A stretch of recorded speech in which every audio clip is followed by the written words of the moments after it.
That's what I'm talking about. First time singing the songs from Riverboat Jack. Shout out.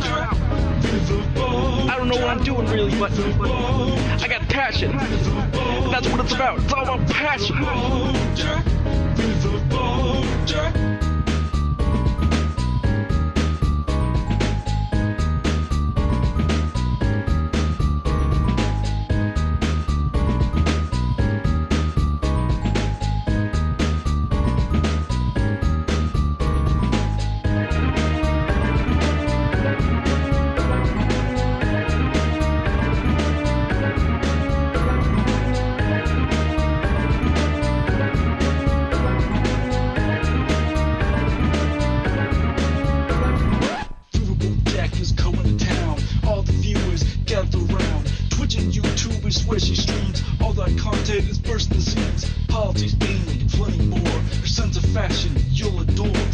your stuff and hop aboard. We're going straight to Jack's Discord. Riverboat Jack, Riverboat Jack, Riverboat Jack, Riverboat Jack, Riverboat Jack, Riverboat Jack, Riverboat Jack, Riverboat Jack, Riverboat Jack, Riverboat Jack, Riverboat Jack, Riverboat Jack, Riverboat Jack, Riverboat Jack, Riverboat. Hello, everyone. How we doing? Hello, Zeke Dub East. How you doing? Haven't seen you in a hot minute. Hope you're doing all right.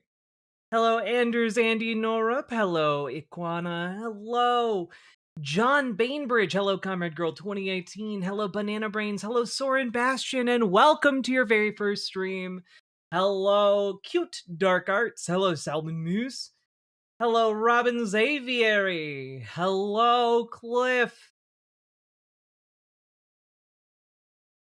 Also, how you doing, Punky Gal? We are doing we're doing a little chill gaming stream today. Okay? That's what we're doing. It's gonna be a good time. We're gonna play The Outer Worlds 2, which I'm gonna have a good time with. And also, we're gonna take a break at some point in the evening, and when I come back, we will do a little bit of politics as a treat. And if we manage to get through the handful of segments I prepped, we'll do some more Rudyard content because goddamn, took us like 2 hours to get through 20 minutes of his damn video. Hello, Gamer G. Well, I wanted to make sure I got some time in because this game's fun, and like, hello, Jazz Dogs, Riverboat Jack song. Just boop, boop. Also, just want to throw out there, if y'all haven't been playing Dispatch, I'm a sucker for Telltale games, and Ad Hoc Studios is a bunch of Telltale veterans, and it's dope as hell. We could kick off with that trailer I sent you. It was so good. That's actually a great idea. Let's do that real quick.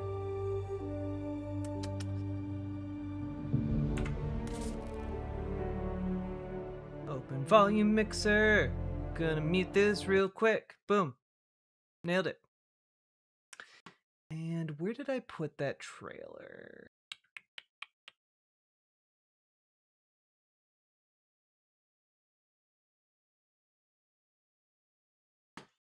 You guys.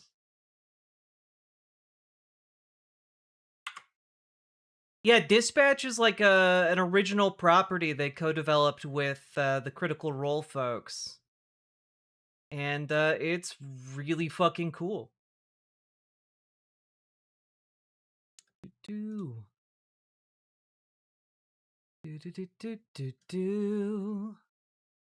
Yeah, this looks spooky. This looks spooky, scary skeletons.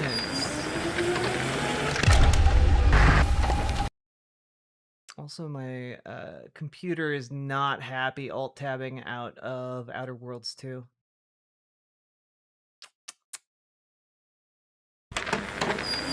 Stop it. Stop it. There we go.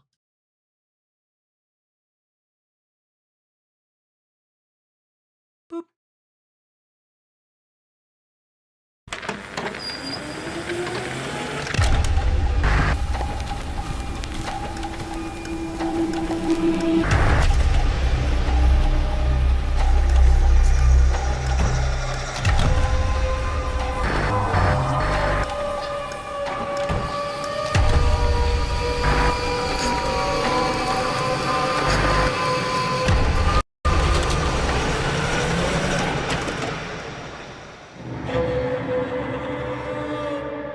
I love it. It's so spooky. Is that out already, Salmon Moose? Do you know?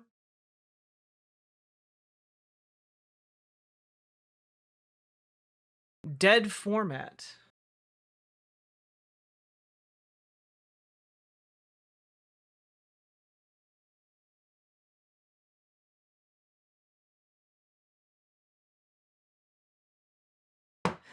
I do need to unmute.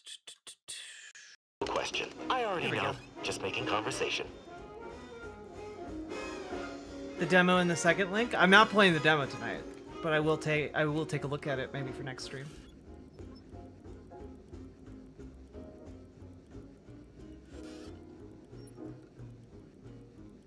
Might need to wishlist that. Again, looks so good.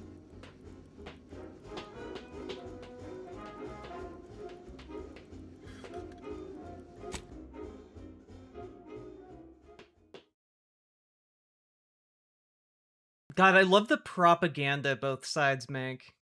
It's so good.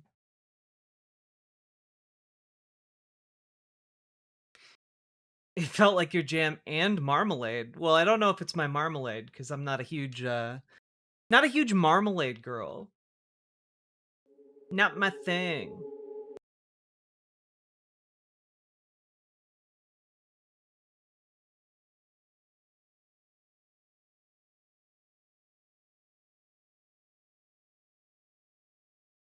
Game being sassy. Might be being sassy. Paddington would be sad. No, Paddington would be really happy because that means he has more marmalade. There are a few things in the universe that Paddington loves. Currently sold with both Oh, salt yeah. and pepper. Available today only. I'm really upset that I can't hack into this safe. Or steal from this robot.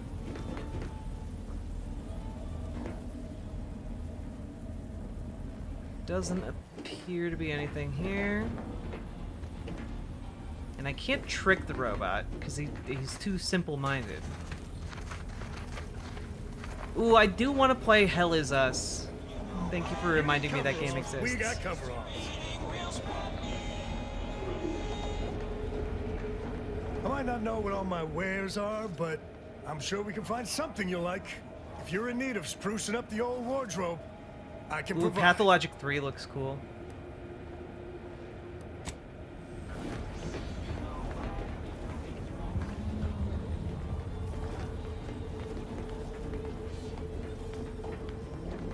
Preparing Schniveling Servitude Protocol.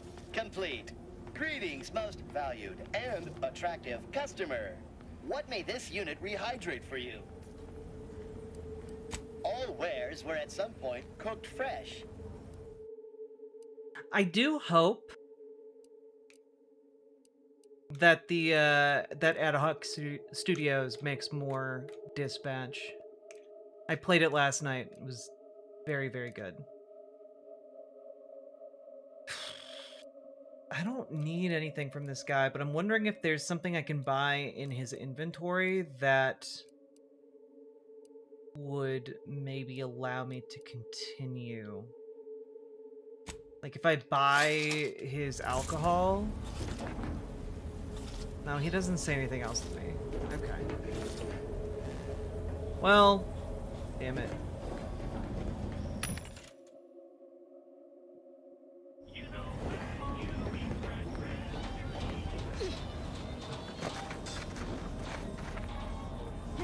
Well, I appreciate the shout out, Cliff. Please?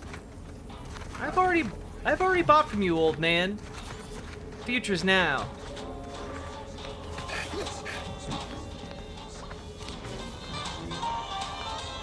Tired of firearms that explode in your face? Come to Not a Weapons Store.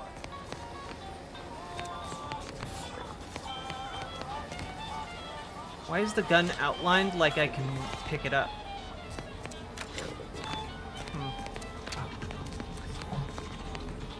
Alright, I want to get to killing folks. Protect your loved ones, protect You know, because I'm a monster. Buy some new armor today.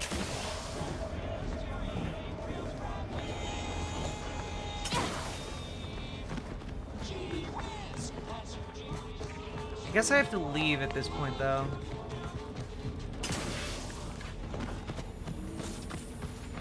Oh, I suppose I can give that that woman information. You just bought a shooter from not a weapons store, right? How's it treating you? It ain't. Can't eat the scraps I shoot with it. Since they keep... Greetings. How has the data collection fared?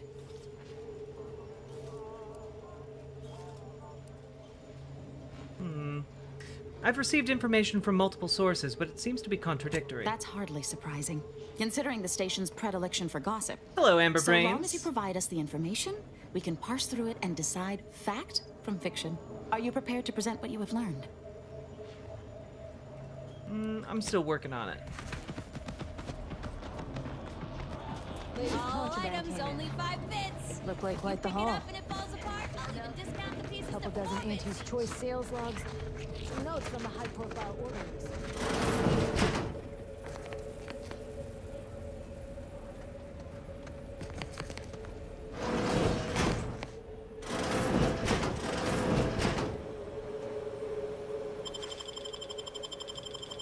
Seems like a bad idea, but you know what? It's fine. None the wiser. All right.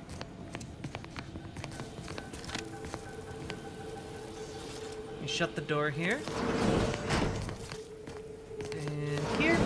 And time to rob this safe. Hell yeah. Cool. Robbery! Hey! The Rudyarding is yet to come? Yeah, of course. Like, y'all know when we start with Rudyard content, the night's basically done. You guys know that.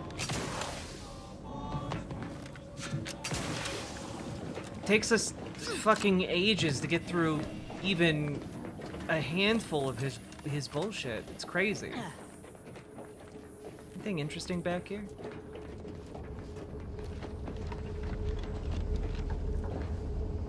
The answer is no.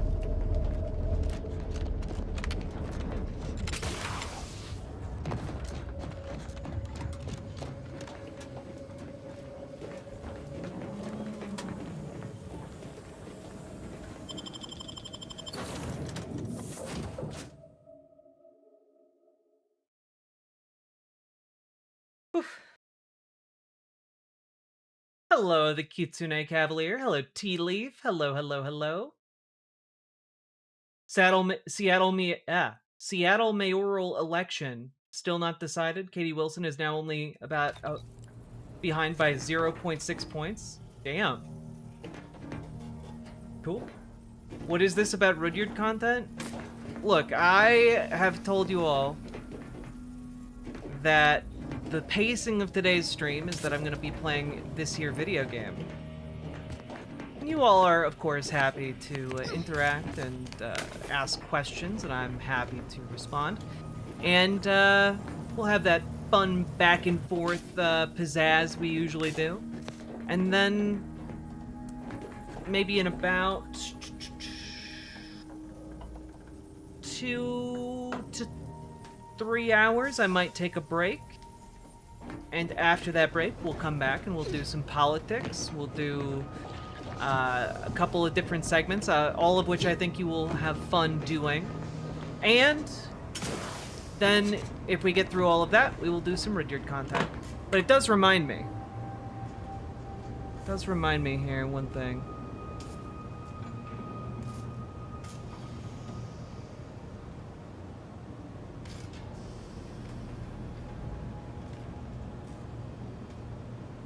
Do do do do do do.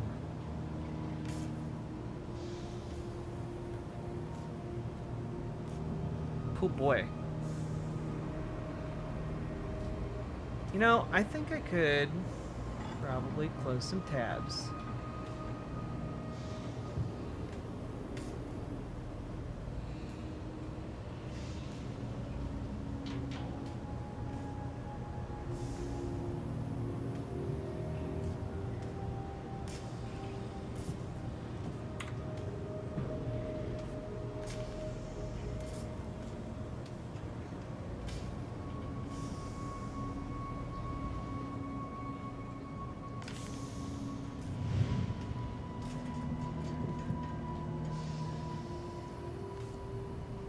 Good evening, Robert Adset.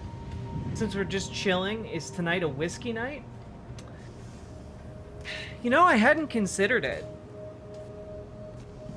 I'd considered it for, you know,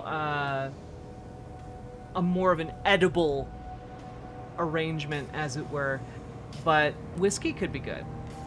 What is my favorite ice cream? You know, I don't have a set favorite ice cream. It changes all the time. I recently had some horchata ice cream from Trader Joe's. That was fucking life-changing.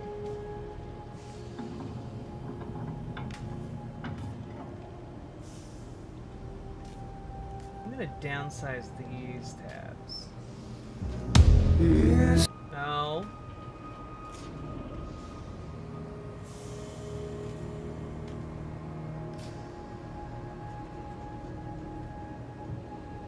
Mint chocolate chip for life? I mean, mint chocolate chip is alright. It's good. Like, I'm not gonna judge someone harshly for, yeah, doing mint chocolate chip.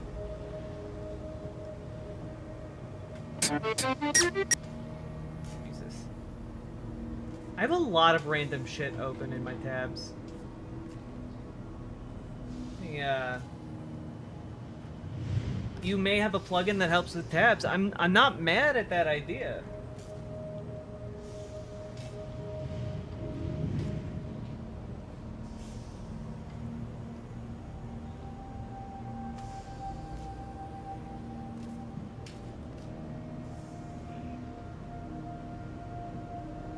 When you really want to eat a whole box of cereal dry, edible arrangements, there you go, Paladin. Nailing it. You're picking up what I'm putting down. Okay, maybe this helped. I don't know. I used to use a plugin titled The Great Suspender, Salmon Moose, but apparently that leaves one vulnerable to various internet attacks.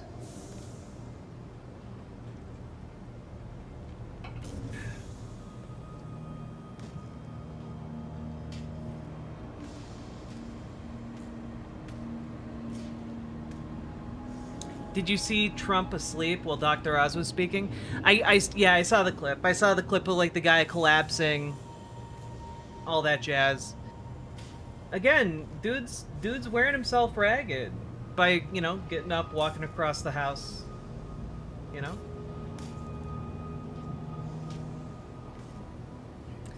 Man.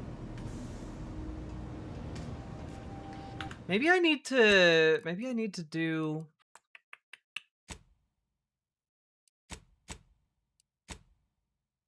Maybe it's just... No, it's windowed full screen. Well. I'll just fuddle through real quick.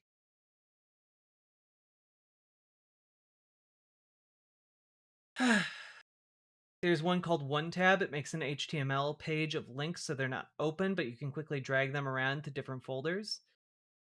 Oh, interesting. Hello, Emerald Bullfrog. Edible arrangements because that 2-liter of Code Red isn't going to drink itself. I made some really good Cajun chicken last night. I'm excited to have that again today. Man, I just want to, like, edit letters on the screen. What the hell is happening? You know what? Let's task manager, what the hell is happening?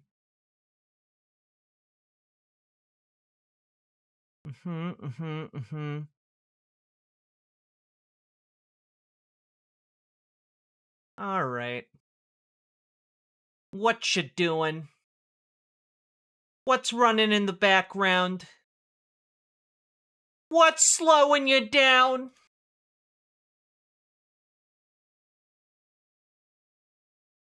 I shall save my ice cream for tonight's potential roodyardening. Oh god, Gamer G, did you see any of last night's? Not last night's, 2 nights ago? It was genuinely some of the most Rudyard that man has ever been.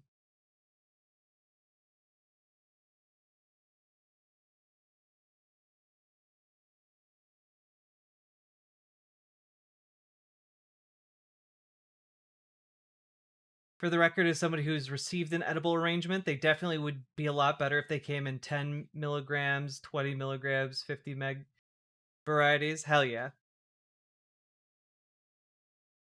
Please tell me the segment is going on. I think my editor will grab it. Emerald Bullfrog, I regret to inform you that Samus is no longer with us. She passed away a while ago. But thank you for saying I'm cute. I'm trying to be cuter every day.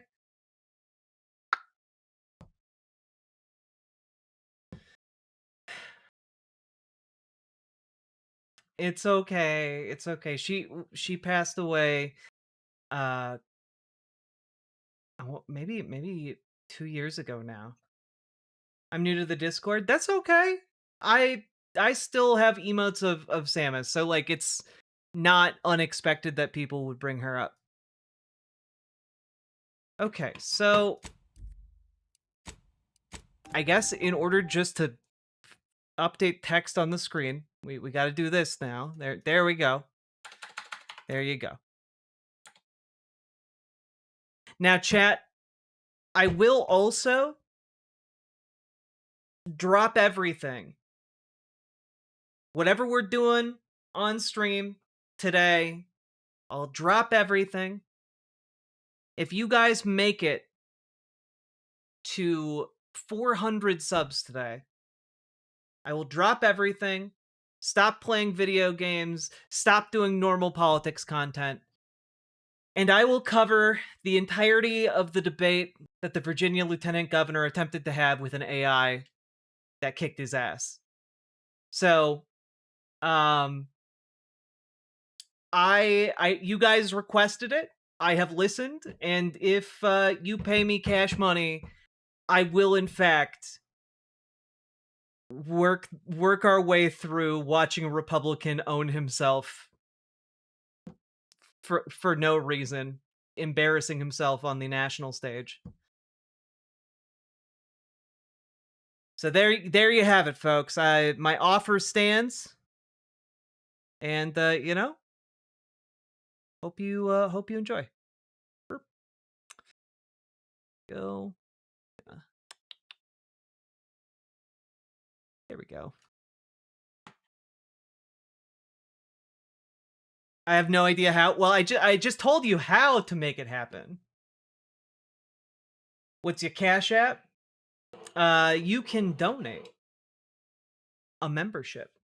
One membership, one subscriber, $5, all the same thing.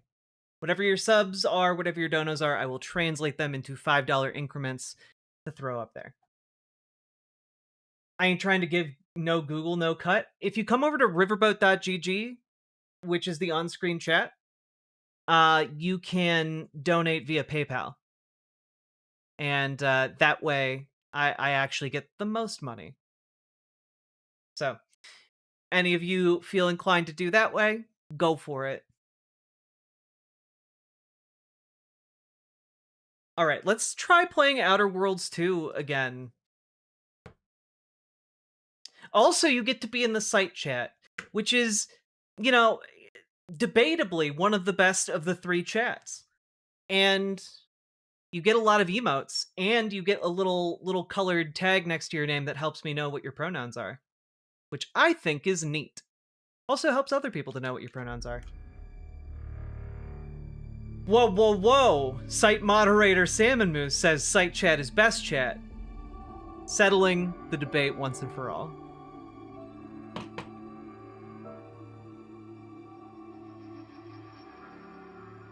Oh, Emerald Bullfrog, I'm sorry. I didn't mean to make you feel sad.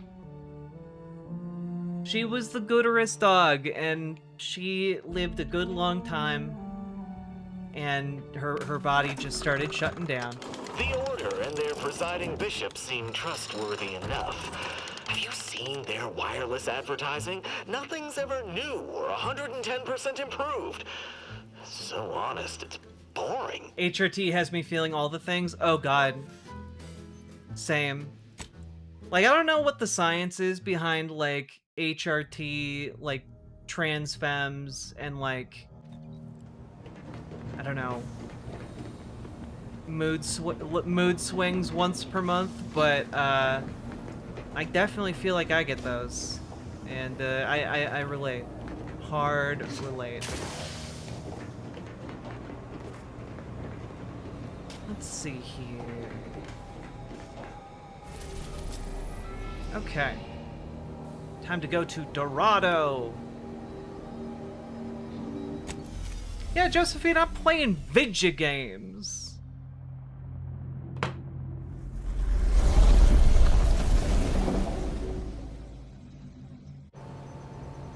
All right.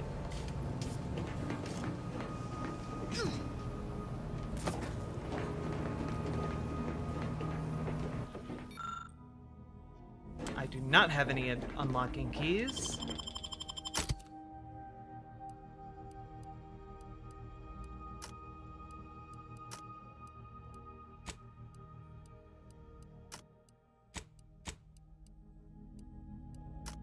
Okay.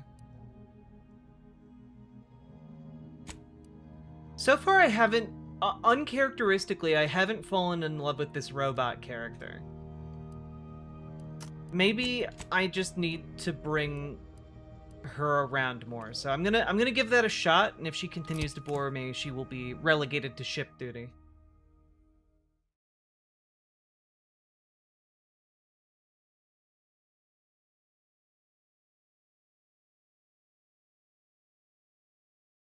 Beep boop.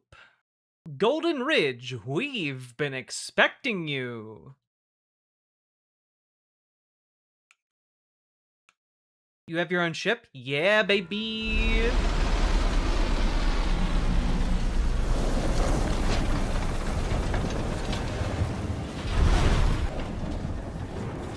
Oh, Sue Fairy Dust B, I'm glad you find my voice so calming. I, you know, didn't really ever expect to have a voice people would enjoy, but, you know, I'm quite glad. Let's see here, what... Okay, fairly large map. I guess we will see what is down here. Or rather...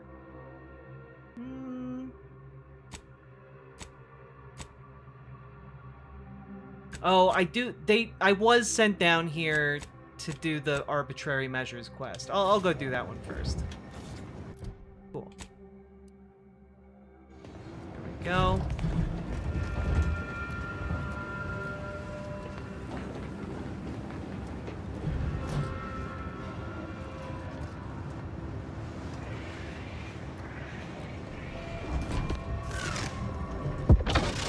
Oh shit. Whoa. Didn't realize we were landing so close to the action.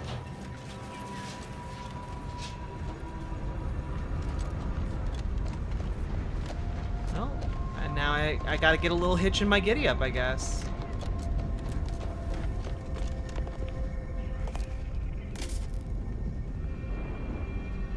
War crimes, indeed. 2061st reminder to keep all personal items with you at all times.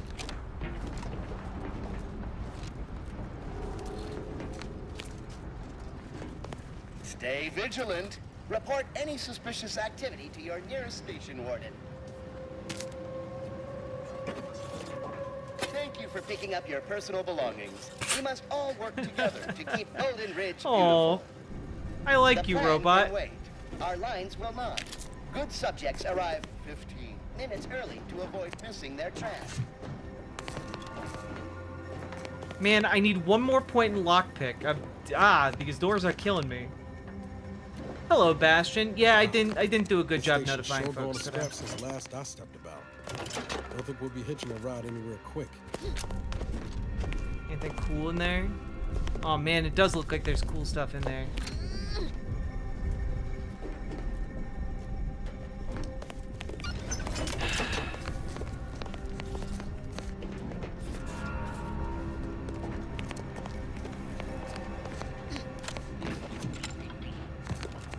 Your patience is commendable, passenger. Please continue waiting quietly until the next tram arrives. Oh, it's just talking to the dead body. That's so sad. I want to help him.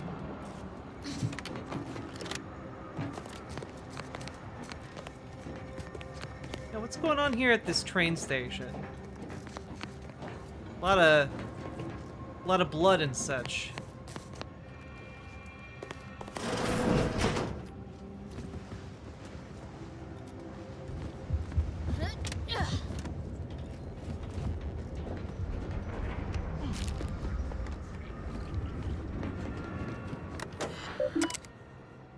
Station reports. Current schedule. Tram 302, 999 minutes behind schedule. Tram 601, 999 minutes behind schedule. Tram 010, at station. Report any trams later than 16 seconds to the regional authority. Oh god, are they trying to make the trains run on time? Oh no, wait a minute. Wait a minute. No, no, no. No, no, no, no, no, no, no. Also, I think...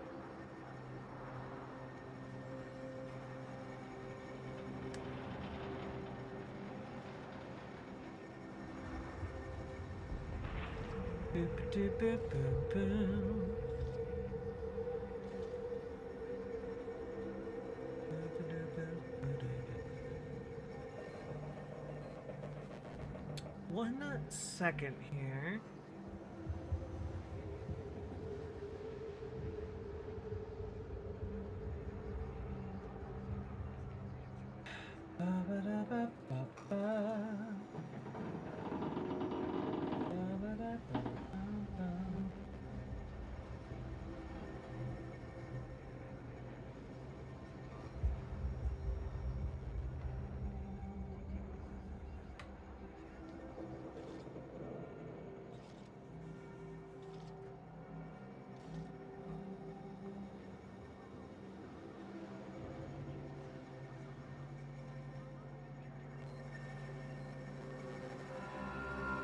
God.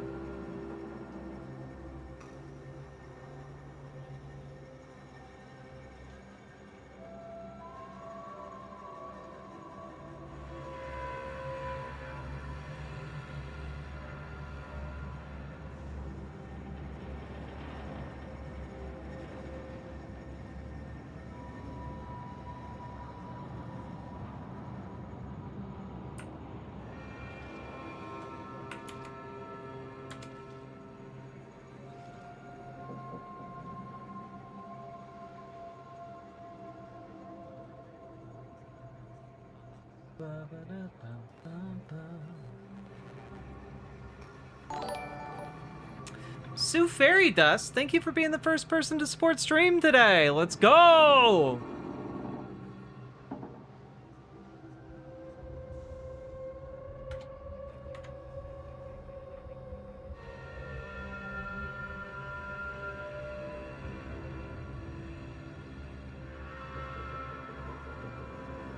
Oh yeah, I thought the Streamlabs went to the PayPal. My bad.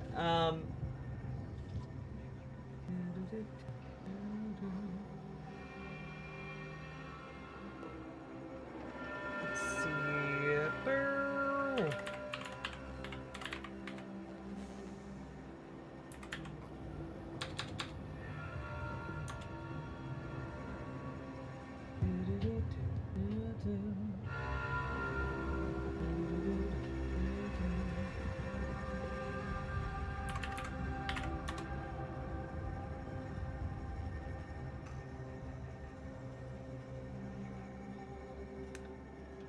Let me see if I can grab that link for you.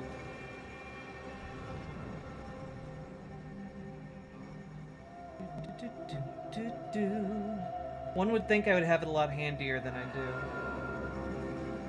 There it is.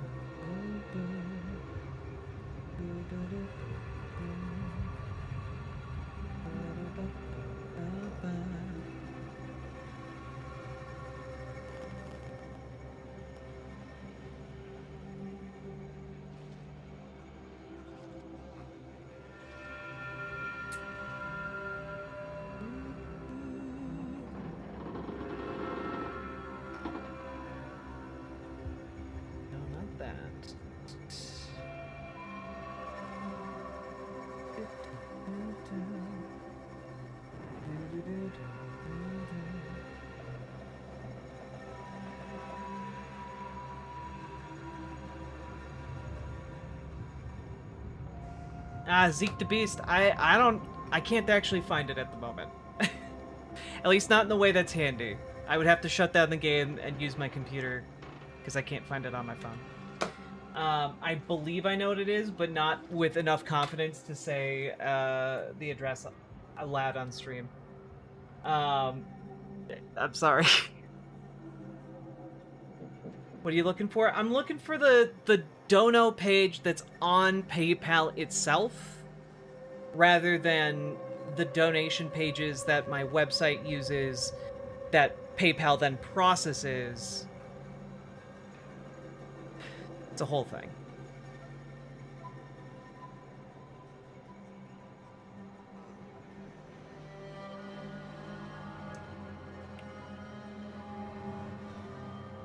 For YouTube chat? Yeah, I'm just, I'm ham-braining it right now. Don't mind my name. My friend decided it would be funny to change my channel name.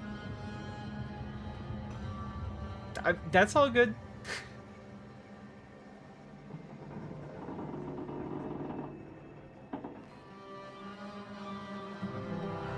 Yeah, Germ, the game's really fun. Okay.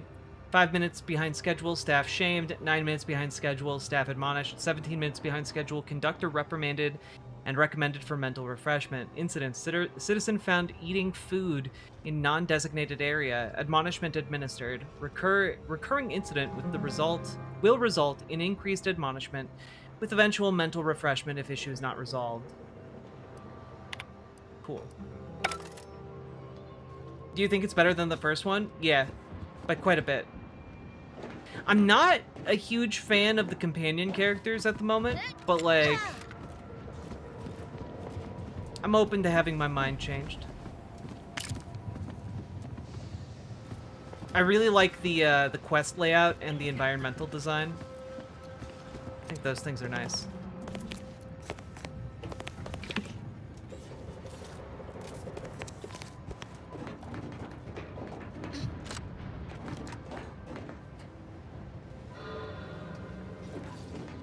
You want to hint where the door is? No, I'm actually pretty feeling pretty good, just wandering around, exploring what's here.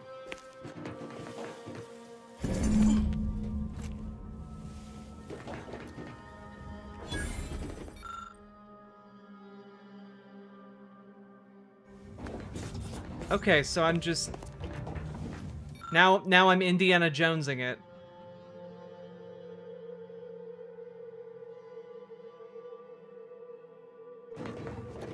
Cool. So I just have to visit all of the train stations. You are running 21,027 hours late for your train. The lady, well, yeah, I like the lady with the crab arm, but I don't like that she's a bootlicker. I don't like that she is deep-throating the boots of the company. Frustrating. Let's see.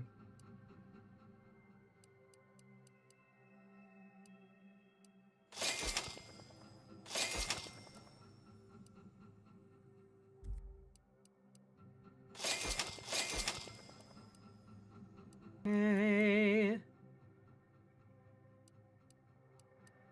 Well, that's a sign. It costs $458 for me to buy all this ammo. All right. Oh, never mind. I was like, boy, what a steal.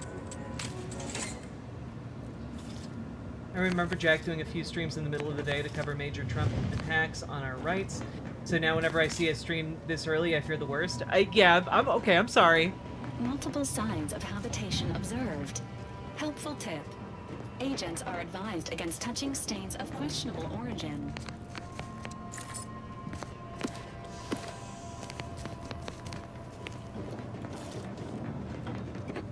Pure ethanol. Okay. Damn, that door, this door is so goddamn broken. It has the highest engineering check I've encountered in the game so far.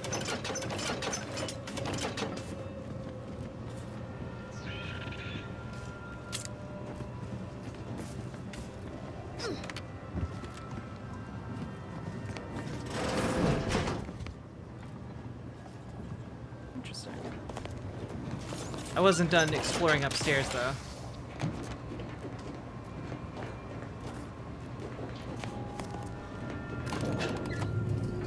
Hello, Lee Kestner.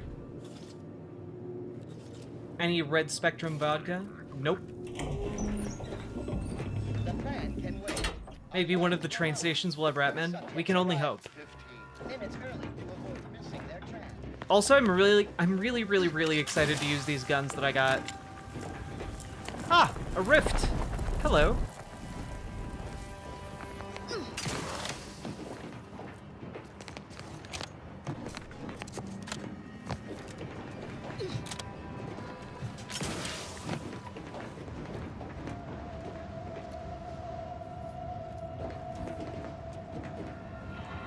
That looks like a thing. What is that?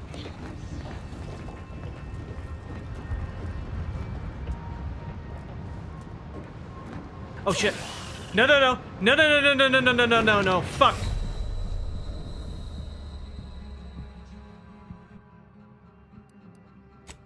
That's fair. Yeah, no, that's fair.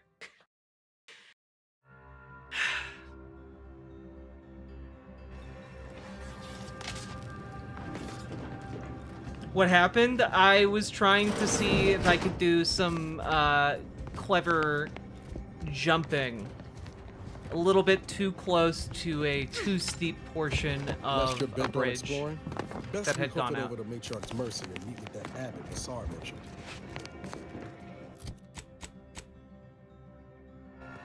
Wait. Yeah.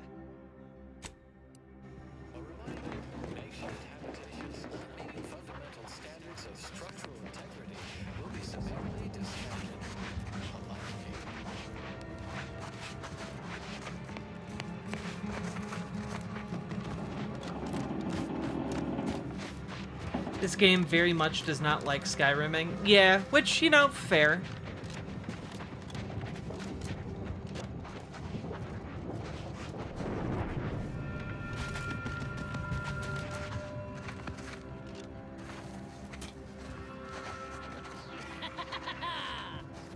Enemy near. Statistical chance of violence increasing.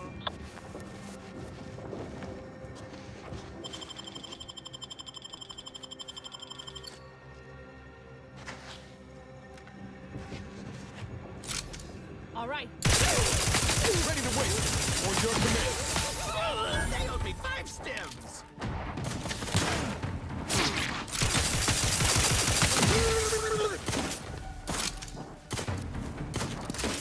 That's enough of that. Oh, shit. I genuinely have no idea what even happened to me there. I got snuck attacked.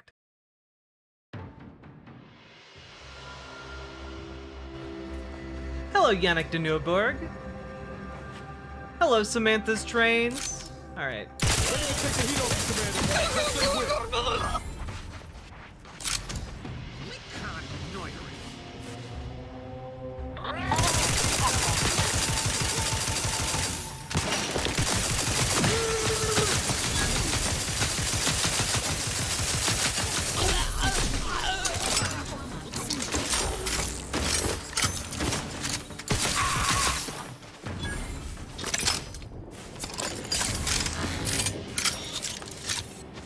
Cool.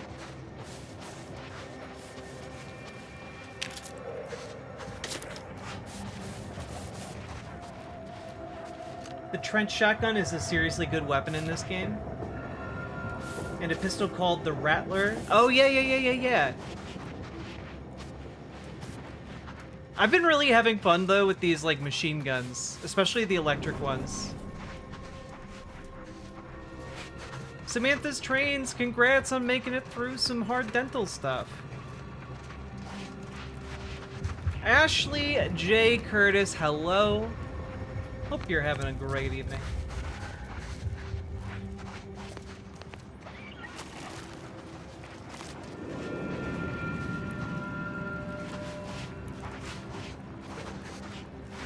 Niles keeps freaking me out because he looks different.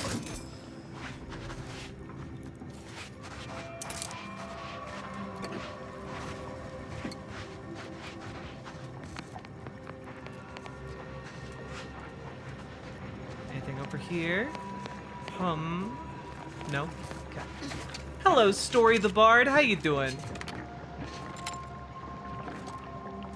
I do like the shotguns that I've used so far, but I'm really liking this new gun I got. The other one I'm also going to try out. You sure do go through ammo, don't you? Not to worry. We can That always sounded really judgy, Niles. Being this close to DeVries feels like we're finally on track to set the universe alight. Is that Agatha? Yeah. Anyway, need something, Commander? Sure. Always happy to tool around for a bit. What did you have in mind? A quiet one as I like it? Hell yeah. Alright. Show me...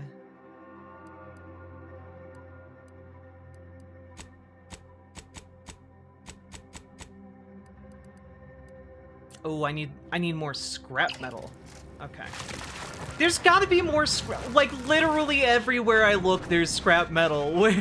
What do you mean, game? What do you want from me?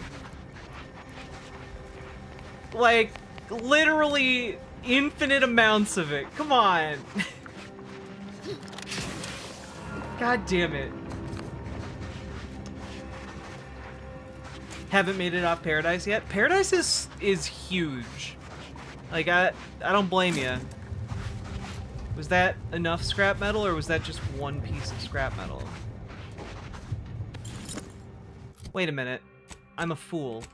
I can dismantle equipment.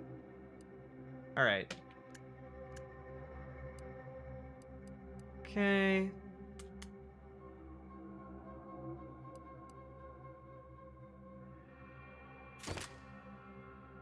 Wait, no, I didn't want to drop.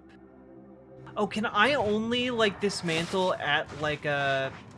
at, like, a bench? Damn it. Okay. Need to find a workbench. Oh, good. Just a pile of corpses. Everything's going well here. For sure.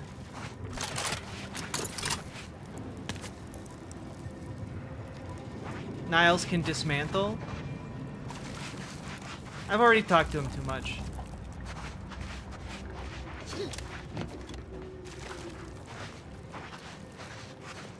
Well, okay.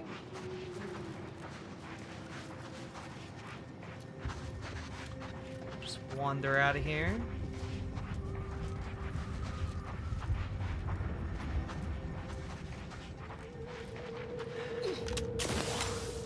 Have you paved Paradise yet? I need to park. Wait, what's up here? Looks like things. Things and stuff. Oh shit! We're in giant spider territory. Let's fucking go!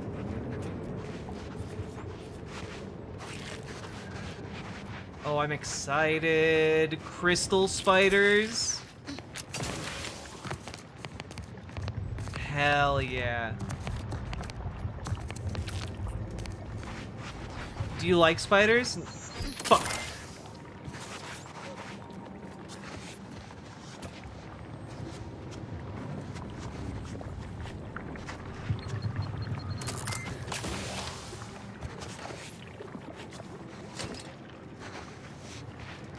There's a scary mine to run into.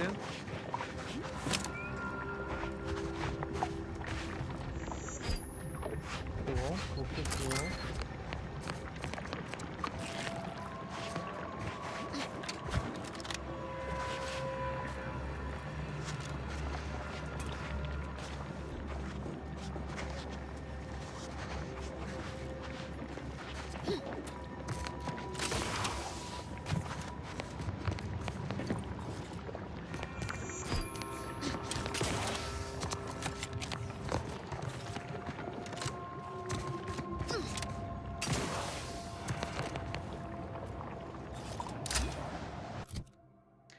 Let's see here. Okay, we're doing a good job following. Looks like there is a natural bridge right up top, but I think if I go a little bit further north, there's a closer spot for me to try a jump.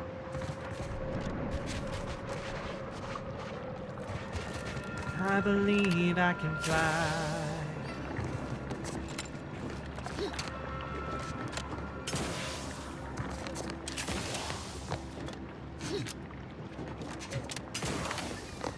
There we go.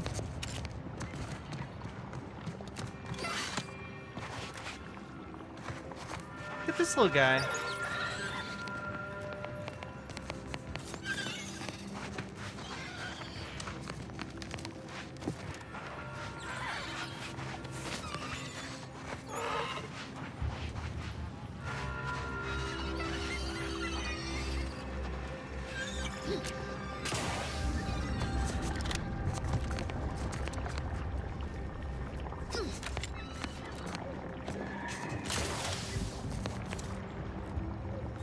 Okay. So I'm over here. Really nothing seems interesting. Oh? Except Sub-Rosa Cache. Your sharp eye and keen mind allow you to observe what can only be a smuggler's cache of loot. Excellent. A burst assault rifle, okay. Oh shit, a bunch of money. Let's go!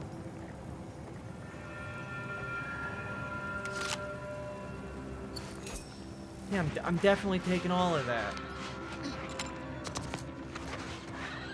See ya, comrade girl.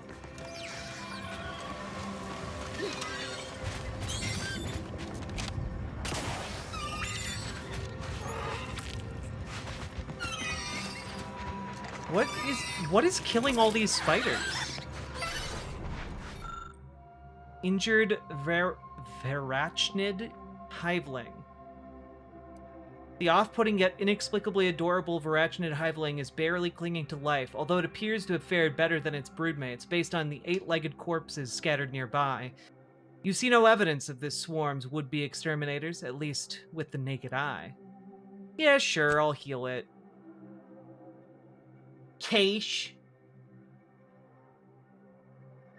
After much poking and prodding, and the use of a trauma kit, you've spared the little Verachnid from going legs up. The Hiveling waves its mandibles in apparent gratitude before skittering off in the direction of the incognito. Yay! Spider pet! Spider pet!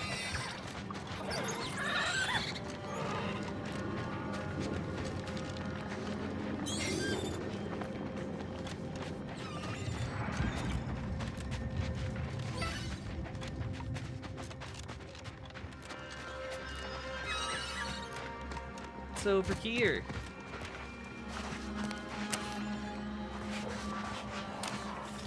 Nothing. The answer was nothing. And fuck you for asking.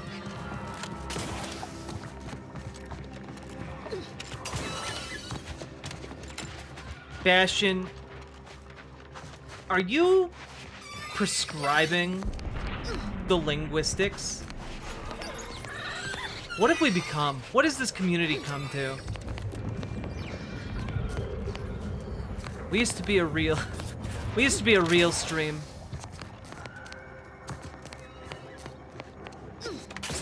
Blood, sweat, and tears. All right.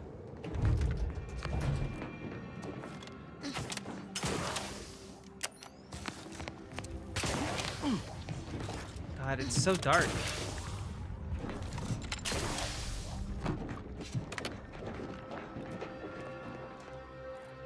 Secretive Elder? Huh. No one's more secretive than me. Damn this dust!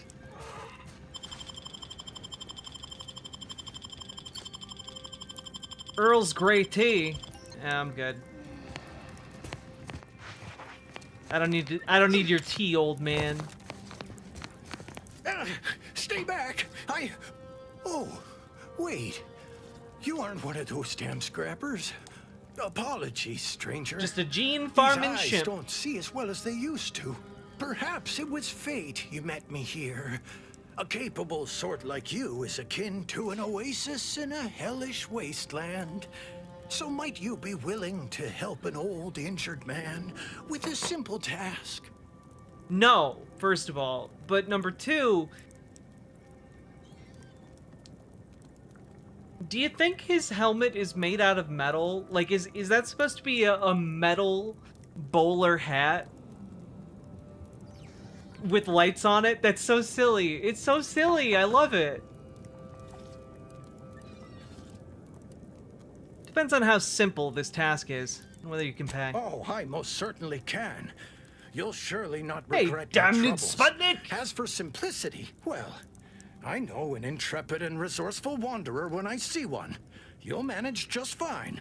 See, I came here to salvage my, memoir manuscripts. I don't believe I left you. some files behind when I fled the estate after the war broke out.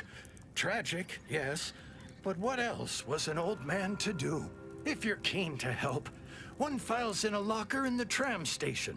The other's in the mansion, in the late vigilance quarters. Simple to collect, once you get past the scrappers. Why are his eyebrows like that? The eyebrows in this game are inexplicably messy. I tried to find the best ones I could get, and like, I don't know why, but someone like it must be like a Quentin Tarantino situation where it's just like someone on the team just loves a messy brow, you know, just really loves it. Paladin, thank you for subscribing over on Twitch. Very much appreciated. Boop. All right.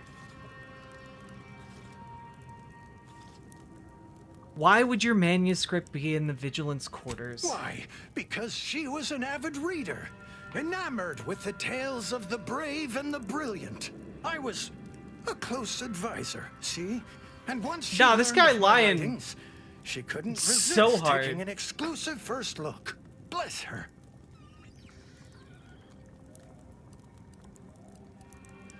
Suppose it wouldn't hurt to help. Oh, bless your kindly nature.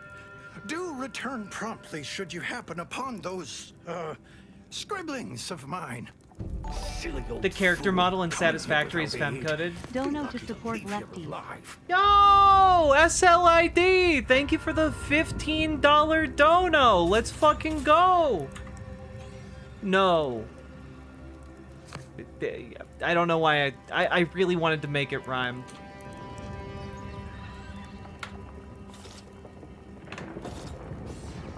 There we go.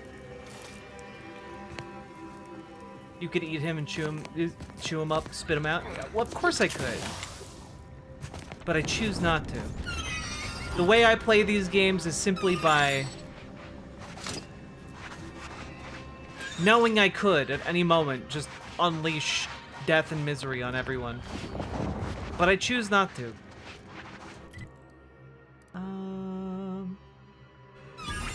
Horrid walk back. Best get Adrena time for it.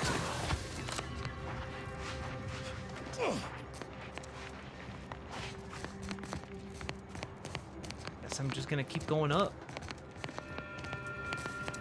Looks like we're in for a hike.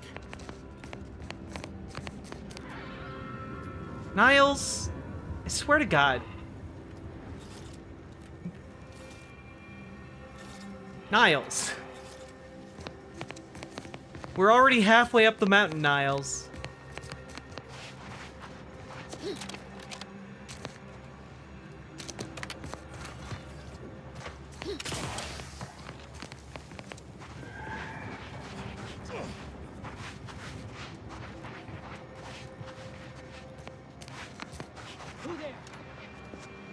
Who's there?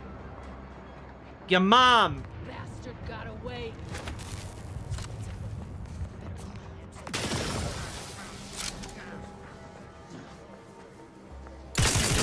Don't make me bury another agent! Shit.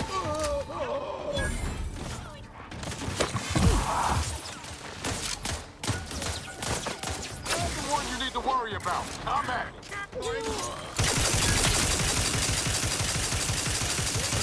Not getting up without help, Commander. Commander, you are dying. You did not advised at this time.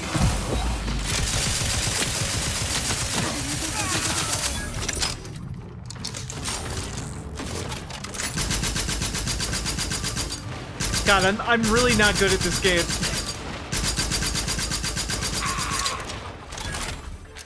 Cool. That was really fun. You know, I tried to be accurate when I first started playing this game, and then I realized it's way more fun to just do random blasting. I do feel more like an adventure serial character that way.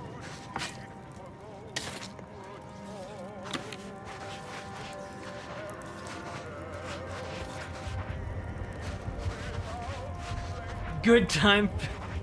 Got good time for time dilation. Not needed at all.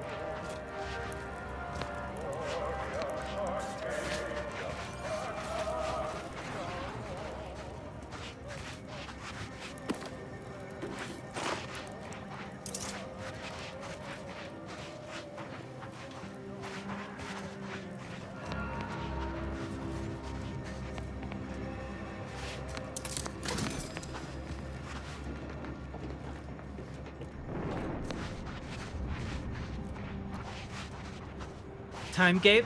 Whoa, whoa, whoa, whoa, whoa, whoa, whoa, whoa. We're not talking about time gapes.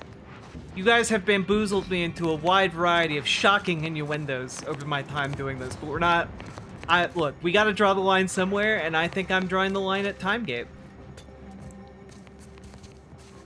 That's the line. That's the new place where the line is. Also, me, this coming Thursday, I will be on the line. The internet show, The Line. I will be co-hosting Potential as a guest. combatants in the vicinity.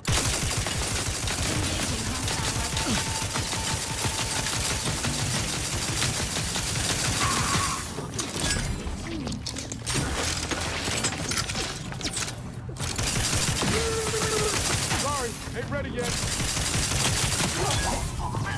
Shit. I'm a little busy bleeding out if you haven't noticed. Knew you had my back.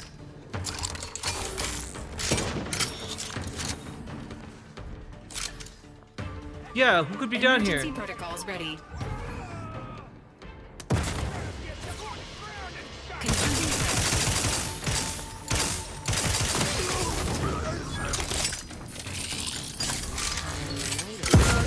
Unit requires service. Resume sequencing attack strategies.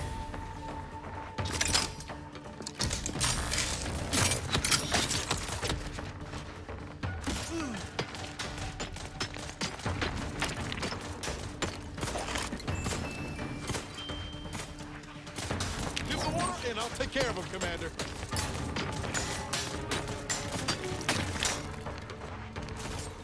Just gonna keep on moving as if we're not under fire.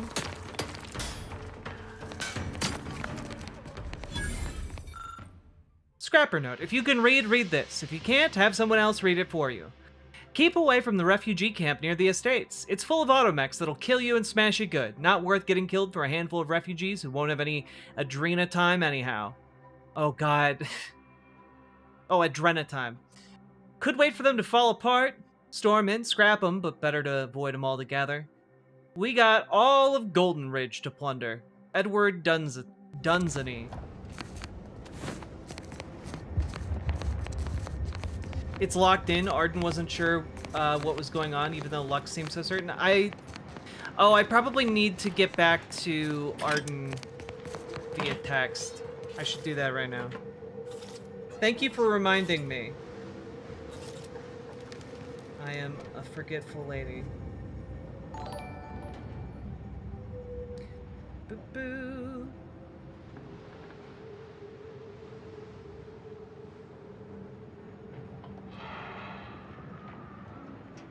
Do-do-do-do.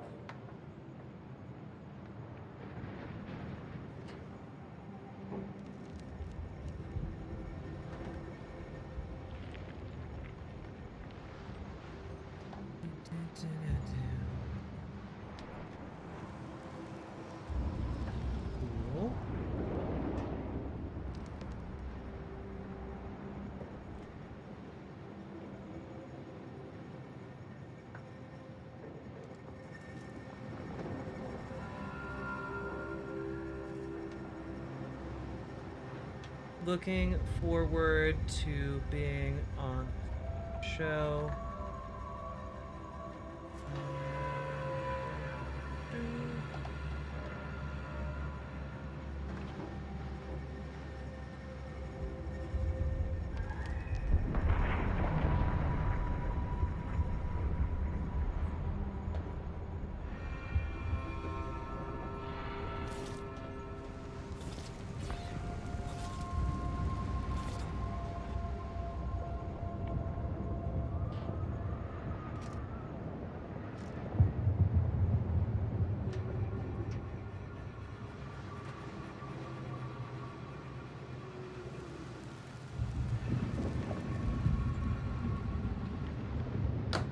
Whew. All right. Did it. Did the thing. Cliff, thank you for reminding me that I needed to do that. A lot of stuff has been happening this week for me in the real world or in, meat space, rather. And it had slipped my mind that I was supposed to text her back. Derp. I've been really bad at texting people back or responding to emails, and I do want to apologize if that has affected my communication with anyone. Hey, CC Doc 92. Thank you for subscribing. I don't know why it didn't. I don't know why it's not alerting, but I appreciate the sub. There we go.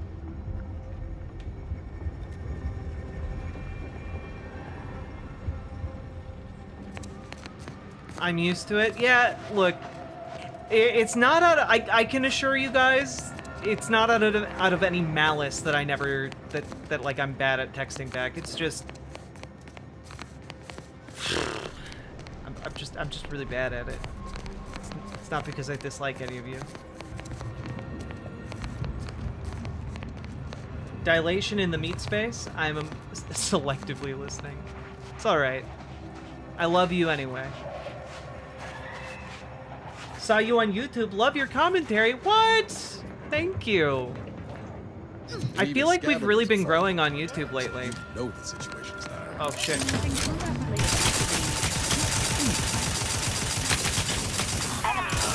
Statistical chance of violence increasing.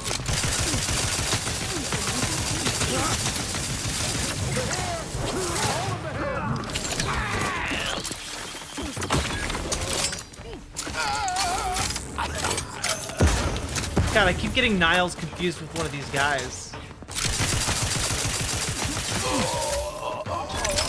There we go. Ooh, level up, baby. Let's go.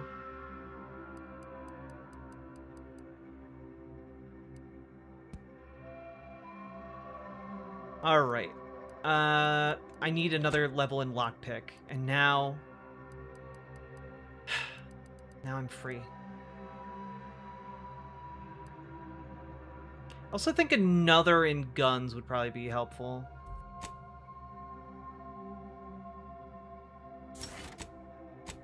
Cool. And wholesale spender. Charlatan. Okay. Makes my lies more believable. Feel like that would be in line for my character. Face reader. In conversations, options that require reduced reputation with a faction are highlighted before choosing them. Additionally, gain a 20% damage boost against humans. Okay. No, I'm not mad about that. Plus 50% weapons range. Plus 10% critical.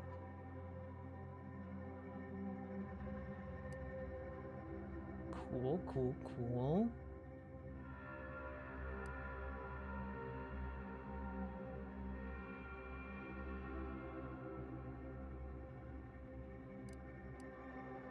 Sharpshooter, nah. Mando, nah.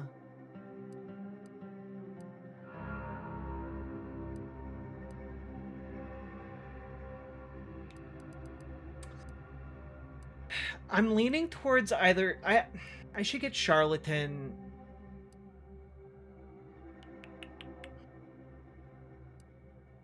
But also Face Reader sounds really good.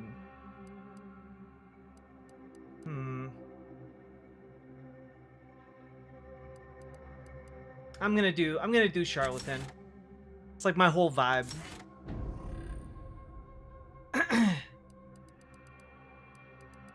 I should be able to read faces. I think I'll get that one next time.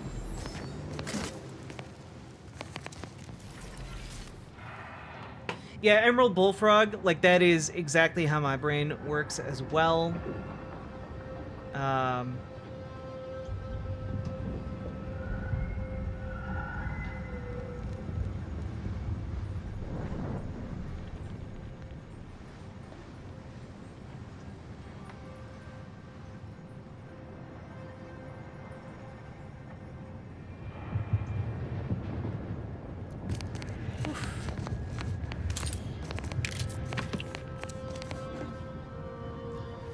Did you see that Mr. Beast is now doing Saudi propaganda now? I mean, I'm not surprised. Like, Mr. Beast has always followed the money. Like, yeah, of course he's gonna take a massive check from Saudi Arabia. And of course Saudi Arabia is, like, gonna try and give him a big check. You know, he's the largest YouTuber on the planet. I'm surprised it didn't happen sooner.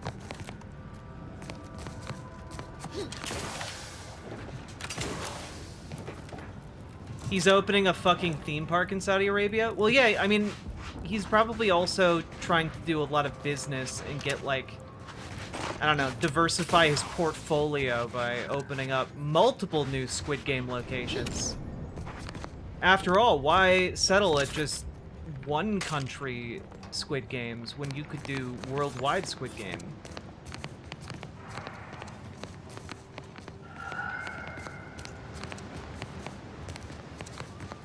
Have these young influencers not seen what happens to those who get dark money? Well, like, Mr. Beast is already, like, a capitalist. Like, his entire channel is kind of predicated on an ignorant, goofy outlook on life, trumping, like, any actual analysis of the underlying political tones. Because, like, I don't know if you guys have watched, like, Mr. Beast videos. They're kind of fucked up. Like, his early ones are kind of fucked up. The later ones are kind of fucked up, but they're all fucked up in, like, weird ways. You know, like, it's... There's a bit from, I think it's Make Some Noise, where, like, the prompt is... the prompt for the improvisers is essentially Mr. Beast trying to get people to watch him commit escalating acts of bestiality. And, like, it's just the improviser essentially being like, I'll give you guys $10,000 to watch me fuck a bear. I'll give you guys $2 to go down in my submarine and watch me fuck a squid. And it's just like, it's only a slight parody of what, like, actually happens with Mr. Beast. Yeah, the prompt is Mr. Beast-iality, exactly. I fucked up the joke, but it's his show's gross. Like, he and Netflix both looked at the dystopian show Squid Games and thought, what if we did that for real for people's actual entertainment, and didn't see anything wrong with that or deeply messed up. I want to break down weapons. Ah, here we go. Breakdown. Just break down anything that's the same. Also, I don't need a baseline if I have a modified one.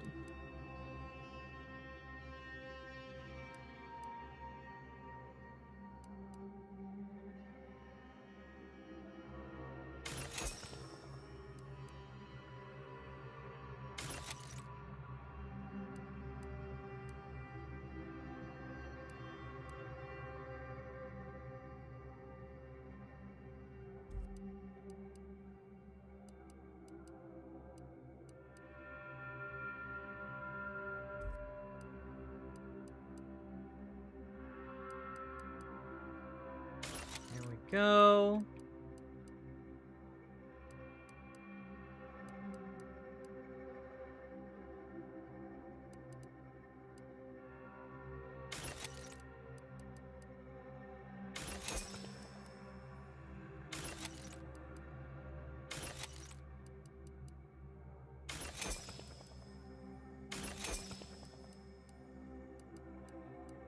Managing inventory.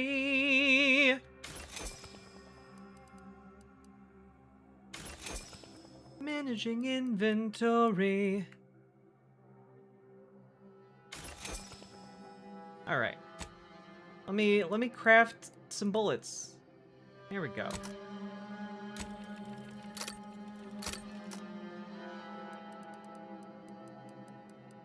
What more do I need to make more of these bullets? Powder and scrap. All right.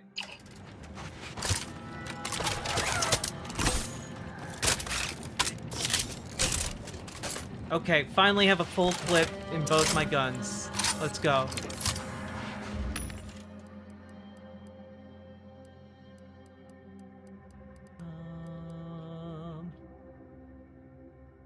I do want more heavy rounds. There we go. At least a couple clips to go now. This looks like I could go in there, maybe. No.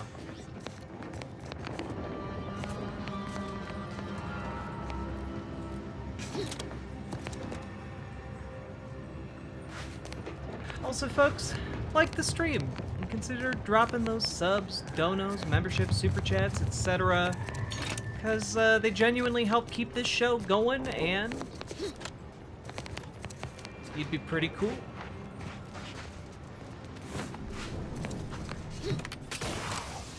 Okay. Alright, I'll go into this ominously large building up here. Ain't no thing. I've been inside buildings before, and I'll do it again. Alright. Should I climb up? Is that possible? Damn. Okay.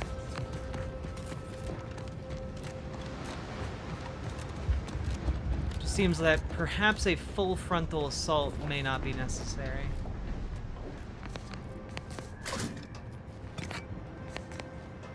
Supplies.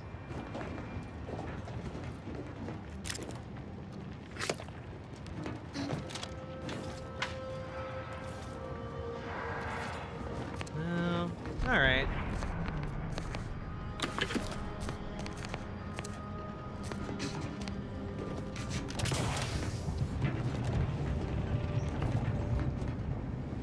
Dramatic.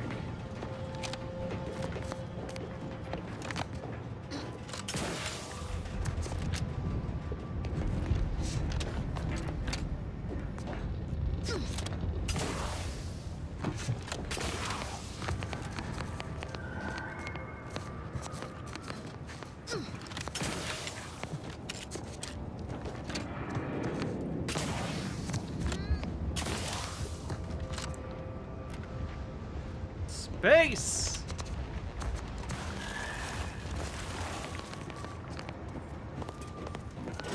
Hello? Engaging aesthetics appreciation protocol. Ah. What a lascivious domicile and or indoor space.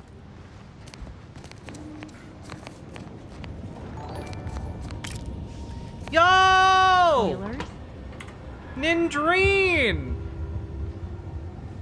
First of all, hello! And second of all, hope you're doing alright. And third of all, thank you for the $100 donos. Been worried about you. Sup, bitches? Aw, that's the attitude I love. I missed. Holy shit, 100. Let's fucking go! Wait, no. Math. Be mathin'. Oh.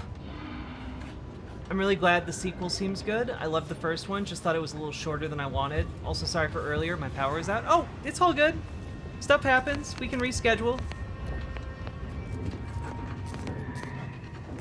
Yeah, the first one ended really abruptly. I'm hoping they had more time to flesh this out. I think they did. Just, you know, given everything. I have the lock-picking skills to open this door. Da-da-da-da-da-da! Hey! Nindrine is the GOAT? For sure. I am contrary to popular opinion and just a slight bit of cancer still alive. Well, I'm sorry to hear that there's still even a slight bit of cancer still alive, but glad you're feeling well enough to join us. Baby.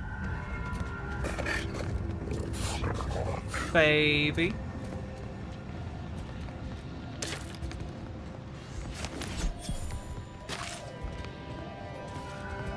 Okay.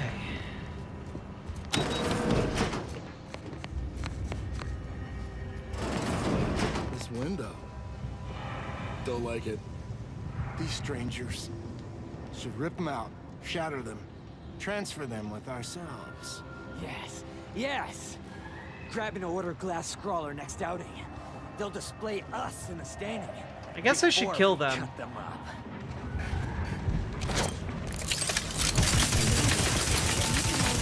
Got eyes on some locals. Love to, but I'm not ready.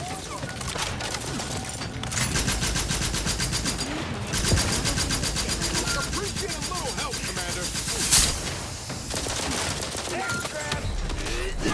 Oh, fuck. Okay. Alright. I wasn't expecting that. Some assholes need to, like, open the government without fucking everything so I can go to the doctor. Oh, Jesus. I'm sorry it's affecting you like that. It fucking sucks.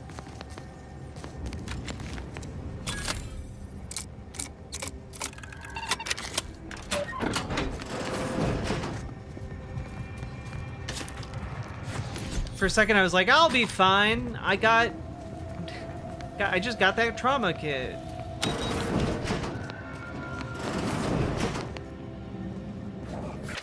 Just 1 second real quick here.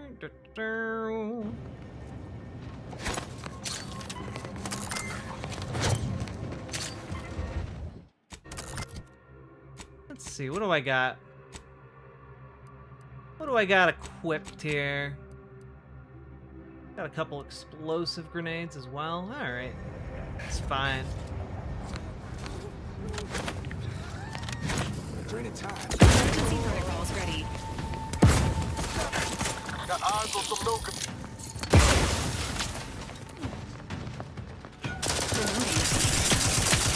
Let's hit me in. Help me out.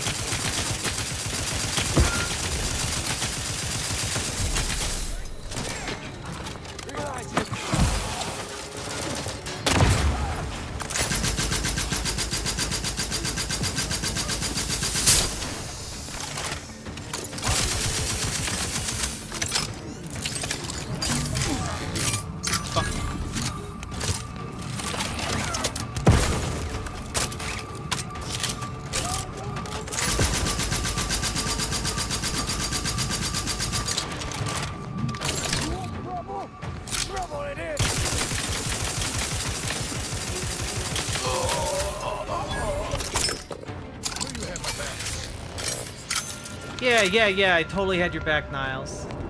Yeah, I was there. I was with you the entire time.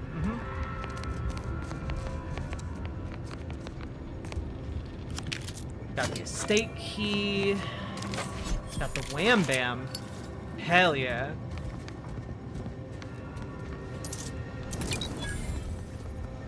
There is a strange sort of humor in the onset of the first war in Arcadia's history, within a few days of my being assigned here.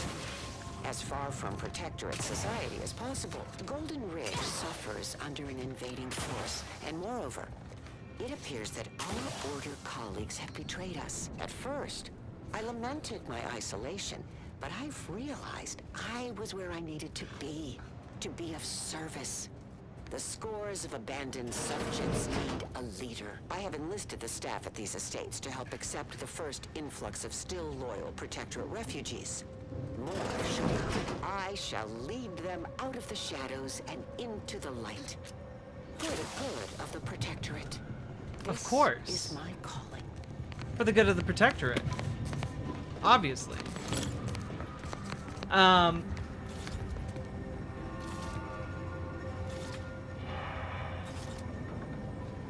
Just saw the video title, wasn't paying attention. That's alright. We're gonna be talking about politics later.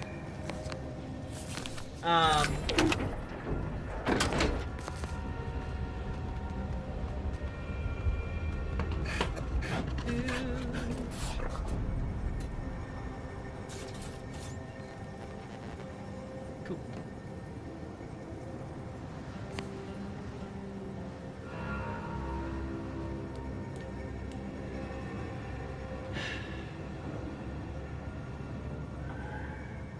Just saw someone ask a question I got, and it's lost.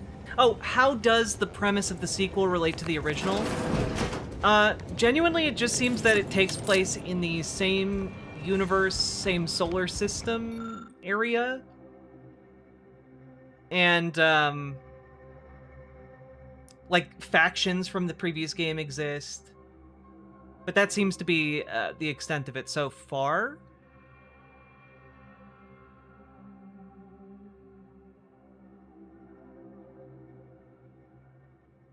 You should visit more often. You should visit more often, Nindrain.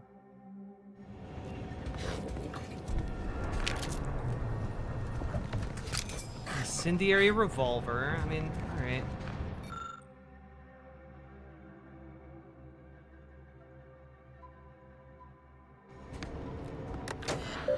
Alright. Okay, logs. Our vigilant lies dead. In accompanying a scavenging party last week, she stepped from the path and onto a landmine. There's hardly enough of her left to bury. None are sure what to do now, least of all myself. I'm the only warden still present and living, but that does not mean I feel ready to lead. The others look to me as our supplies dwindle, and the Protectorate sends no recourse and expect me to have answers. Morton came to me yesterday, said something that should have been blasphemy. Nobody's coming for us. There's no rescue. The Protectorate's left us to die. I wanted to deny it, but I believe it to be true. Some others here agree, or could be made to agree, yet still others do not and shall not. We're to start looking after ourselves in earnest. Those that disagree shall attempt to stop us as Protectorate law demands with force. We shall have no choice but to respond in kind. My predictions were not entirely correct. A group, formed from some of the remnants of the estate staff and some of the refugees, sought to use the cover of night to escape the estates, presumably to defect to the Order. We refused to allow this to happen. In the fighting that followed, some were killed, but many more were wounded. Morton and I agreed to keep the survivors here, but to what ends we've yet to decide. Worse, we don't possess the requisite medicine to treat the wounded. All we've managed to acquire is a crate of Auntie's Choice Adrenatime.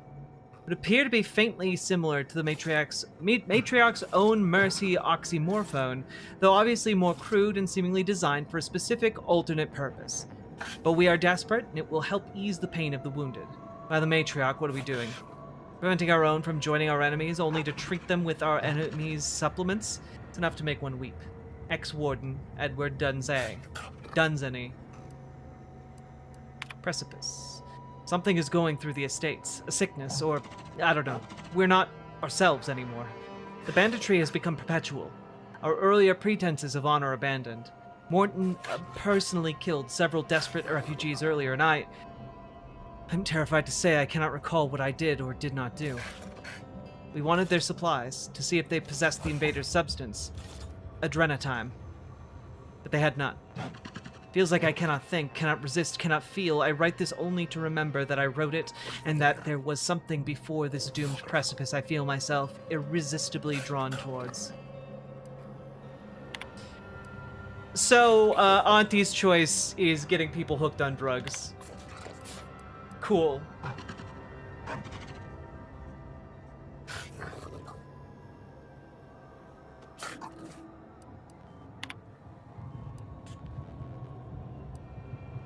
Concerned friend.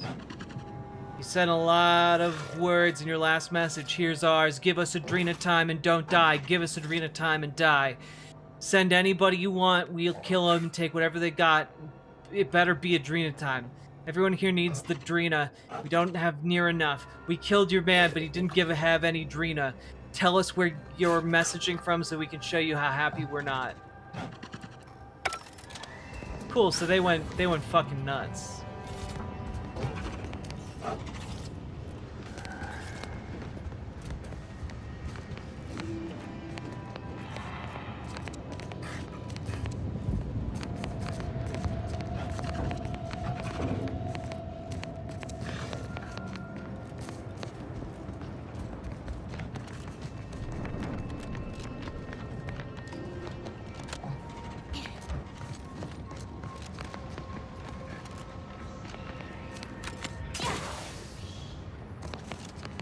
Right.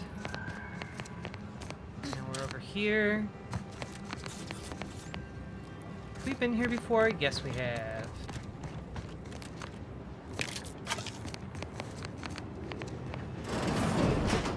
All aboard! What? You were thinking it too. Suspicious data pad.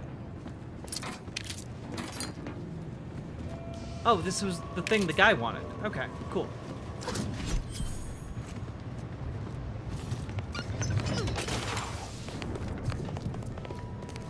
Boop-a-doop-a-doop-boop. Doop-a-doop-a-doo-doo. Fastest way down, sure. But you won't be getting back up. Oh, hush you, Niles. You're always such a spoil sport.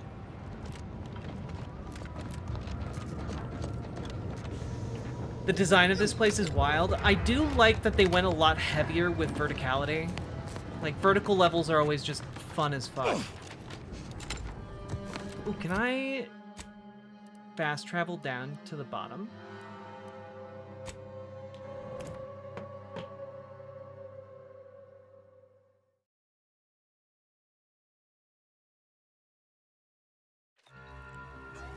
Whew.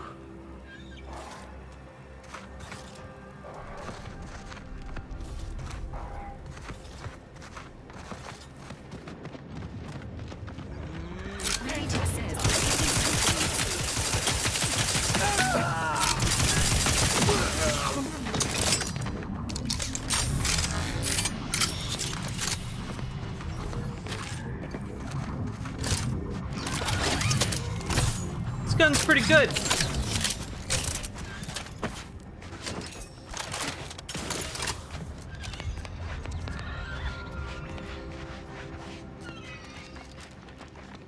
All right. Old man, I found your data pad. Ah, you've returned in one piece. Did you, perchance, acquire those, precious items we spoke about? Got both files right here. Gotta say, they don't look much like manuscripts. Oh, don't you worry about that. Come now, hand them over. Ah, yes. Beautiful, beautiful. My handlers will be mighty pleased with these indeed. Who's your handler? Your agent? Ghost Rider? Just a local logistical agent operating here on Sub Rosa's behalf. Undoubtedly, you've heard of us. She sent me here to collect these files. They were meticulously kept by the vigilant who lived here before the war. Prominent woman, knew many folk, before a landmine dashed such hopes.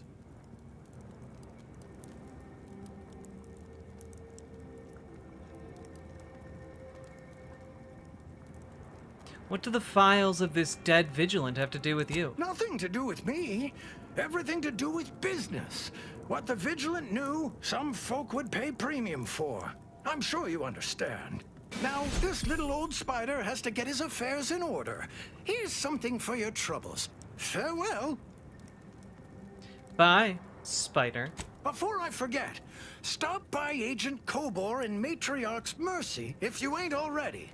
Helping me should be enough to get you past her lackey. Now get! Hey! Now to patch That's what myself up we a little call networking. Come on, Spider. Gather your energy.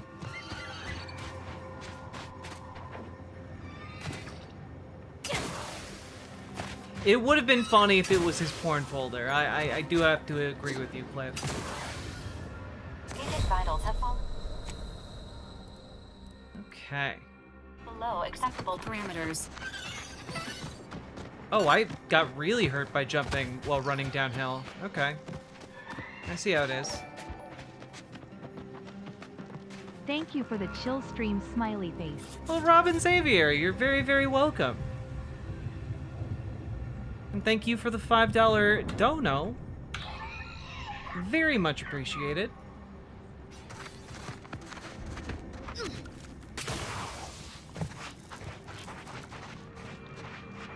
Alright, here I am. Just gonna waltz right in here. It'll be fine.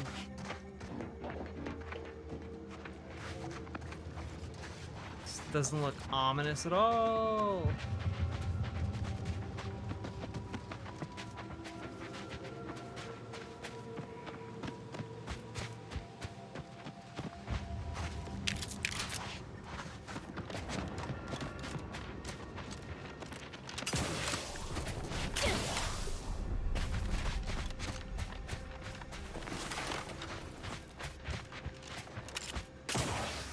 You keep getting subscriptions gifted, so you wanted to give back in some way. I appreciate it. So you did come. Good. I'm not partial to working with those given to second thoughts. It seems we arrive on a desolate scene. I don't know what transpired, but whatever it was killed the refugees to a person. As an arbiter, I bear a strong stomach. But if you've any reservations about witnessing destruction visited upon the innocent, you'd best steel yourself. Uh-oh, I already feel a little sick. Buck up, compatriot. The only way to discover what happened here is by fording a river of corpses. Jesus. I've some theories on the refugees' killers, but I remain unsatisfied. Although I am not required to do so as an arbiter, I would care to acquire proof.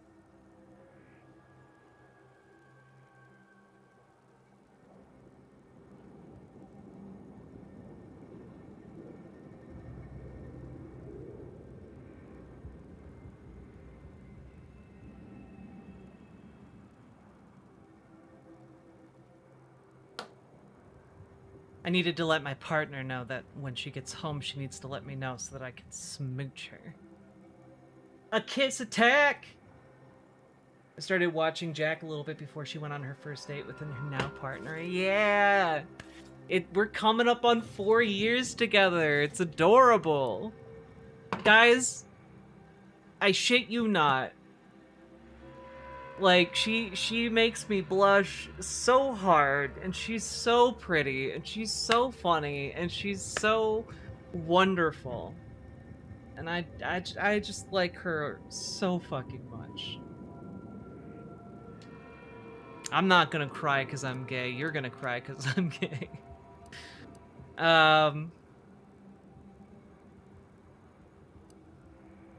Arbiters don't require evidence? You must not be too concerned with justice. We operate under the Sovereign's indefatigable will. Thus, we do not need proof.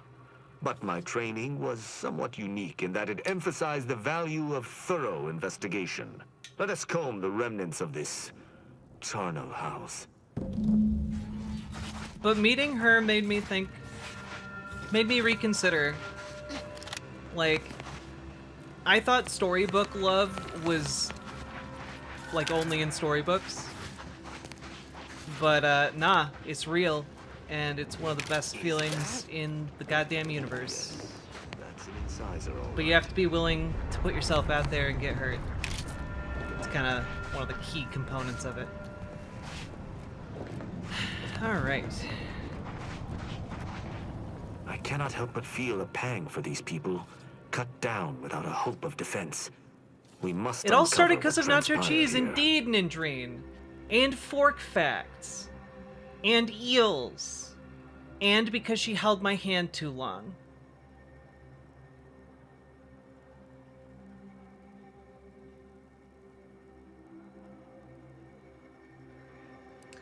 Do you really care about finding out what really happened here? As an apprentice, I was taught to see investigations through to their completion.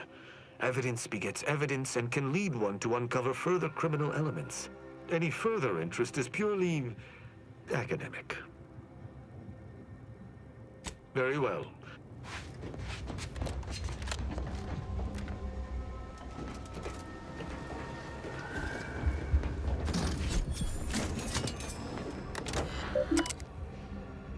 Auto-mechanical status. Ah. 0 logged for charging.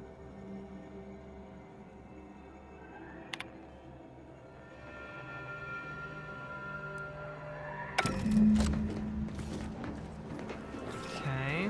One of the camp's terminals had an entry about equipment and food. Let's see.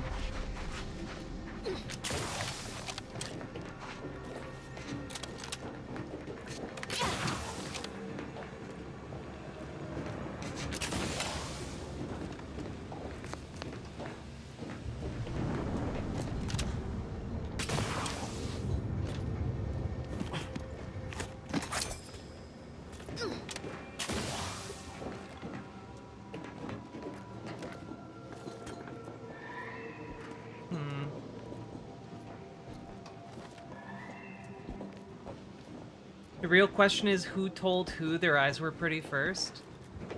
Oh, I mean, I was about to say definitely me. I'm pretty sure it was me.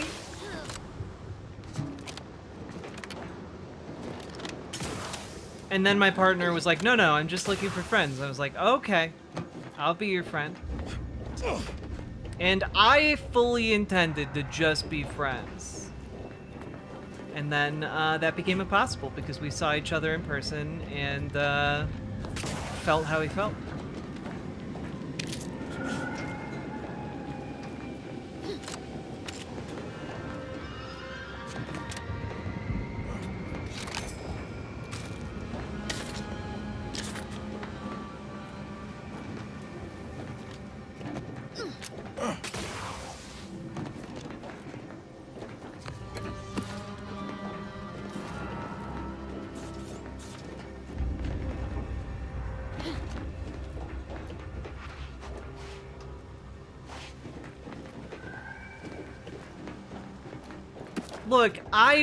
Look, I met Clarice and I wanted it to I wanted it to be dates.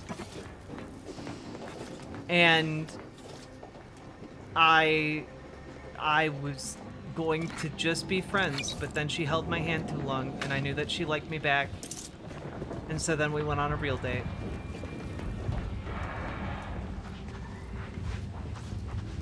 I can hear the bullshit alarm going off from here. No!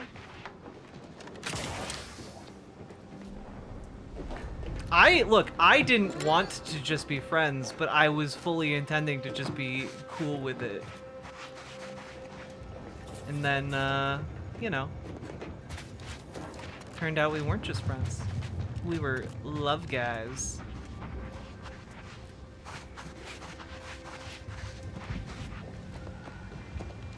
We had a powerful love guy bond. Lady Raincloud! And yet, now we're living together and we're just roommates.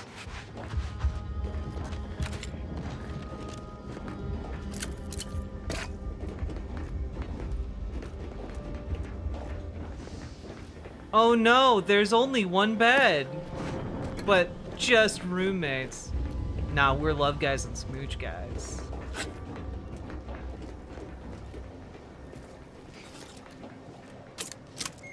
Well, they are giving me a lot of grenades and I'm a little worried about why.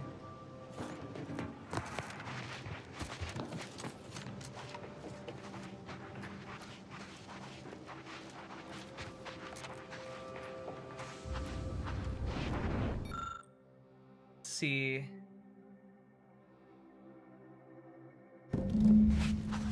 Okay. Okay, destroyed transmission tower. You know, they took the trouble of making outhouses. I would guess there is some kind of secret in one of them. That's my guess.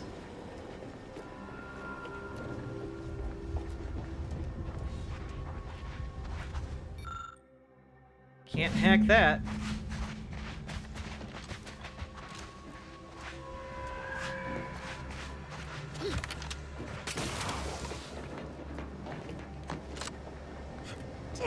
What's this?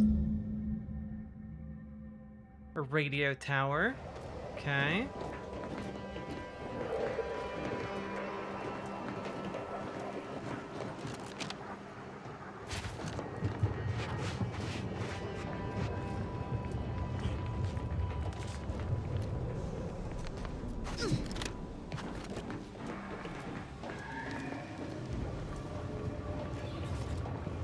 Ooh, I can unlock this though.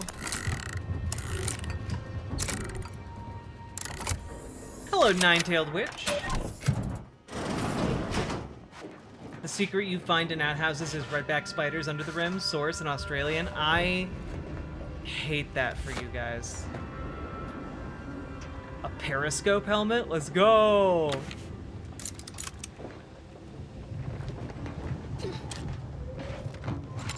Uranium grenade. Okay, there's nothing else in here, sadly.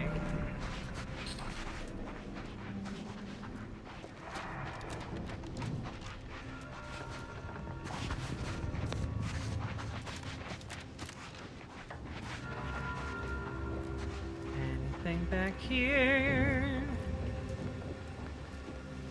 We could be anything. Oh, what's in here, though? Oh, I started there. There's nothing in there. Dagnabbit.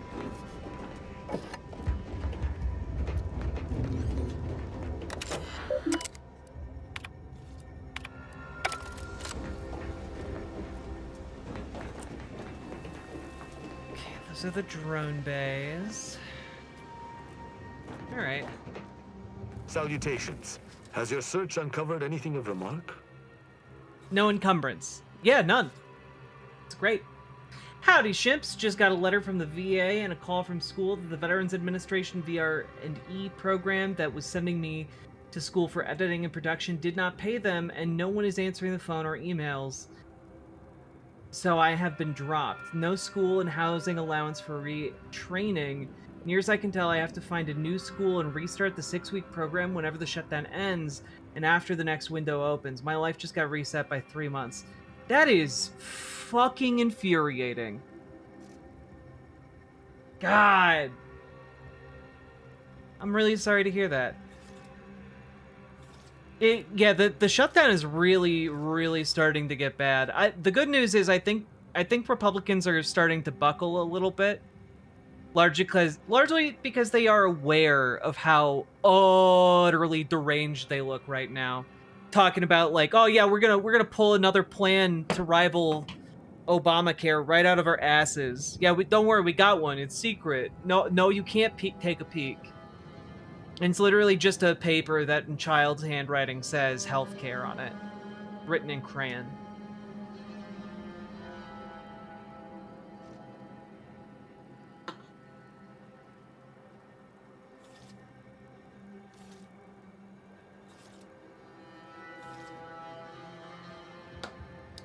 I've heard it's the longest shutdown in U.S. history. Is that true? Yep. I believe it was supposed to be sometime in the middle of this week that it became the longest in history. The previous longest one was also under Donald Trump.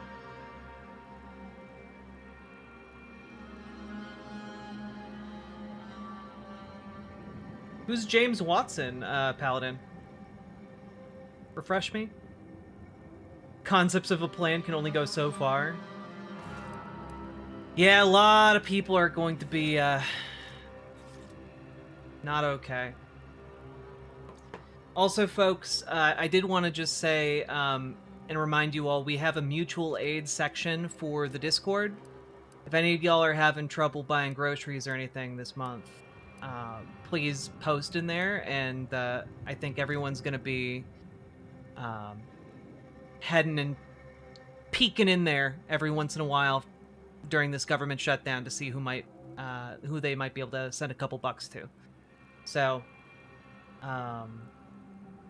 yeah, if you are feeling the pinch because of the snap cuts or reductions, post in the mutual aid section. Yeah, and Nindreen, I've been seeing conflicting reports that, like, some SNAP benefits are going out, or certain states, all SNAP benefits are going out, but, like, I don't know if it's consistent across the board. It doesn't seem like it from what I've been seeing. Oh, that fucker, Paladin. Thank you. Thank you. Hey, Rod Ramis.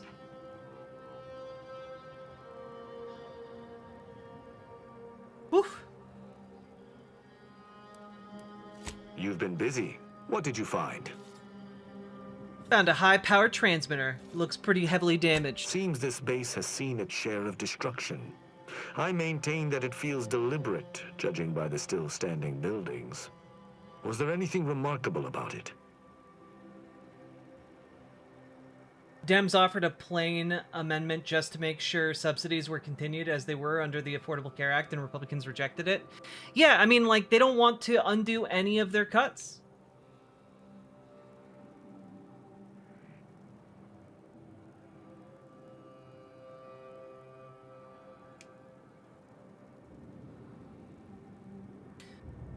Yesterday, a judge ordered Trump to pay full benefits. Is that true?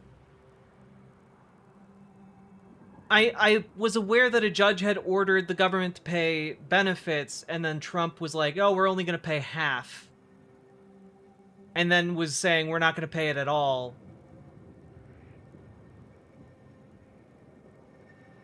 Did they issue a secondary ruling saying, like, oh, yeah, you definitely gotta, though?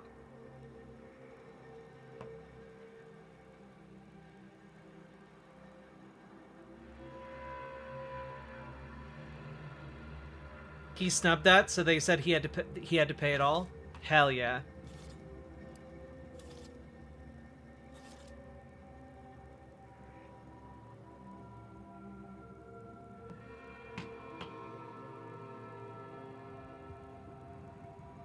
Appeals court says it won't block order to fully fund SNAP as states begin issuing benefits.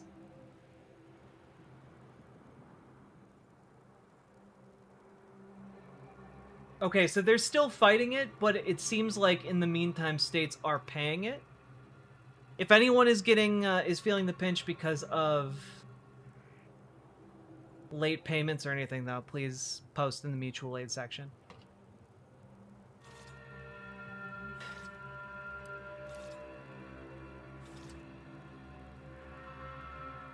Whatever destroyed it sure wasn't leaving anything up to chance. Thorough destruction scarcely narrows the list of possible suspects, unfortunately.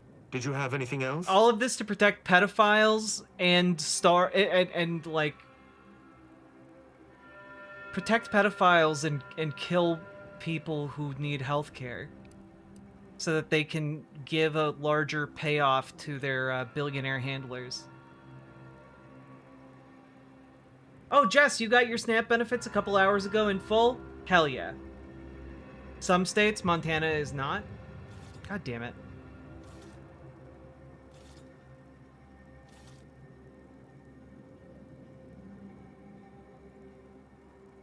Oh yeah, Nine-Tailed Witch, I pulled up an article just now and saw that. I saw a terminal entry cataloging the base's automechanical defenses. Perhaps it might allow us to ascertain the final moments of the camp's machines. See if any final commands were sent before the camp's destruction.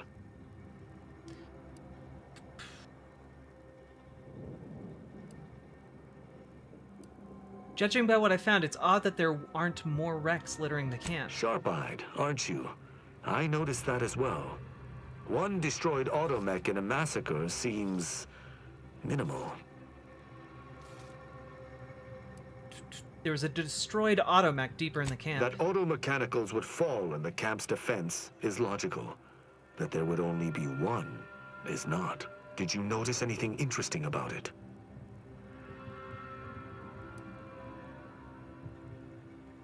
The barrel was nearly melted off. Looked like it had been fired many, many times.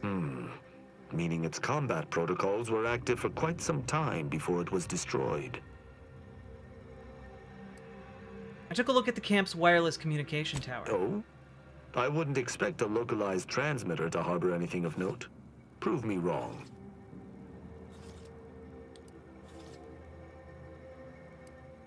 Seems there was some tampering, but I don't know the significance. The sign that something unusual happened there may fit snugly into our other observations. We shall wait and see. I'm done with my investigation, and I think I've discussed everything I wanted. You're certain? You've combed the place to your liking? I'll have another Very look well. around, I because shall I'm continue not. to search on my own.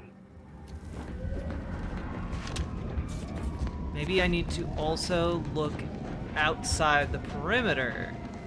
It's the one place I didn't look.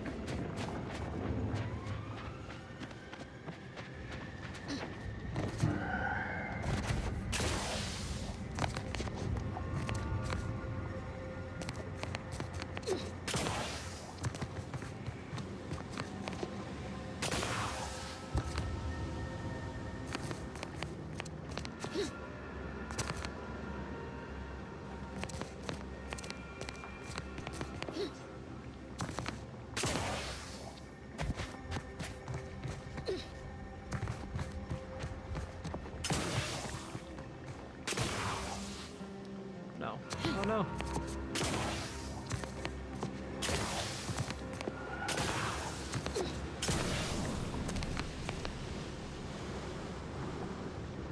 I'm not getting up there.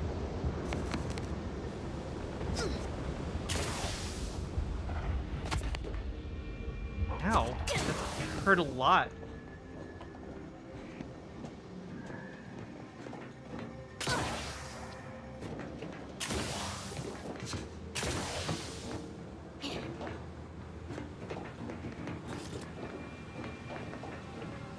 Hey, disaster suplex. Without the Sovereign's guidance.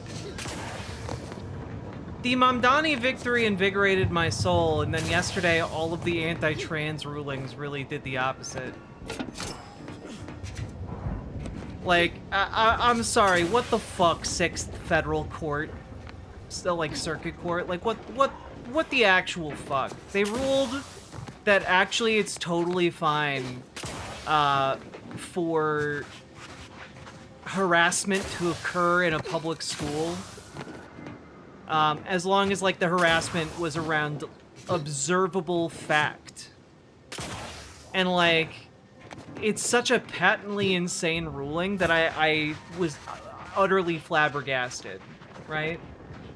Like, they straight up are saying, like, oh yeah, if you just think something is true, and you say it, the school can't actually have any kind of code of conduct or policy related to that, which is insane.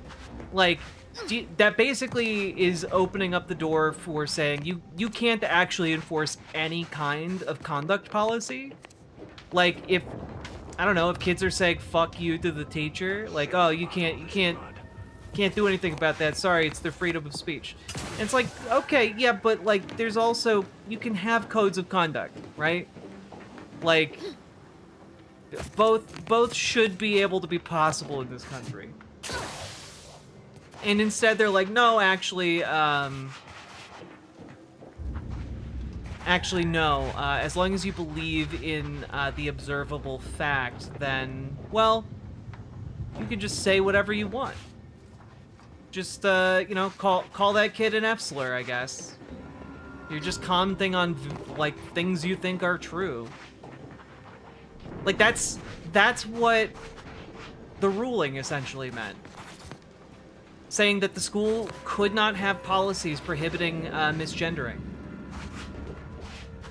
And, of course, one might look at that case and be like, well, it only applies to the misgendering. But it also applies to, like, everything else, because the only reason they said that it's fine to misgender is because they were saying, essentially, like, it's not materially harmful or disruptive. And it's kind of like, well, you know, you tell that that's the reasoning to these children, they're gonna make it disruptive, and they're gonna make it material.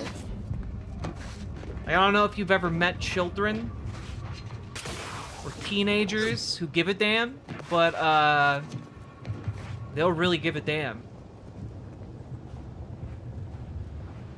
Have you heard the leaked audio from a question-answer session after the initial Leo of Jonathan Greenblatt video session with ADL members? No, I haven't seen that.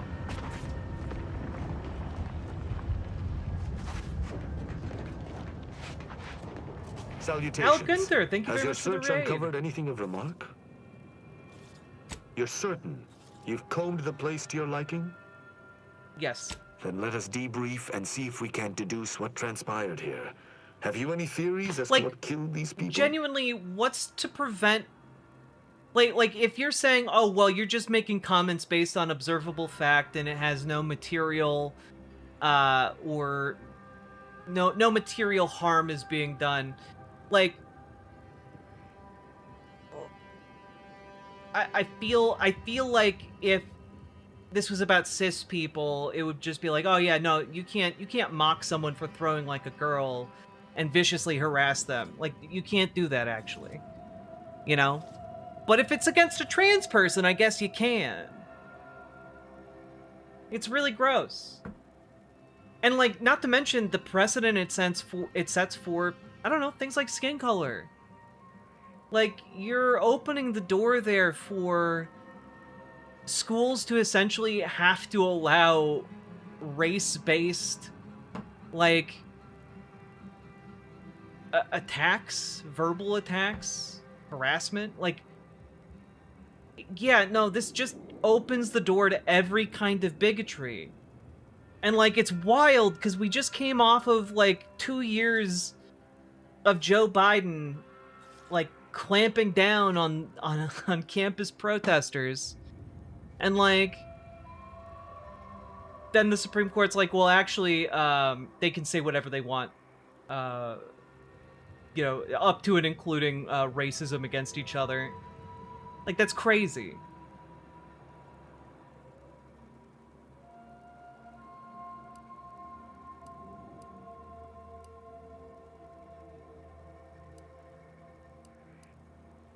How do you think they died? I have a strong theory, but there are gaps. I'd like to hear your own analysis, and we may compare where our ideas converge. Gotta DM you soon. There's an opportunity that came up that Cirrus and I want to get you on board with. Alec Gunther, I'd be happy to give it a look. Hope you're doing well.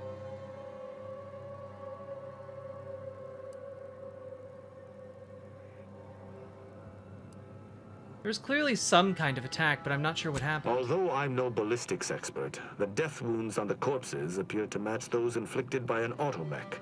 Have any theories about the automechs that did this?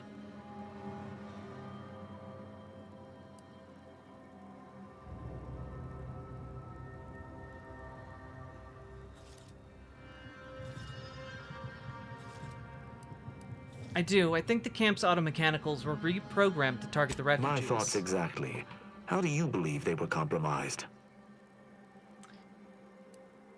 Maybe they were just defective? It's too convenient. I submit that the refugees predominantly used the local shortwave tower to control their automechs. The saboteur commandeered it and sent out an override. The only remaining puzzle piece is why. Why go through all this trouble to eliminate a handful of isolated refugees? I think it has to do with that stolen relay. Its destruction was deliberate. Agreed. I do believe that relay is of Protectorate make, and the refugees most certainly didn't build it themselves. They were likely Protectorate as well. I hypothesize that they used it to listen in on Protectorate communications, then sold what they learned to Sub Rosa.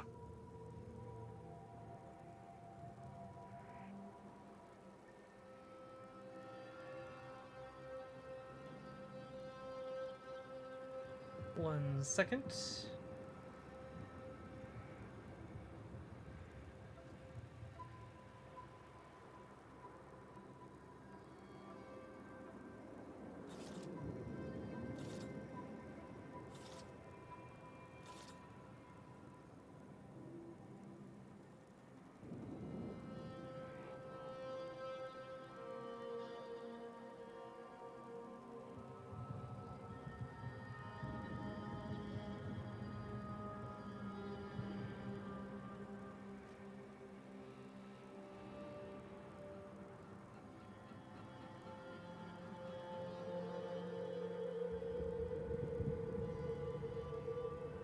Interesting.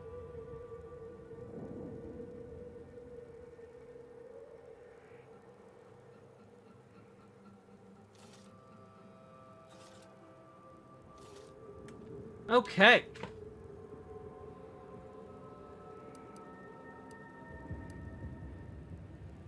Anyone got some questions for me? Or some likes for the stream? Or some donos? Let's see here.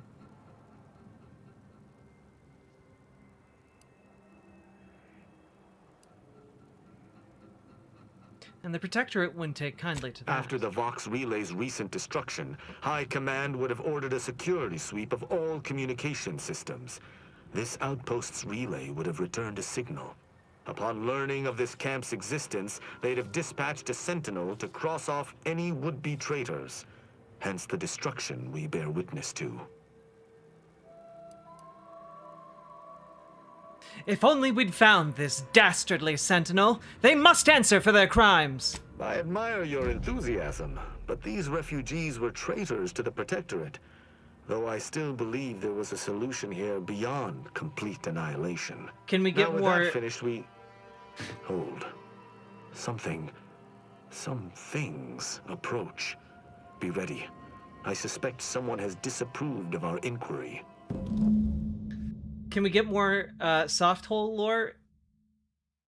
Number 1. Dr. Soft Hole didn't go to medical school to not have a goddamn honorific. Number 2, no. Just no. Engaging combat protocol. Bent on eliminating any stragglers. To arms! Tank recharge! I ain't afraid of no bot.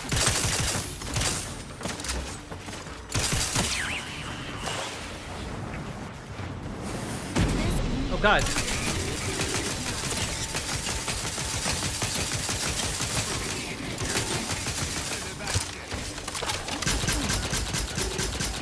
Ready to wait. On your command.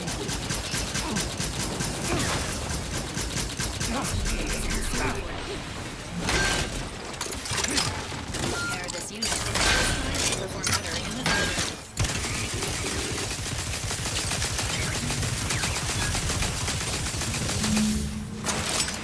That was a hardy engagement. You held your own admirably. These automechs will never be used to perpetrate such heinous acts again. There we go.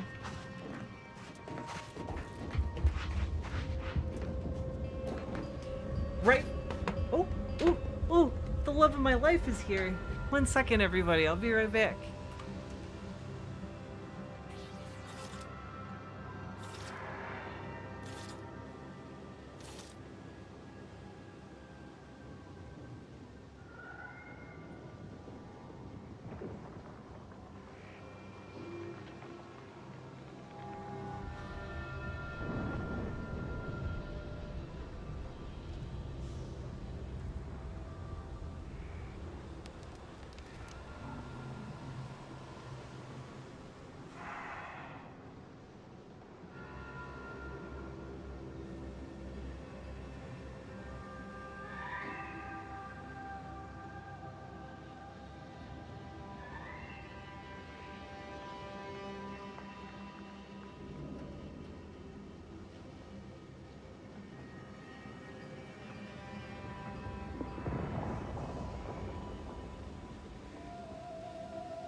Hello, everybody.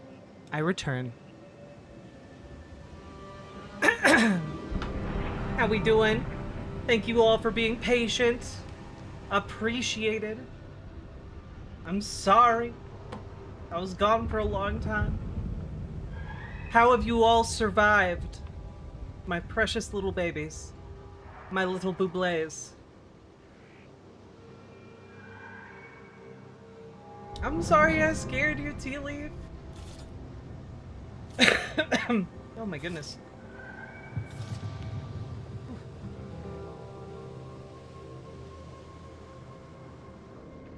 I don't know how you made it.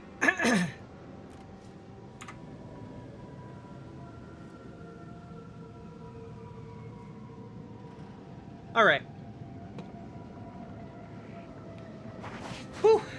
You owe us a Jazz Dog song. I don't think that's how that works.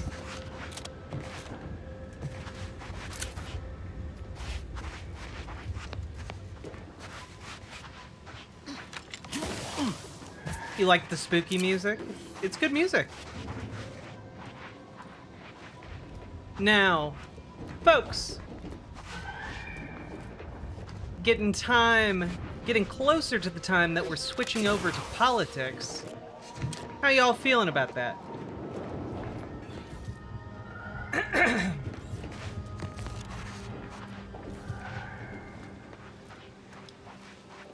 Hey, Gayfesh. Stream's going all right. Looking around the Discord, I figured gay shit was going on. It's true! The gayest shits! I believe we're at the end of our investigation. The prospect of sharing our findings with the broker isn't terribly appealing, but we've little choice. I will locate my wretched Sub Rosa transport and return to Free Market Station. Pleasure fighting beside you. Be sure you return to Free Market Station to debrief with me.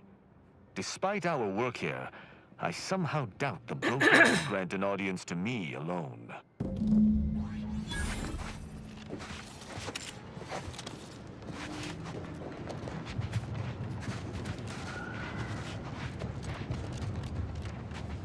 Jess, I'll look into it, for sure.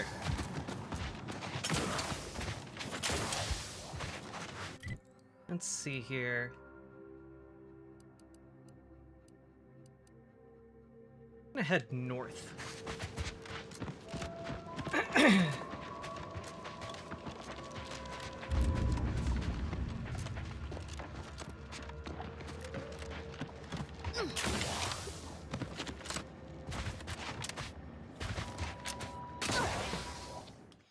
Been missing stream politics a lot? Well, let's get you some stream politics, huh?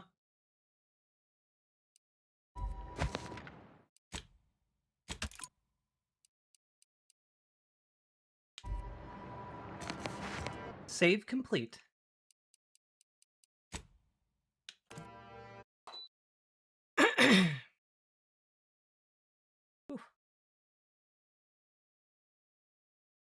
It's from Majority Report. They had on Ryan Grimm today. Yeah, I want to track down the original clip, though. Oh, God. I'm doing pretty all right. I'm doing pretty all right.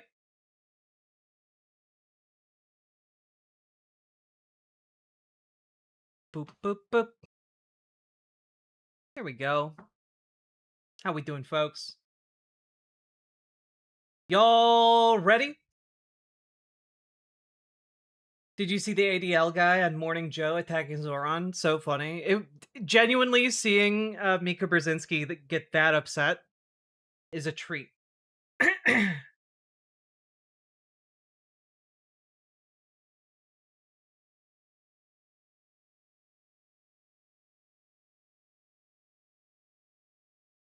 Let's see here.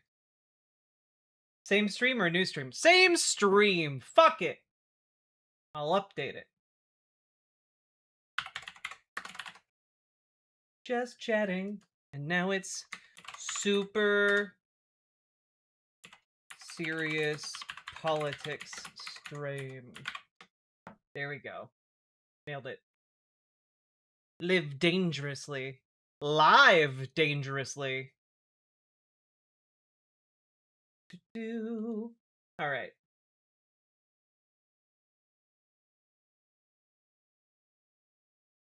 I edit the name of... Yes.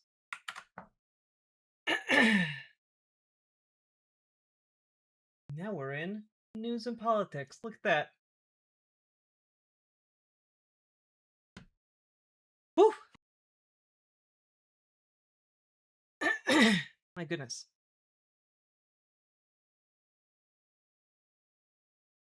All right.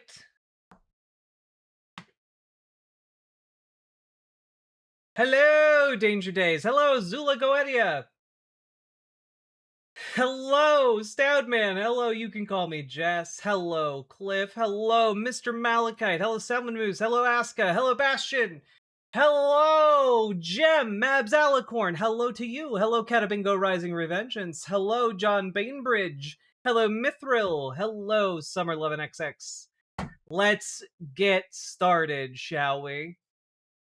Hello, Shamaniacal the Shamanite. Hello, Gay Fash. Hello, Josephine. Hello, Story the Bard. Hello, Salty Turtle Cupcake. Hello, Rod Ramuz. Hello, Phyrexia. Let me pull up our junk. Got things to say and talk about today. All right.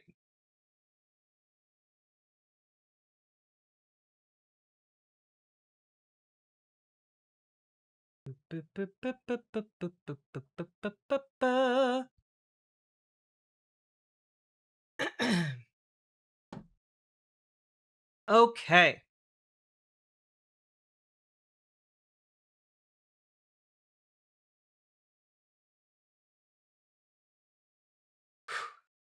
Hello, Crochet Whimsy. Hello, the Kitsune Cavalier. Hello, Paladin Lost. Let's get dangerous. It's true. Let's do it. All right.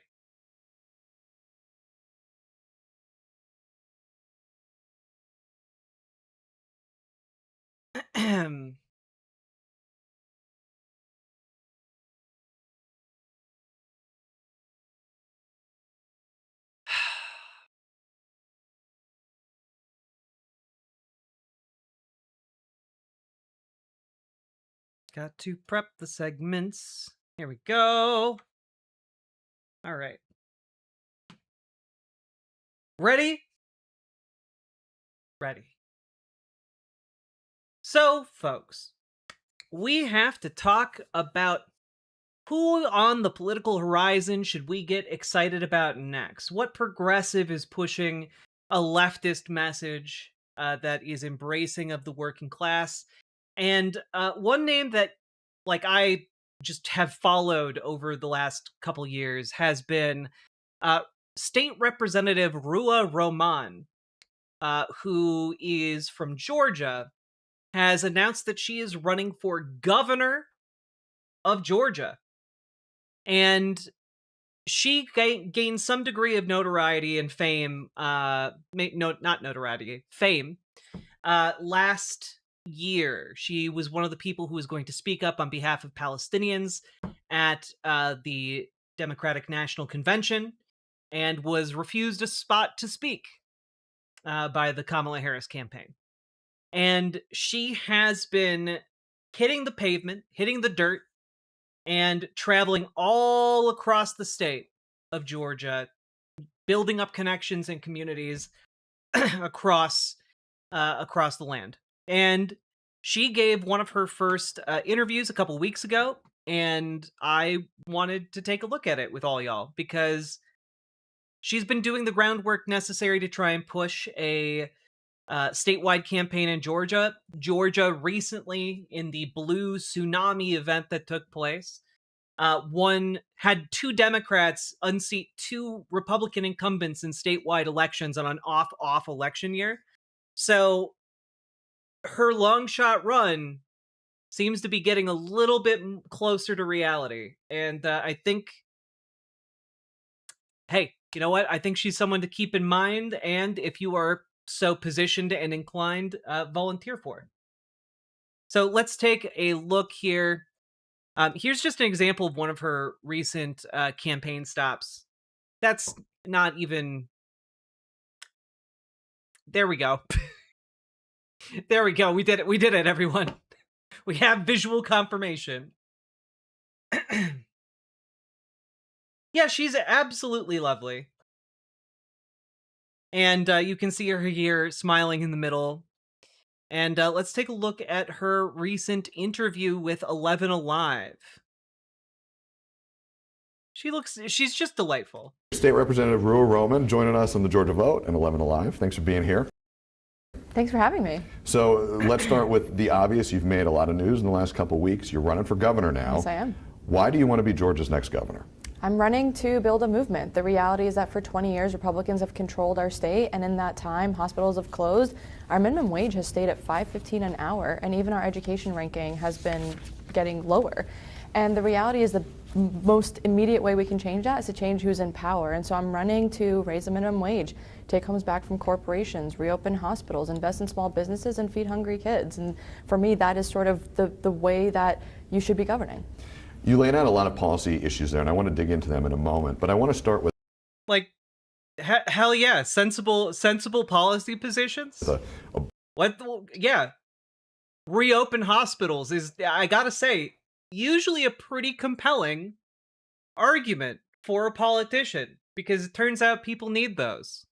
Broader question, because you rightly pointed out that it's been roughly 2 decades since Democrats have controlled the governor's mansion in Georgia. How do you flip it now? Yeah, I mean... Yeah, no, the state minimum wage in Georgia is still $5.15 per hour. It's insane. Like, my God. That's why I said I'm running to... The federal minimum, I think, is $7.50, but Georgia has a lower state minimum.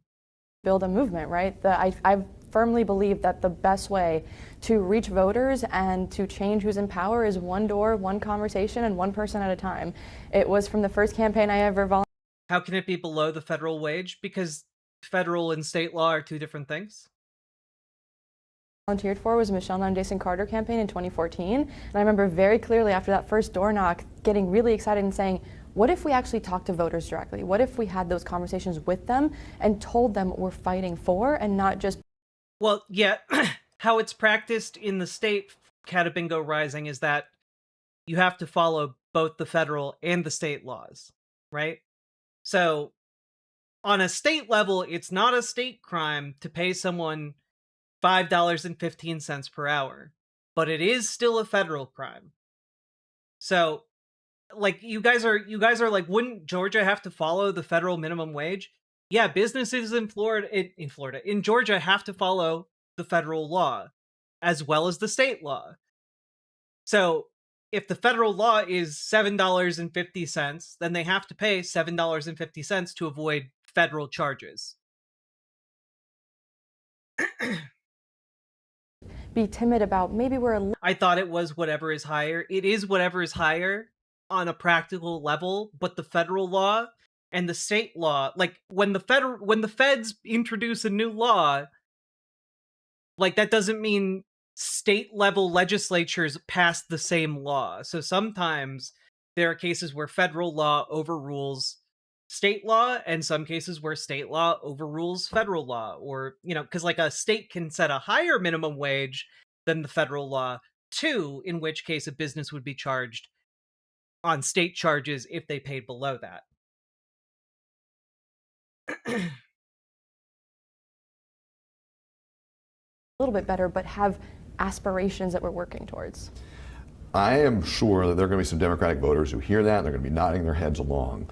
I suspect there may be some as well who were... I'm sure some people want to reopen hospitals, but what do you have to say to those who want people to die en route to their hospitals, like the poor are supposed to? Remember similar messaging coming out of the 2 gubernatorial campaigns of Stacey Abrams that made a lot of noise, got close, but eventually both failed. And they might hear you say this as well and have a little bit of skepticism. What do you say to that Democratic primary voter? Yeah, so first and foremost, there will be no incumbent this time around, and the closest we got was in 2018, but at the time, our population was still somewhat different. Today, our population is even younger. We have more folks who are looking for a different direction, and to be quite frank, a lot more people have been left behind. We've spent so much time focused, at least down at the Capitol, Republicans have spent so much time focused on corporations and special interests, and a lot more Georgians are noticing. Let's talk about politics. Also, like, I'm just something I'm noticing. She's really good at this. Like, it's clear she's practiced the talking points, but she's not using any filler words. Like, she's able to present this in a very straightforward, easy to understand way. Like, I talk all the time for my job, and I struggle with filler words quite a bit. She's doing it no problem, like, just completely avoiding them. You laid out a couple of things that are important to you, but we always ask this question, so I want to put it to you directly. What is the #1 challenge? Yeah, after that last election, folks, a few days ago, Blorgia is back on the menu. Challenge facing Georgians right now, in your view? Right now, it is the challenge of affordability. Everything is getting more expensive, and it's getting more expensive at the same time. Think about utility bills. They've skyrocketed. Think about the fact that even though everything is getting more expensive like food, wages have stayed the same, and we haven't really done much about it. Car insurance. We kept saying we needed tort reform to lower insurance rates.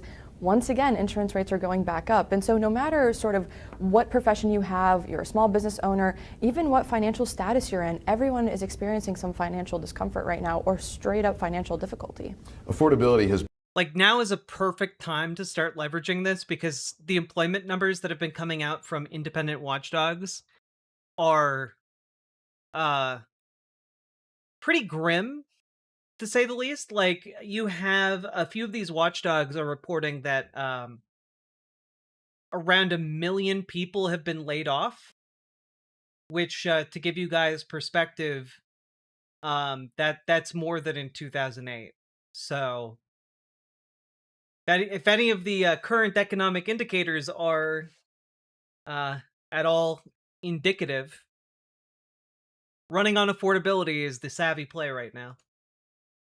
And you'll probably be unsurprised to hear this, affordability has been probably the most frequently cited issue of the candidates when we ask that question to them. You cite it as well. How do you fix the affordability problem? Yeah, I think we have to get our priorities in order. We cannot keep focusing on corporations. And to give you an example, this legislative session, we had multiple special interest bills fly through the legislature, but we haven't even once discussed the minimum wage. And at least in the past 12 years, my colleague, State Representative Dewey McClain, has presented a minimum wage bill every session that he was there. And it never even got a conversation, let alone a vote. And so, but when it came to, for example, protecting a corporation, a pesticide corporation specifically that could poison people from liability, it sailed through within one session. And so for me, it's how do we flip that dynamic on its head and actually center Georgians instead of corporations and special interests? Let's talk about paying for this stuff, because I can hear the voices in my head and the voices of viewers who are going to be hearing this and saying, well, hey, if you want to expand healthcare funding, if you want to raise the minimum... She's smiling like somebody who's rehearsed this particular interaction 10,000 times. Wage, that could put a pinch on some Georgia businesses, some Georgia institutions. How do you pay for all this? No, thank you. I love that question because I am a policy sort of wonk, as they say. In the case of, for example, the minimum wage, right?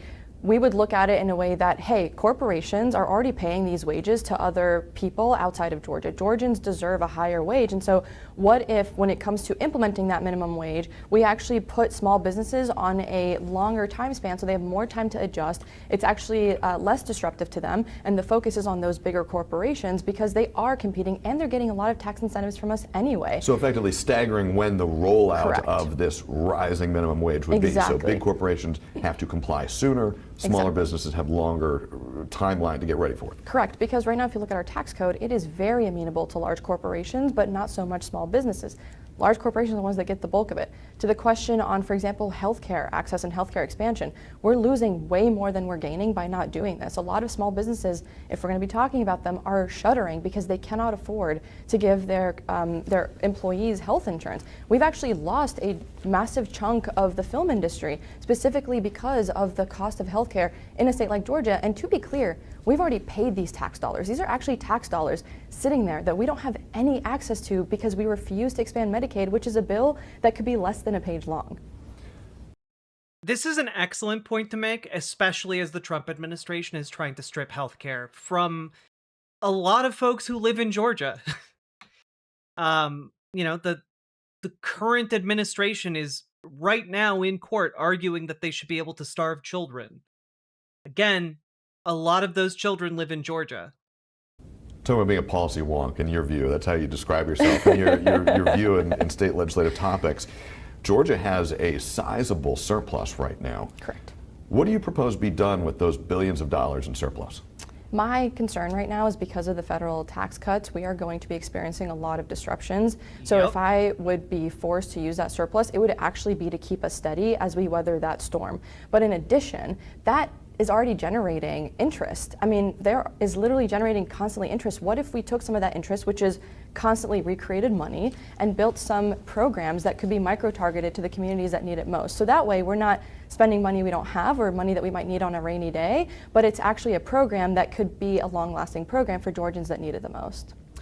Let's talk about some of your background as idea. a politician and as an activist and as somebody who's been involved, even though you've been in the State House for 2 terms so far, you've been involved in politics for a long time now. You mentioned that Georgia, earlier in our conversation, has gotten younger. There's been a focus on younger candidates around the country. You are one of them. You're not the only one. You probably know where I'm going with this. You've been a vocal supporter of the New York City mayoral candidate, Zoran Mamdani. Do you see him as an example, as somebody who other Georgia younger candidates should emulate? There's been a running joke that we're going to have one of those countdowns since Zoran's been mentioned related to this campaign, since 0 and permanent We're back marker. at 0 here. You know, but I understand why people are making that comparison. And to be clear, what makes Zoran's campaign so appealing to a lot of us is that he used and leveraged sort of this new media environment, not just to gain notoriety or build a brand. What he did is he leveraged it to teach and educate the population about the process of voting, of campaigning, but then pulled in a sizable number of volunteers. I think they're at almost 90,000 volunteers. And what I tell people is if we can recruit 5,000 volunteers by the end of the primary, 15,000 by the end of the general, we're completely changing the dynamic of elections in a state like Georgia. And so even though his policies were targeted to New York, what I want people to understand is that it's actually about the actual steps of electioneering, of how to run a campaign that should make that really compelling and should be the lessons people take of how do we go to voters and make them a partner in this process. Because the reality is when we end up, if we end up governing, we would need them with us in that process. And to do that, you have to give them a policy they can believe in and understand and show them how to be able to make a difference. I'm glad you take that tack, because I read your AJC op-ed kind of on this topic as well, and it was pretty heavily strategy focused, like you just said. I mean, it seems like you really admire the way that his campaign has been run from a strict. Yeah, some breaking news here, folks. It appears that specifically Supreme Court Justice Ketanji Brown Jackson has issued a temporary halting order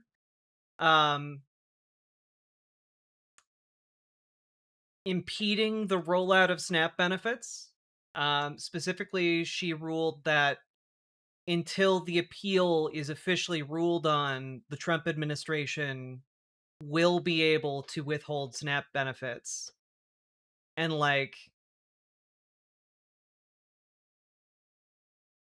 I gotta be honest. I'm a bit shocked. I'm a bit flabbergasted. I don't know. I don't know exactly who decides on the Supreme Court who writes what. I don't know why she would willingly put that order out into the world. I don't get it. Yeah, no, the reporting from the Hill is saying that it's Supreme Court Justice Ketanji Brown Jackson who halted the order requiring a full distribution of SNAP benefits. Some states will have already paid out. I've heard Oregon has, for one. Each justice is assigned an area. This involves Rhode Island, which is her area.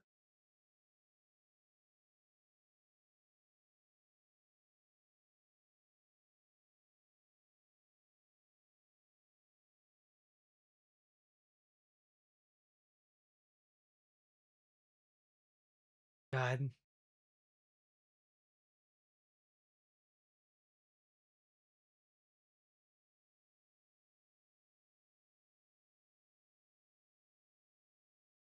Yeah, no, it's signed by Ketanji Brown Jackson. I don't know. She oversees Rhode Island in that area of the country. I mean, that's great, but I don't understand the reasoning really. Yeah, like I'm looking at the ruling right now, and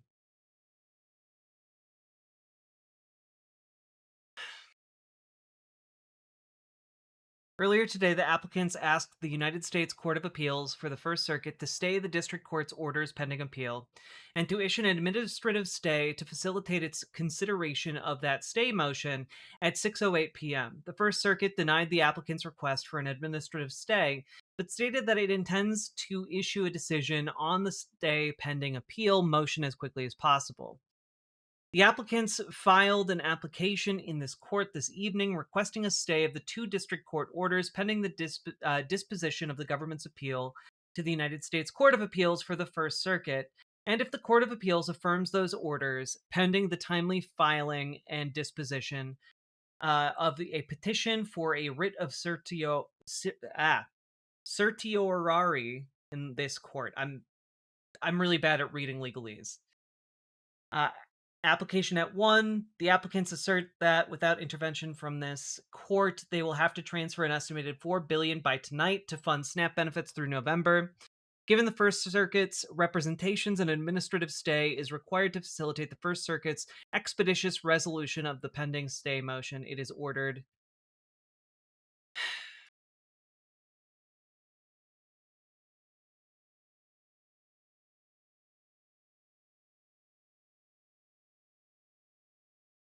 Like, this argument makes fuck all sense to me. First Circuit denied the administrative stay, and she issued the stay given the First Circuit's representation. Yeah, that this is exactly what's confusing me, Paladin. And it's confusing me as well because, again, it's Ketanji Brown Jackson. She's one of the left-leaning judges. In fact, I would describe her as the most left-leaning Supreme Court justice. So I'm kind of... I'm baffled. If an administrative stay is required to facilitate the First Circuit's expeditious resolution, the First Circuit would have given one. Exactly. So I guess I hope most states have already distributed the funds, because was she threatened? I don't think so. I have no reason to think that. But like, I gotta be honest, it's bizarre. Her order will remain in place until 48 hours after the appeals court rules, giving the administration time to return to the Supreme Court if the appeals court refuses to step in. Oh, it's so fucking bullshit.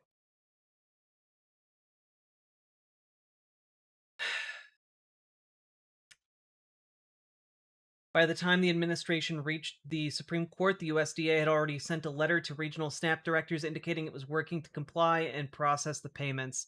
Yeah, I mean, some states have already sent out the payments. So, folks, I, again, just want to reiterate, if you have your SNAP interrupted, encourage you to post in the Discord and in the Discord mutual aid thread, and we'll all have to make sure we're checking in, taking a look at who's posting, and help anyone out who's struggling given the cutting off of SNAP. So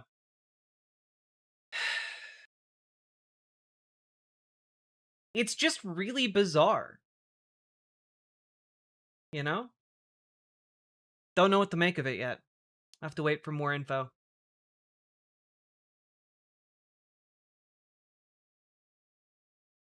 The sadists online are celebrating this decision? Well, yeah, of course, because they love the starvation of children. Strategic perspective, but I want to tease this out. If Robert Hubble, who I trust, said this. He wants an order from the First Circuit upholding the trial court. That would give the liberal minority a foothold to argue the Supreme Court should do as well. A strategic stay to increase chance of restarting SNAP benefits.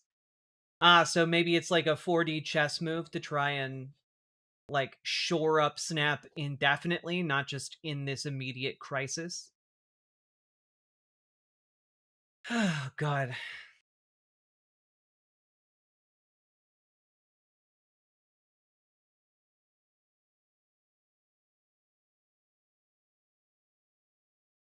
Well, Rua Roman is positioned to do very well given this rocky, fucking chaotic administration. Dropped a SCOTUS blog link in the topic suggestions.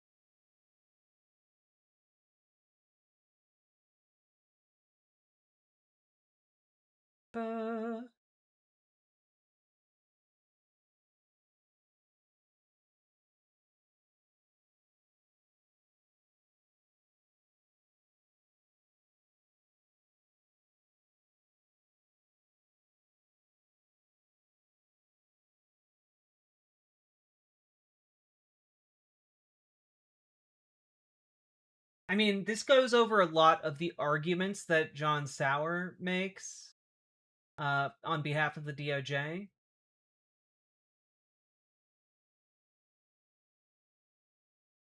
But it does not go into Jackson's reasoning, which is what I'm more interested in here. She wants an order? Yeah.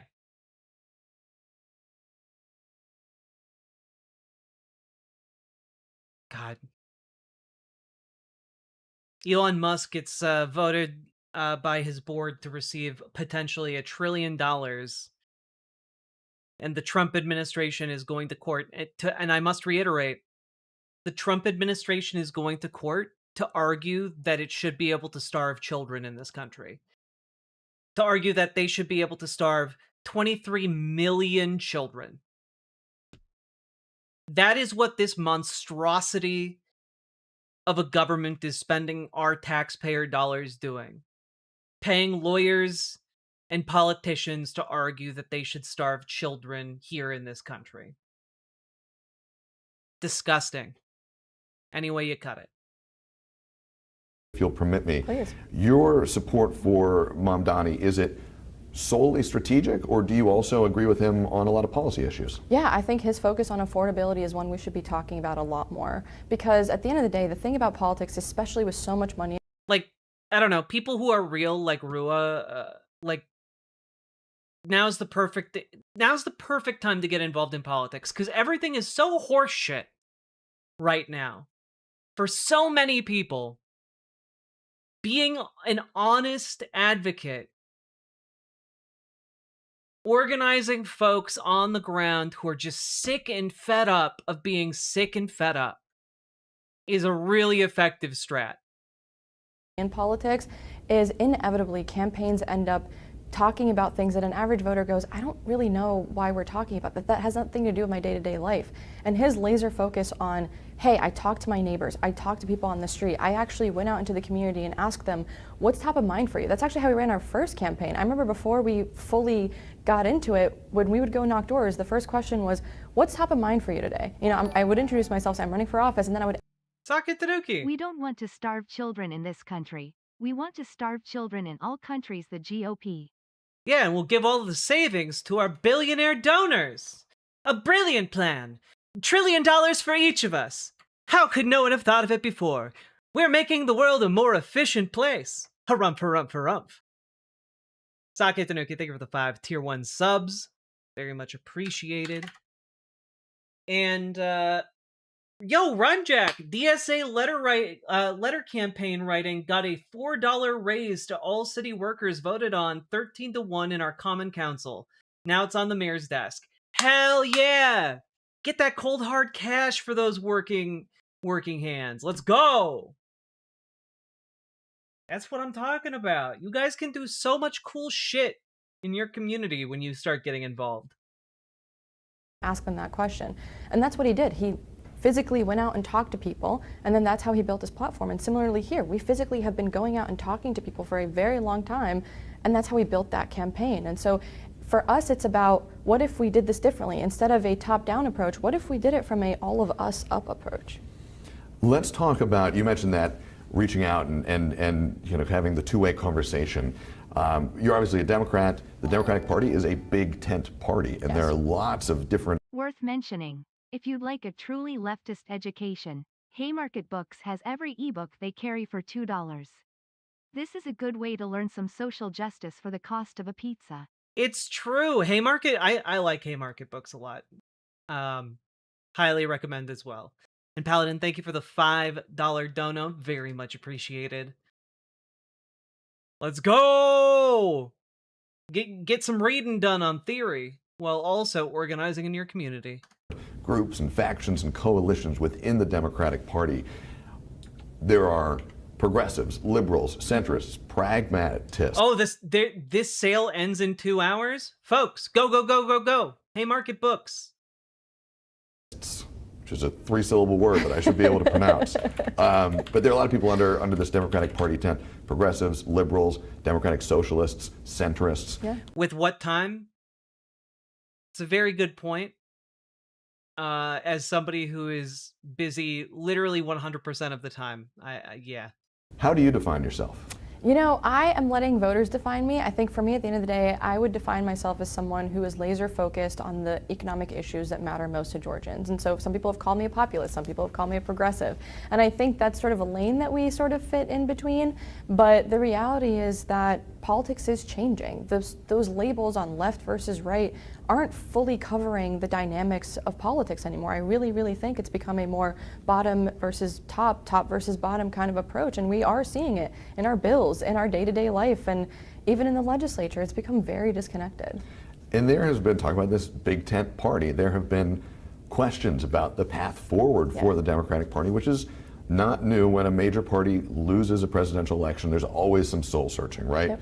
But even before the 2024 election, there was some tension inside the Democratic Party.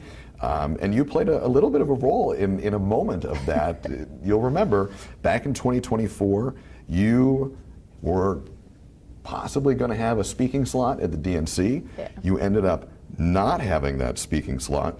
And I want to read you something you wrote in an op-ed in the Rolling Stone. You wrote that the decision to not allow you to speak there revealed what you called the structural racism inside the Democratic Party. Yeah. What did you mean by that? Sure, thank you for that question. So the way that went about is it was a kind of a very, very weird situation where I wasn't even supposed to be at the convention. I was there for a very different panel and got really pulled into this and sucked into this. But I remember very clearly at the time thinking that if we want to be a big tent party, that stage needed to reflect that. We had Republicans on that stage. I mean, we had one from CBP, Georgia. One from Georgia. Lieutenant We Governor had, Jeff Duncan. Correct. We had CBP agents on that stage. And so when you say, we're not going to give 2 minutes, and to be clear, it wasn't about me in particular. I just ended up being sort of the final coalescing name that everyone came around. But it was about any Palestinian, any person with my identity on that stage really did reflect a big problem, which is that if we're going to call ourselves a big tent party, there was someone, like a person on that stage glaringly missing at a time when this was a big issue for a lot of folks in the base. And so, but this is actually something that I need folks to understand, and we're starting to see some of that bubble up, is that if we really want to be a big tent party, we have to reflect that. And not just in identity or face, but also in the institutions that we are building. Are those voices at the table? Are they being represented? Or are we just talking about them without them, which is something I'm very, very attuned to. And I should just make a footnote here. The thing I like about her, and the thing I think that she may have the juice for here, is that she's very plain spoken. Like, this is a very matter-of-fact rundown of a lot of the issues that Georgians are facing on a day-to-day basis. And I think people in Georgia are gonna appreciate that. I think that this is a great way to convey a sense of earnestness that is a departure from a lot of flowery words and a lot of highfalutin language, but not a lot of policy fact. And I think folks, especially right now, they want to hear what the policies are, considering Donald Trump has none. The reason we say Lieutenant Governor Jeff Duncan, you said there was a Republican there. He was still a Republican at the time. Correct. He's now a or Democrat. I think maybe an independent, I don't know. He wasn't a Democrat officially yet. Yeah. He is now one of your opponents in this Yep. Democratic primary. And I want to ask you about that in a moment. Sure. But you had a lot to say in that Rolling Stone piece.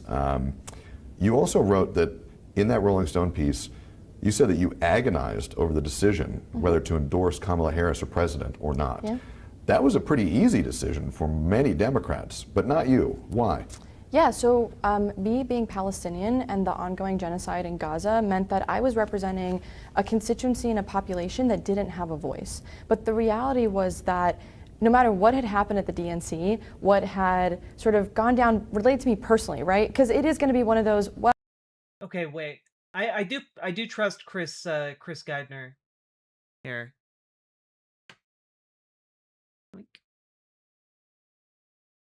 DOJ went to SCOTUS before we got the First Circuit's administrative stay denial. We know this because DOJ just filed a letter at SCOTUS about the admin stay denial. So DOJ went to SCOTUS because the First Circuit did not meet its less than 7-hour deadline for a ruling.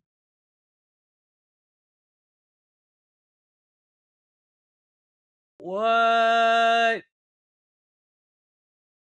Okay, so basically DOJ jumped the gun, and so my understanding of this, and please correct me if I'm wrong on this, anybody, is that DOJ jumped the gun and went to SCOTUS before the First Circuit could even officially make its full ruling, and thus that's why you have Ketanji Brown Jackson issuing the administrative stay in order to basically reaffirm that the DOJ has to go through the First Circuit.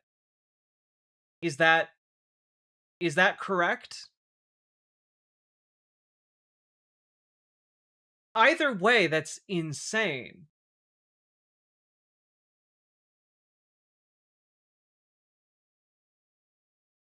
More or less, yeah? Okay.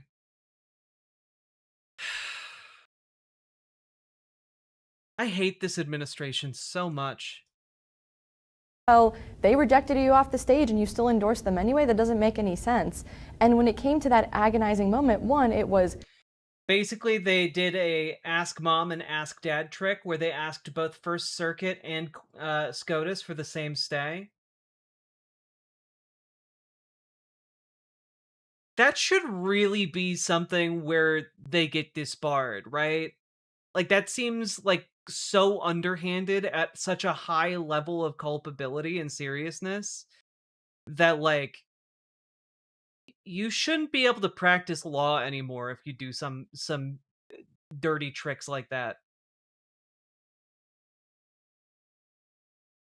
God.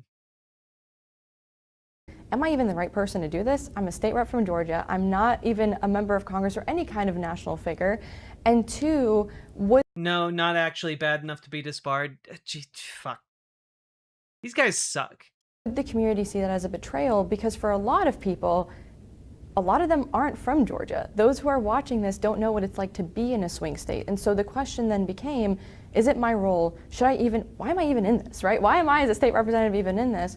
And what would that mean for the community? But the reality was that Well, Nyan Rat, I don't think Donald Trump and his administration are trying to starve the poors to death.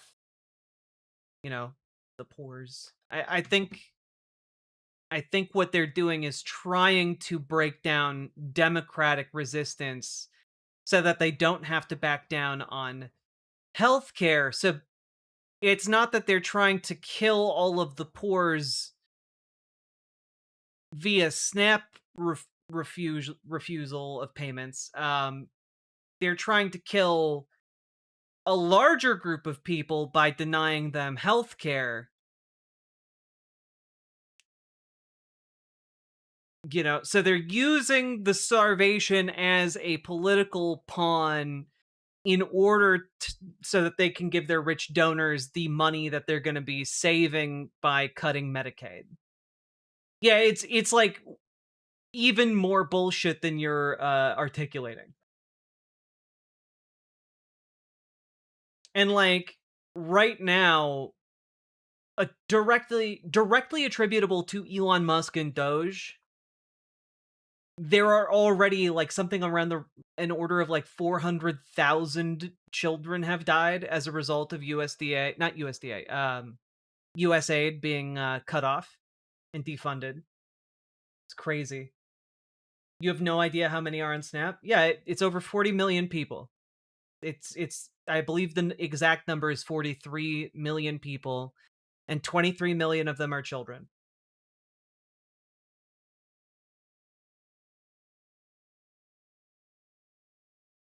Trump was, as we are seeing today, a deeply, deeply dangerous figure. And on top of that, that this was sort of a campaign that had, what was it, 107 days to I guess I'm just saying people suffering isn't a side effect of their greed, it's a bonus feature. Yeah, it's a bonus feature that they directly do want to have happen. Yeah. Why could Minneapolis side with Trump and say, no photos, please? Well, I mean, they sided with not exactly a Trump candidate, but Jacob Fry, who's infuriating. And I'm mad that the one place where we couldn't get a win over an incumbent Dem with a more progressive candidate, it seems to be Minneapolis. So I'm a little salty about that one. Fry does nothing. Fry actively wants to blight the area of town where like the George Floyd protests happened. Like he actively wants to destroy this part of the city. Like in some kind of twisted vengeance. It's weird and gross, and I was really hoping that like Fate would get in and be able to turn some things around. But like deliberately absentee landlords, specifically over like businesses, have been using tax loopholes while not filling empty business space. You've got, which in turn leads to an uptick in crime in the area. On top of that, like a lot of people live there, and like construction projects have languished. There's been a lot of knock-on issues, we'll say. And it's very frustrating.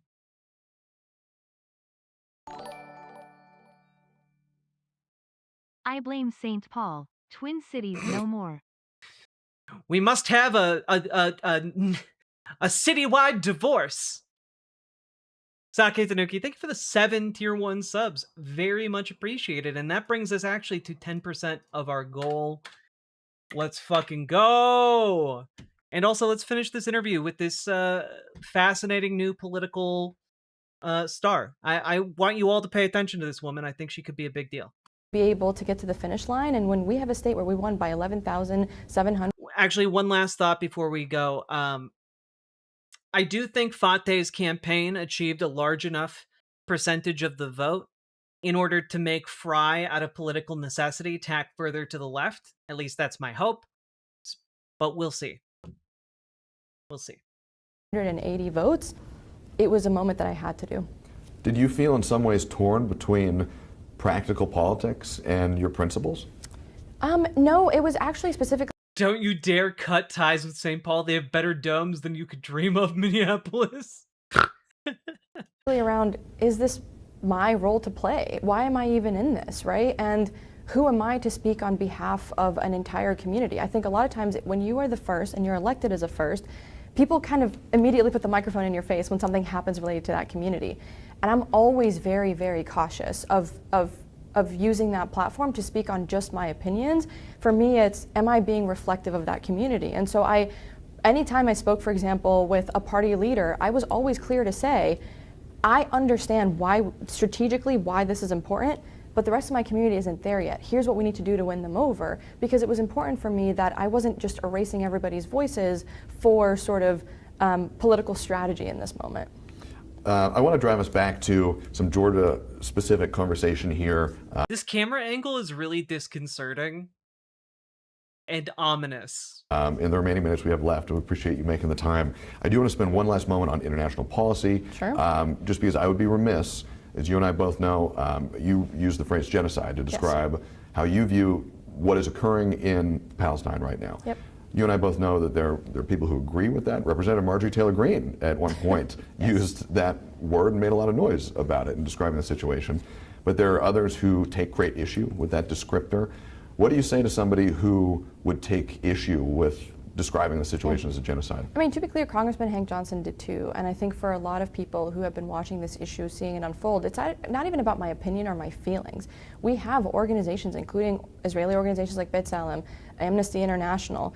True. As early as January 2024, the ICJ had demanded that Israel, for example, allow food in to prevent a genocide. And so it's actually not about my opinion or my feelings, it's just the reality on the ground. And I have cousins there, right? A lot of us have family there. And it's not as if we're just bringing this out of thin air to say it. I deeply believe in calling things for what it is. Who do you, I just want to be super clear, who do you blame for that then? The entity committing the genocide. I mean, at the end of the day, which is? In this case, it's Israel, right? Their military did not have to wholesale bomb a small strip of land, right? There are ways to engage in warfare. And this is actually something, if you go back to 2023, one of my Republican colleagues who served in the military pointed this out. He said, I served in the military. This is not how you engage in warfare. This is not how it's supposed to go. And so, again, this is not just my opinion. This is based on the expertise of others who know way more about international human rights law and military warfare than I do, and who have the expertise to back it up.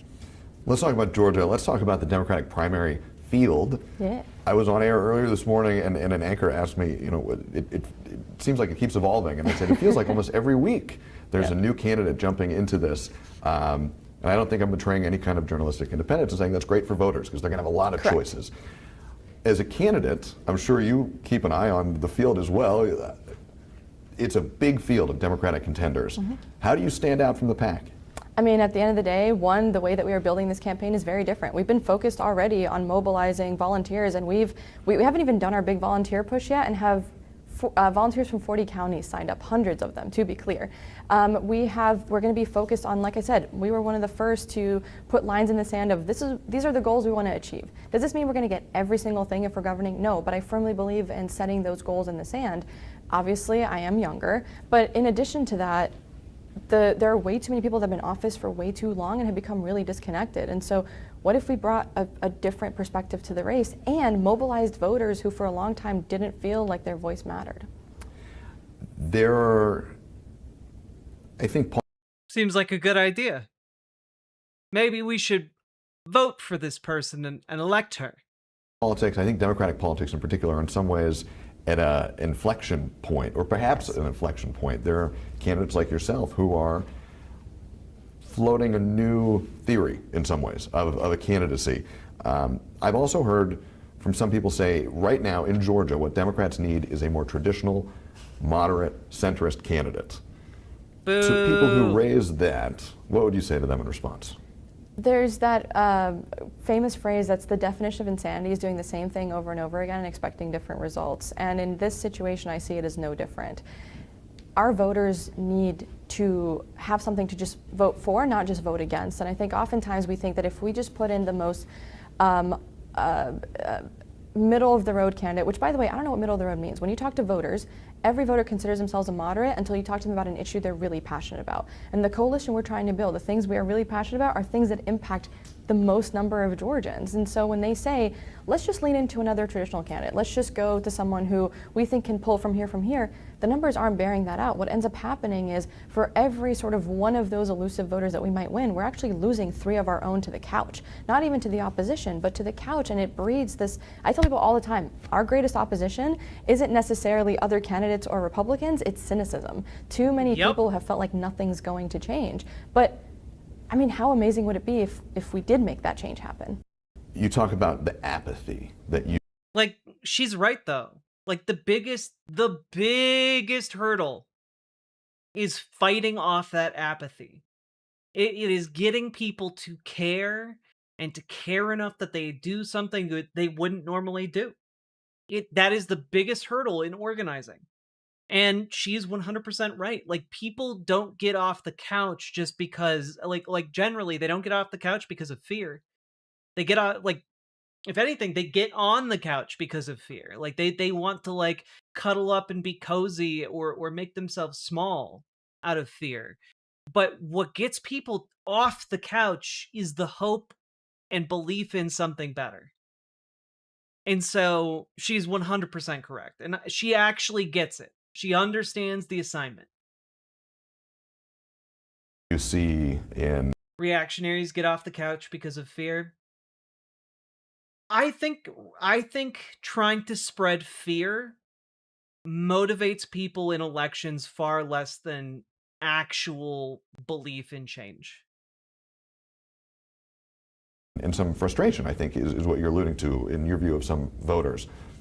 Do you think that is part of the reason that Democrats were not successful in 2024 in the presidential race? Absolutely. We actually saw this, that once again, one of the largest groups of people that didn't vote were that sort of swayed this election were non-voters. People who stayed home. Correct. People who stayed home. Yeah, fear motivates people to change like their perceptions of candidates, for sure. It's why you see a lot of negative attack ads. But fear also, I mean, voting against, a campaign about like, oh, vote for me, I'm not the big scary candidate. That's not an effective way to run a campaign. It just demotivates people. And I think oftentimes we get so into the partisan politics that we forget there's actually another option for voters, which is not voting at all. And as somebody who has been voting since she could, it's very frustrating to me, obviously, but also I understand why. When I'm in that Capitol and I see what moves in terms of legislation and what doesn't, when I see the way that we talk to voters and about voters, I always think to myself, of course they would feel this way. So what if we change that? What if we actually centered our voters and our constituents above all else and change the dynamic of not just the conversation, but also policy priorities and maybe Mamdani will turn non-voters into non-voters. The most delicious kind of voter. I really want some naan bread now. Also, Sake Tanuki, thank you for the 5 tier 1 subs. Very much appreciated. Thank you for supporting the stream. Give them a reason to come out because, again, people are struggling. There are people working 2, 3, 4 jobs. And on top of that, we're asking them take time off to work or to vote. And not only that, maybe even help out on a political campaign. That's a really tall ask for a lot of people. And you better make it worth it if you're running for office. Let's end here. We've covered a lot of ground. You've been involved in politics for a long time, relatively speaking.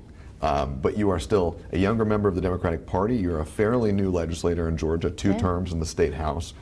To a voter who maybe has not heard of you, has never met you yet, your elevator pitch to them would be what? So I am somebody who brings a lot of expertise to the table, even though I seem young. Not only have I done organizing in the state for over 10 years, but I'm actually a private and public sector strategy expert. I have advised executives on multi-billion-dollar projects. I have been doing this work for a very, very long time, and frankly, I would not be making some of the decisions that our current administration in Georgia has made in terms of, for example, the Pathways program. I don't think that we should be paying corporations more money than it would cost the government to do a program, for example. And so for a lot of voters who might look at a candidate like me and go, what in the world is going on? I tell them that, one, there's actually precedent for this. We've had 30-something-year-old governors that have actually put our state on a better path. For example, I feel that the headscarf is an enforcement of patriarchy. I mean, the enforcement, maybe, but if she's choosing to wear it, then seems like not so much. Some people just choose to wear stuff like that, you know? Maybe it aligns with their religious beliefs, but yeah. She can wear whatever she wants on her head. Governor Arnold retired our debt and really, really took us into a new era for Georgia in terms of expertise. Like I said, I love the state. I've lived in the state. I breathe the state. I mean, I could not wait to come back after I went to grad school. And so for voters who've never sort of heard of me before and might just only see a photo, there's actually a lot more here than meets the eye. And it's not even just because of me, it's because we've built a really great team over time that's really also dedicated to our state. Representative, thank you very much. Thank you for having me. And they've been doing just some incredible work going across the nation, doing little campaign stops, again, with people on the ground in all the corners of Georgia. Let me pull this up here.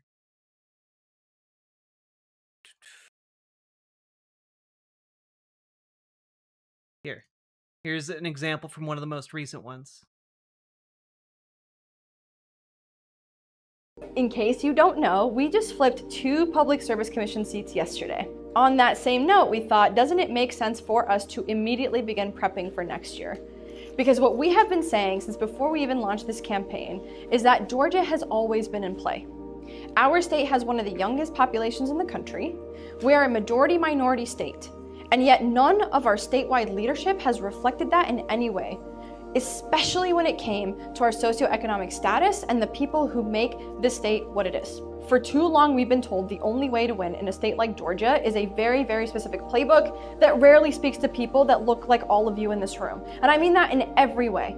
In order to win a state like Georgia, you need a multiracial, multi-generational, multi-faith coalition that goes and spans the entire 159 counties. And I don't know about you, but for far too long, too many campaigns have come in, dumped a bunch of money, gotten the results they wanted, and then left us. That doesn't make any sense to me, because we have seats up and down the ballot that impact people's daily lives. We have work that gets done during session that impacts people's daily lives. And so the more I spoke with people, the more I realized that nobody else in this race is even thinking about this. Nobody else in this race is even talking about building the kind of infrastructure that not only wins us the state one more time, but it actually flips who truly represents us and controls, by the way, every federal cent that comes to our state. And so we launched a campaign. We launched a movement for a Georgia that we can afford and one where we can all belong.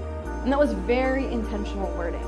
Because again, they not only don't care about us being able to afford our own state, they also believe that none of us belong here. And I say us, again, very intentionally. That there needs to only be a specific kind of Georgian, even though many of us have been here for generations, many of us don't know any other home, and many of us recently got here, but are working really hard to make our state what it is. And the more we talk to voters, the more we realize that, hey, it turns out if you say the word affordability 6 times, things don't magically become affordable. You actually have to fight for some good policy. And what does good policy in a state like Georgia look like? It's raising the minimum wage. It's feeding hungry kids. It's reopening hospitals. It's investing in small businesses and taking homes back from corporations that keep making it harder and harder to actually live out what so many people have told us is the American dream, but too many of us continue to instead live a nightmare. She's so good at this. If you live in Georgia, get involved with that campaign. Your homework is get involved with this campaign, do some door knocking, do some phone banking, go to some of the events, see what you can do. Okay? That's your job if you're in Georgia. That's one of the ways that you can get involved in this fight.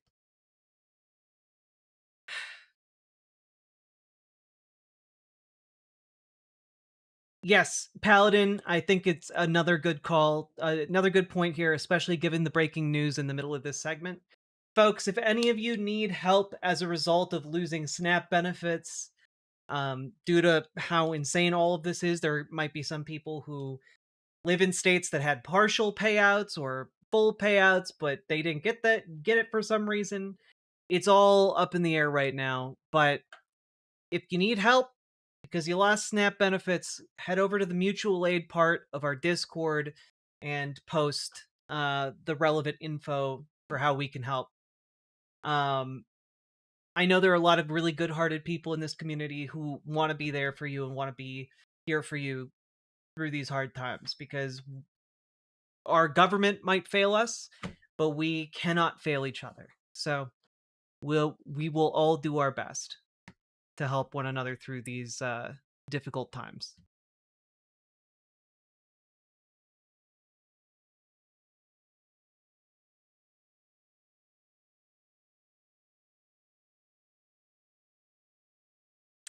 With that being said, vote Rua.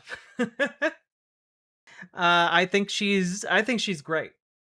I don't know much about the race. I don't know. I believe the election itself is in May of 2026, but a lot of work to do yet. A lot of work to do yet before the end of this campaign road.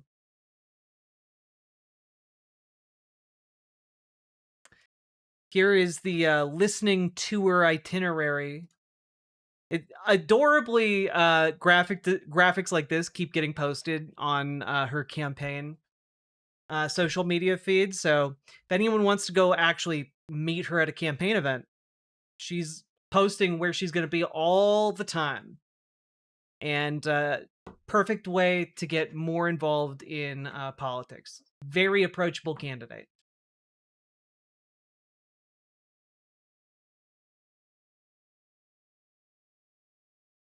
With that being said, I think now is an excellent time for us to break. Whew. Remember to like, comment, and subscribe, folks.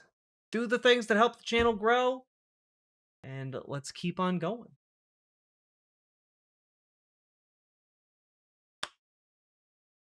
Also, folks, I haven't really said this much, but also follow on Twitch, subscribe on YouTube. Do the things. Hit the like button. You know the drill.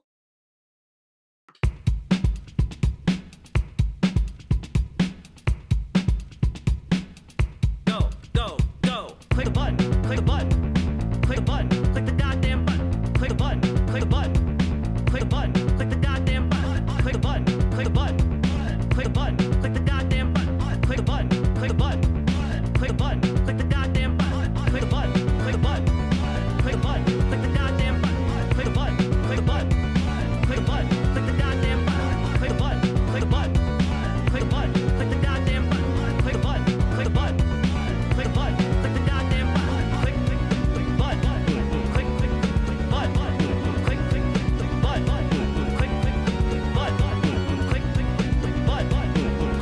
Andrew S. Totally understand. Thank you for doing what you do. Very appreciated. Thanks for popping in. And thank you for doing what you can for those in the community.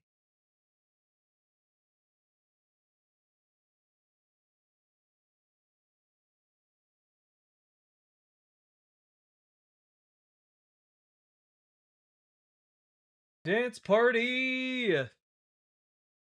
Okay. Also, folks, consider dropping those subs, donos, memberships, super chats, etc. We are a little bit over 10% of the way to our goal. So if we hit that 400 mark, I will do a reaction segment to the Virginia Lieutenant Governor debate against an AI. Because who doesn't want to see a Republican get owned by an AI chatbot they created in order to debate against and then broadcasted it live? Thistles for Eyes, thank you for the gifted membership to What You Can Do. That's very kind of you.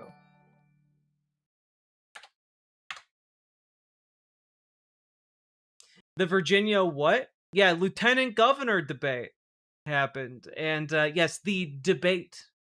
We saw a clip of it in the recent AI segment I put up, but you guys, I threw out there, like, if you guys want me to cover it, I'll listen.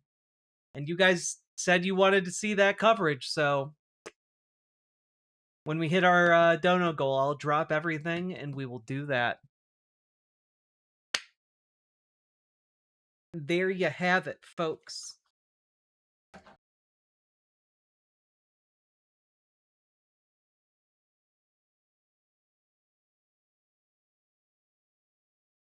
Yeah, the lieutenant governor debate. Because it's like a full hour-long debate.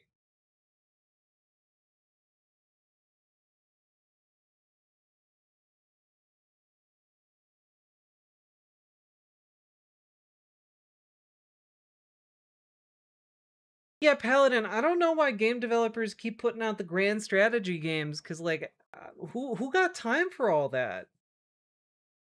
You know, I want to have the time to learn all of them, but I don't.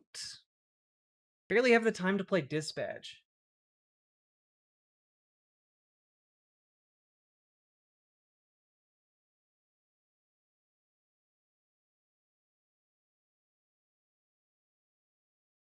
I love your hair so much. Thank you, Summer Lovin'.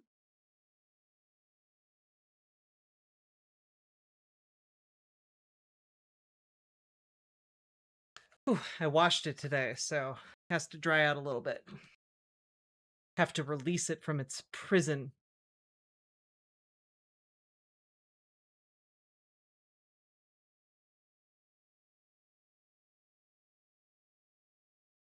Might be helpful to mention you don't take Corpo Pack money and all the like during your like comment.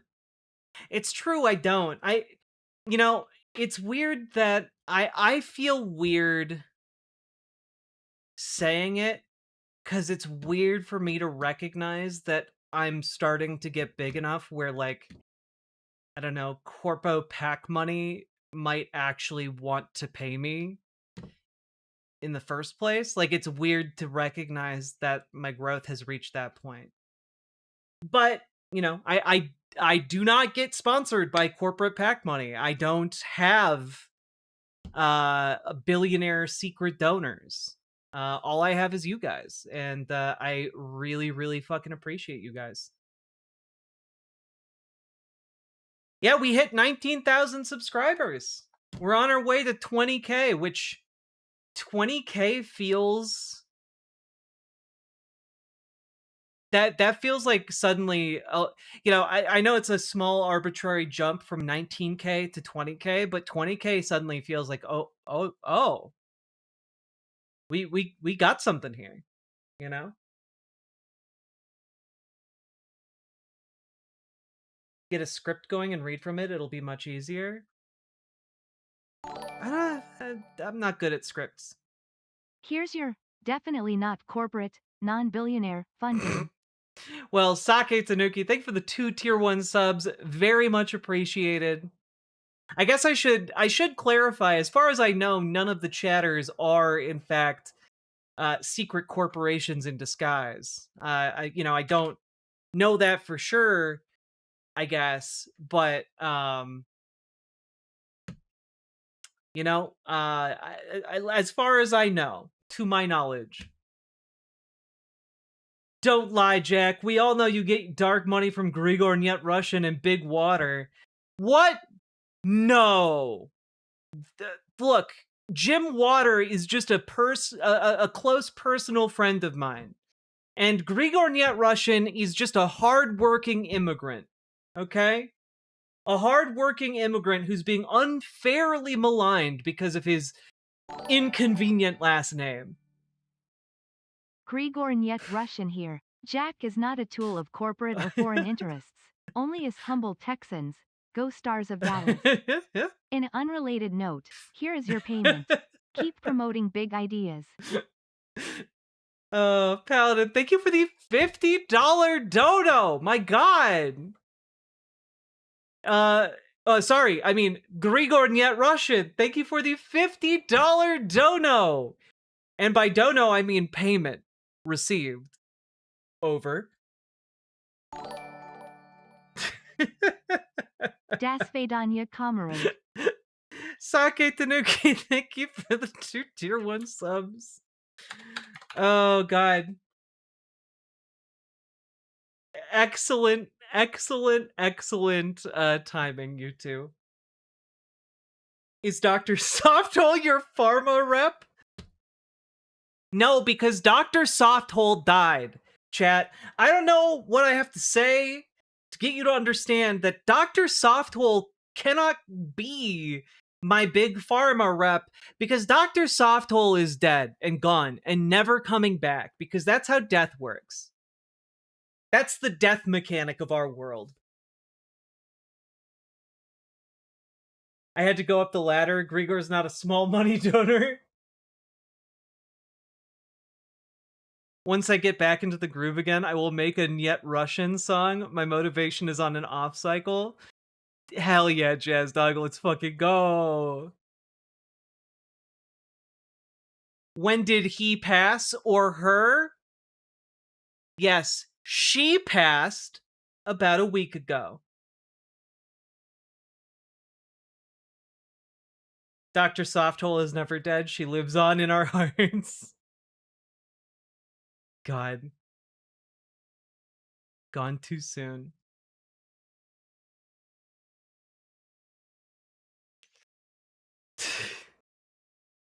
You're right, it was I who killed him. Him?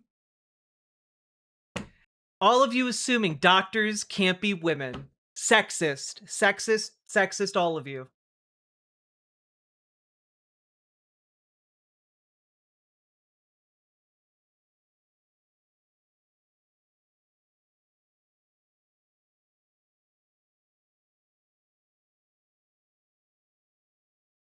I thought Dr. Softhole was a they.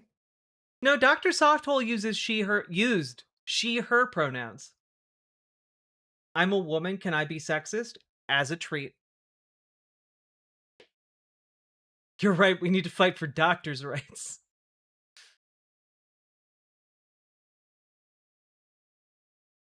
I think we just assumed the softest hole is the pussy.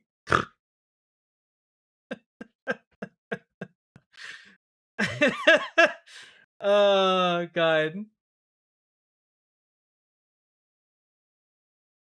Jesus Christ.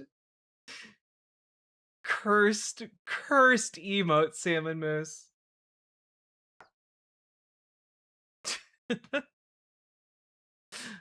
God.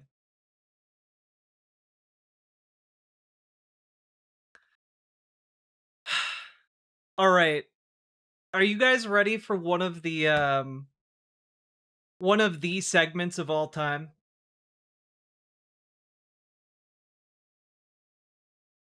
Are you guys ready for the next segment? Yes? Hell yeah. All right, folks. I don't think any of you are ready for this yet. But it's okay. Here we go. So, folks, we have to talk about a YouTuber named Ziwe. And she is someone we've talked about before on this channel because she did just an incredible interview with George Santos. Maybe like a year or two ago, year and a half ago. And it was legendary.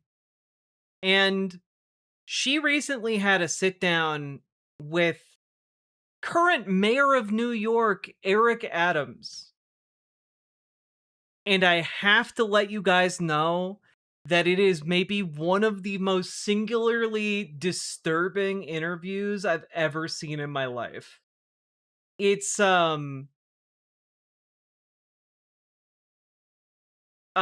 know, I don't really have words for it, but you know how, like, Eric Adams is just insanely off-putting at all times? Like, setting his politics aside, he's just a very uncomfortable man who doesn't really know how to be funny and is also trying to project, like, a macho attitude as a, you know, and as a politician and as a 65-year-old man. And, how is he off-putting? Well, buckle yourselves in for some sexism because we're going to the factory where it's made. Let's take a look. It's an interview with Eric Adams. Here we go. Tonight, one jokester and a national joke sit across from each other in a bombshell interview. How do you think this went? My conversation with you? That's sure to be iconic. I would marry capitalism. Up in this administration, we had a lot of chocolate. How could anyone platform the disgraced? I got some good quotes. Allegedly corrupt. Queens get the money. Allegedly self-serving. I stated I'm going to make Like, just the conspicuous bribery bag in the background the entire time is insane. Your careers. Allegedly horny man. I'm not hitting on you. I'm interacting with you. Thank you, Mayor. Yeah, I think you guys can see the direction this is gonna take. Did he choose this? Yes, he chose to go on this show. Like, he's just, like, guys, I do want to say, I have seen about 1 minute of this, and it is some painful cringe. Like, it is weaponized levels of cringe, and it's entirely from this man. Like, this man he's a bad man. Yeah, exactly, Ashley. There's just no other way to put it. This guy's a bad dude. And history's going to be kind to me. Because he's the mayor. Z-Way News Network starts now. Also, if you guys haven't checked that Z-Way before, you should, because incredible, incredible content. I'm just gonna link this all to you guys so you can share it around. But here we go. Let's just see how far we get. He's cooler than Cuomo? Yeah, I mean, I guess if by cooler than Cuomo, more prone to, like, sexually harassing women on camera, then I guess so. This is an honor, a pleasure. This is American history. Love it so well. And look on these walls. You would think there is no history with us if you just look at these walls.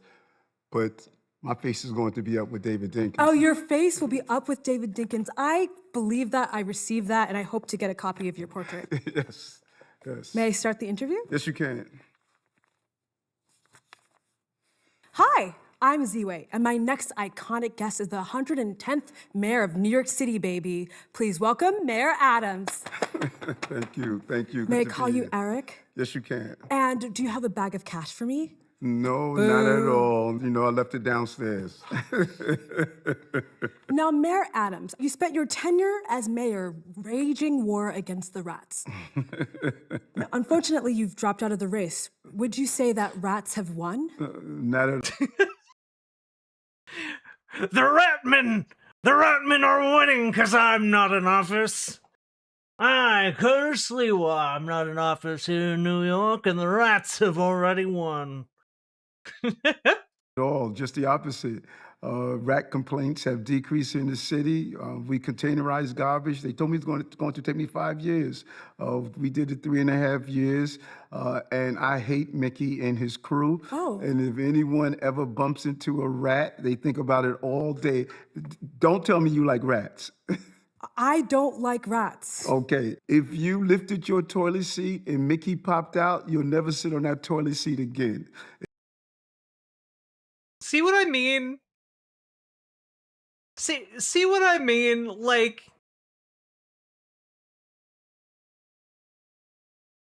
why are you conjuring the mental image of Mickey Mouse popping out of a toilet seat that somebody wants to, like, use to take a shit? Also, very important fact that Mickey has a second part of his name. Mouse. Mice aren't rats.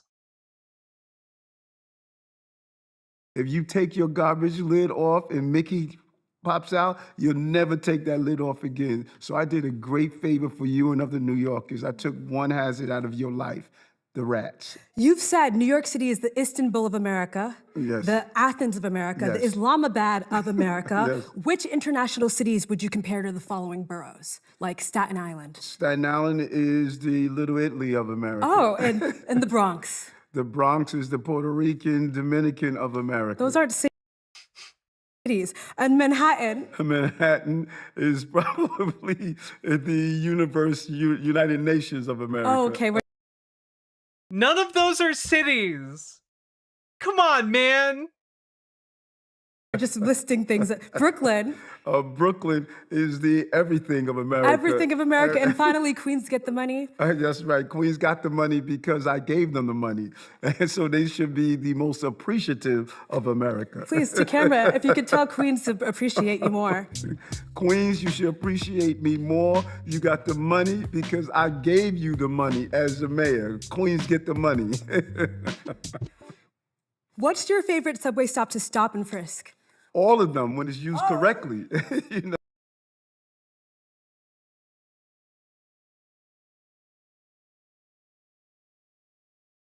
The mayor of New York joking about wanting to stop and frisk all subway stations as a joke in a city where that has historically led to incredibly bad outcomes. Hehehehe. Like the vibes are so rancid. So rancid. This is diabolical reporting. Well, keep in mind, Z-Way is not a journalist. Z-Way is a comedian. This is done for comedic purposes, but like, he's making it a story by being so fucking off-putting and weird about it. It can't be abused because I didn't go to federal court to sue with Floyd versus NYPD for it to be abused. But every stop is the right stop if it's used correctly. Because when you're on the trip, every stop is the right stop for stop and frisk. Like, again, she's looking at him like this because this is not where she thought the question would go. He's just taking it and running with it, and like in the most off-putting and heinous ways imaginable. Not because he's trying to do that, but because he's just really dumb and really evil. Train with that beautiful outfit you have on. Thank you. And all of a sudden you see someone hanging out there, and they have a bulge on their side, and not the bulge that others was talk about. Oh, wow. Then you want to make sure they stop and they frisk. Yeah. Remember when I told you guys I saw approximately 1 minute of this? Jackaroonie, how ya doony, what do I miss? This is the 1 minute that I saw of it, and it is real gross because he goes from complimenting her dress to insinuating that she would feel unsafe on the subway seeing someone's bulge.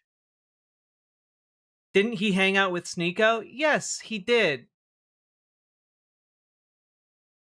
So, you know, kind of gives you an idea of the kinds of guys he likes.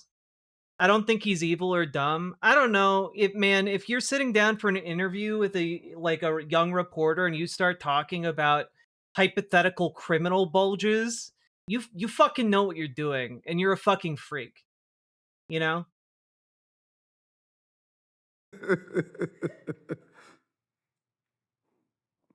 Like, she's very clearly uncomfortable. And like, no, he's evil and dumb and a freak. Felt like a threat. Well, you may think he has a weapon.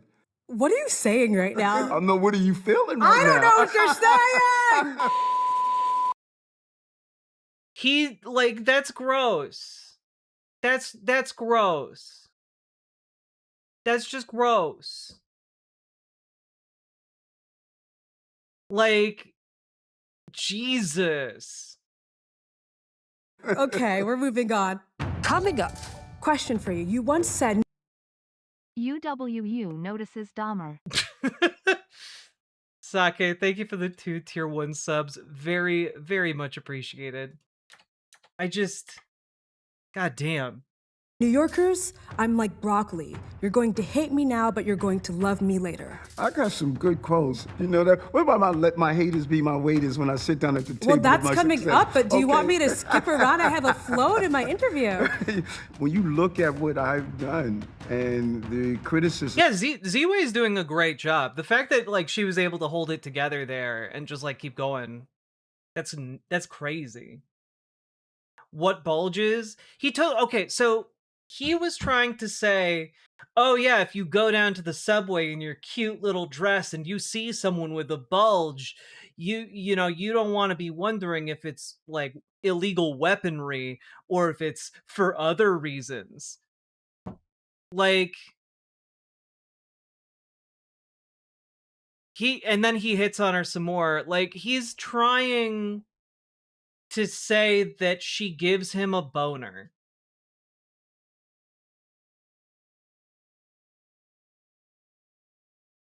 How does she get scumbags to spill their guts? I have no idea. But like props to her.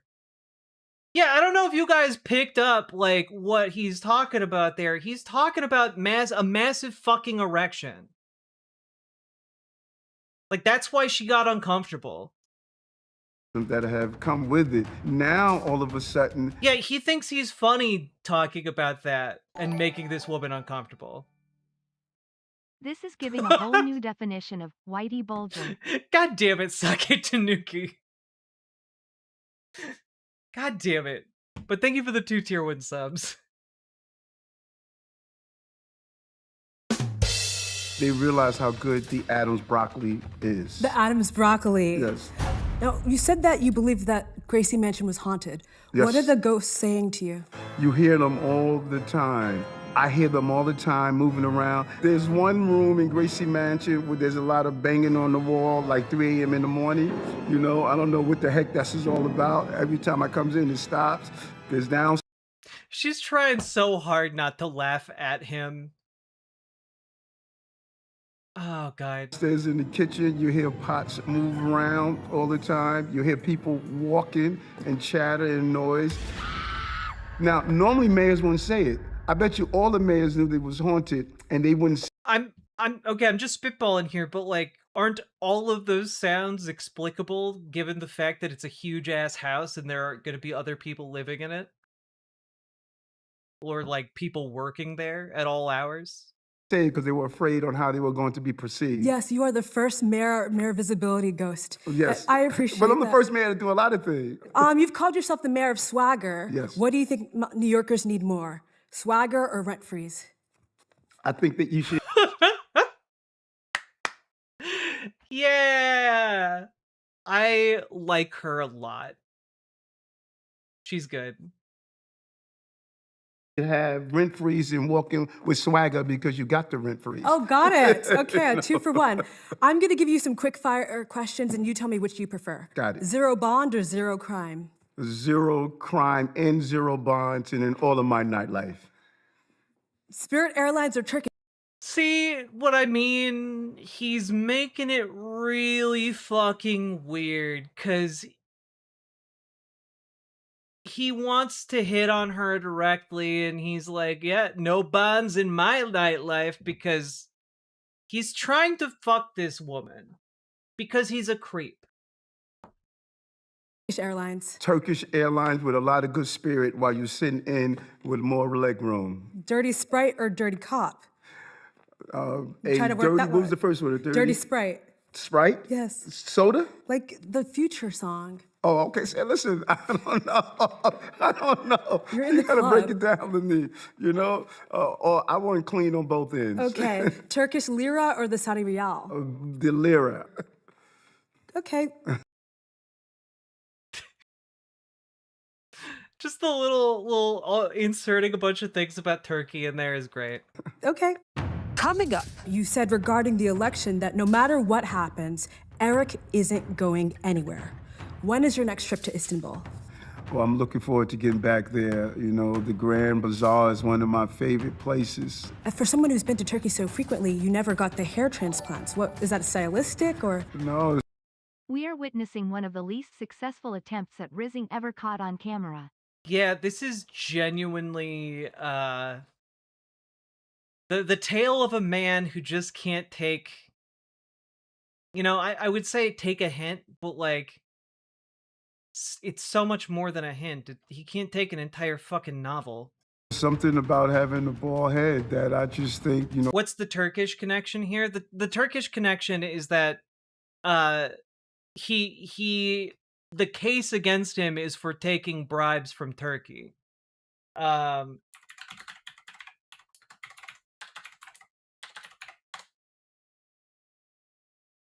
Like he was basically caught dead to rights in bribery and fraud related to the government of Turkey directly paying him to do crimes and misuse his power. Bald-headed men got it going on. Was he pardoned? No, the Trump administration basically wanted to dangle the case above his head in exchange to get basically to get him to do what they wanted. When's the Jubilee Riz-off between Cuomo and Adams? God, can we just have an episode of Surrounded where it's Cuomo and Adams surrounded by a bunch of New Yorkers? Because I would love that. I think that'd be funny. Thank you for the 2 tier 1 subs, Sake Tanuki.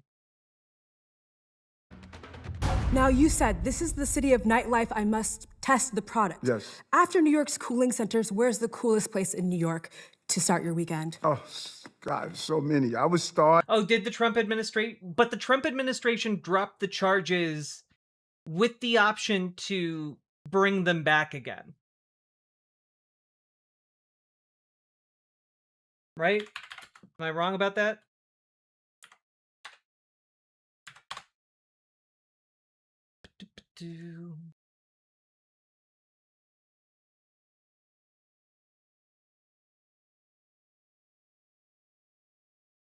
Yeah, okay.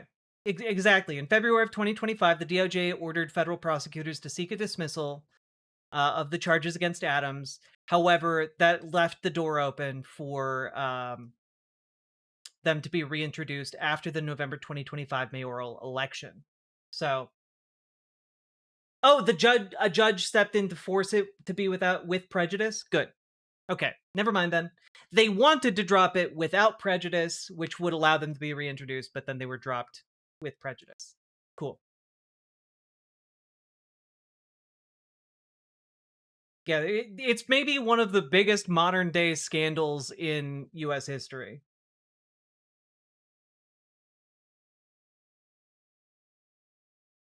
Yeah, I remember reading the headlines about with versus without prejudice. But yeah, back in April. Cool.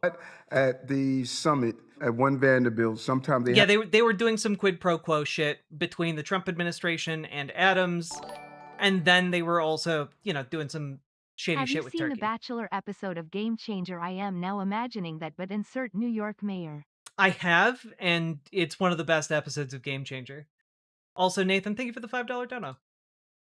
Have entertainment, but it allows you to see the whole city. Oh, okay. And then I would go to Sheds My Gold. Oh, wow. Yes, Crane Club. Oh my gosh. You know what people don't realize? What don't they realize?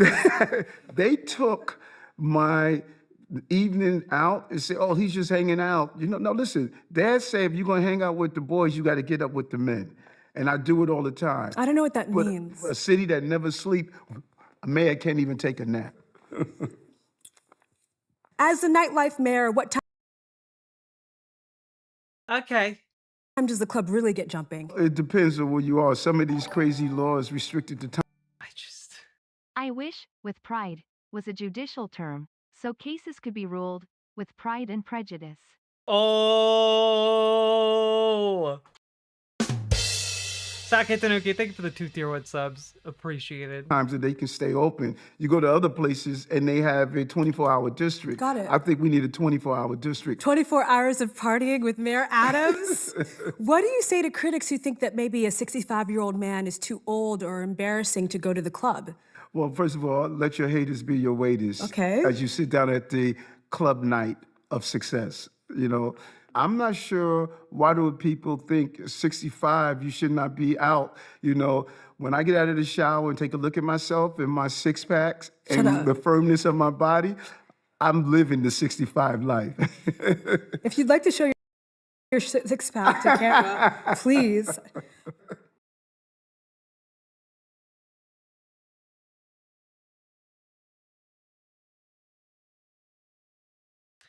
Yeah. Don't talk about Even the this rizless, firmness of your presumably body. straight man can't help but bring up little boys for some reason SMH. Yeah, Nathan. Yeah. Is this AI? Nope, this is real. Like, she's owning him and he doesn't even realize it. He doesn't realize what a fool he looks.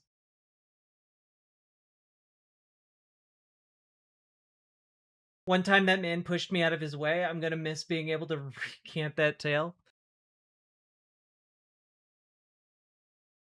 This is a huge bummer. It's pretty gross.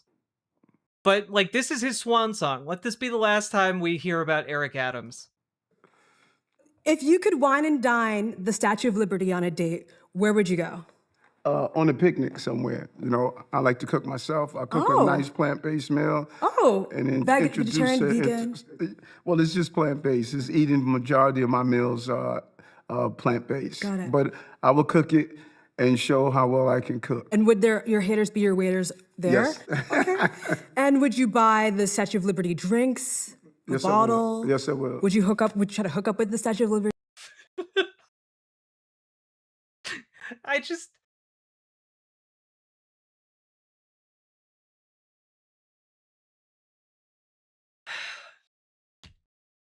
This is just such an excellent thing to bring up because it's gonna highlight how deeply gross he is with women.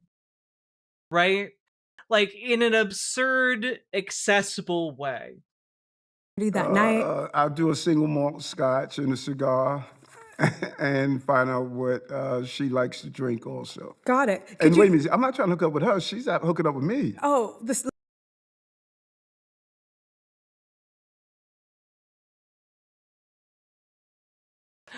I can't believe this is real. I can't believe that one of the most powerful politicians in this country is talking about how the Statue of Liberty wants to go down on him. But the thing is, he's not doing it as a joke. Like, he's serious about that shit. Fellas, is it gay to bang a 50-foot tall lady? Why do you want to get up in there? Damn.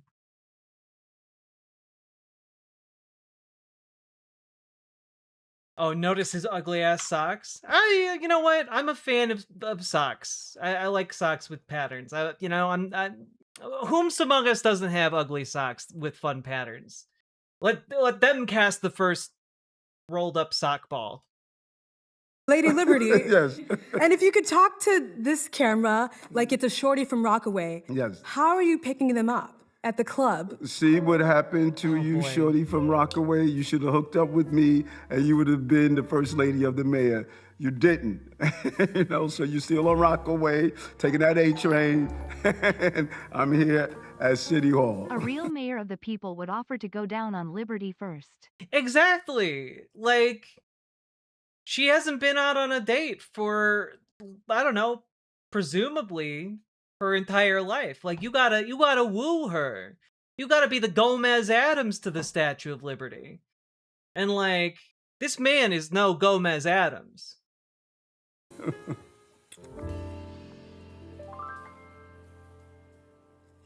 Wow. Coming up. If you were to DJ at Mar-a-Lago, what would you play to get everyone moving? New York, New York. You play Frank Sinatra? Here's what I'm wondering. Does he think he's crushing it? Oh yeah, no. He thinks he's absolutely killing it. Are you kidding me? Look at this man's face. You know, who among us has not been interested at one time or another in some Statue of Liberty? BWA. God damn it. Paladin, thank you for the $5 dono. God. Nah, this man thinks he's killing it. Wow. Coming up. If you were to DJ at Mar-a-Lago, what would you play to get everyone moving? New York, New York. You play Frank Sinatra? Yes. And how does it go? How does it go? Could you give me just one bar? These small town blues. There's only two type of people. Those who live in New York and those who wish they could. This is New York. How are you an ally to young, attractive black women that need jobs? When I became mayor, black unemployment rate was 4 times the rates of white. We dropped it by 20%. And not only that, I led by example. First time in history, we have 5 women deputy mayors. First African American to be a chief of staff, second to be a chief of staff. They go through the list. Wow! Wow! Wow! Yes, yes. Holy fuck. Holy fuck. Are you kidding me? Are you fucking kidding? To be a chief of staff, they go through the list. Wow! Wow! The high-ranking women he's talking about are following him around holding phones that are playing music. One has phones that are playing music and the other is throwing literal flower petals as he walks in. Like, are you fucking kidding me? That is wild fucking bullshit. Oh my god. She literally 10 minutes earlier. I have never seen someone own themselves this much in this short a time of an interview. Like, my god.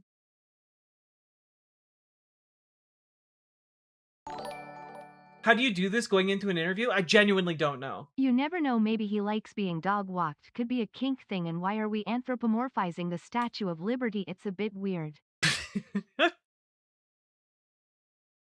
Look, Statue of Liberty is hot as hell, alright? Literally, because it stands all day baking in the sun.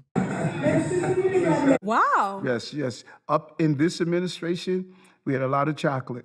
I must ask, did you appoint Jasmine Ray as the city's first director of sports, wellness, and recreation because she was your ex-shorty? Because she was good at her job and she did it well.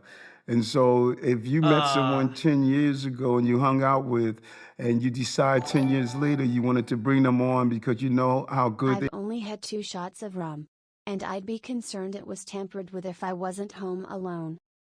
Well, sorry, you're blue. Thank you for the $5 super chat, and I hope your rum hasn't been tampered with. He just got asked if he's appointing people based on who's had sex with him, and he's like, he's not saying no. at their job, you should do so. That should not be a disqualifier. I'm pretty sure all of your booze, you didn't abandon them merely because you had a relationship with them once. I've abandoned every boo, for the record. Coming up. Now, Martin Luther King had a dream that we would not be judged by the color of our skin, but by the content of our character. What do you say to people who think that only white men should be allowed to take bribes? Well, I don't think anyone should. White men.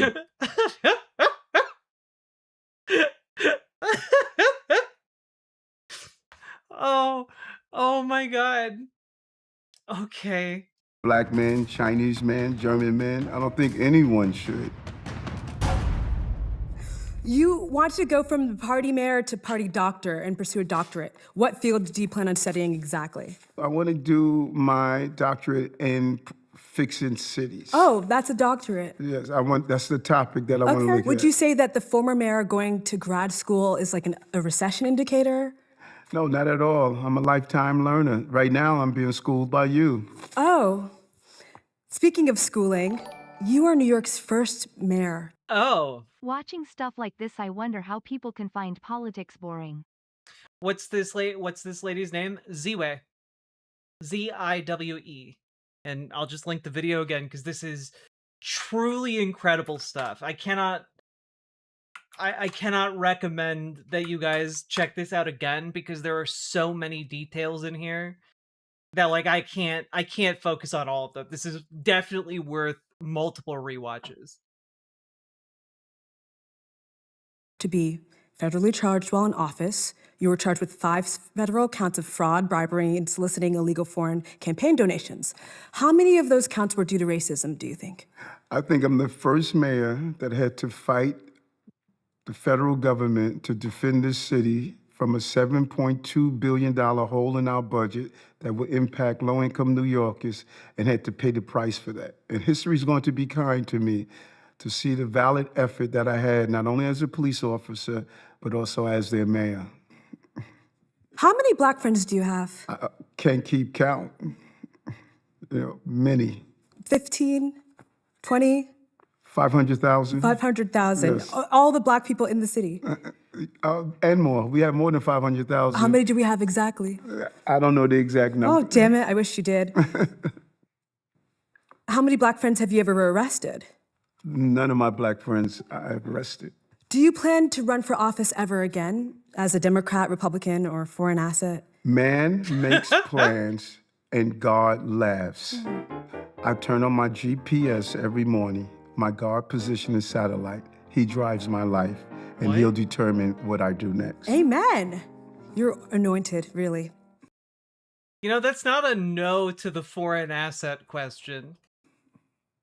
Are you jealous that George Santos is the president's new favorite criminal? Whatever his favorite is up to him. I have my favorites.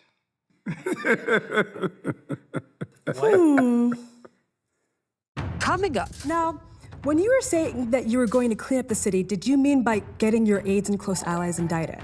No. Now remember, Eric, when you get in there, never give a normal answer. Can he not tell how hard she is shitting on him? He's so dumb. Well, I think it's partly that he's not the brightest. But it's also partly because she's like an attractive lady. And men like Eric Adams don't see attractive ladies as their equals, and so he's not finding her questions offensive. He's instead just flattered by her attention. And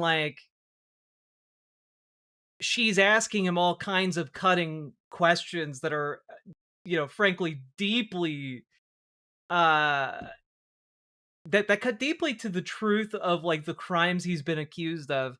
And he's just floating through the conversation while trying to talk about bulges and how firm his body is and how he's going to be partying all night. He's gross, and she's playing on his grossness in order to ask him all kinds of questions he would never tolerate from a man. We've cleaned up so many areas. This has been a home run of an administration. Play ball.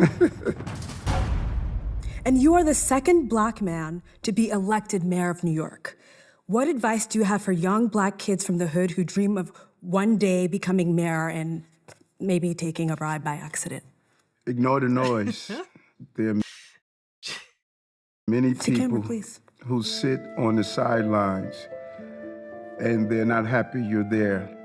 Cassius Clay, who later became Muhammad Ali, a woman stopped him when he got out of the ring, one of his fights. And she said to him, "Mr. Clay, I never missed any of your fights." And he said, "You must be my greatest fan." And she said, "No, I want to be there when someone kills you in the ring." There are a lot of people around you as a young person that are there merely because they don't want to miss you falling. Don't give them the opportunity to see you fall. Never give up. Continue to fight, and you're going to hit some bends in the road. It's not the end of the road. Just make the turn.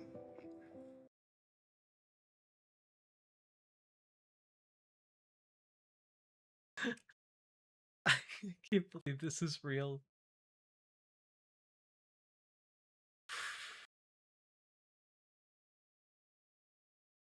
I can't.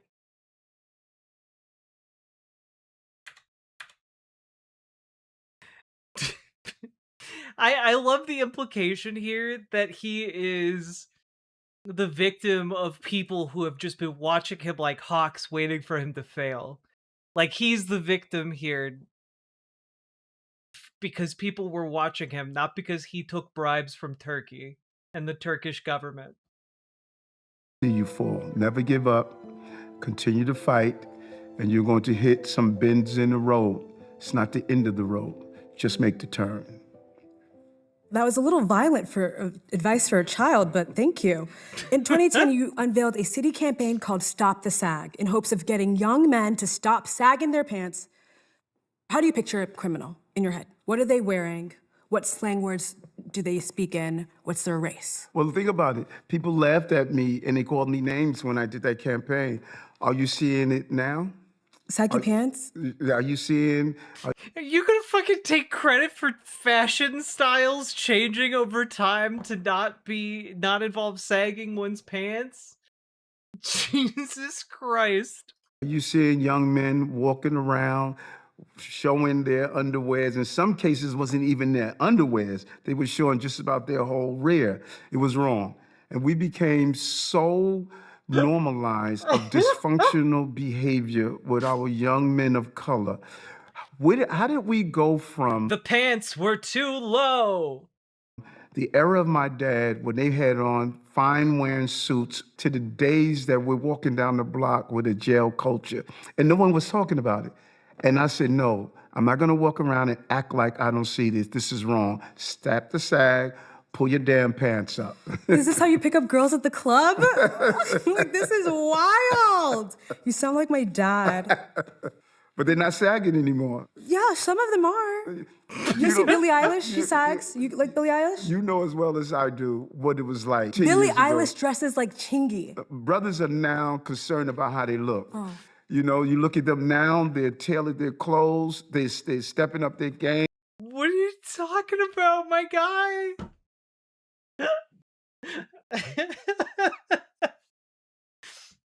Young men have stopped dressing like they used to in the 20-aughts. He's taking credit for fashion changing from 20 years ago to now. You see even some of our rappers are wearing some fine cut suits. You know, that's what we should look like. Because you know as well as I do, before you eat a meal, you see the meal. And there's no way you're going to allow someone coming to you that's not looking impressive. You want to look like this and you're going to have somebody walking down the block with you? Keep referring to my appearance. Yeah, well, I can't. Yeah, because he's a fucking freak. Like, when the reporter in the conversation has to point out that you've made like multiple references to her appearance throughout the course of a not very long interview. This is 23 minutes long. We aren't even there's like another 6 minutes of this. The weird allegations. Well, yeah, Republicans not beating the weird allegations for sure. But like,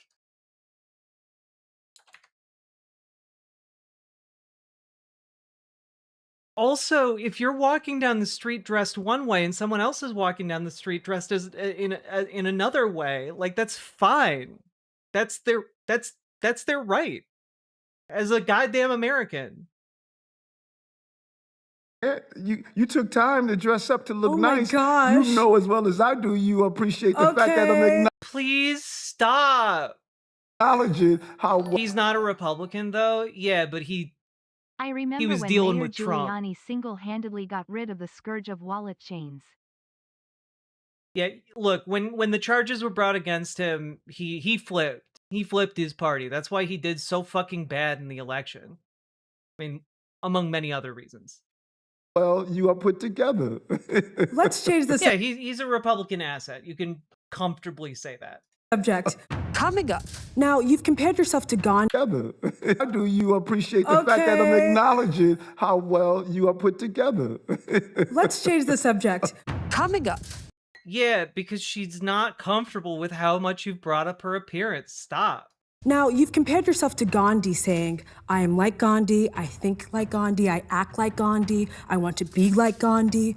How exactly are you like Gandhi? There were moments when he was like me, perfectly imperfect, but he was dedicated. And I think his life was cut short. And when you go to India, you see his footprints are in the concrete. It is my job is to continue that journey so that bullet did not destroy that journey. From India to New York City. Yes. Favorite Gandhi quote? I don't have a favorite quote from Gandhi. You said, sometimes when I wake up in the morning, I feel like giving myself the finger. Mhm. Is this one of those days? Not at all. Should it be, though? Should it be one of those days? Because I think we all know that the answer is yes. But also, just backing up,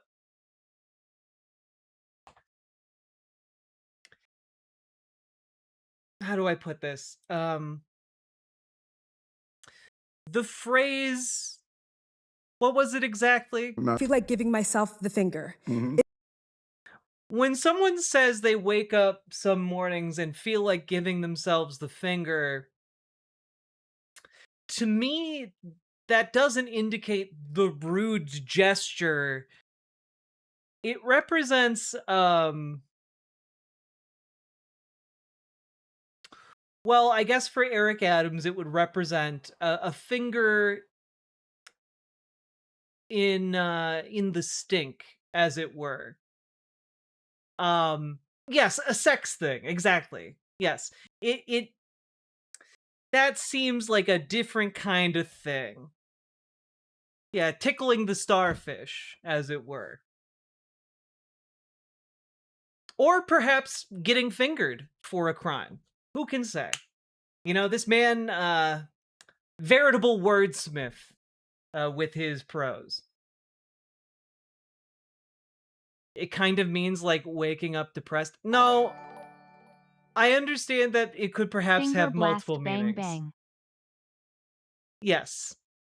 But I'm just saying, if you're talking to a young person and you're talking about waking up and wanting to finger yourself, they're not going to assume that you mean like you're going to give yourself the middle finger in the mirror. Okay? Just throwing that out there. Is this one of those days? Not at all. Not at all. How do you think this went? My conversation with you. I enjoy, listen, when I first stopped you, we spoke on the street and you had that nice dog. That's what got me. I love dogs. You love dogs? Yes, yes. Do you have a dog? No, I want one so bad. I'm going to get one as soon as I finish office. I couldn't spend time with the dog. You know, a dog needs time. And look how you were holding your dog. Your dog loved you. Now, did you see how your dog responded to me? Because dogs can tell. And what do you think my dog thought of you? Your dog adored me. Come on, tell the truth. Okay. There's no way you didn't go home and your dog did not give you that look and say, I want to see Eric again. Yeah, all the blood in this man's body is not currently going to his brain. Don't even try that. That is a fucking adorable dog, though. Your dog loved me when and we got a picture. I do want to say this picture does not to me indicate that the dog loved Eric Adams. In fact, I would describe this dog's exact facial expressions right now as uncomfortable as Z-Way has been throughout this entire conversation. Try that. Your dog loved me when and we got a picture to prove it. Yes, and we're going to show that picture in this interview. Wow, oh wow, oh wow. The zoom. I am gobsmacked by your brilliance. He thinks that she's paying him an actual compliment because he's a moron. When you shake hands with people, do you instinctively look for a $100 bill ever? I look for the firmness of their hand and do they make eye contact with me to see how sincere they are about greeting and meeting. Greeting and meeting. Yes. Yeah, what I appreciate about you is that everything you say is so memorable. Like you are like a modern day Sophocles.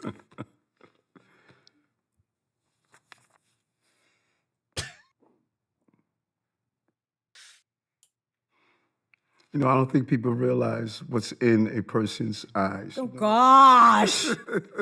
Any last word? Go back to that for a Oh moment. my God. She's really fucking funny. She's really funny.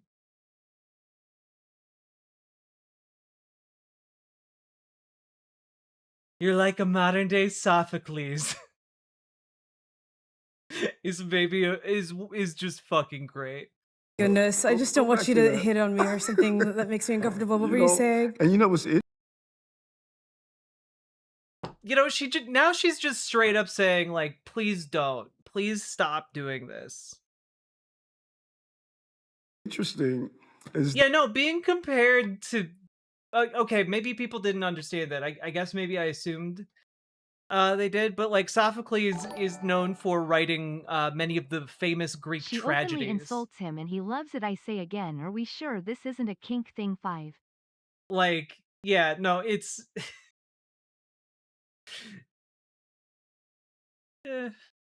God. that whenever a male gives an authentic conversation, it's automatic hitting on you. I'm not hitting on you. I'm interacting with you. Okay. You have some good energy and you know that. Okay. So why can't you appreciate me telling you? Why can't you appreciate me hitting on you?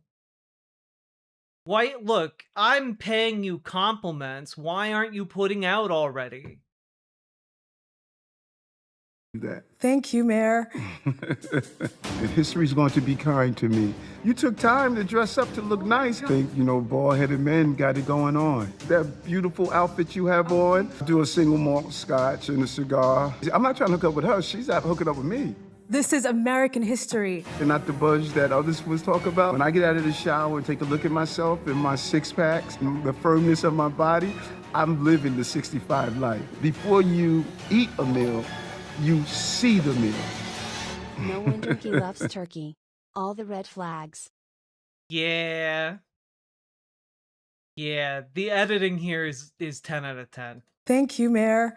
And you know that we've met before? We met at Zero Bond like 4 years ago. But you don't remember. No, I don't. You were looking at me like this. I interact with a lot of people all day, every day. Okay. I need a job, so hook me up. Do you have any last words for Zornmo and Donnie's New York? This is New York. It's not Cuba. It's not China.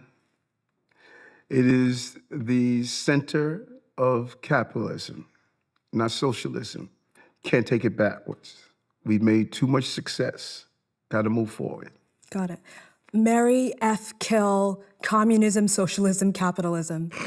I would marry capitalism, Israel, socialism, and I would marry capitalism, Israel. What? Communism. I would kick to the curb. Here's a list of things. That's not how the game works, man. That you love. Marry, F, kill, and the Black community, NYPD, Israel.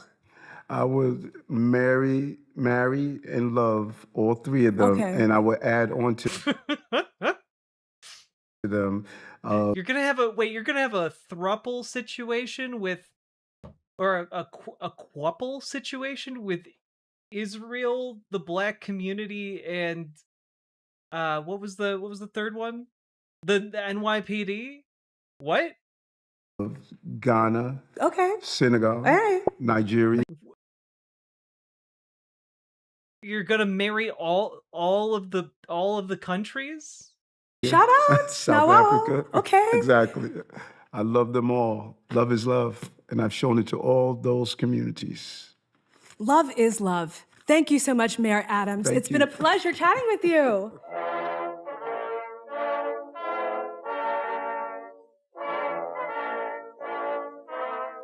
Look at you got the money in the bag.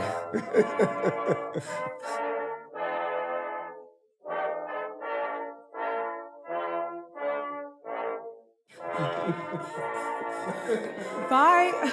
We'll see you on YouTube. He didn't take a book. I bet she could not believe that he gave her this much material. Good Lord. He hates rats. I don't want this poly icon. So he and I have something in common, and I love dogs. Oh, how beautiful. I love that. Yes. They tell me you're a big-time influencer. This dog does not love him. He made that up. Now that we're seeing the full context of the video. Yes, an influencer. Sure, yeah, I'm an interviewer who would love to have a show. That dog is just hot and wants to go home. Let's do that. I love that. The team is going to make it happen. Okay, perfect. And so here is a dog that's just like me. We hate rats. And we're going to make sure they're packing. Exactly, and we love trash bins. Okay, love it. He wants to be here. Oh, Perfect. man. Real Nice to pleasure. meet you. Good to see Yes. you, okay? Z-Way, what's your opinion on the mayor? What an icon. Now, as an ally, can you tell people to like and subscribe and follow big-time influencer Z-Way to camera?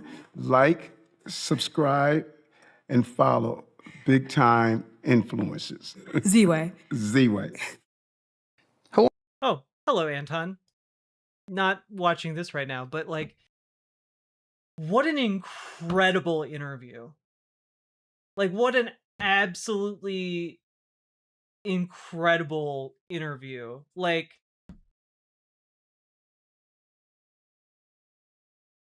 I've never seen someone dismantle a politician quite like that. And the fact that she was able to make it through that entire thing without, like, crawling out of her own skin at him hitting on her like that, and, like, making inappropriate comments to her, that, you know what? She deserves all the flowers for that one. All the laurels. Like, that was some great stuff. Yeah, I can't figure out why he didn't win. For sure. Yeah, no, can't piece it together either. Now, folks, go click that link, like her video, subscribe to her channel. I would highly recommend it. Good stuff going on over there all of the time. And also, folks, if you enjoyed my commentary, like, comment, and subscribe. Do the things. Do the things that help the channel grow. Let's go, babies. That was wild. That was some wild shit. How did he win the first time around? It turns out, like, he ran on policing, and people were like, yeah, we need a common sense, no nonsense mayor instead of this hippy dippy Cynthia Nixon. And so people voted for him because he was like the chief of the New York Police Department. And then it turns out that he was actually a dipshit the entire time.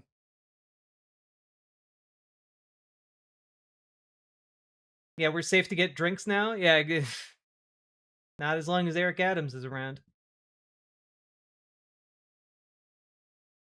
God. Deeply uncomfortable stuff. Was he hitting on her? Like, the entire time. The entire time he was making comments about her appearance and, like, comments about how hard his body was and, like, how he would, like, seduce the Statue of Liberty to, and how the Statue of Liberty would actually want to fuck him instead. Like, it was weird. It was really, really weird.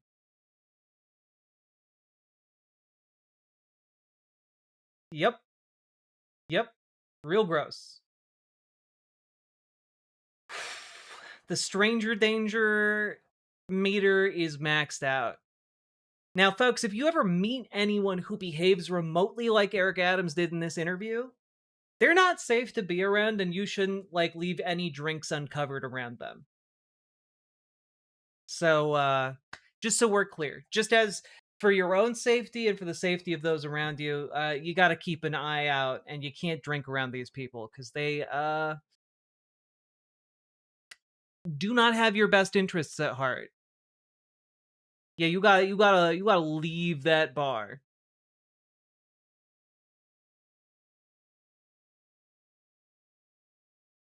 Like,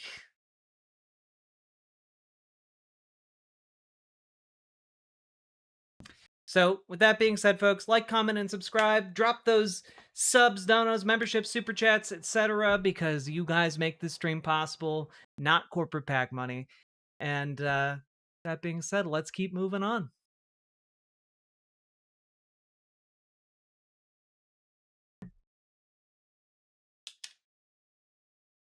Did you hear about the woman in Tennessee calling churches asking if they would help her get baby formula and getting denied? I'd like to see Lady Justice bleep him. No. You'd like to see Lady Justice fuck him? I think he'd enjoy it too much. I don't think it'd be fun. Like I think he'd make it even weirder than the scenario already is. You're very welcome, Panicked Pike. Having that video on while waking up was wild. Good morning, Yannick de Nieuwenborg. God.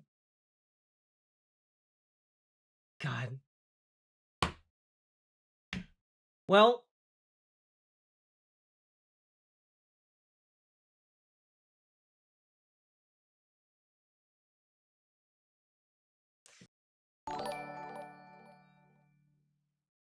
Jack, it's worth finding the 2021 Dem mayoral primary results and going RCV by RCV iteration.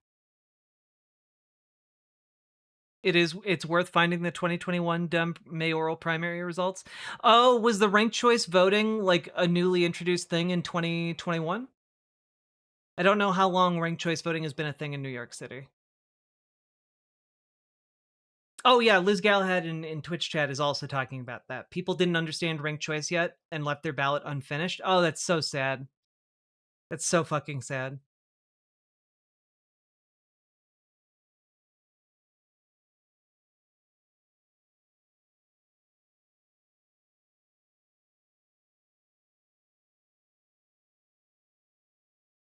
Oh, you guys you guys are saying that Eric Adams is a bottom? No, I don't think he's a bottom. He's just too stupid to recognize his top.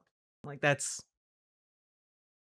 also there's you guys have to understand there's a certain type of straight guy that doesn't understand the concept of tops and bottoms really and just sees like a lady that they think is hot and they don't read any more into it than that. They just go like they're chasing a car.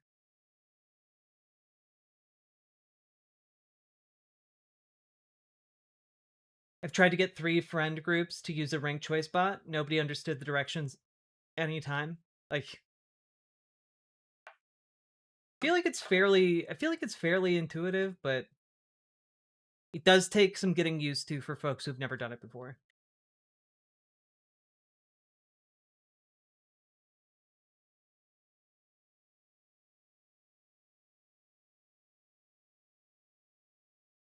Explains why so much of the Lander and Mamdani ads laid out how to rank. Exactly, shoot bang. Exactly. Yeah, no, Eric Adams barely won the primary, Josephine. It was a heartbreaker. What's confusing about it, that's the part that confuses me. It's the whole, like, initial threshold versus, like, the subsequent rounds of voting if the threshold isn't reached. It's the whole thing. Are there straights in chat? I'm sure there are some.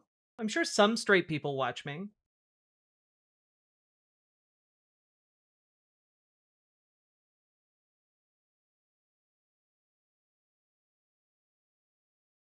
Crap. Cap me. Yeah, see, we got a couple. Hey, Geodragon. I unfortunately am one. Hey, there's no shame in being straight, okay? I rev my pelvis like a chainsaw and I run in direction wildly flailing like Johnny Bravo. God. Eric Adams role-playing as his first D&D character.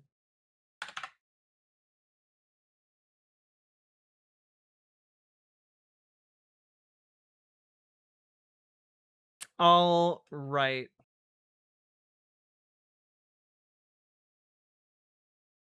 Also, folks, we are at 77 subs. We've almost broken through the 20% threshold on our way to the AI debate that you guys wanted me to cover the other day. We're making progress.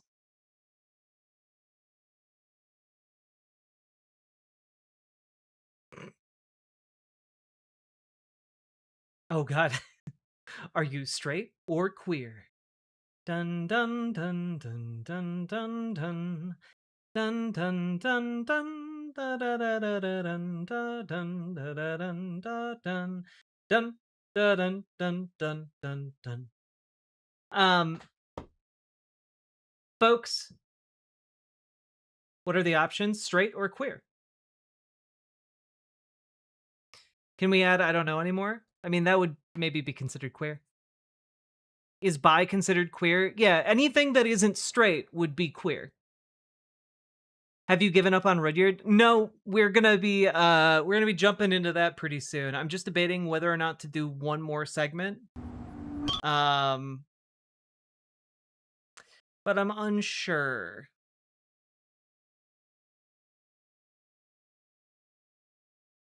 You know what? I think we will do the segment. I've been meaning to do it for literally a month. I think it'd be a good thing to throw in there. Too queer.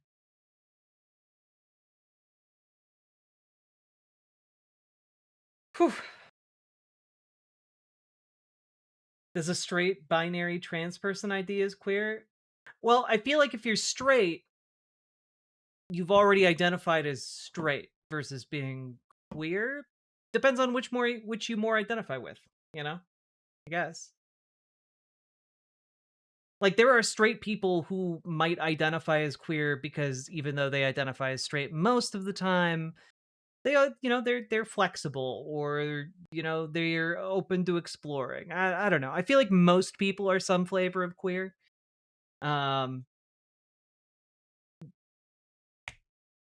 Just my 2 cents.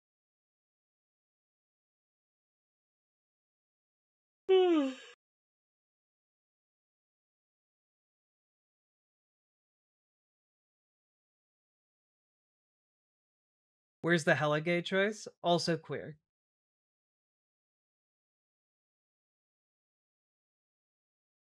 I'm too old to talk in neopronouns. I don't know. I feel like if somebody asks me to use them, I'm gonna use them. You know.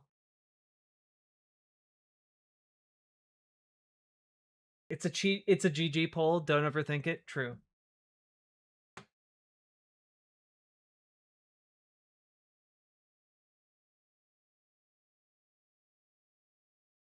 All right.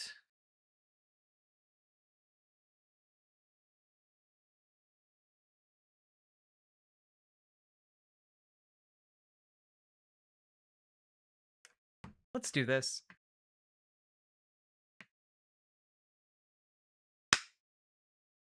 Folks, let's go. Fucking pronouns!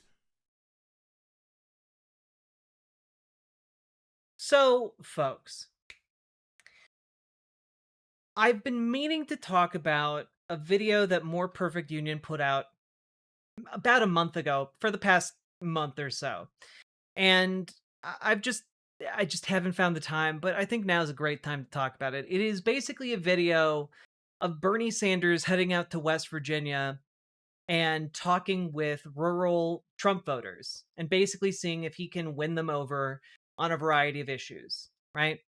I think this is pretty important because this is one of those things that people say can't be done. It's a very difficult thing to do in general, and I thought we'd take a look. How does he do? And if he succeeds, how might we be able to replicate some of his wins across a lot of America? I think there are a lot of lessons we might be able to take from how Bernie Sanders interacts with working class people, because I think one of the issues is that we need to understand how these people think, because these are also going to be people who aren't just rural. These are going to be people who are in your unions or in a workplace that need to be brought around to coming into a union mindset, right? Like these are going to be people who are in our communities, and we need to get on board with big tent maneuvers that benefit all of us. And so understanding how we can build a harmonious coalition in order to achieve those goals I think is really, really vitally important, especially as we go into the midterms. So let's take a look. Voters over biscuits and coffee to find out what that's all about. I would have been nervous with a lot of different, like, celebrities or politicians, but you just seem so normal. Like, and you're like obviously just like a normal human. Yeah, and I'm waiting for the damn breakfast here. I'm starving. We already ate. I would love to take an inventory of just personal politics in the last couple of years. Can we start off with that? You're gonna start with me. Yeah, we'll start with you. Yeah. I am independent, but I lean conservative. I not as much anymore as I used to, but I did vote for Trump. But I did post on my Facebook page, instead of I voted, I put I vomited because I didn't want to, but I didn't. Yeah. It is what it is. I voted Republican. I agree with some things of Trump, but most I do not right now. Right. I do not, no. And John, what's that like for you? Well, this is my first time voting because I was just turned 18 right before I was able to vote. So I voted for Trump, but I'm primarily a Democrat. Senator, who'd you vote for? It wasn't Trump. Let me throw out a question. Yeah. You are living, shock of all shocks, in the wealthiest country in the history of the world. Do you feel that down here? No. People are not surviving. We just had our food bank yesterday. We usually pack for 80 people. We served 102 yesterday. It is getting worse. Nobody's surviving right now. My husband works at the hospital, and there are several ODs every single day. Only a town of 6,000. Yeah, we're not a big town. Several ODs every day? Oh, yeah. Let me ask you this, and you may not know the answer. Nobody does, because, again, this is not just the West Virginia issue. We got it. This after Eric Adams shows just how weird our opponents are and how normal our allies are.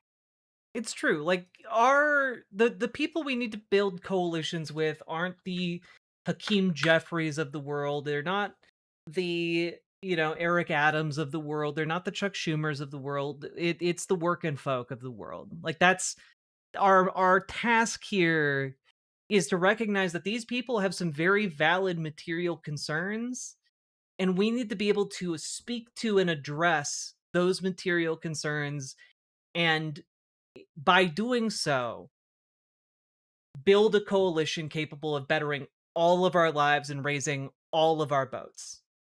To go with the Riverboat Jack analogy. Terrible in Vermont. So why are people doing drugs? In my thing that I see, because I work a lot in addiction, is it's mental health issues. It's what? Mental health issues. Lack of jobs. Lack of jobs, poverty, lack of support for our veterans. You finding many veterans doing drugs? Oh, yes. And homeless.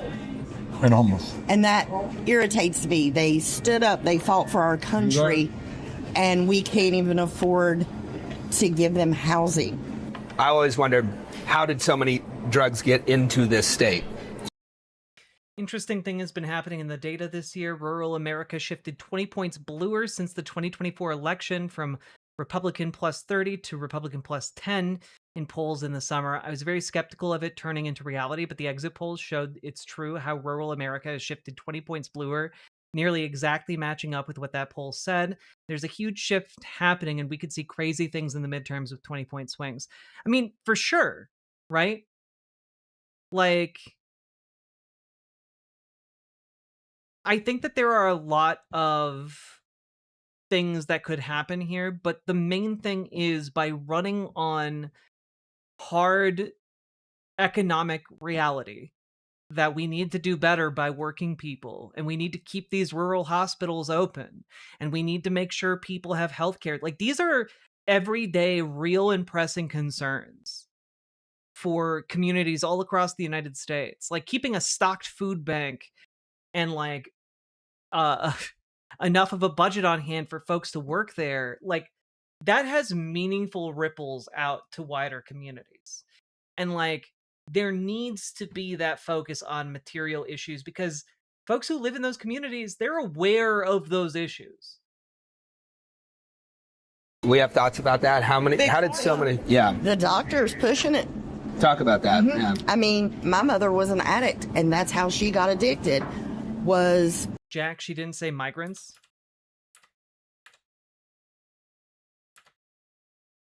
When did I say she said migrants?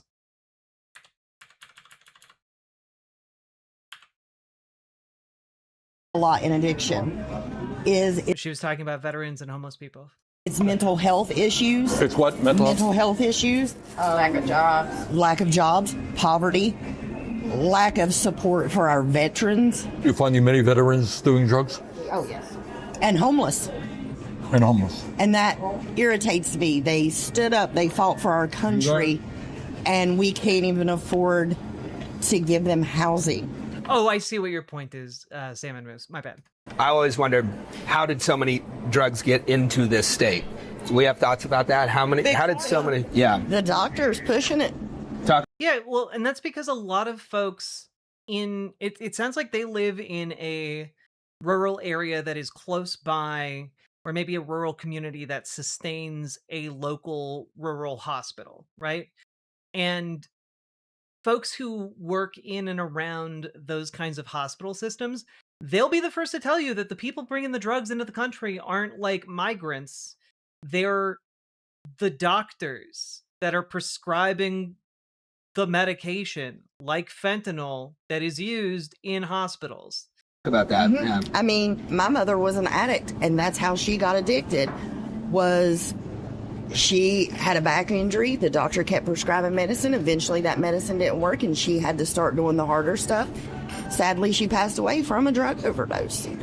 So, I mean, I understand the addiction part of it. Yeah. And it's hard to fight. And addiction just doesn't affect the person that's doing it. It affects the whole family, the whole area. Grow up around this kind of poverty long enough, and you start to lose faith in the political system that allowed it to happen.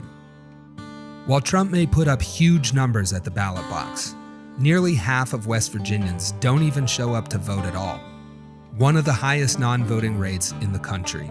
And I think the message is not complicated. People throughout the country, especially in rural areas, feel neglected. They are hurting financially. The Democratic Party, by and large, has kind of ignored those people, turned its back on them. Not always, though, right? Not always. Oh, no. Especially here. I mean, it was 80 years of Democrats before it flipped. You got it. This is one of the strongest Democratic states in the country. You're a strong union state, working class state. But I think what happened in West Virginia is a perfect example of the decline of the Democratic Party nationally. To understand what happened to the Democratic Party in West Virginia, you need to understand the history of coal. I'm a mine worker, generational mine worker. We built these towns. By the way, these same mine workers from these same miner communities have had to go during the government shutdown to Washington, D.C.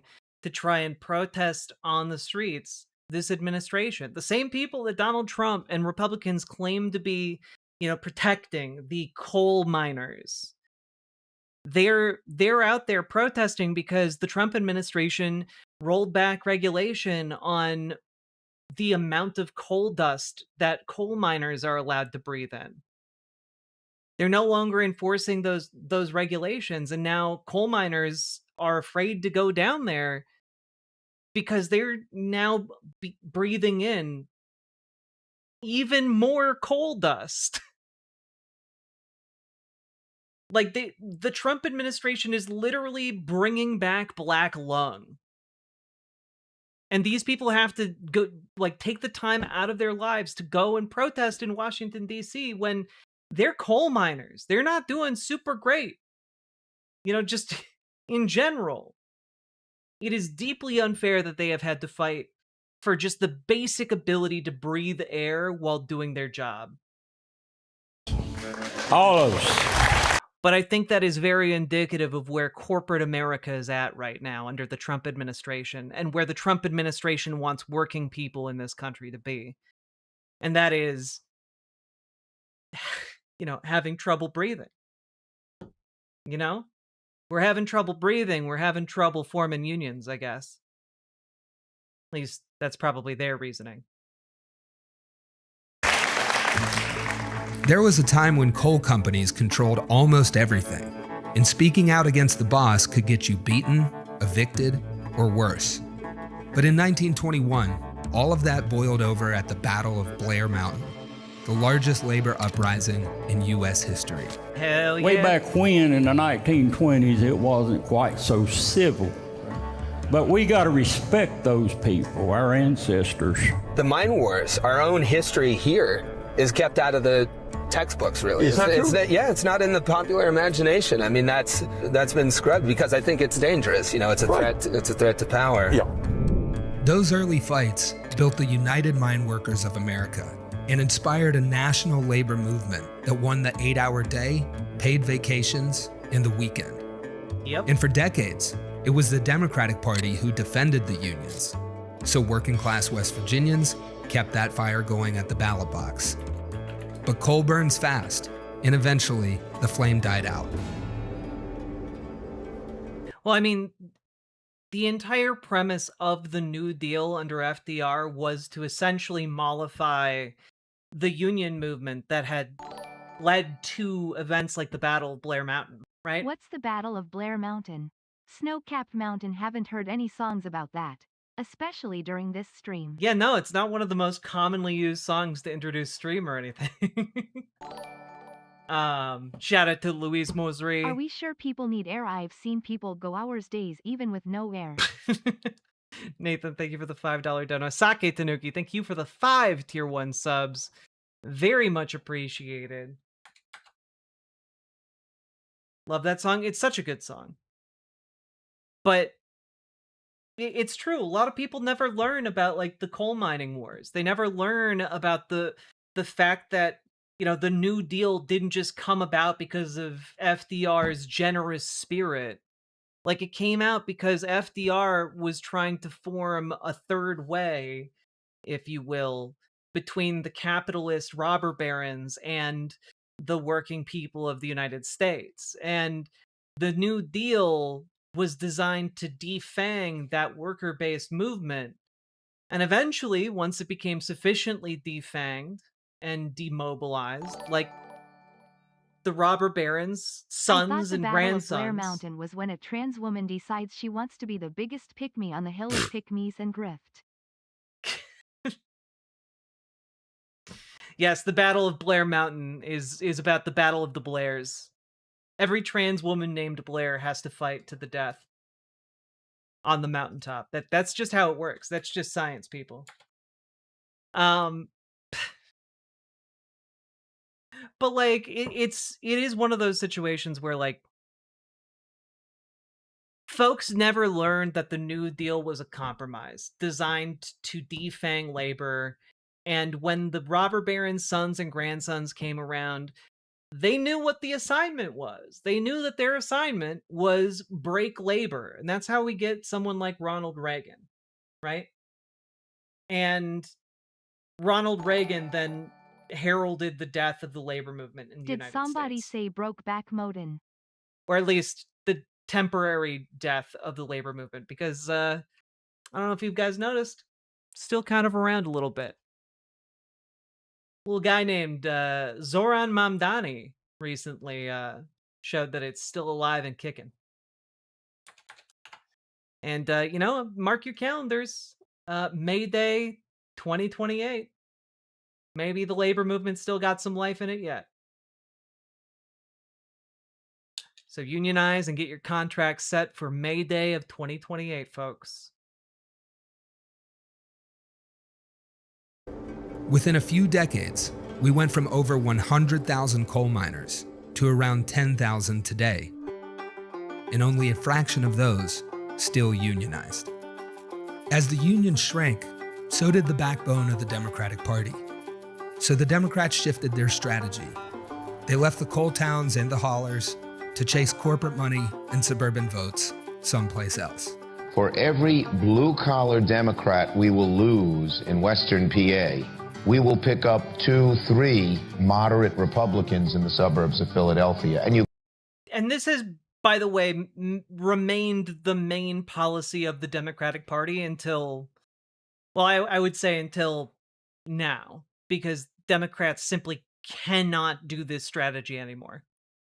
You can repeat that in Ohio and Illinois and Wisconsin. The whole valley here was Democrat for years and years, and here the last 5 or 6 years, it has evolved into a red. I had a broke-back modem once, but things are a lot better now. I have fiber to the premises. Hell yes, Salmon Moose. Thank you for the $5 dono. West Virginia's turn from deep blue to solid red happened fast, all while hospitals struggled to stay open, classrooms emptied out, and opioids were pumped into these hills. Then came Trump, who promised to turn back the clock. Coal is coming back. Clean coal is coming back. 100%. Donald Trump says he's going to bring back jobs to Appalachia, to the coal mining areas. Yeah, they may do it. You can see President Trump's bringing in all kind of industry. There's going to be jobs up the kazoo. Look, why is Trump president? It's not complicated, in my view. Yeah. The Democratic Party was about protecting the status quo and tinkering around the edges. Yeah. You know, we promise you we're not going to do anything bold. We're very bipartisan. We're going to work with the business community. We love billionaires. Blah, blah, blah, blah. Okay? And Trump comes along and says the system is broken. Nobody knows the system better than me, which is People why are aroused. I haven't seen alone people so can aroused fix in it. a very, very And you know long what? time. He's right. The system is broken. Now, his solutions only make it worse. Trump, for all his promises, has not brought the coal industry back. But with the big, beautiful... Dang, you telling me he didn't bring it back after his term ended in 2020? That's crazy. He hadn't brought it back then. Maybe he'll bring it back the second time around. Maybe he's just waiting for, year 2 of his second term to bring back coal. Maybe it'll be next year. Bill, his signature piece of legislation, he made his mark on West Virginia. It's estimated that more than 50,000 West Virginians will be cut from Medicaid. At least 7 hospitals in the state are at risk of shutting down, and as many as 84,000 people will lose access to food assistance because of this bill. Yeah, because keep in mind, that bill also cuts food assistance. Like, we are currently in a period of unstable food assistance because the government shutdown is occurring. But the bill that Democrats are currently fighting with the shutdown also cuts food assistance. In this bill, Trump's big, beautiful bill, why do you think they cut Medicaid? To save government money so that, what? They can give tax to their donors. Exactly. It's not only a $1 trillion in tax breaks to the top 1%, it's a huge... At the rate at which the planet is warming, the dinosaurs will come back, then die, and give us more fossil fuel again. Hell yeah! Our strategy is to force evolve dinosaurs again. Let's go! Why are we judging Trump when we are still in a Biden recession and a Biden shutdown? It's just like even these people get it. They're like, oh yeah, he's cutting $1 trillion from Medicaid in order to give it to his biggest donors. Insane. Huge tax break to large corporations as well. So why do they need to have a tax break? All right. I now could use you're a tax asking break. me... I mean, I'm being real. I know I pay like 26% taxes. Like, I could use that money. Look, these people on top are not nice people. They want more and more. They don't have $1 million. That's chump change. Yeah. And we're talking about hundreds of billions of dollars in some case. When you live here, it feels like a poor country. Yeah, well, that's a good point. I mean, when you say we're the wealthiest, like you said that several times yesterday, and I was like, is it true though? Because like... That's a very good point. Yeah. In aggregate, that's what, look, if we're sitting here and I'm worth $1 billion and all of you are broke, you add it all together, you divide it, we're very wealthy, right? We're all worth $100 million. But I got $1 billion and you got nothing. That's America. And if I say that I think the United States should do what every other major country on earth does, guarantee health care to all people as a human right, are you going to think I'm a communist and a terrible person? I think if people listen, if you talk the way that you did, and you're so reasonable, like they've painted you in a bad light, and it actually makes me very angry because, you know, you see things and you believe it. I'll just be. Yeah, I mean, like these people all live in ecosystems where the information is highly filtered. You know, it's filtered through Fox News. It's filtered through, you know, conservative pundits online. It's filtered through the media capture of Jeff Bezos and Elon Musk. It's filtered through so many different avenues. And a lot of these folks just don't know. Like, yeah, America is the wealthiest nation to ever exist on Earth. But the people at the bottom don't experience that wealth because it is hoarded and locked up in the vaults of the wealthy so that they can live an unimaginable lifestyle of opulence where they're capable of just building spaceships to escape the planet You know if what they else want this to. country should do that every other modern country does? Recognize Palestine as a state and condemn Israel for their genocide, You know what? I agree. Agreed. Also, Sake Tanuki, thank you for the 5 tier 1 subs. But a lot of these folks just don't get it yet, right? And so they're told that folks who say that they're socialists are insane and unreasonable, and they don't know what socialism is, but it sounds scary when it's filtered through Fox News. It sounds unreasonable when it's filtered through Fox News.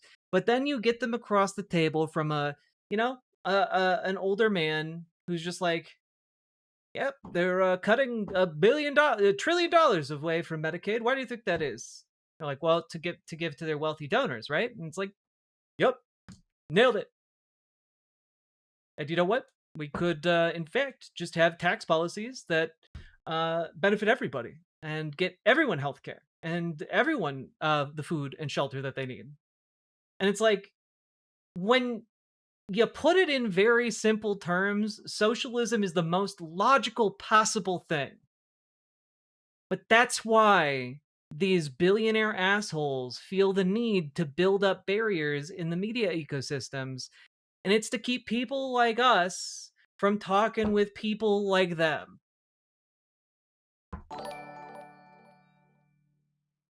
We don't talk about what happens when you get them across the table from an older man.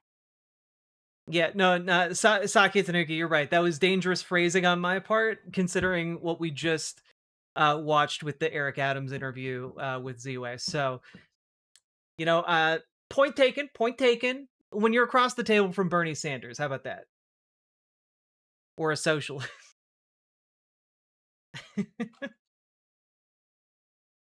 God. To be honest, I haven't really seen you talk before. I haven't really I don't follow politics that much.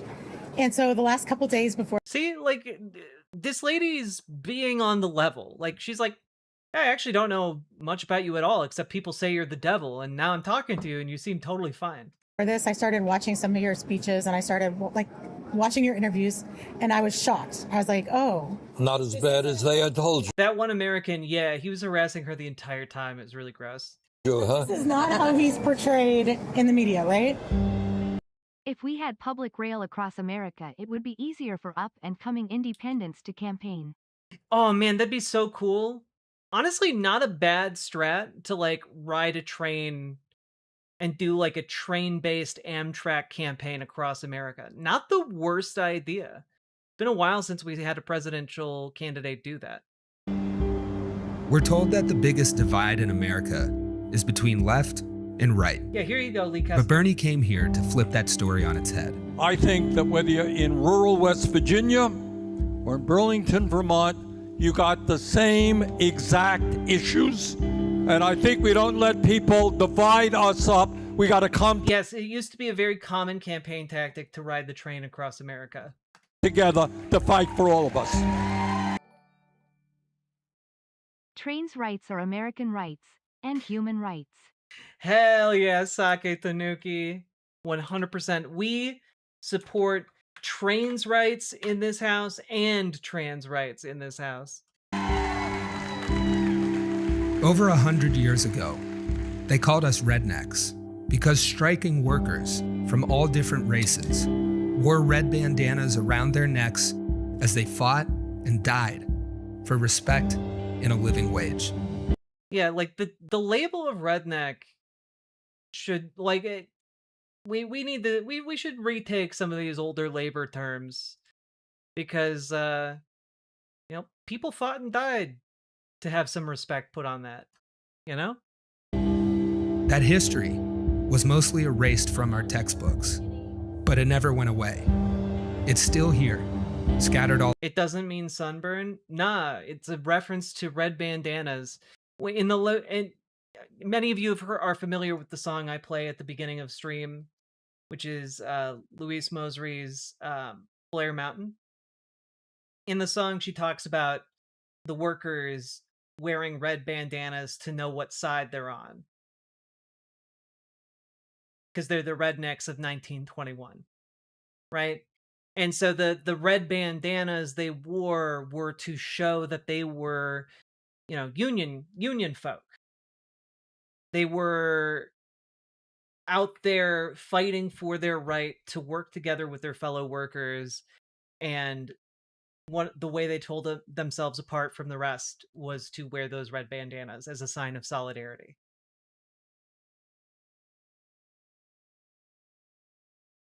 All across the state.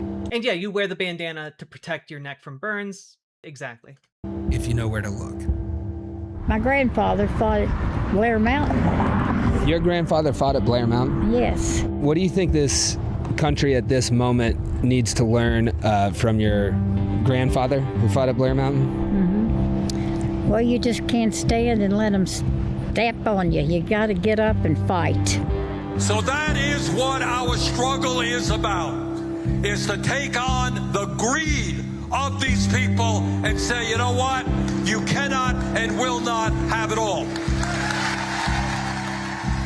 Bernie Sanders is 84 years old. He's not running for president. But he's old, but damn, he can still command an audience and form an argument and win these people over. And it's a skill that I wish so many more people had, because we need to be joining our local Democrats, joining our local DSAs, and building coalitions with labor groups. That we need to be doing that. And the fact that there aren't more ties between, organized labor and, farther left organizing apparatuses like the DSA. And granted, there are a lot, but there's a lot more work that needs to be done in every corner of this country in those regards. And if you are interested in helping, you can be part of the solution. So join our Discord, reach out to Gamergy for help joining DSA, reach out to Dragonfly for help joining Dems. That's why the term redneck has been specifically engineered to mean stupid backwater hick. It's always been about suppressing labor. Yep, exactly, Pluvius. Exactly. Thank you for the $5 dono. It's almost as if compassion was a political skill before the reign of Pelosi. I mean, yeah, and then Nancy Pelosi, her legacy is going to be unflattering at best. He's got the eye of the tiger and a fire in his soul. Once I finally move, I swear I am getting involved in politics. Let's fucking go. But maybe what he's after is way bigger than one election. How do we get the corporate wing of the Democratic Party, who is just as guilty of taking money from billionaire causes, to embrace a progressive working class agenda, because it's about time? What's your name? Max. You're gonna lead it, Max. Look, but that's what it's gonna take, right? No one is coming to save us. There is not a mystical figure. Bernie alone can't do this. If he could have, he would have done it by now. But it's going to take people like Max, people like you, and people like me all working together in whatever capacities we can. And we're all going to be limited in some way, and that's going to be the frustrating part. You know? You're going to be limited by the amount of time you have in the day after you're done with work. You're going to be limited by the amount of energy you have. You're going to be limited by your various interests and inclinations, but we need to also do more. IWW2. Yeah, the international workers of the world. Exactly. Irascended Kitten, thank you for the $5 dono and the reminder about the IWW. It takes all of us working together, and it's not like I do want I want everyone in this community to be on the same page that we need to be doing more, and it can't just be showing up at the occasional protest. It has to be becoming more active and more aware in our political lives, in our local areas. That's ideally maybe the best place to start. You know, even Bernie Sanders, someone who is now moving crowds of tens of thousands in the middle of nowhere, started by drawing a handful of people in Vermont. And we all need to start somewhere. And we all need to start as soon as humanly possible. So, no one is coming to save us, but we together can save ourselves. So please get involved, or at least start thinking about how you can get involved and make a plan. This state was once one of the strongest Democratic. See, they're wearing the red bandanas. Look, this state was once one of the strongest Democratic states in the country. And I think people gave up on the Democratic Party because the Democratic Party gave up on them. So take it back. Don't ask, take it. Yeah, like, that's the thing. Like, no more asking Chuck Schumer for permission. No more waiting for Nancy Pelosi to suddenly, like, turn over a new leaf. Start fucking showing up. Like, one of the things that bothers me so much is that a lot of people, and I'll see this in my comments all the time, when I bring up, like, oh, get organized with DSA, get organized with your local Dems. People being like, oh, but the Dems are too corrupt. And it's like, then take the party from them.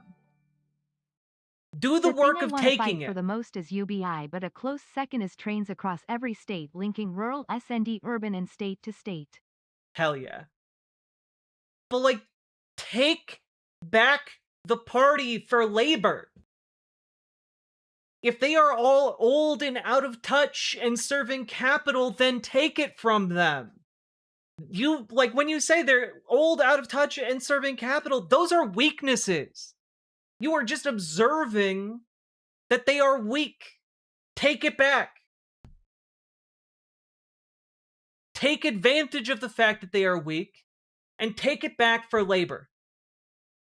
Take it back for the working people. Radicalize your local Dems and take it fucking back. And you know what? Being a member of DSA can also help you to radicalize your Dems and build more bonds between your DSA radicalization engine and your, democratic electoral machine. Build those bonds and work together. What are your thoughts on Peggy Flanagan, the lieutenant governor of Minnesota? Generally, I think she's pretty great.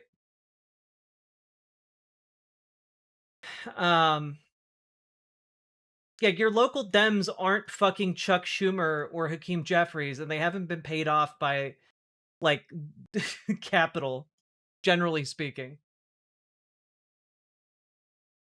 Yeah, Peggy Flanagan's great. I would vote for her. Like, I was pretty excited that she might become the new governor if Tim Walz had gone on to be vice president. I was excited at that prospect. It would have been historic But running for Senate, I think, is even better. I think she would do a good job. You have been to how many Bernie rallies now? 3. And over what period of time did that take place? 2 days. The first night was just like real eye-opening for me. It was like I'm a whole. She went to 3 in 2 days. That's how much these kinds of working class policy proposals being championed, that's how much it is effective. These are people who are deeply alienated from this country right now and are looking for a lifeline. Folks on the left can build that lifeline for them. Doesn't have to be a hopeless, miserable pit for all of us. Mind shift of my whole belief system of how we could come together as a people. Yeah. We all want our kids to have a safe place to live. We all want our kids to have food. We all want our kids to have health care. Like, there's no difference. We all need to fight together. Yeah. Because if we're fighting each other, we're not going to ever get anywhere. Yeah. So. Did you expect to walk out of here with a shirt? I did not expect to walk out of here with a shirt. Oh, hell yeah.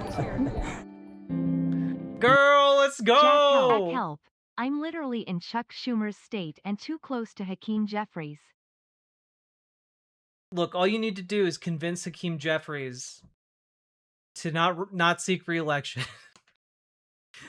If you're very close, okay, just start inceptioning him to not seek re-election, Sake Tanuki. Thank you for the 5 tier 1 subs. God. Also, there are actions you can take other than just electoralism. Go to local organizer meetings in your community, find out needs. Exactly! America is starved not just of food but of life, the smallest push, and we can crack the whole thing open. These people love socialism and they don't even realize it. It's true. Because they need the socialism. They need the solidarity. They need that rebuilding of human connection. And Gayfesh, excellent points all. And I've also, I'm not saying that getting involved with your Dems is the only way to do politics. I'm not saying that getting involved with your local DSA is the only way to do politics, but I am saying that if your concern is the current neoliberal stranglehold of this country, and you are interested in shaking off that electoral yoke, then engaging in and building that electoral power is an important component of us unfucking this system. But I also think that, especially right now when we're talking about survival against and resistance against the Trump administration and the fascists that, infest it, then yeah, that on the ground organizing component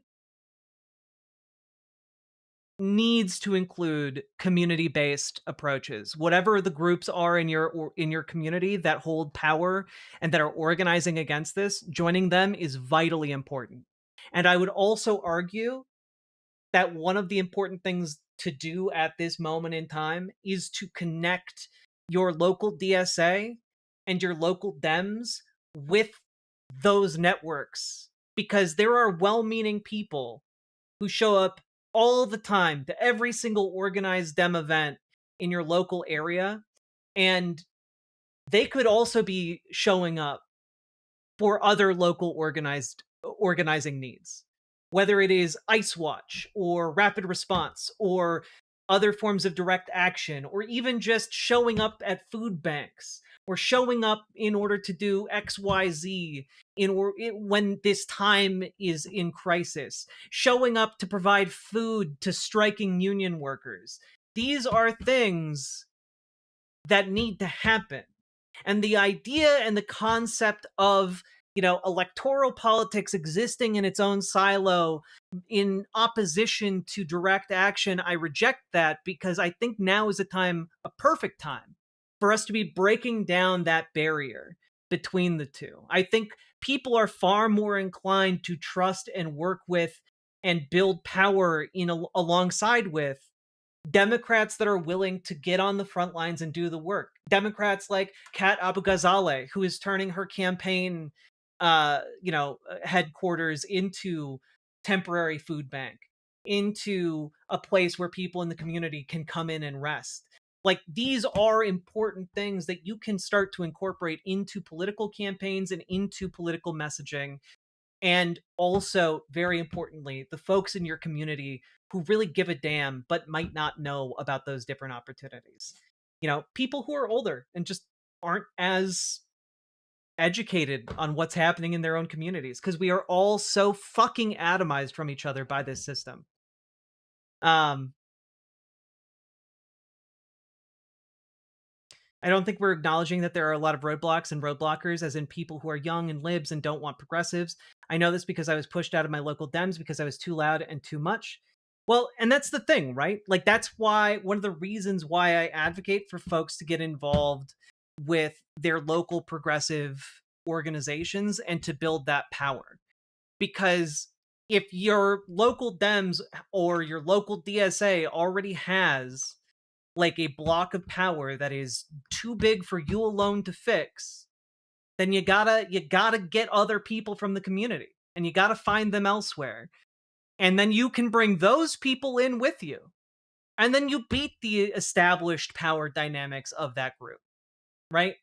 Like, if it is hostile, if your local Dems are hostile to the concept of working people being involved in politics and being active in politics and bettering their lives with politics, then it be like, we're talking about an entirely different scenario where you then need to go out and get friends someplace else to come in and shatter that power that they have built up against action. And I'm not saying any of this will be easy, and I'm not saying it's fun all the time, because there are roadblocks, and power is going to fight attempts to help working people, because right now a lot of people are misusing that power for their own ends. And it is necessary to build a coalitional structure that can actually oppose folks that are committed to maintaining the status quo. Because the status quo got us here, and the status quo cannot be abided. So I agree that there are roadblocks, but understand, just like taking over a pirate ship, you know, we're taking over the ship. There are going to be people who try and fight back and who don't want the status quo to change.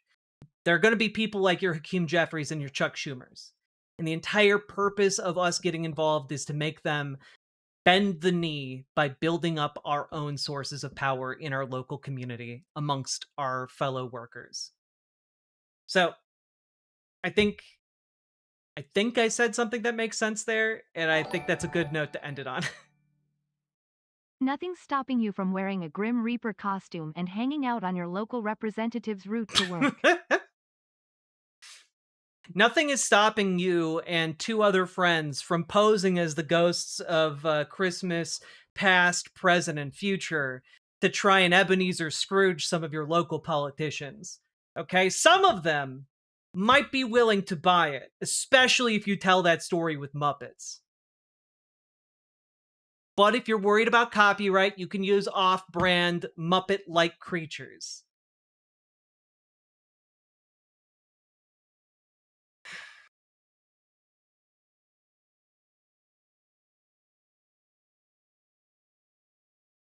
Almost as if power doesn't concede anything without a demand.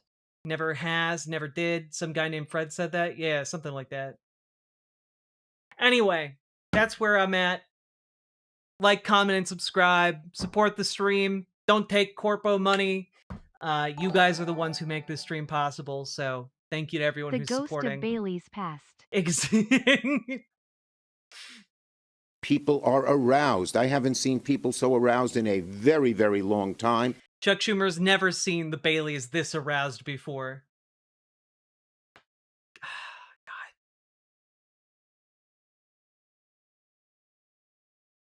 All right. On that note, moving on. There we go.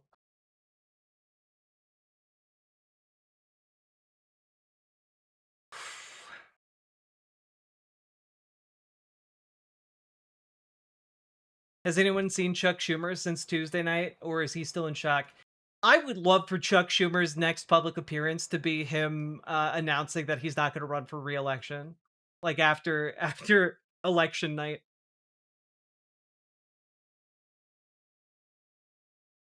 God. All right, folks, we've been going for about 6 hours. If you've been enjoying the stream, hit that follow button, hit that subscribe button on YouTube, like the YouTube stream. And we got a little song to help you know what to do in these tough, tough times.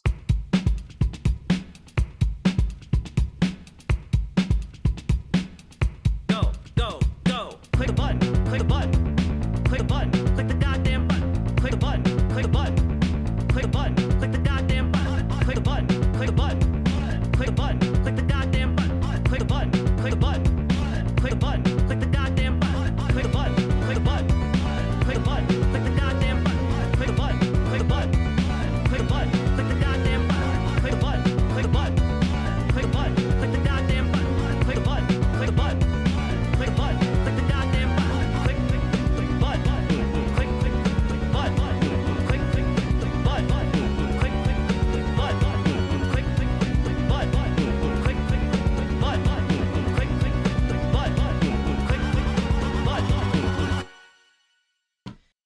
Whoo! All right, I need to go use the bathroom and get some water and wash my water cup. And when I get back, we will do some Rudyard content. So don't go anywhere, folks. If your heart craves the brain rot, the heart wants what it wants. Be back in a few minutes, and I will leave you with music. I won't forget. I won't forget to leave you guys with music. The Muppet Christmas Carol starring Corvette the Toad, Madame Hoggy, Fizzy Beer, and Garbanzo. A holiday classic. Paladin Lost, you have no idea how much I would watch that. If somebody just attempted to remake the Muppet Christmas Carol in a legally distinct way, I would watch that so much. All right. BRB.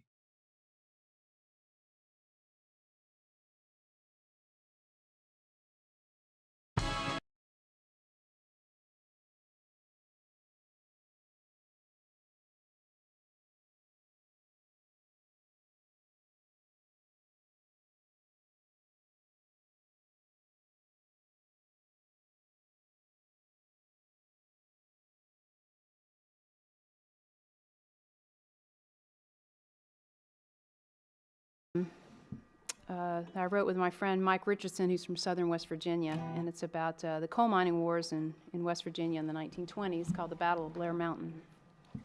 2, 3, 4.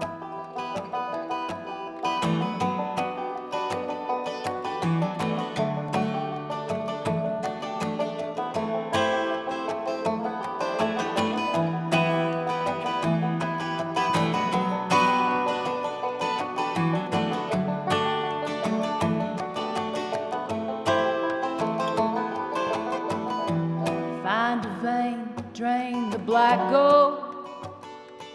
Hoping to God that the timbers hold. Like my father before me, it's all I know. We live only to harvest the coal, harvest the coal.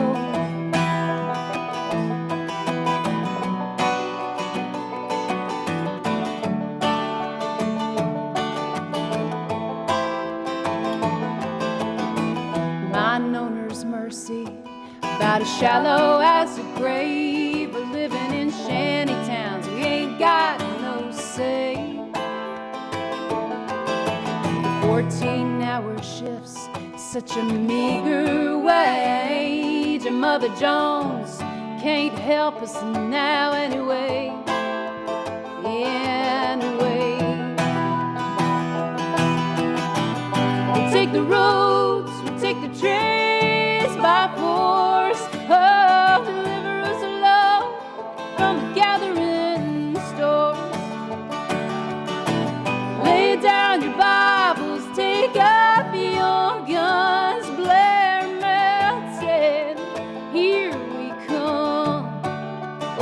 here we come.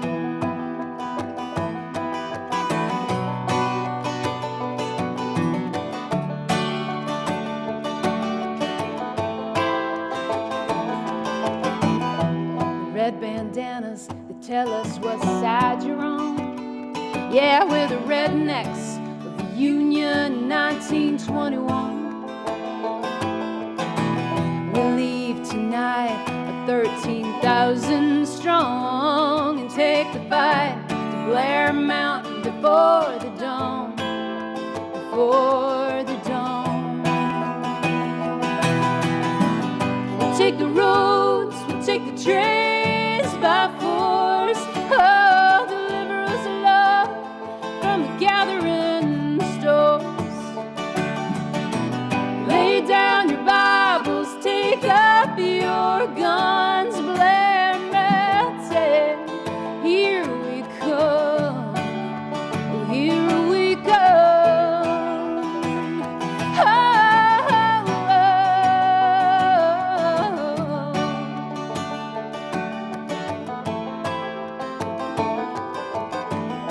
I fight for my father, still buried in the mine. I fight for my son, so he'll have a better life. We're soldiers of a great war, and it don't seem right to treat a man like a dog just to make a dime. Just to make a dime. We'll take the roads, we'll take the trains by force. Oh, deliver us love from the gathering stores. Lay down your Bibles, take up your guns, Blair Mountain. Here we come, oh, here we come. Here we come.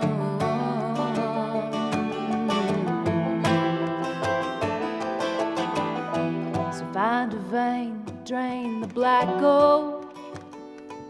You better hope to God that those timbers hold.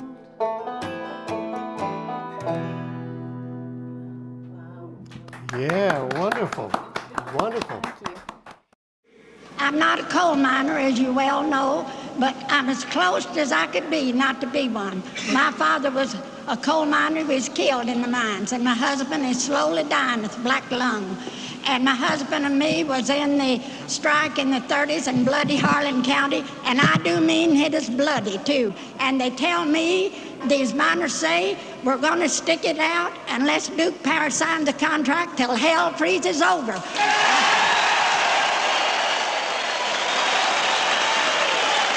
And the men knows they've got nothing to lose but their chains and their union to gain. So I say, hang in there. And now this song I composed in the 30s. And as you know, I'm old, that's 40 years ago, and I can't sing very well. But you can ask the scabs and the gun thugs which side they're on, because they're workers too.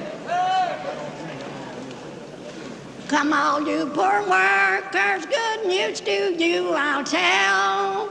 How the good old Union has come in here to dwell. Which side are you on? Which side are you on? If you go to Harlan County, there is no neutral there. You'll either be a Union man or a thug for J.H. Blair. Which side are you on? Which side are you on?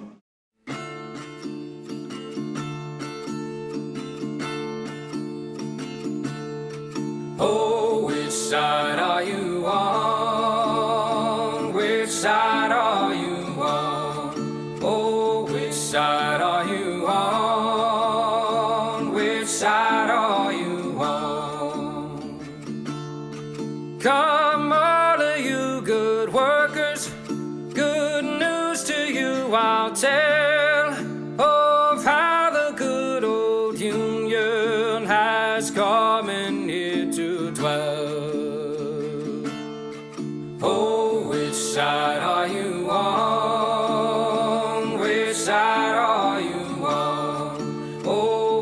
side are you on? Which side are you on?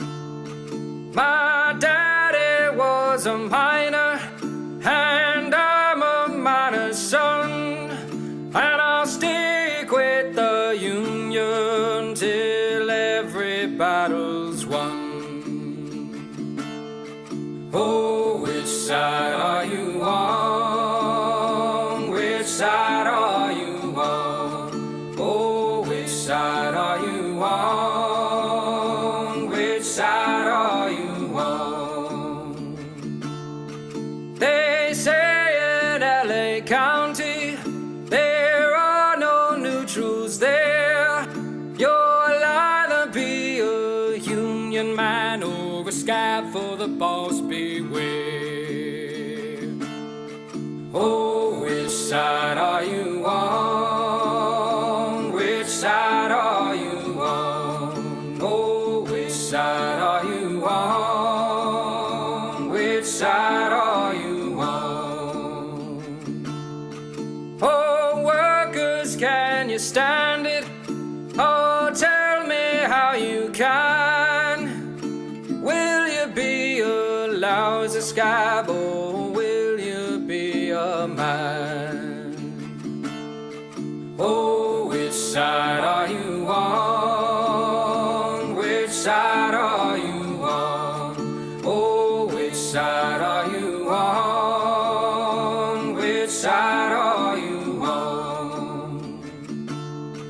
Don't scab for the bosses, don't listen to their lies. Us poor folks haven't got a chance unless we organize.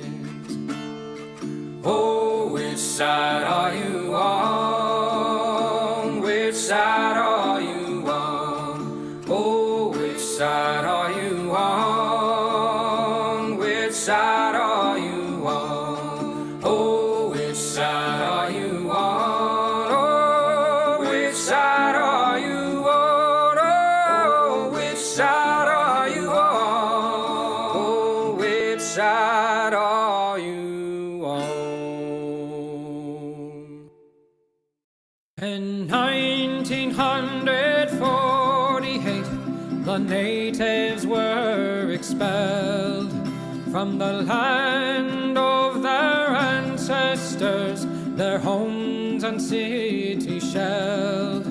From the traitors in Transjordan to clandestine British demand by the settlers' Zionist army that rampaged across the land. Oh, Palestine, we hear your desperate plea that once again across the land your people can be free. Oh, Palestine, your people live in fear. We demand your emancipation from the river to the sea. In 1967, Israel did invade to conquer and to colonize what little had remained. The people of old Palestine, once again their fates entwined with the Zionist occupation of their homes and weary minds. Oh, Palestine,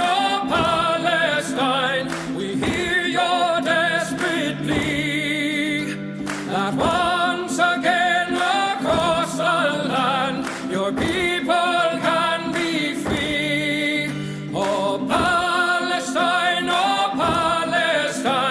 your people live in fear.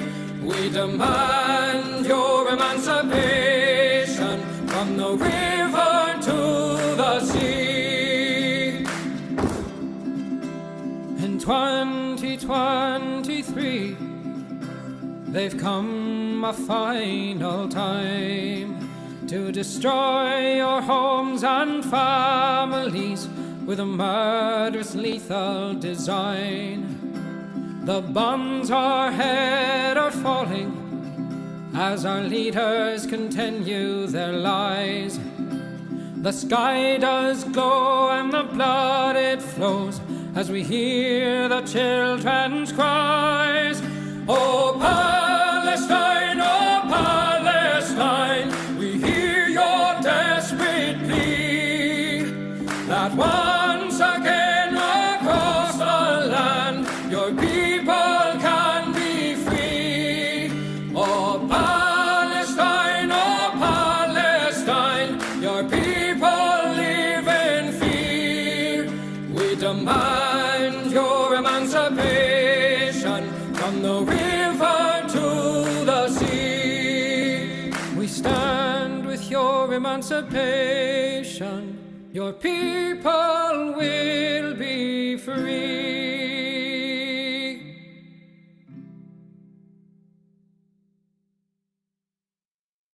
When the people's will is swayed by a conman's cheap charade, despite the crass misogyny and blatant hypocrisy, when the fascist voices swell, we hear echoes of the past. They vilify the immigrants, the leftists and outcasts, when the opposition croaks and the people just don't vote for the same old tired rhetoric of neoliberal politics. We must organize the fight for our universal rights, for democracy and empathy to permeate this life. For it's not the immigrant who labors for some bread, who's making us toil till we drop dead.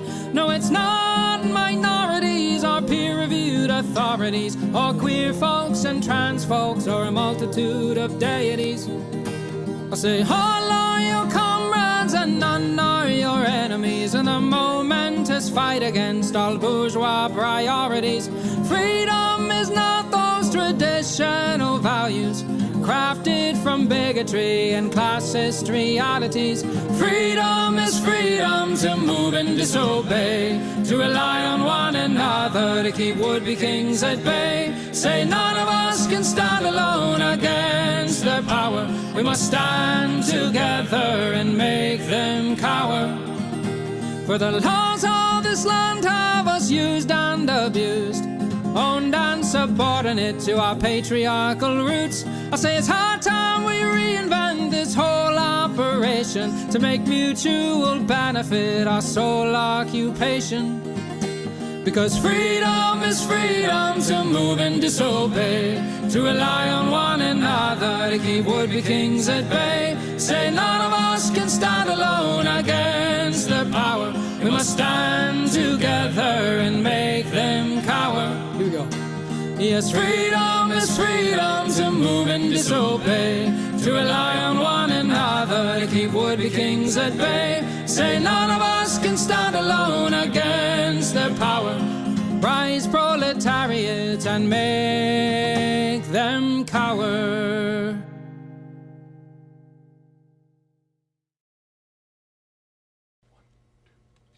When the union's inspiration through the workers' blood shall run, there can be no power greater anywhere beneath the sun. Yet what force on earth is weaker than the feeble strength of one? But the union makes us strong. Solidarity forever. Solidarity forever. Solidarity forever. For the union makes us strong. Is there aught we hold in common with the greedy parasite, who would lash us into serfdom and would crush us with his might? Is there anything left to us but to organize and fight? For the union makes us strong. Solidarity forever. Solidarity forever. Solidarity forever. For the union makes us strong. The They say our day is over, they say our time is through. They say you need no union if your collar isn't blue. Well, that is just another lie the boss is telling you, for the union makes us strong. Solidarity forever, solidarity forever, solidarity forever, for the union makes us strong. They divide us by our color, they divide us by our tongue. They divide us men and women, they divide us old and young. But they'll tremble at our voices when they hear these verses sung, for the union makes us strong. Solidarity forever, solidarity forever, solidarity forever, for the union makes us strong. They have taken untold millions that they never toiled to earn, but without our brain and muscle, not a single wheel can turn. We can break their haughty power, gain our freedom when we learn that the union makes us strong. Solidarity forever, solidarity forever, solidarity forever, for the union makes us strong. In our hands is placed a power greater than their hoarded gold, greater than the might of armies magnified 1,000-fold. We can bring to birth a new world from the ashes of the old, for the union makes us strong. Solidarity forever, solidarity forever, solidarity forever, for the union makes us strong. Solidarity forever, solidarity forever, solidarity forever, for the union makes us strong.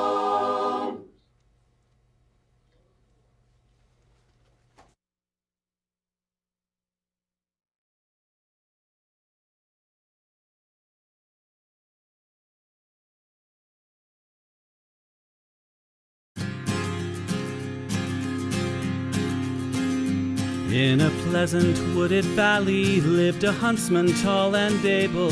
He relied on skill and cunning for the food upon his table. He would walk the forest shadows with his little son in tow, teaching him the archer's art and all that he should know. Keep your eye clear and keen like a falcon on the wing. Keep your heart strong and steady like your hand upon the string. Never bow to a tyrant while your people are laid low, for the highest head may fall to the man who wields a bow. In the valley there was freedom and a man was left to living, but as year gave way to year the ruling men grew less forgiving. On a day as black as death a governor to rule them came, turning landsmen into slaves, and Gessler was his name. In the center of the village Gessler set a lofty pillar, and he ordered every subject, be he serf or be he miller, to do homage to the hat that Gessler placed atop the pole, or to forfeit to the crown his life if not his soul. But the huntsman William Tell came into town the morning after. William heard of Gessler's order and could only roar with laughter. Honest men should hold a rank above a petty autocrat. I would never bow to him, I'll not bow to his hat.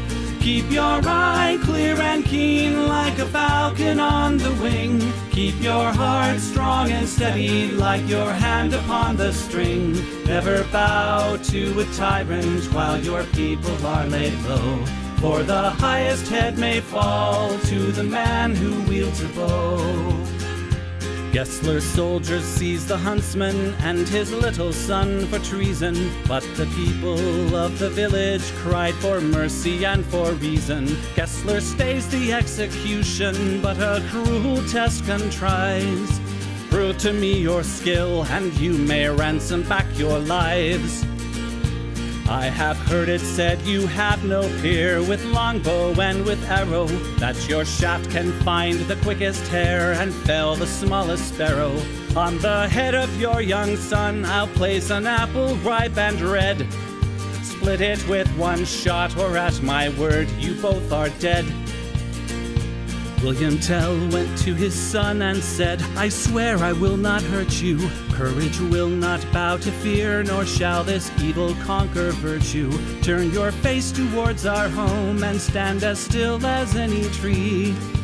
I will split the apple, we shall soon be home and free. Keep your eye clear and keen like a falcon on the wing. Keep your heart strong and steady like your hand upon the string.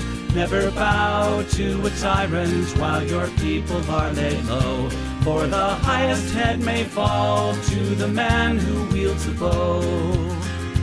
Every tongue was still and silent as the archer paced the distance. Gessler's soldiers lined the square and there was no hope of resistance. William knocked a single arrow, put his shoulders back and drew.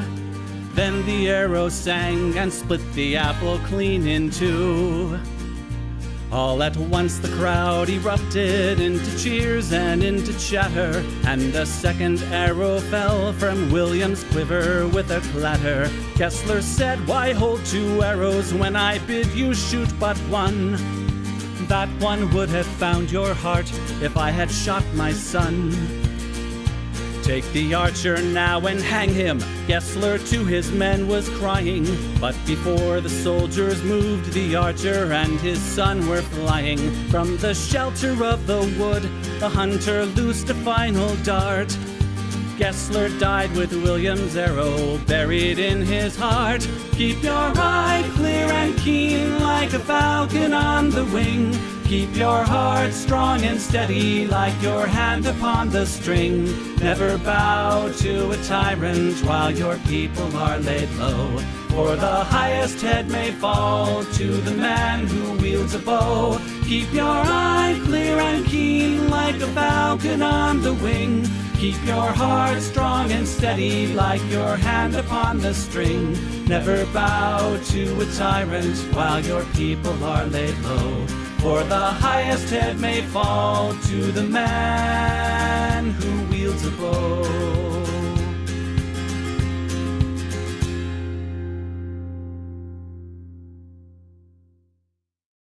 Those who make peaceful revolution impossible will make violent revolution inevitable. Yes, we have to deny so many claims per month to meet our shareholders' expectations.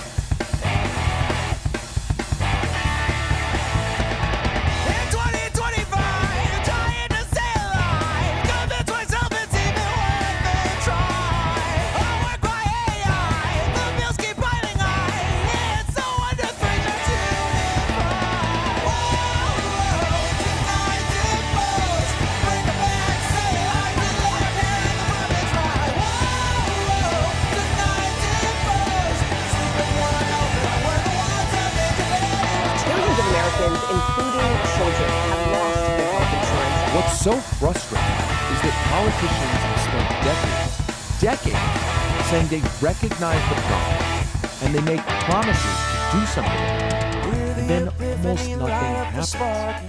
They say to themselves in the dark, it's only a crime if you don't wear a tie. We keep them all busy paying their fines. Hear the epiphany, light up the spark. You know what they say to themselves in the dark.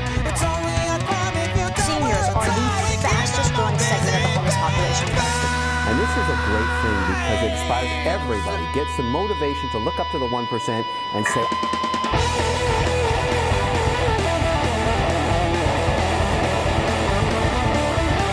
Now they're looking at your posts.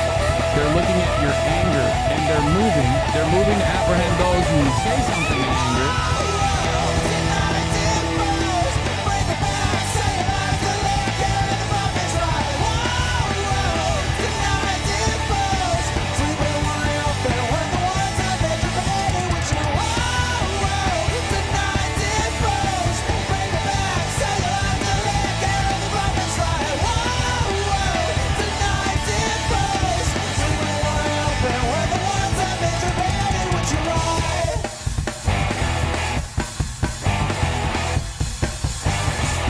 Increasingly by choice or by accident, this is the role our nation has taken, the role of those who make peaceful revolution impossible by refusing to give up the privileges and the pleasures that come from the immense profits of overseas investments.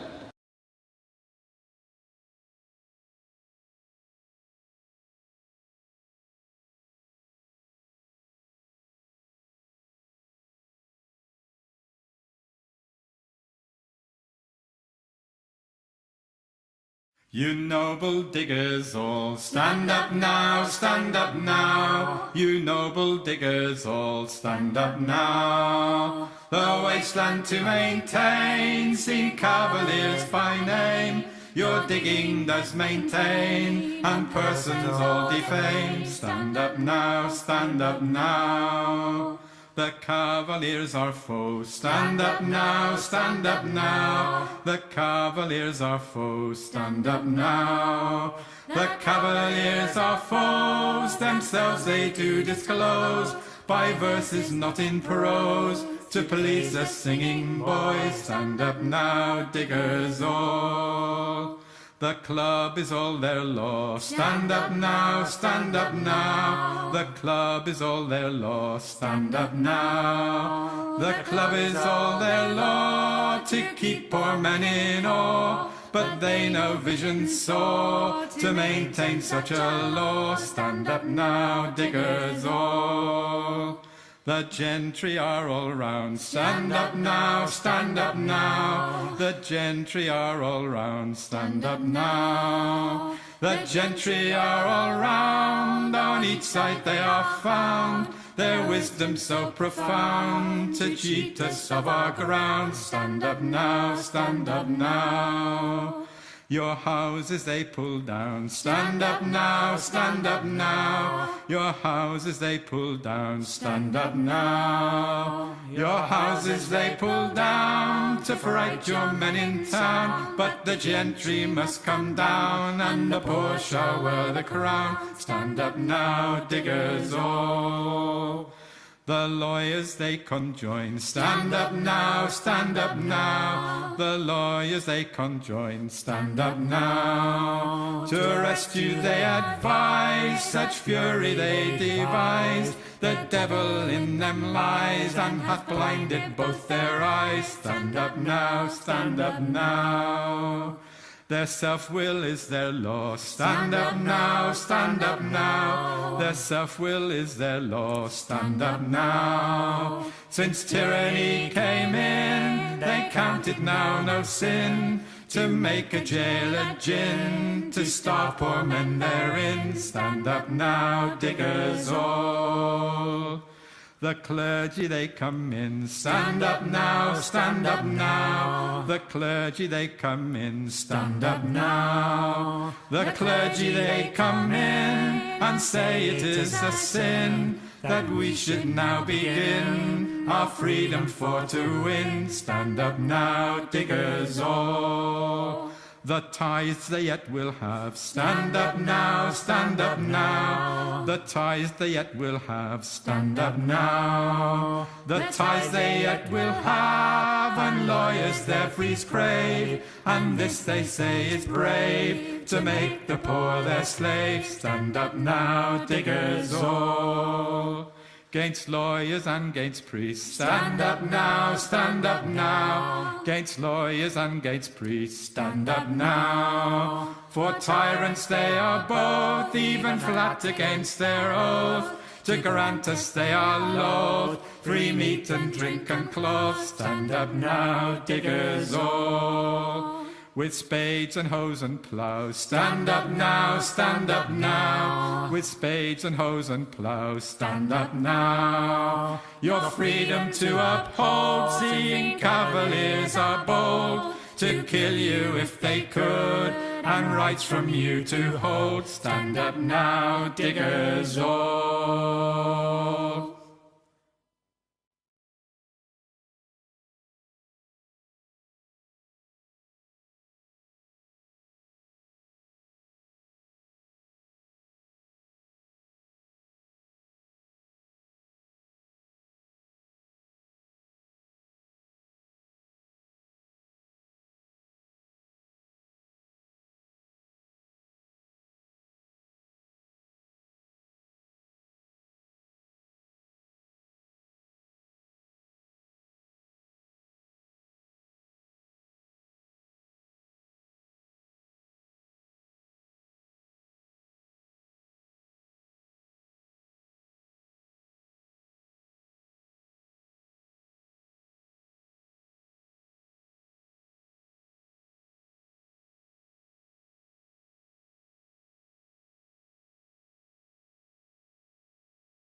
This is a brand new song. This is the first time. You are the first audience to hear this song. It's a world premiere. This is the first time we've ever played it together. I'm writing it right now. I mean, basically. Recently, I was reminded of this lyric that floats around in several gospel songs, including "Oh Mary, Don't You Weep," which is, God gave Noah the rainbow sign, no more water, fire next time. And I was thinking about this summer and our yellow skies, and I thought, fire next time. So this song's called "No More Water." I need a little bit more water. Yeah. That's like psychological. I'm feeling the smoke. Here we go.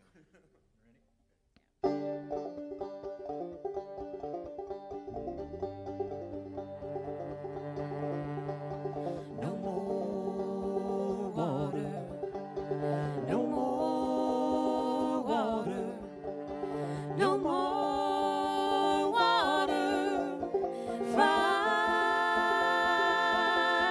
Fire next time. Come gather, my children, come gather to me. The sky in the west is as dark as the sea. The air tastes of embers, it claws at your eyes. And I hear the horsemen are following behind.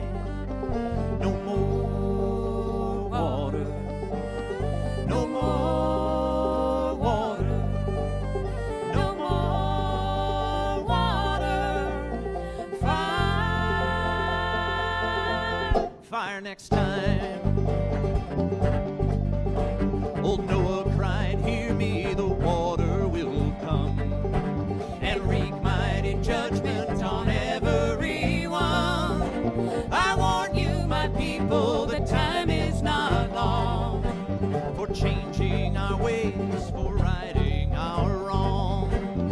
No more water, no more water, no more water, fire,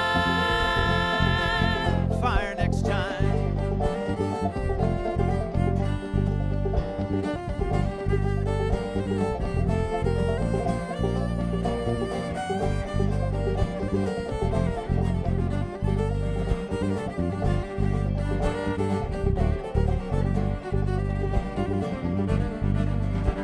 The people dismissed and denied and delayed, long after the rivers were swollen with rain, and only when floodwaters swallowed their cries did the sign of the rainbow appear in sky.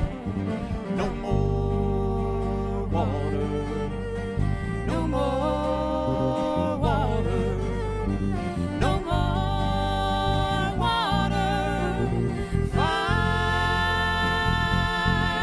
Fire next time.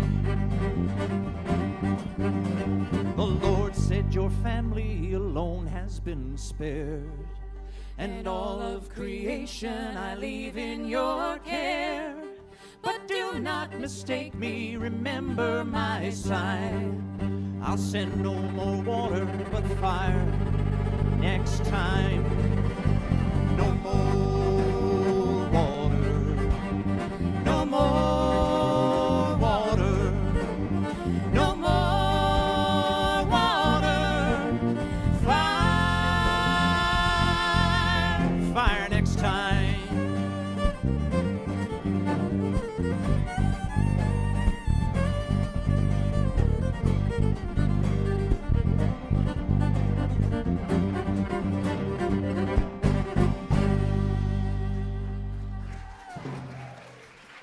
Thank you.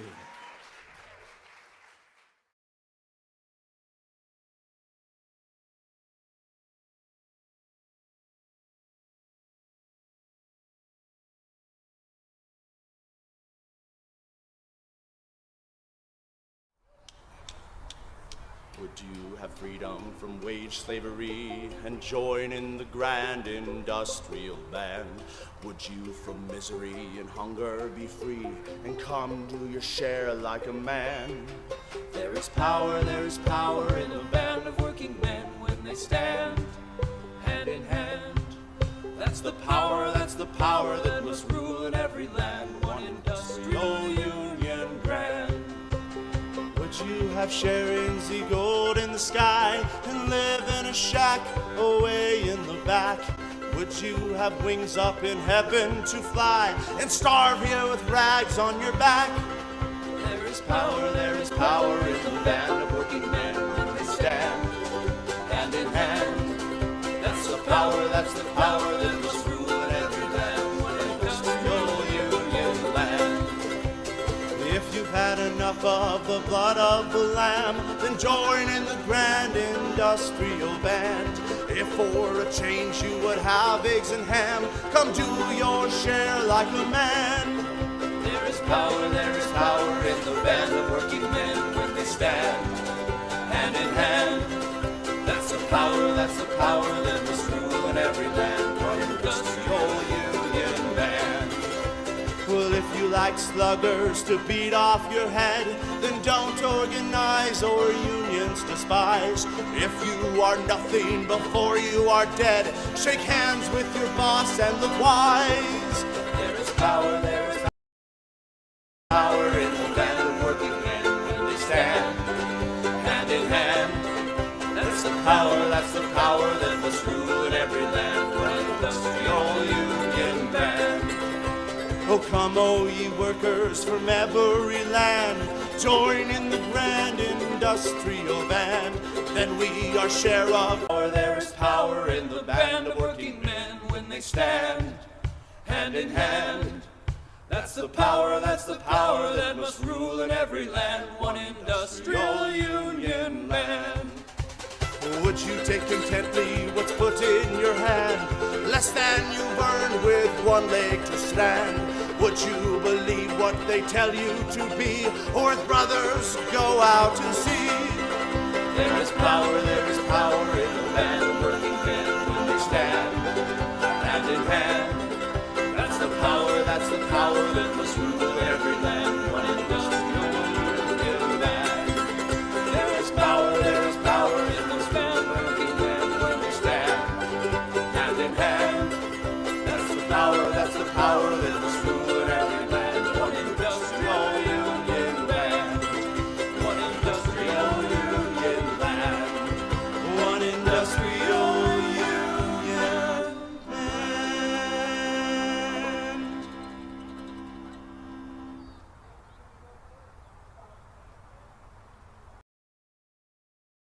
Hello, I return. Took one hell of a piss. No, I didn't take a piss. I took a shit and a piss, and then my partner came home, so I showered her with smooches and got her water and made sure she knows that she's the most important thing in my life.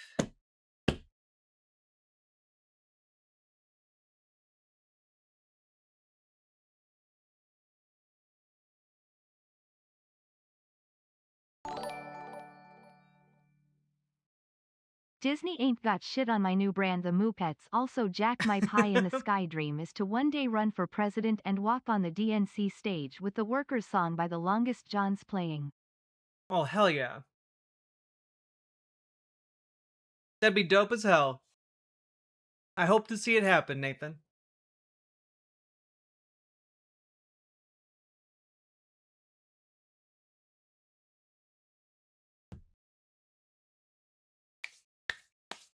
I am eating raw bacon. I'm trying out the Jordan Peterson diet. These things, though, they fuck.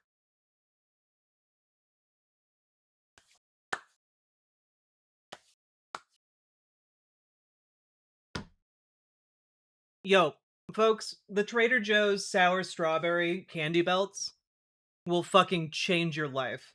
They're another level of sour candy.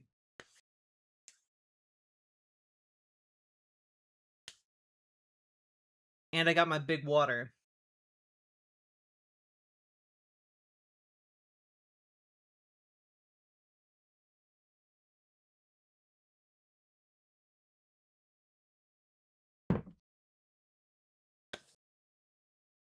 Whew.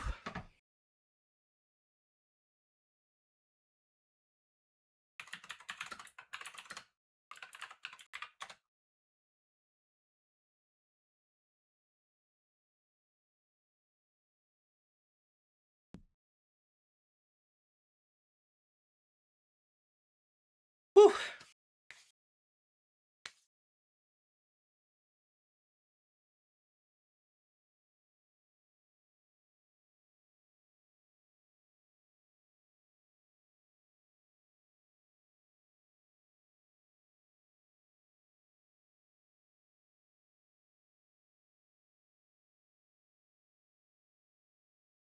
Would you or your mods make a command for your watch playlist? I think there is a command in YouTube chat. Is there? I don't know. I'll look into it. But I will. Oh, nope, it does. Exclamation point playlist over in YouTube does it. And over on the side chat. Does it do it? Yeah, and it does it over there. There you go. Exclamation point playlist. Oof.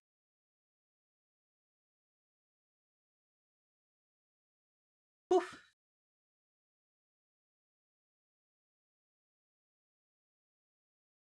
Are you guys ready?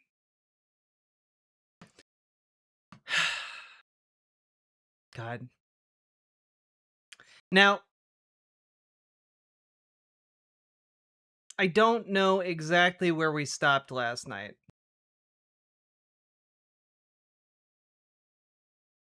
Me. However, when I speculate their right groups or math, and so if you're easy to convince them that the world itself does not make sense. Secondly, the start of chapter 2. The issue is Rudyard's videos aren't time-stamped. Ooh, maybe the transcript.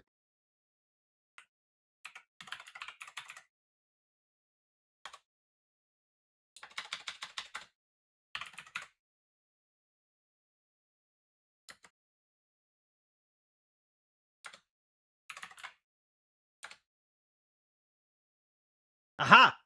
Found it.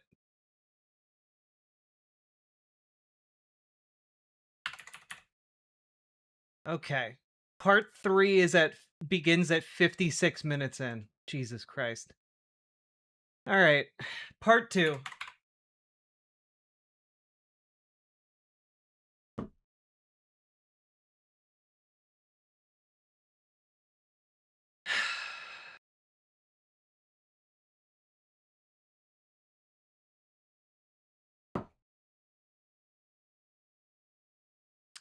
So, folks, we are on part 2 of What If Alt-Hists, This Entire Reality is a Lie. And I'm so sorry. I regret all of my words and deeds. But you have all requested it, and I will obey.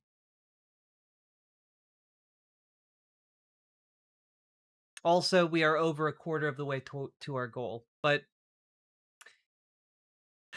here we go.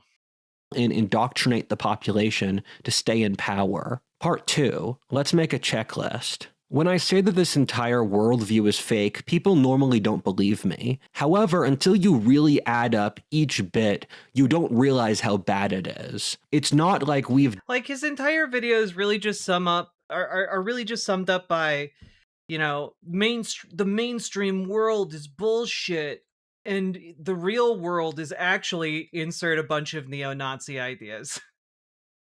Like, that's... or white nationalist ideas, etc. Like, this man is like a dumber Ben Shapiro. Like, Ben Shapiro fooled people into thinking he was smart by talking really fast and making arguments. Rudyard just learned larger words and read books without absorbing any of the content. And this is what you get. It's kind of like Jordan Peterson, where Jordan Peterson talks like 99% of the time nonsense, devoid of any kind of actual facts. And yeah, it's real I'm 14 and this is deep energy, exactly. Except that it's like become weaponized. just had scientific malpractice, and instead there's been a... Yeah, like Ben Shapiro has like a solid ideological worldview and like also understands how to form an argument.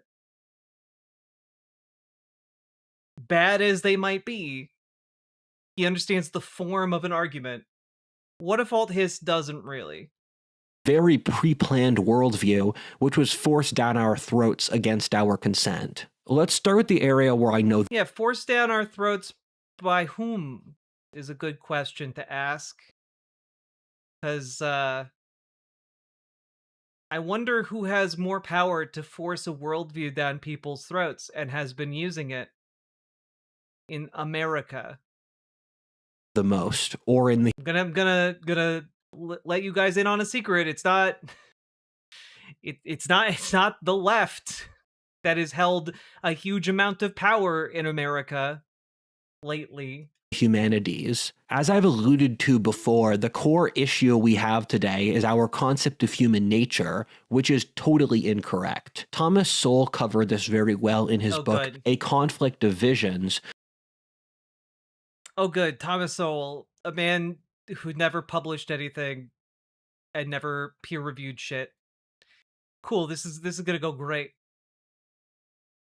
This is gonna be... This is gonna be wonderful. Ultimate Thomas Sowell understander here. In which he talks about how... Rip Miss Donut?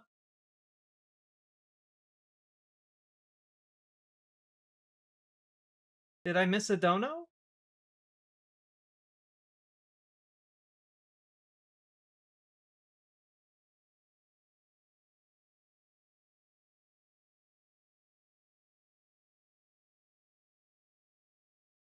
Oh, shit. If it's any consolation, I just came back from the Sotheby's annual auction dinner, and there was some Mamdani voters and supporters there. Hell yeah. Sake Tanuki, thank you for the 2 tier 1 subs. How the left and right are divided by a core contention about human nature, that being whether human nature is perfectible or not. In retrospect... Who cares? Like, all of the conversations about human nature, it's... Fascism, eugenics, esotericism, intellectualism, and Nazi ideals by your powers combined. I am what if Alt-Hist. You can't even, like, nah, don't give him intellectualism. He's literally anti-intellectual.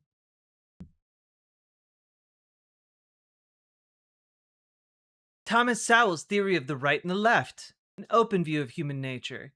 Human nature doesn't exist and can be programmed to be anything. Society needs to create It's real. utopia. Closed view of human nature. Human nature is naturally flawed and requires social structures to hold it accountable.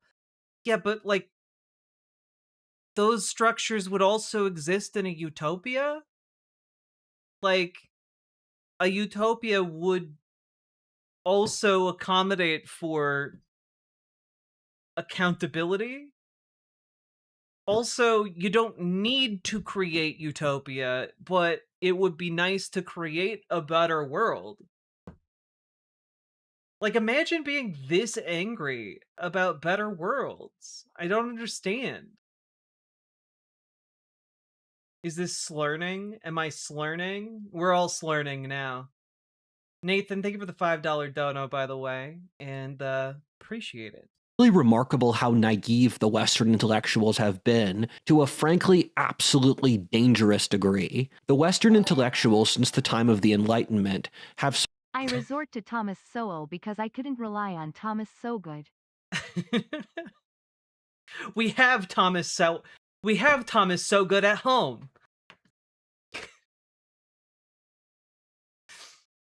No. Thank you for the 2 tier 1 subs, Sake Tanuki. surrendered all of the core pillars of their civilization's worldview, even when they were objectively correct, out of fear of looking nerdy. The core contention that human nature is perfectible or not determines every other detail in that society's social structure or worldview, as I've mentioned in other videos. No, it doesn't, actually. Because you can have different structures even among, like, the idea that if you believe human nature is fixed or malleable determines everything else. No, it doesn't. It doesn't. Nobody sits around at building a society and asks that question first. They look around at the material conditions and they say, what can we do with what we got? It is not a question of, oh, can we change the nature of a human soul? Like, that's no. I'm sorry, you're 14. Stop it. In a world where human nature is not perfectible, then society and traditions have to be built in a certain way to offset. Have you heard about Ratopia? I've learned too much about Ratopia. The failings of human nature. These have consistently been the structures which have worked the best over human history. Yeah, these are the structures that have worked the best in Thanks, human history. Rudyard. Let me Now I cite am thinking absolutely of weird nothing. ALS white and nerdy. Thank you for the $5 dono, Nathan. But like, you're 100% right, Eric Lizama. This man does not actually back up any of his points. Human nature must be fixed, so make sure you spay or neuter your psyche. Come on down and bid $1. Religion has been a way Thank you for to the grapple 2 tier with the 1 subs, failings Sake of human nature and develop standards to offset them. The American political system was very overtly designed by its founders to decentralize power as much as possible in order to prevent the centralization of power. Yeah, but that wasn't related to, I don't know, their unified theory of soul. That had to do with the fact that they had overthrown a monarchy and Europe was predominantly ruled by absolute monarchs. That was, in fact, a problem. That was what they were worried about sliding back into, actually. Australia literally has Aldi brand Thomas Sowell. We locked him up a few months ago. What? Oh my god. A second Thomas Sowell. Oh my god, he's an actual Nazi.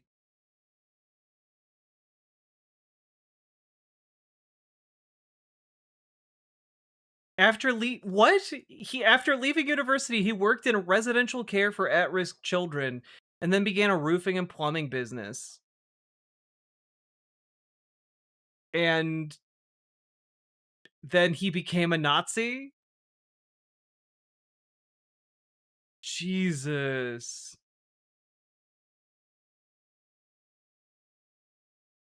Oh, and he didn't even just become like a Nazi. He became like a super Nazi.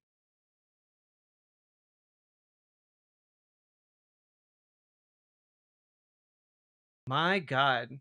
Well, hope he rots.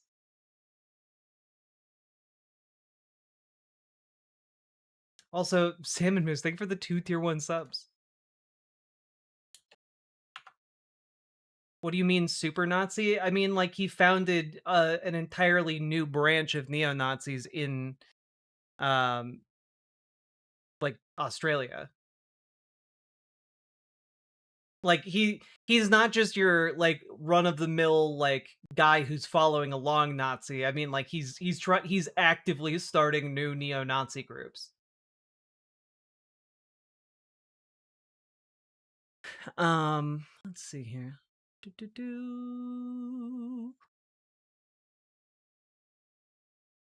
Which would create tyranny. It's not a coincidence America is the most successful society ever in human history, as were Britain, Athens, or Rome, whose founders did the exact important pre-industrial republics. Oh, look at that. He actually threw the Iroquois on there. I am somewhat surprised. Well done for clearing the bare minimum bar. exact same thing with their constitutions. But also, like, these are just the ones that he considers important. As a side note here, the reason that the founding fathers had a view of human nature which was fairly accurate, and the French revolutionaries had a worldview that was not, and they lived with. What are you talking about? Claiming that the founding fathers all had a unified idea of human nature is just bullshit. Like, you can read what they wrote. They didn't have that, actually. In a generation of the other, is that these were gradual trends which took over the West. And well, he was specifically talking about pre-industrial republics. I don't know that China would have counted as a republic. Encapsulated certain social classes faster than others, or certain areas faster than others. As an example, weren't the founding fathers actually friends with the French? Yeah, like the founding fathers allied themselves with the French during like the Revolutionary War, and the French, that allyship actually helped the founding fathers to win said Revolutionary War, and many historians point to that alliance as instrumental in winning the Revolutionary War. So in France, which was governed by the managerial class, into the l'Ancien regime before the French Revolution, they took on a lot of these mechanistic, atheist, materialist ideas. I'm sorry, France was ruled by the managerial class prior to the French Revolution? I think you might want to check that again, my dude.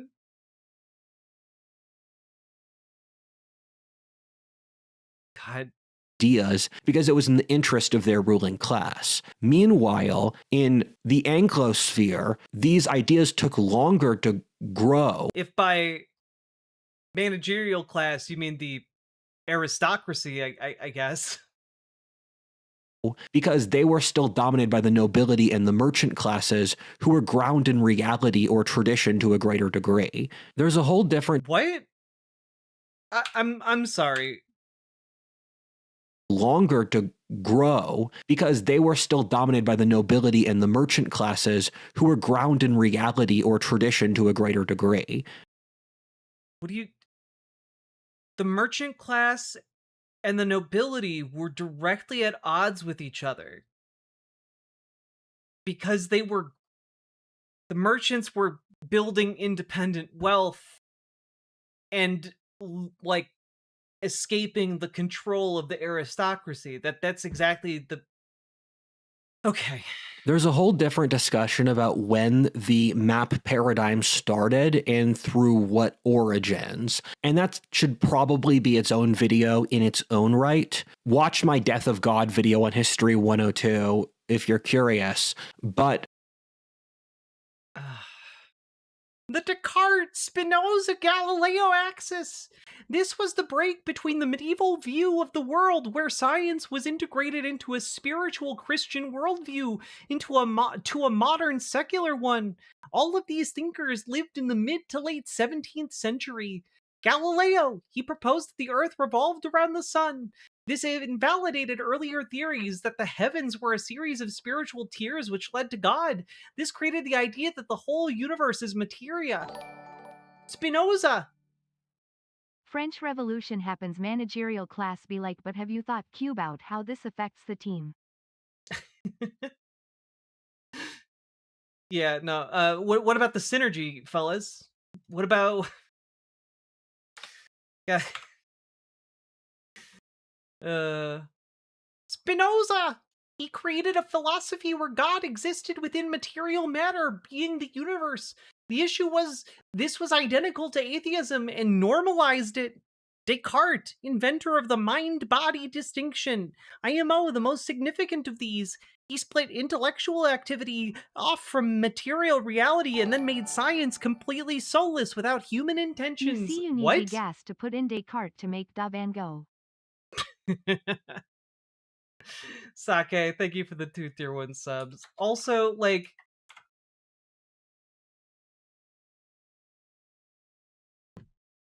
I'm sorry, I wasn't aware Descartes robbed the soul from science. God.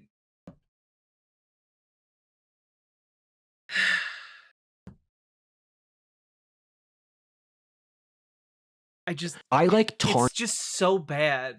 Tarnis's answer of what he calls the Descartes-Spinoza-Galileo axis, where in the late 17th century, you saw philosophers develop a worldview which utterly separated the scientific from the divine and the subjective, which siloed.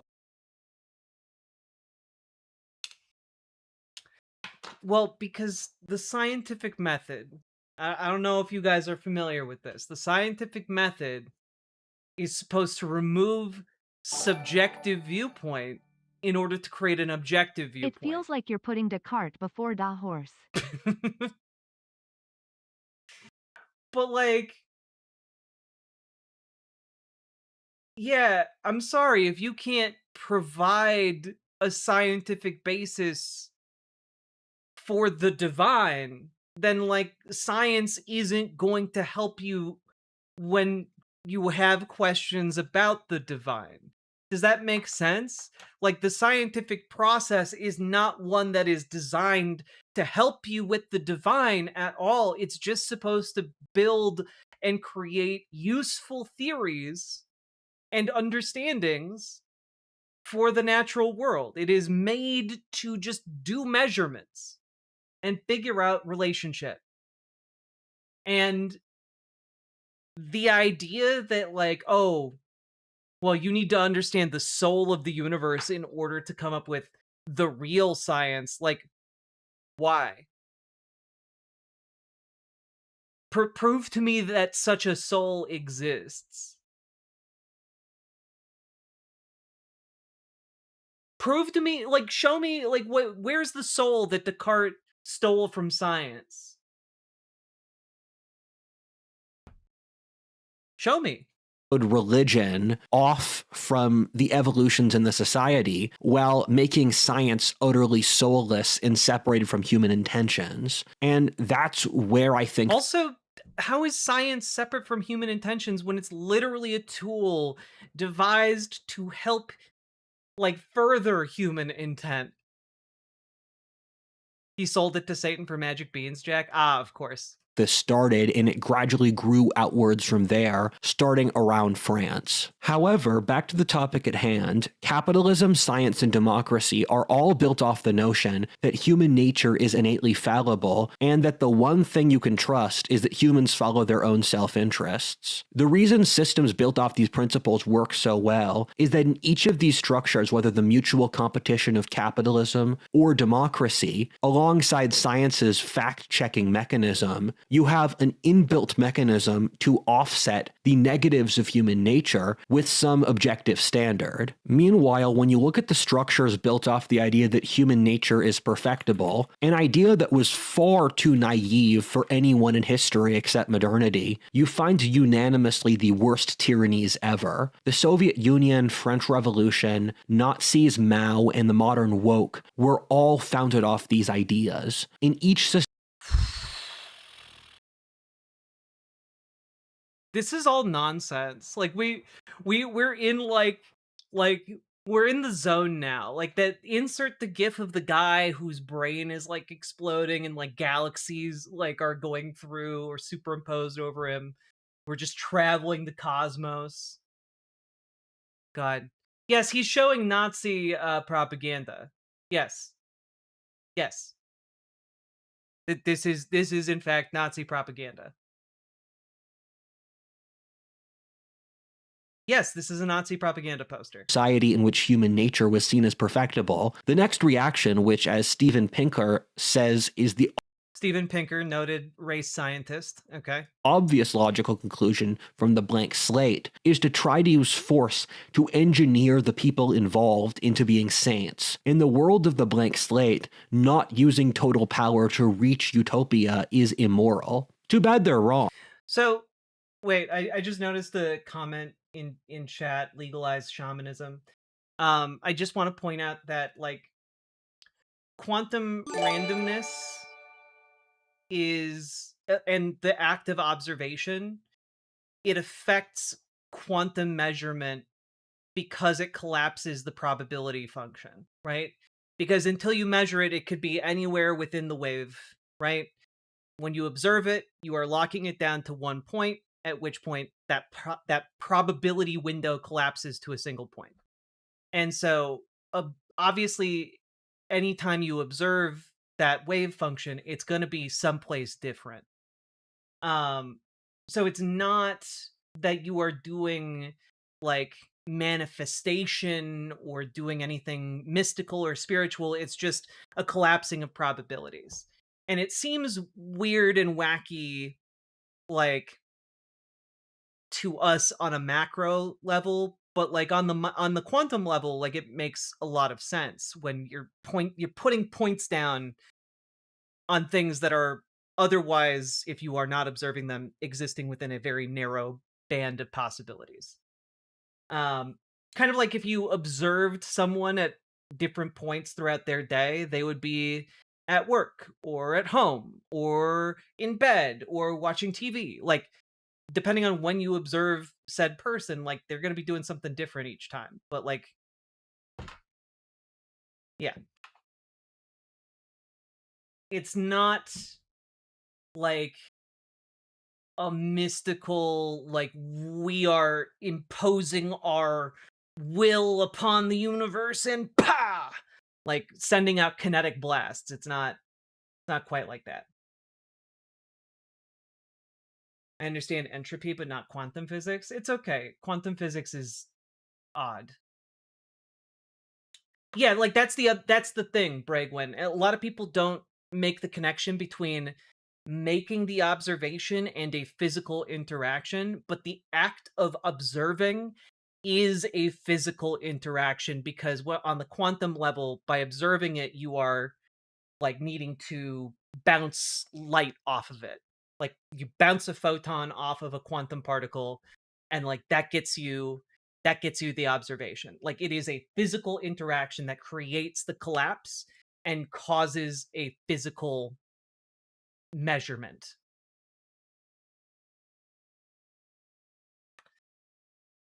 Yeah. Yeah, just as butterflies do not literally create hurricanes, exactly.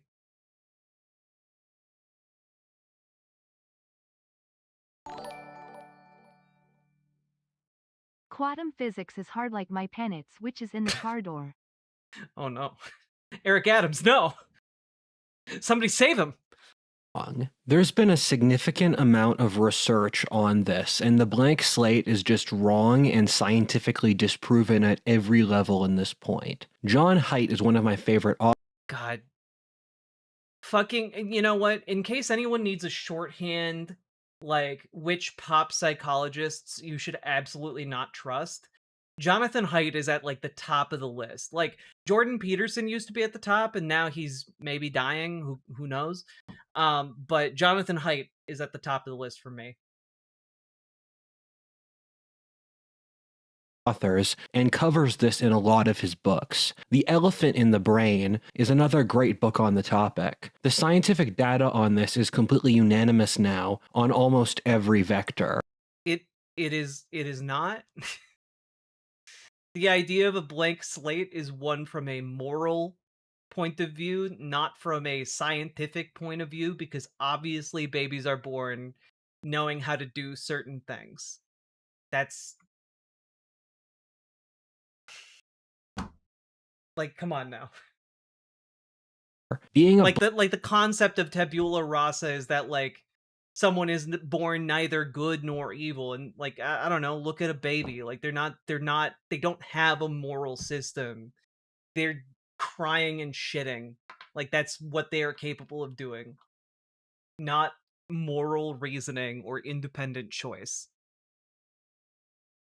Blank slatist today is like being a flat earther. The real nail in the coffin, which we have now that we didn't have a century ago, are DNA or genetics data, which proves that around half of human traits are genetic, alongside the internet search data, which is pretty damning, personality science and neurology. All of these point unanimously against the blank slate. A tipping point for me and a lot of other people for I guess only if you don't understand what the blank slate is.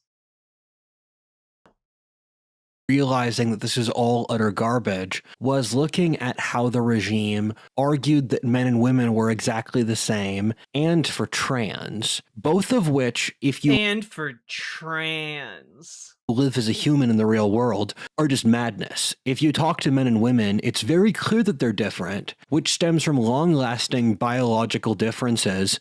Yeah, definitely not because of socialization. It's definitely not because like growing up boys were told don't play with dolls, it makes you seem gay and feminine, and those things are bad. Like it's definitely not because of that. It's because boys just genetically are more predisposed to blue, and it's because of genetics. It's not because society As someone markets who's boy toys babysat with 4 and blue. 5-year-olds, they often don't have morals until we goove them that kids are very close to blank slates. Exactly, Nathan. Like, again, you just have to interact with children, and I don't recommend that for What If Alt Hist.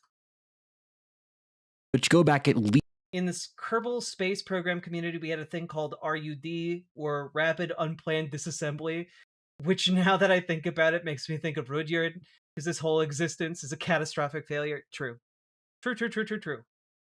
Least hundreds of millions of years. Every society in history thought men and women were different.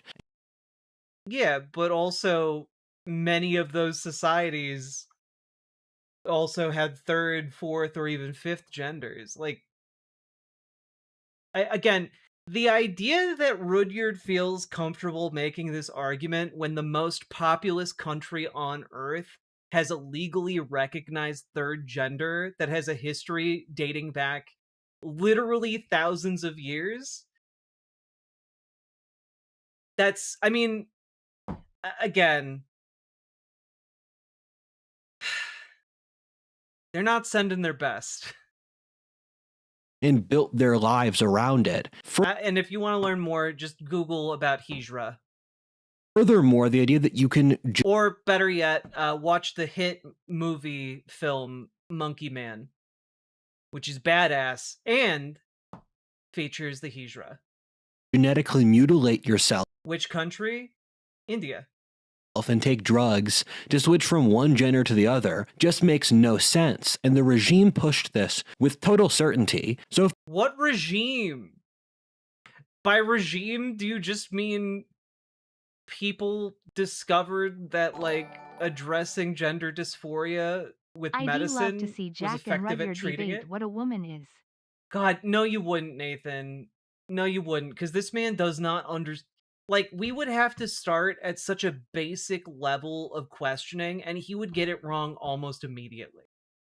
You know? Like, this man... I don't think if you asked this man what a woman is, he would even at all be in the ballpark of a correct answer. Like, he would be on the other side of the planet. They're pushing this with certainty. What else are they lying about? Because this is really the canary in the coal mine. What? Well, I mean, this for him is like the hook that gets him into all of the other conspiratorial nonsense. Where he's like, yes, if they're lying about women and men, what else could they be lying about? And it's like, yeah, bro, we've seen some of your other videos. We know where you're kind of gesturing when you're talking about what else are they lying about. We've also found with all of these various methods is that biological sex, race, and class are totally real. Again, this is just eugenics. And not only is it eugenics, it's not even like a modern day softened eugenics. It is like the idea that like people in the early 1800s had about eugenics. Oh yeah, no. Lady Ringcloud, he's like, yeah, the biological race is real, and if you're rich, it's because you're biologically predisposed to being rich. Like, it's so stupid.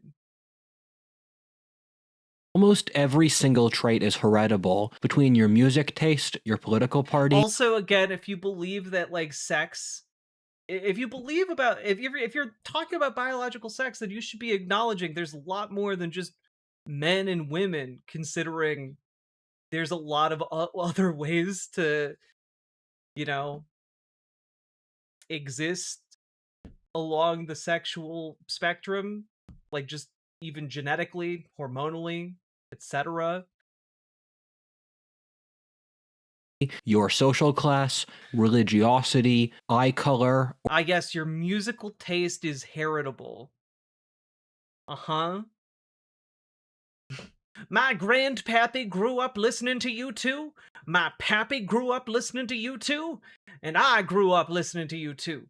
And now you are also going to grow up to love listening to U2, because we're a U2 family. It's the number one thing you have to look for in a mate. You gotta find your U2 to say I do to. Or noise sensitivity. Everything is around at least half biological, which is a total suck. Children famous for replicating the musical tastes of their parents.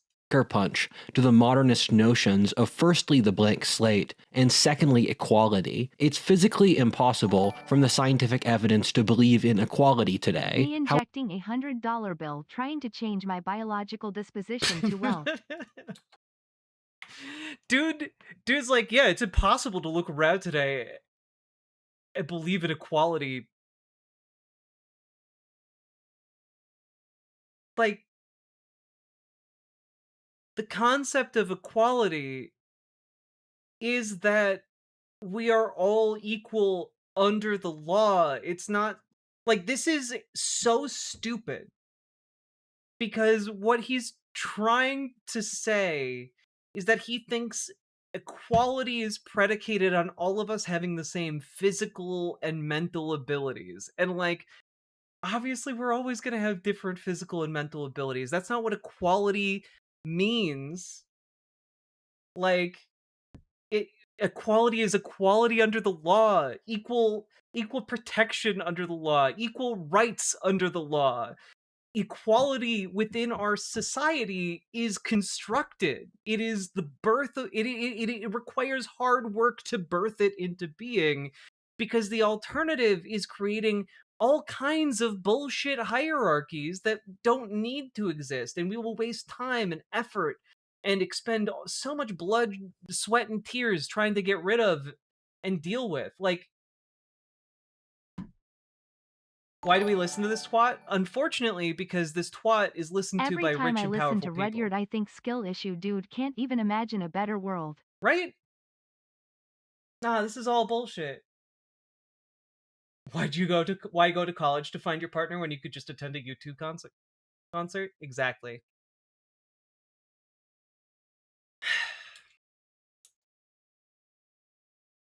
Has Rudyard always been this bad on Nazi shit? I mean, I haven't watched every single one of his videos. Also, I'm just gonna do a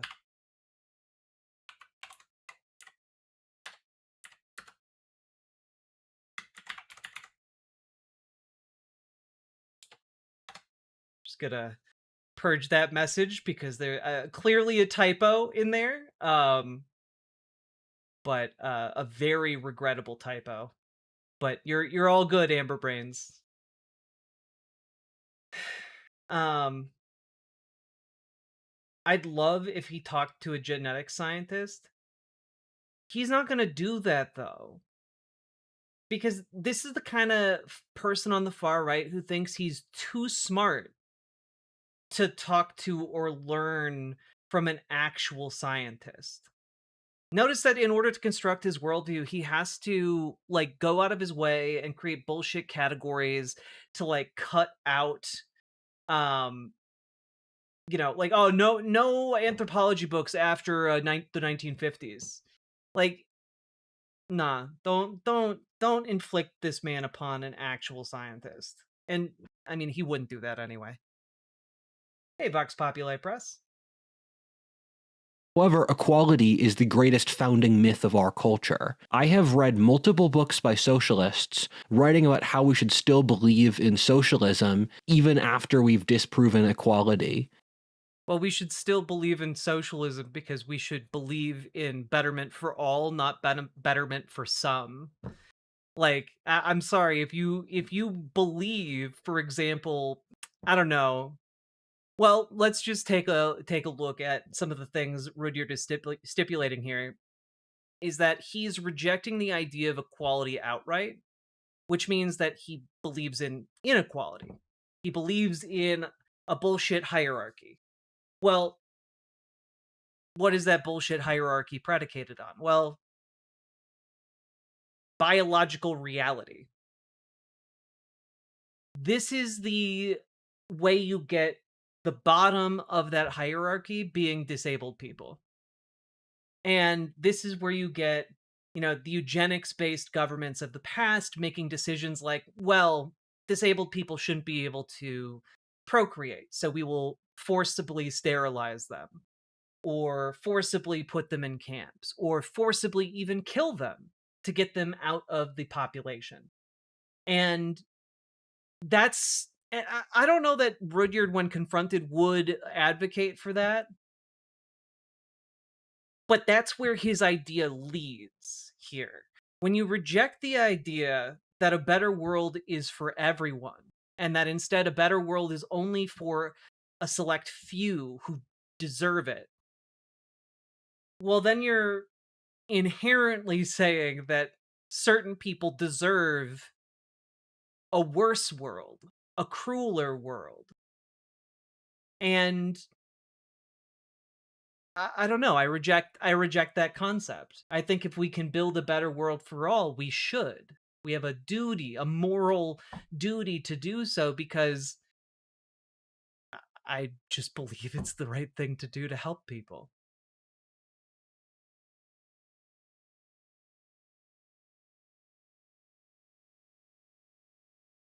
They don't know that won't work yet. You can't have socialism without equality. This is just the first step here, but the removal of the blank slate... Again, it's equality under the law, my dude. Like I'm never gonna be Michael Phelps.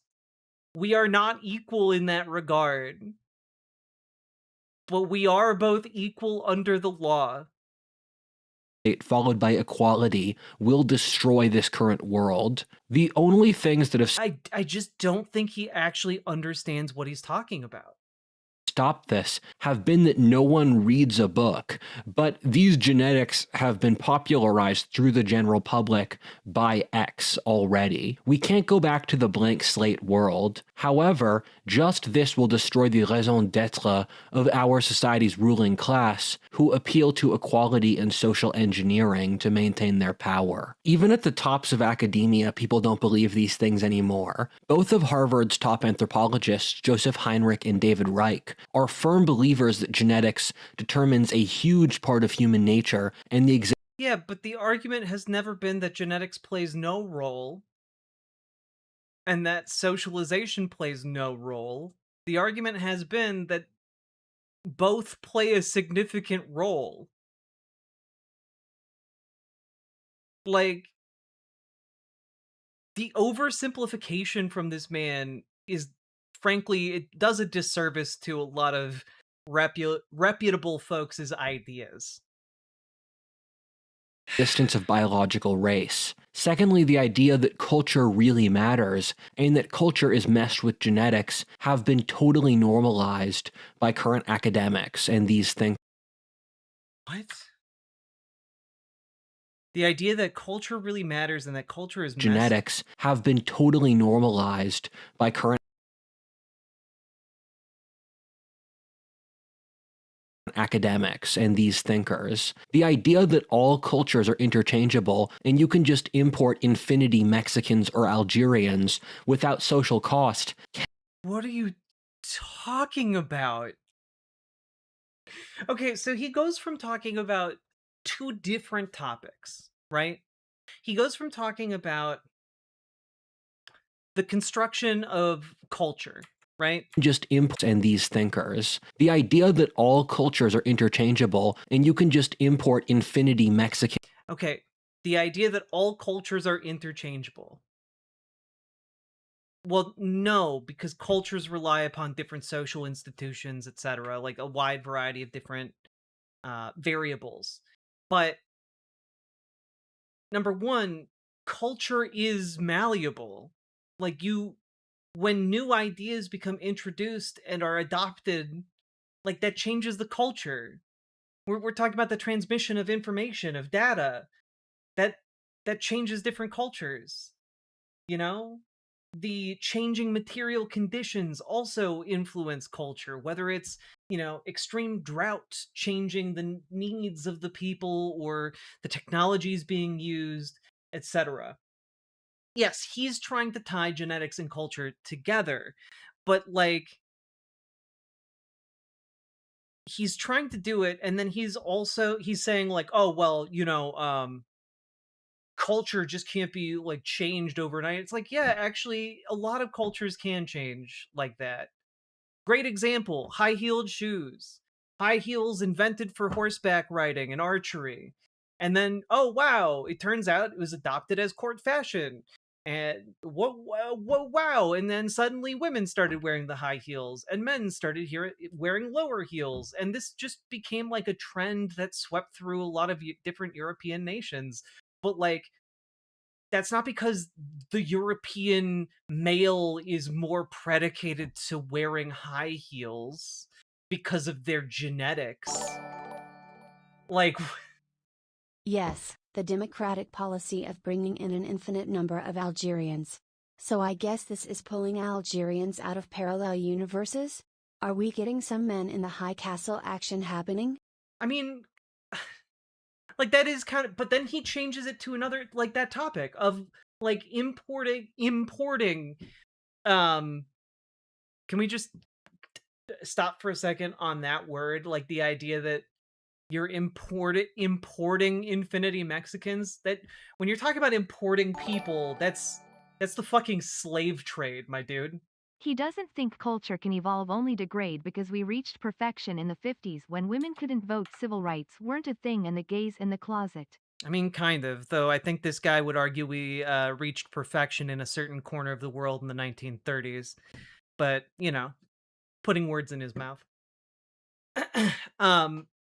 But let's all just keep in mind that he hasn't established that culture is genetic. He's doing vague hand-waving gestures in order to say that oh yeah, you think you can just bring a bunch of Mexicans into a predominantly white country and the culture will stay the same? Well, it can't, because the Mexican people and the Anglo-Saxon race of America are too genetically different and therefore would have different cultures. Except that, like,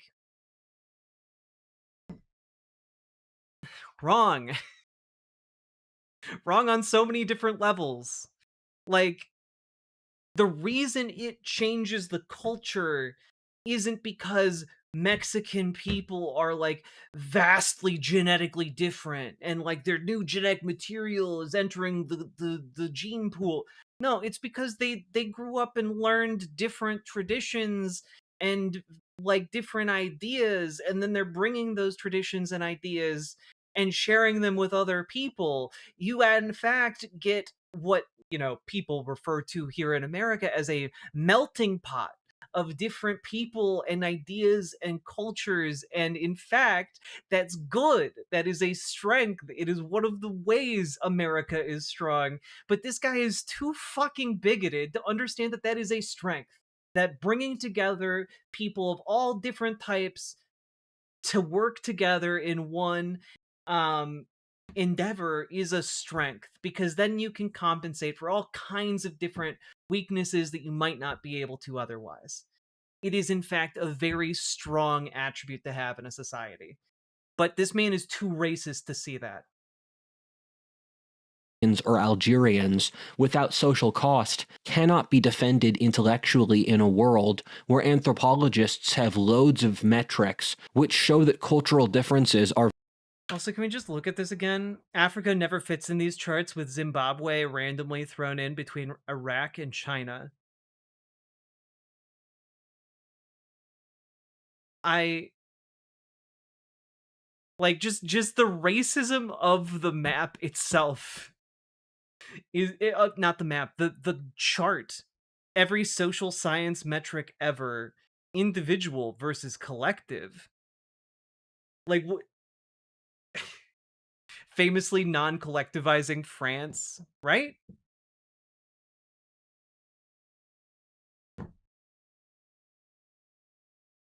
Africa, famously incalculable for some reason. Yeah, don't Google yellow vest, okay? If you want to agree with Rudyard on this one, don't Google the yellow vest movement in France. Don't do it. Where anthropologists have loads of metrics which show that cultural difference. Whoa. How many metrics? What exactly is the load of these metrics? Not only can you take a load, you can take the ultimate load. Oh, the ultimate load of metrics. Okay.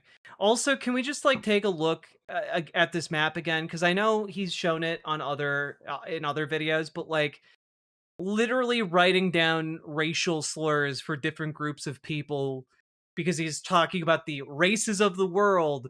And like, again, what should really demonstrate the fact that race is a bullshit social construct is the fact that you have Africans as just one giant race. Just Africans. Now, Rudyard has been making a lot of claims about genetic diversity. Why is Africa black, LMAO? Why is Africa black? You know why Africa's black, Nathan. Africa is a continent and not a race. And not only that, if you know anything about the biological diversity amongst the human species in Africa, you would know that, like, Africa is home to the most genetic diversity on the planet regarding, like, the human species. Like, it is not at all, like, if you're talking about biology, it's not at all correct to be like, oh yes, there's just one race in Africa, the Africans. Like, it's genuinely insane.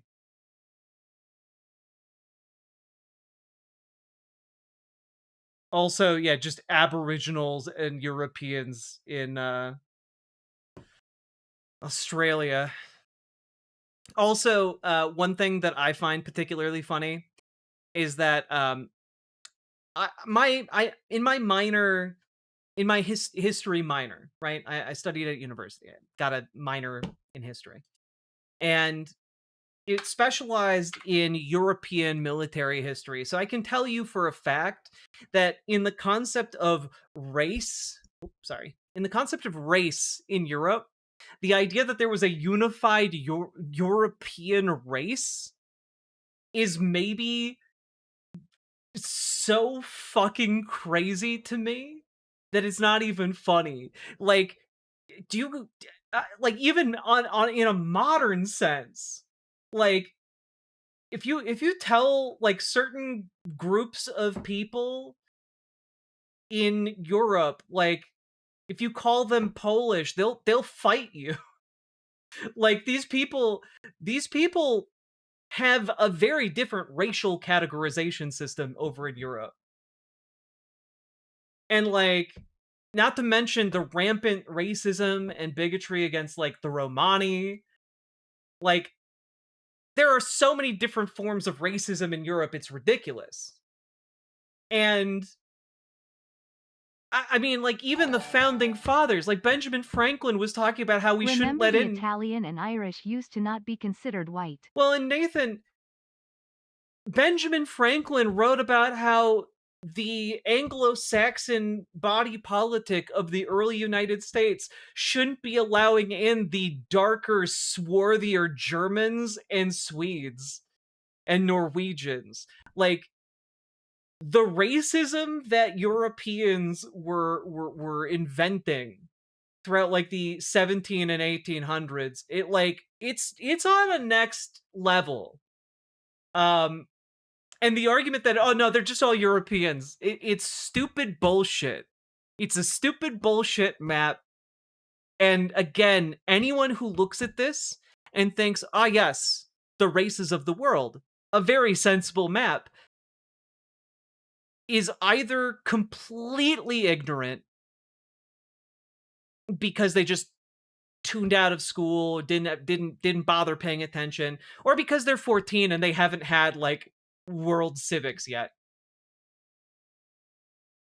Deep, highly context-based, cannot be erased quickly, and are often tied to genetics. The Protestants and Catholics got along perfectly. Don't look into that. Ah, yes, Protestants and Catholics, the two different genetics of Europe, according to Rudyard. thing is that if the dominant intellectuals don't believe in the ruling myth of a society, that means that at one point or another, within a generation or two, that ruling class is going to collapse.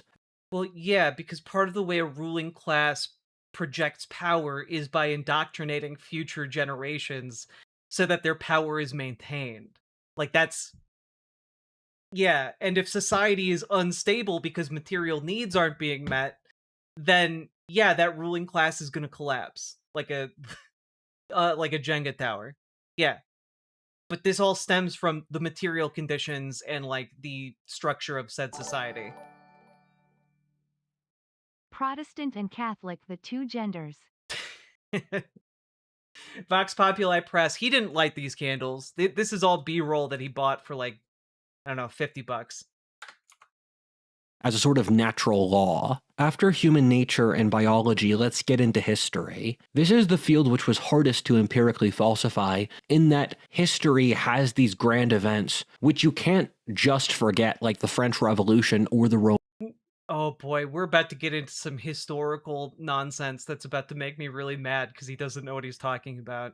I can feel it. I can feel it coming this way. Empire, which are widely known enough by the general public. This is how I noticed the lie itself, in that as a teenager, I wanted to understand how the world worked. I considered studying science, but there weren't many science books around me, so I learned history from the older sort of books they kept around Philadelphia. That's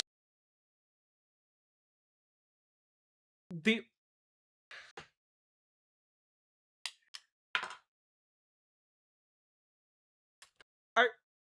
Is your contention here that Philadelphia doesn't have any books about science?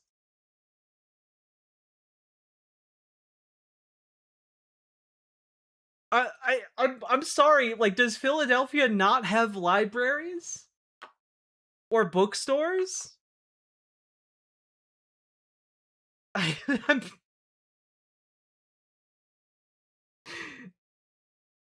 I'm yeah, science textbooks illegal in Pennsylvania. I just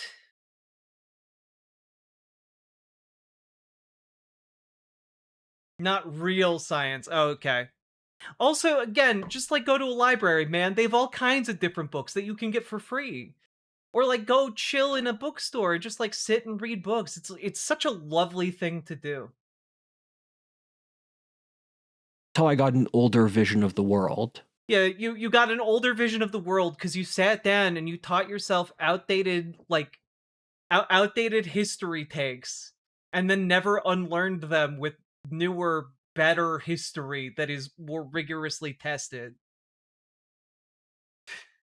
The lies around history are mostly on the edges, with certain very clear biases which these sort of academics need to keep around. I can say this as an expert, but history out of all of these is the least falsified. People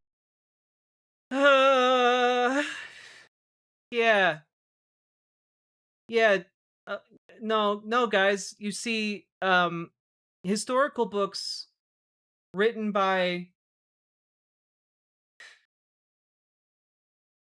subjective authors, that's the least falsifiable. Yeah, guys. If you read Origin didn't have any uh ideological biases or blind spots because they're one guy can have a perfect view of all current events. Just like how you can go down to the hardware store and meet your local guy who hangs out at the hardware store and he tells you about the aliens. Like he's just some guy, but he has a perfect view of what's happening for real life in the world. It's not like sometimes people are wrong about things or have incomplete pictures of current or past events. It's nope, they all had a perfect idea of what was happening. Yeah, definitely no ideological biases when you read through, I don't know, medieval manuscripts written by monks. No, they were perfectly impartial recorders of history with no ideological bias whatsoever. All of those monks within the church that relied upon the church for their ability to live. Yeah, definitely no biases there. People are questioning the history narrative on the 20th century, which was a period of a staggering amount of just historic information. The American Revolution or slavery are other events which had a lot of propaganda around them, but they just can't be changed. Marxists have a What? What? What do you mean? big bias against conservative regimes like Tsarist Russia. Yeah. Yeah, Marxists have a pretty big bias against absolute monarchy as a political system. Because Marxism is inherently anti-authoritarian. So yeah, who could ever be against the literal real world version of the Empire from Star Wars? Victorian Britain or medieval Europe. You fools, the Rebel Alliance and Princess Leia, they just had a bias against conservative regimes. You simpletons. They have an enormous bias towards left-wing regimes. So when the flying saucers get here with the dinosaurs, how many mashed potatoes snowmen does Napoleon need to flip the flat earth? I don't even know how to respond to that. This man couldn't have made it through college, right? I genuinely have no idea. If he did go to a university, it doesn't show. Oh yeah, do Marxists have a bias towards left-wing regimes? Okay. Also, I guess left-wing regimes includes the fucking fascist leadership in India, the United Kingdom, and Canada. I'm honestly shocked he's not also including Sweden, like the Icelandic countries, the Nordic countries. Like why include Canada but not the Nordic countries? I'm so confused. Like Canada is less like far to the left than any of the Nordic countries. Oh yeah, no, he did drop out of college. That's right, Mr. Malachite. We found that out in his manifesto. Which is why the horrors of the Marxist bloc have not gained wide-scale social currency in the Western world. It's still socially acceptable to be a Marxist in a way it isn't for Nazism, which killed less than half as many people. Well, yeah, because Marxists want a stateless, classless, moneyless society, and the USSR was literally none of those things. Literally none of those things. Though I guess maybe it'd be more accurate to say Marxists want workers to own and operate their own workplaces so as to maintain the maximum level of agency and share of their work. I like big bias and I cannot lie. You other philosophers can't deny. Salmon Moose, thank you for the 2 tier 1 subs. Like, again, USSR not a great stand-in for Marxist ideas, especially considering that Stalinism was not Marxist at by any stretch of the imagination. Recent history, especially, where we have lots of records, the regime's lies are mostly issues of framing. For example, saying that the West arose due to oppressing its colonies, while that was really a side effect of the West being ascendant for its own internal reasons. Yeah, no, it had nothing to do.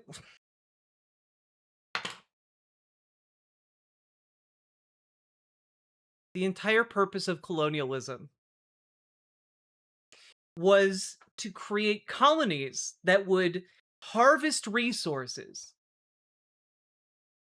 and then send said resources back to the mother country.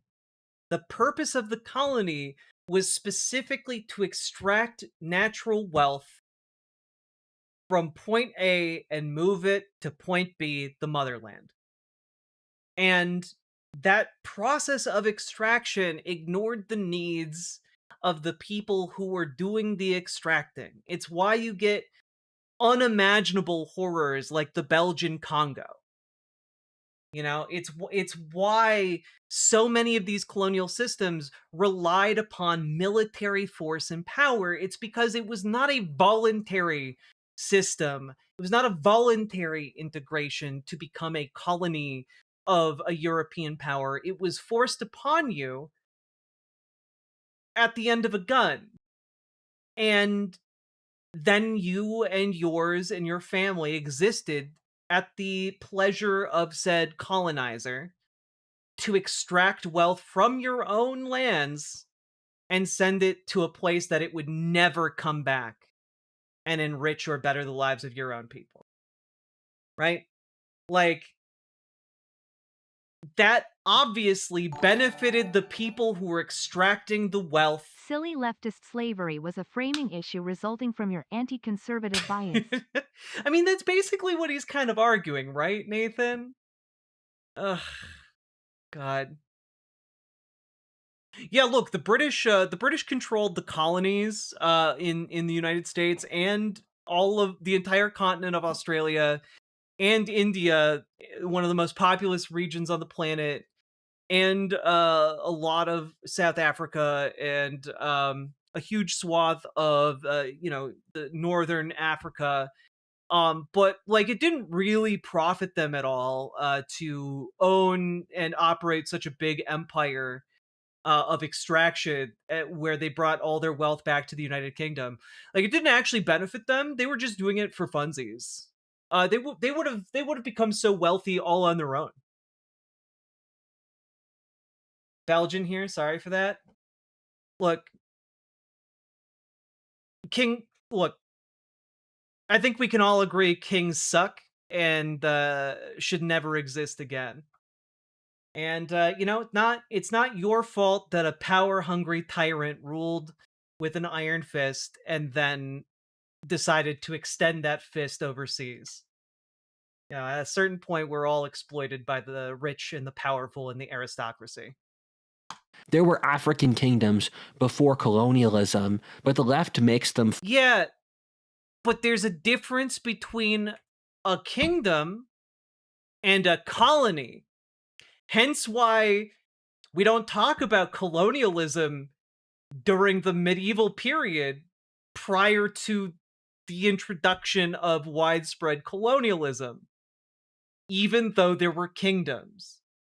It's because they're two different things and two different systems, because words mean things and have wider implications.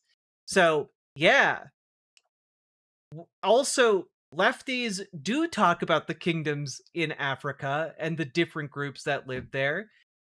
You would know that if you made it through an English literature course, because almost certainly someone in their first year of English lit would be assigned to read something like Things Fall Apart. Which is a pretty classic work about the process of colonialism, written by someone who lived through it. And so it's important to note here that, yeah, there were pre-existing systems, and those pre-existing systems had inequalities. And those pre-existing systems had violence and were perpetuated by different social systems of violence and power exertion. But colonialism was done on an industrial scale that had never been seen before. And it was done by a certain group of people against other certain groups of people, and it had disastrous effects. In some places it killed 80% of the people who lived in an area. And you can't argue that a group coming in and doing mass slaughter while stealing all of the wealth had no effect on the trajectory of these different areas of the world. What's the colonialism book called? Things Fall Apart by Chinua Achebe. Also, if you want to read one of my favorite history books, King Leopold's Ghost, would recommend. Far more humane or advanced than they truly were. Well, also, some of these civilizations were more advanced in some ways. A great example would be that Native Americans had medical needles and syringes prior to European colonization, and had brain surgery far earlier than Europeans did. There are very different technologies and ways in which different groups of people can be more advanced than others. Left really has an issue making tribal peoples better than they are, which you can see with the noble savage, which is their foundational myth that they need. No, you can only think this if you're a dipshit and you didn't actually learn anything about this topic. You don't need a noble savage archetype in order to say, hey, mass enslavement and mass seizing of resources and mass slaughter is bad. Whoever that happens to, it's bad.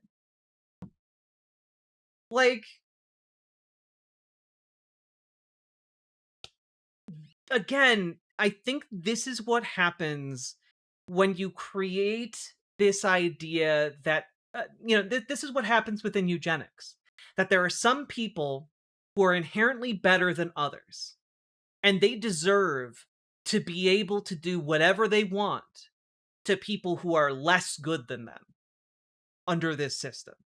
And in Rudyard's system, the only way he could justify people on the left being against the mass slaughter of indigenous people is if, oh, they're morally pure and above everyone else.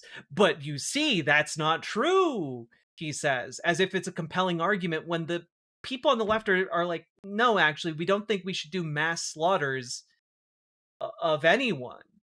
In fact, we shouldn't invade countries and do mass slaughter. That would, in fact, be bad. You see human nature as innately perfectible, then you're going to have to find perfect humans somewhere in the world, which... No, you don't have to find perfect humans. That doesn't even... What even would that mean? Like, when Rudyard is saying, ah, yes, you have to find the perfect human, like, what does that mean? Perfect in what way?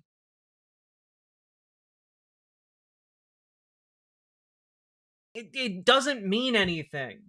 There is no perfect human. Never has been. There's no perfect human society. Never has been. But our goal on the left is to improve society as much as we can. Then we hand off that society to the next generation and they improve it as much as they can, and so on and so forth. And sometimes we're going to screw up, sometimes we're going to do better, but the ultimate project is one that is perpetually ongoing. The same way you can work on improving yourself. Think of it like kind of like a self-improvement kick, right? Like, you want to improve your mile time. But what does it mean to say you're going to get the perfect mile time? It's subjective. There is no perfect mile time, time in which to run a mile. But you can seek to improve yourself. You can seek to do better than the last time, faster than the last time you went, longer for the last time you went. And that's good enough. It is good enough to do better than what came before. That is the entire history of the human project.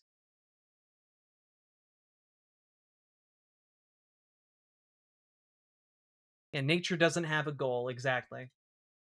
The regime projects onto tribal cultures. And self-improvement is just good because it makes us happier. It makes us stronger. It helps us to cope. It's not because we need to seek to be perfect. But similarly, it benefits us to try and better our society, because that effort can make us better. It can help other people, and that's just good. We should seek to do that. They projected these traits onto tribal cultures, which they called peaceful, egalitarian, feminist, sexually loose, or simple. Well, some indigenous cultures are actually more egalitarian than others. Some are more feminist than others. It's all relative. Of that was true. Tribal peoples are sexist, hierarchical, enslaving, warlike, religious, superstitious, and brutal at the same time. These are... Yeah, because some societies are brutal. Some are less brutal. But they don't deserve having an army just show up one day and wipe out half of them and then tell the remaining half, we're gonna chop off your hands unless you mine enough gold or rubber for us.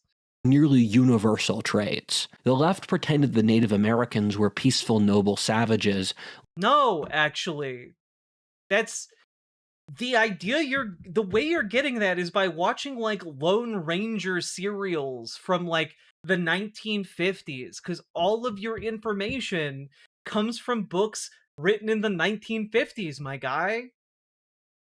The only people who would have ever told you that, yes, Native Americans, they're only good, that they are noble and simple. The people who tell you that are conservative racists.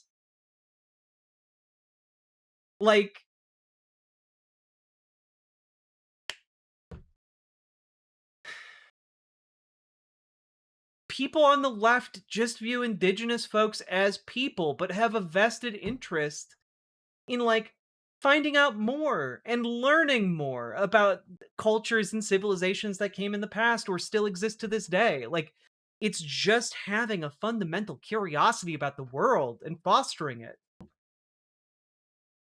Living in harmony with nature, but they, alongside other tribal peoples, had a death rate in Hear war. me out. What if we treated Leo like people on individual basis in a way befitting their words and actions? Treated Leo? Who's Leo? But thank you for the $5 dono. Of 20 to 40% of young men each generation. Yeah, but also, like, people can say, hey, that's pretty bad. I also want to say,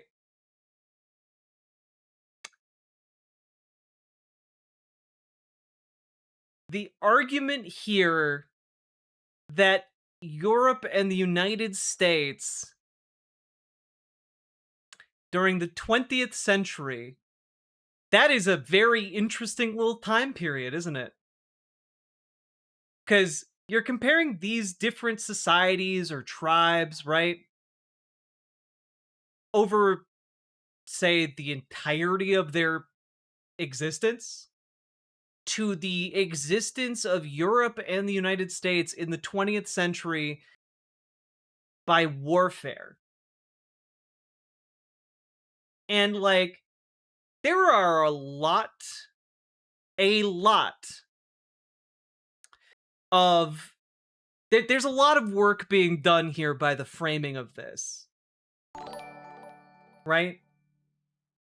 People like people. I recently turned autocorrect back on for faster typing and I'm already regretting it. Indeed, Nathan. Thank you for the $5 dono. But when you look at, for example, percentage of male deaths caused by warfare, which group of people do you think is bigger? The entirety of Europe and the United States, or the Jivaro?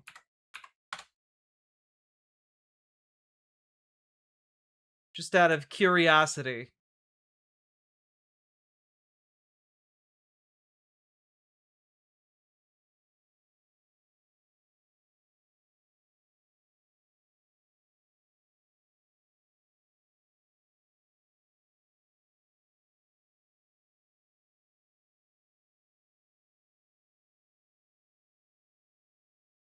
I'm just actual question.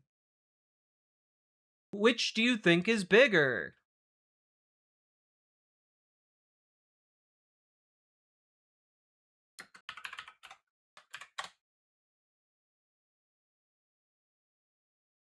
The answer is the entire population of Europe and the United States. Do you think that maybe internal conflict amongst the Jivaro might exist in such a way that perhaps this percentage is not achievable in Europe and the United States without killing, like, I don't know, 200, 300 million people in a go? You know? The answer here is that, like, the Jivaro people have a very different kind of culture and civilization in which they highly value the enacting of violence. And not only that, but the violence, when you actually start looking at their culture, because I know which culture is at the top of this list, because racists bring this up a lot. And that is that in their culture, killing men is one of the ways that they compete for, you know, women, essentially. Like, women are viewed as property, and power is shown by committing violence and, like, eliminating your competition in some cases to the point of death. And so there are not big groups of Javaro. You know, in some cases you can come across like anywhere from like 50 to 70,000 in total, but like they don't all live together. But again, the idea that this is equivalent to, well, you know, Europe and the United States during the 20th century didn't do that.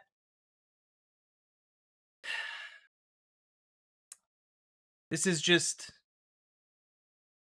you know, I feel like if you would, you know, sorry, I'm babbling a little bit.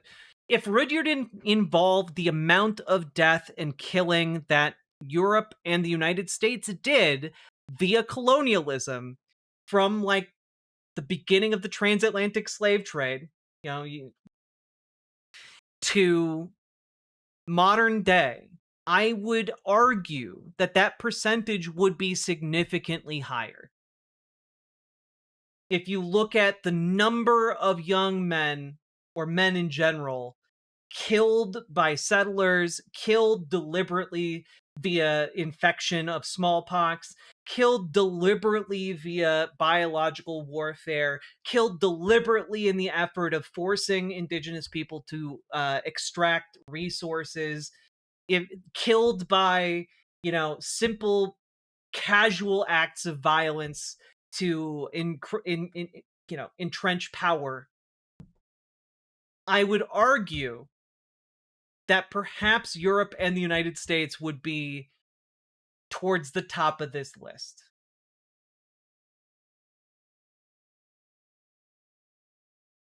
Yeah, also, what about women and children? Those numbers would increase incredibly. Exactly. This is a very narrow section of death. Most civilized populations are 1 to 2% at most. The left needed the tribal peoples to mimic their own moral intuitions, to make civilization look like a... Oh, God.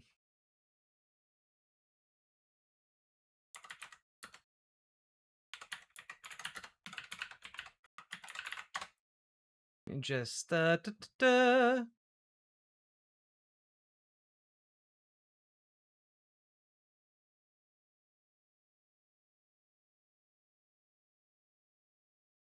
tribal peoples to mimic their own moral intuitions, to make... Saying that traditional tribal peoples are anthropologically closer to Western conservatives than Western leftists is a funny thing to say, since what I really mean is that the Western left is an absolutely insane outlier on an anthropological or neurological basis as cultures go versus any other societies in history. The Western anthropological matrix is already in its own dimension, but then the left or modernists take those traits and go several standard deviations out.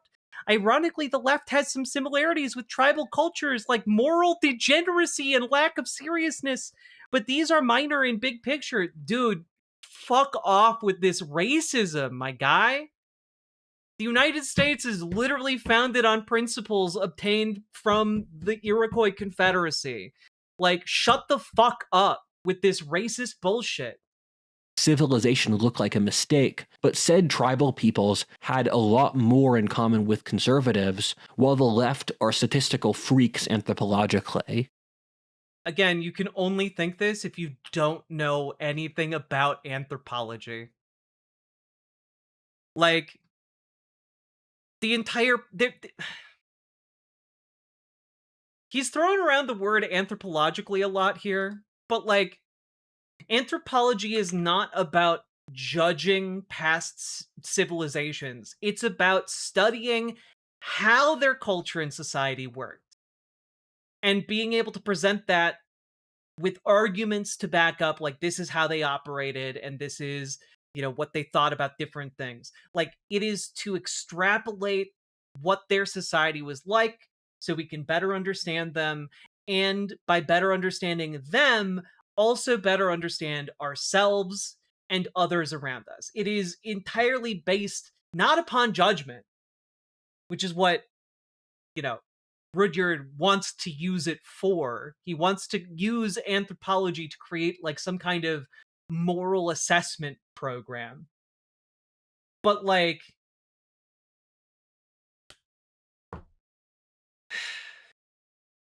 God. And like you can also criticize different societies that existed in the past. Rome wasn't always sunshine and daisies. Neither was the Incan Empire. Like, neither were the Aztecs. But, you know, different societies are different. You can find things to like and respect about every single society that has ever existed, with one exception. Fuck the Nazis and fuck the fascists.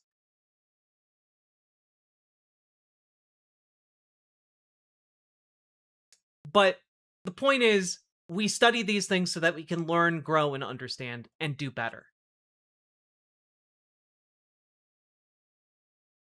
One of the more insane things the establishment pushed was that there were no tribal migrations across early human history. I watched a documentary as a child.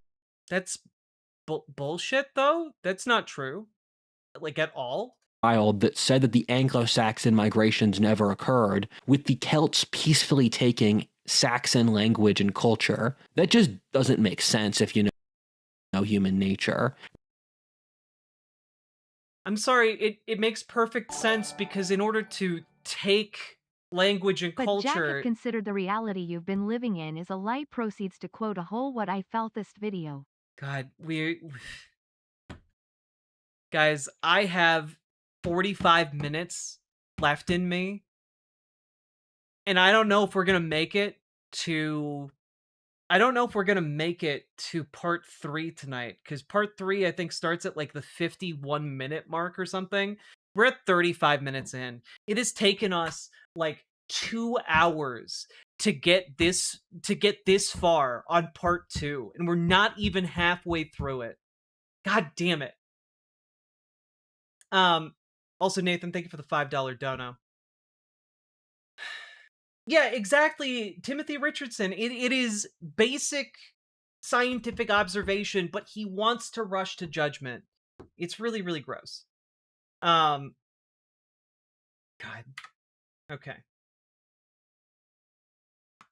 Also, so we're talking here, right, about how could the Celts have learned the language and ways peacefully?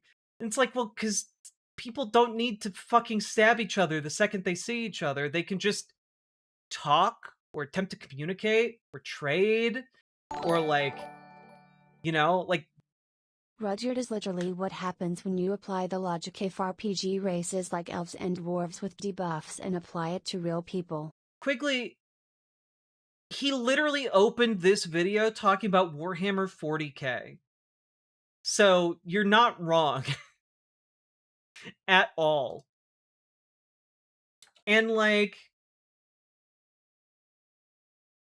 the issue is, culture isn't necessarily tangible. It's ideas. It's practices. It is, you know, just language even. Part 3 starts at 53 minutes between the derailing of stream and Rudyard's dumbass we ain't finishing tonight.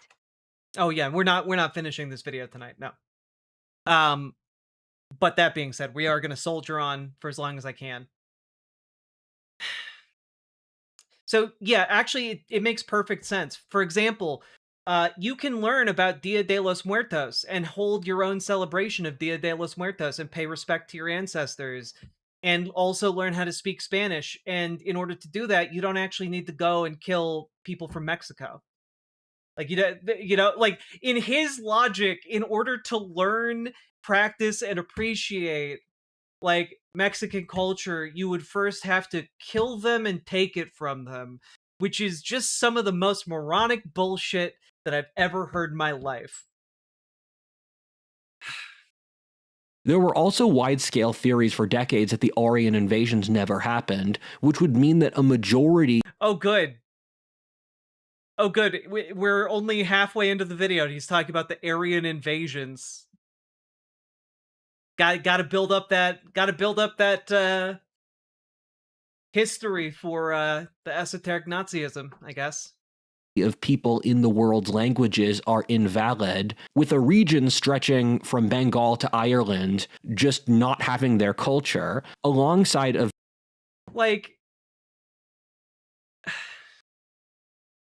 Nah, it's kind of like sometimes can we just like take a quick from look Bengal. here? We're looking at a time period of 500 years. Hey guys, do you know what the cultural practices of your ancestors 500 years ago were? Because I fucking don't. I don't know that. Like, even just on this point alone, it's like, well, 500 years isn't long enough for culture to change. Are you sure about that? Are you sure about that, though? God. Oh, God. Wrong button. I feel like this guy has a superbar like a fighting game, except instead it's a Nazi meter.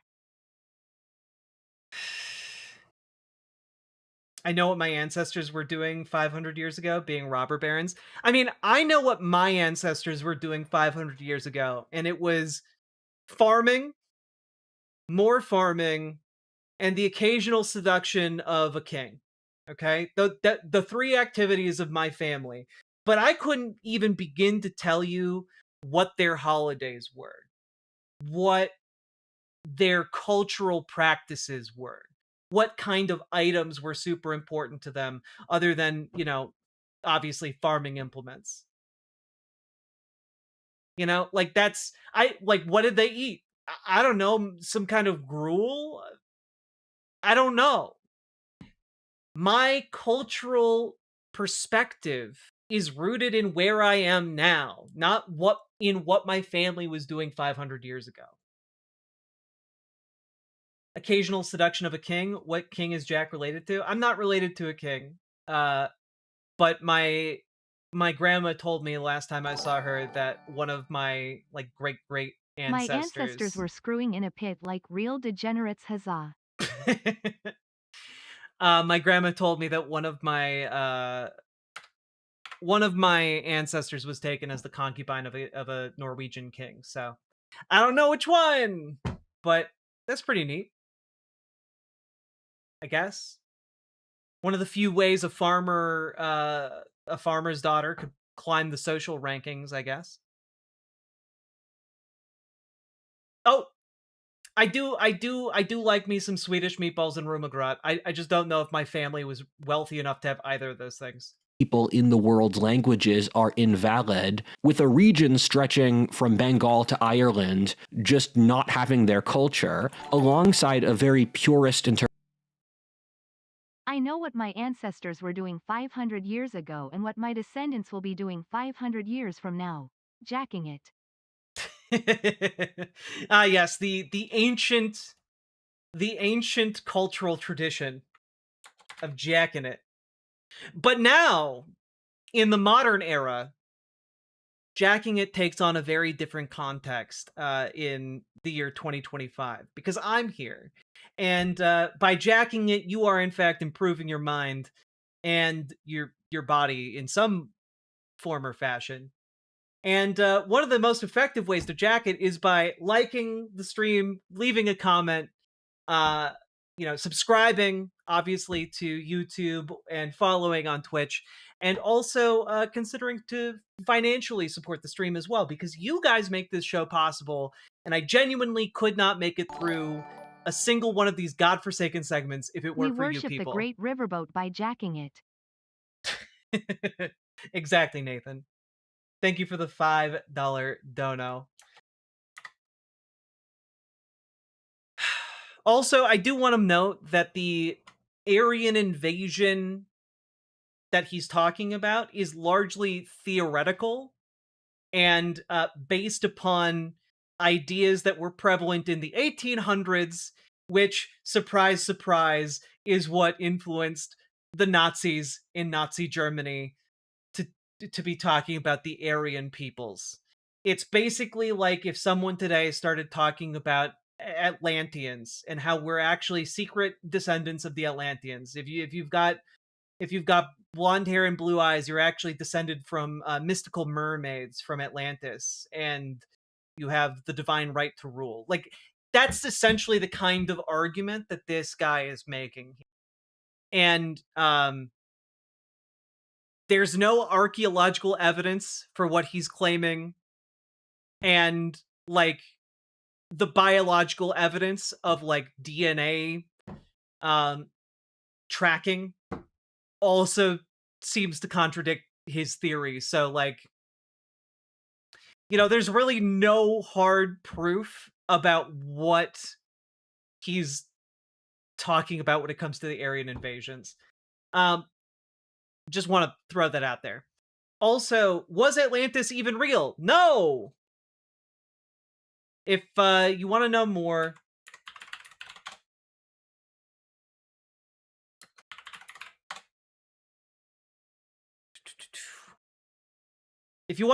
the basic premise is Plato wrote about Atlantis. Like that's it. Plato talked about Atlantis, and it was basically just a made-up place that was convenient for his hypotheticals and fiction writing. So, like, it was never a real place, or if it was loosely based on anything, it certainly wasn't a mythological island nation with hyper-advanced technology that was rediscovered in the hit Disney film Atlantis: The Lost Empire. Also, Plato didn't know what he was fucking talking about. There isn't an actual Atlantis. There is not. That doesn't exist. It never did. It's like if I was talking about a place called Turnip Town. Yes, the classic and hyper advanced civilization of Turnip Town. It lives far off in the north, in the highest reaches, a hyper advanced northern Turnip Town. One would think Turnip Town would be in a more mild climate, and yet Turnip Town exists in the far icy wastes of the north, a microclimate created by advanced technology and a unique arrangement of stones. And like, this is what Plato's doing. And then he's talking, and you see there's a very unique way of governing in Turnip Town, predicated upon the use of various sticks of varying sizes, because sticks you see in Turnip Town are a rare commodity. The microclimate allows for the growing of turnips, but not for the growing of trees. And like, then I write all of that down about Turnip Town, and 1,000 years hence, people are like, we need to send an expedition to the mild climes of the North Atlantic Ocean and find the mythical Turnip Town. Their technology would be very useful for us. Are the Turnip Townians hot, though? They're the hottest. I live in the UK. Turnip Town is 100% real. Oh, no. Interpretation of the out of Africa theory. For decades, the idea that tribal peoples left Africa as a single migration with no mix. Jesus Christ, no one was ever saying one giant, like, God, he thinks about everything in the dumbest possible terms. Like, he's like, oh, you thought there was one big migration? It's like, when they're talking about the fucking migration out of Africa, they're talking about over like the span of like 1,000 years. We're talking about like a period of time that is multiple human generations of people slowly moving around, not just like one massive Katamari ball of humanity rolling across the earth over the span of like a month. Like, God damn it. No Turnip Town, only Rockville and Coldton. God. Are we writing a new Undertale game right now? Is that what's happening? Out was taken as a doctrine among archaeologists. No, it wasn't, you stupid fuck. To give you an idea of how little we know about truly ancient cultures, Plato wasn't even his name. There's evidence to suggest that was his wrestler name, like The Rock. Imagine The Rock teaching Philoso. You know, a lot of people called him Plato, but his friends called him Disho. It's true. Mistranslation. You know, we thought he was just talking about the Platos, but turns out he was talking about a wide variety of Dishos. I spoke to an archaeologist who said that the idea that tribal peoples migrated into others' land was insane. What we found with genetics data is that prehistory was a constant migration, with around half a dozen. Yeah, well, because people interact with the people around them, right? And then some people are like, I want to start a new place over there. We're going to go. And then, like, groups break up, groups move, droughts happen, floods happen. Like, people who are largely settled in one area move to another. Like, it's not But Graham Hancock that claims difficult. it must exist as no credible archaeological evidence there never was an Atlantis. I hate Graham Hancock so much. Google debunkers. Genocides in God, we need to get some Google debunkers on Rudyard content. I feel like I'm the only one fighting a losing battle. ethnic replacements in Ice Age Europe. This was obvious to someone who understands human nature. On top of this, different human populations have intermarried with non-human species to differing degrees, and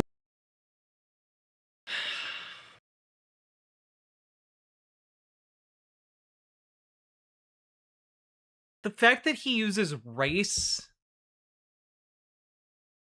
is such a red flag. The Egypt race, the Syrian race, the Zagros race. I can't, dog. Jack, please, when will we do another spirit science video, please, please? I mean, we're basically doing a spirit science video right now.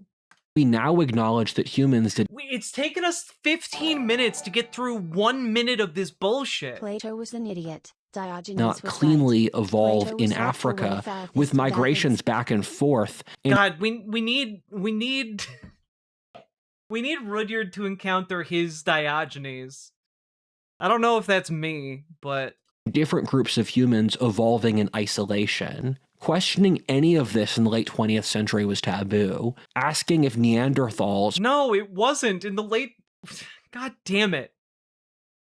Part of the reason it was taboo was because people had already been asking those questions for the last 150 years, and the answers debunked them at every conceivable turn. Or other groups of Homo, like the Denisovans, mixed with. Did he just say non-human species? Yeah, he's talking about, like, other branches of the human species, you know, like Neanderthals. Humans used to be taboo until the genetics evidence came out. The thing I can't stand was the staggering arrogance of the older order. Political science and sociology are also utterly falsified as fields. Sociology fits with everything we've said so far, but political science is since there's no actual analysis of what works politically. People will make rationalistic sounding arguments. To be frank, there's no analysis where socialism in the long term works. You have. Yeah, there is. That analysis is democracy. Speaking of which, I got to meet Milo Rossi. He's way shorter than you'd think and a major motorcyclist. Yeah, he has like an entire series where he motorcycles across America. It's really, really cool. I'd recommend it. It's like Dark Corners or something like that. I forget what it's called, but it's pretty great. Google debunkers. Also, Milo Rossi is genuinely just one of the best eggs. I fucking love that guy. Have some European socialist countries which look good on paper now. Again, socialism is just the idea that workers should control their own workplace, which we have stable companies. In fact, the most stable form of company is a democratic worker co-op.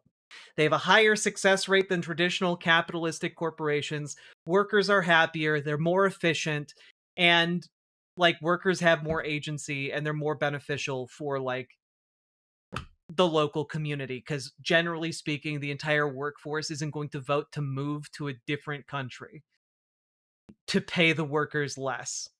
And also, the entire premise of socialism is just, what if the predominant model of production was democratic worker co-ops, essentially democratically run the capital in the country, democratically run and own it,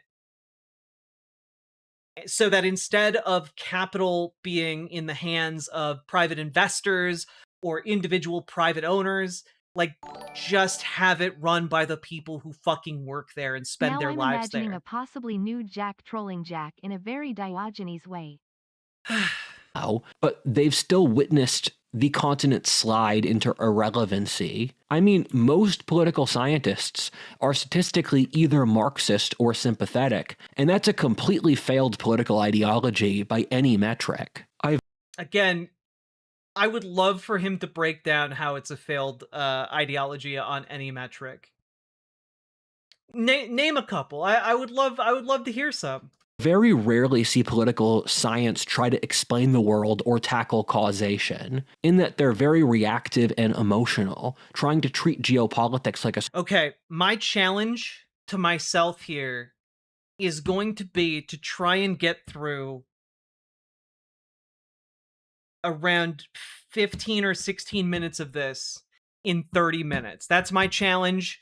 Go. School playground where each side needs to follow the rules given by the UN or the adults. Politics is treated as a clean game in which the UN, famously not run by adults. Only children in the UN. It is the very opposite, as a brutal Darwinistic battle for survival in the jungle. My friends who work in politics tell me that when they meet political science majors, there's no understanding that they'll actually know something about politics. It's pretty clear that the American ruling class, trained in the best schools, has zero comprehension how the rest of the world works from our foreign policy failures. Well, yeah, political science isn't meant to teach you how other countries work. It's meant to prepare you for work here in the United States. Example, the idea that China would just become a democracy as it became wealthier, that the Arabs would greet us as liberators for conquering them, the deindustrialization... I'm sorry, China would become a democracy as it became wealthier? What you're talking about is fucking American propaganda, you dipshit.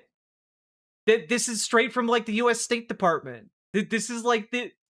You fucking moron. God damn it. That the Arabs would greet us as liberators for conquering them. The deindustrialization of America would be a totally positive move. Or that we should trust the Russians.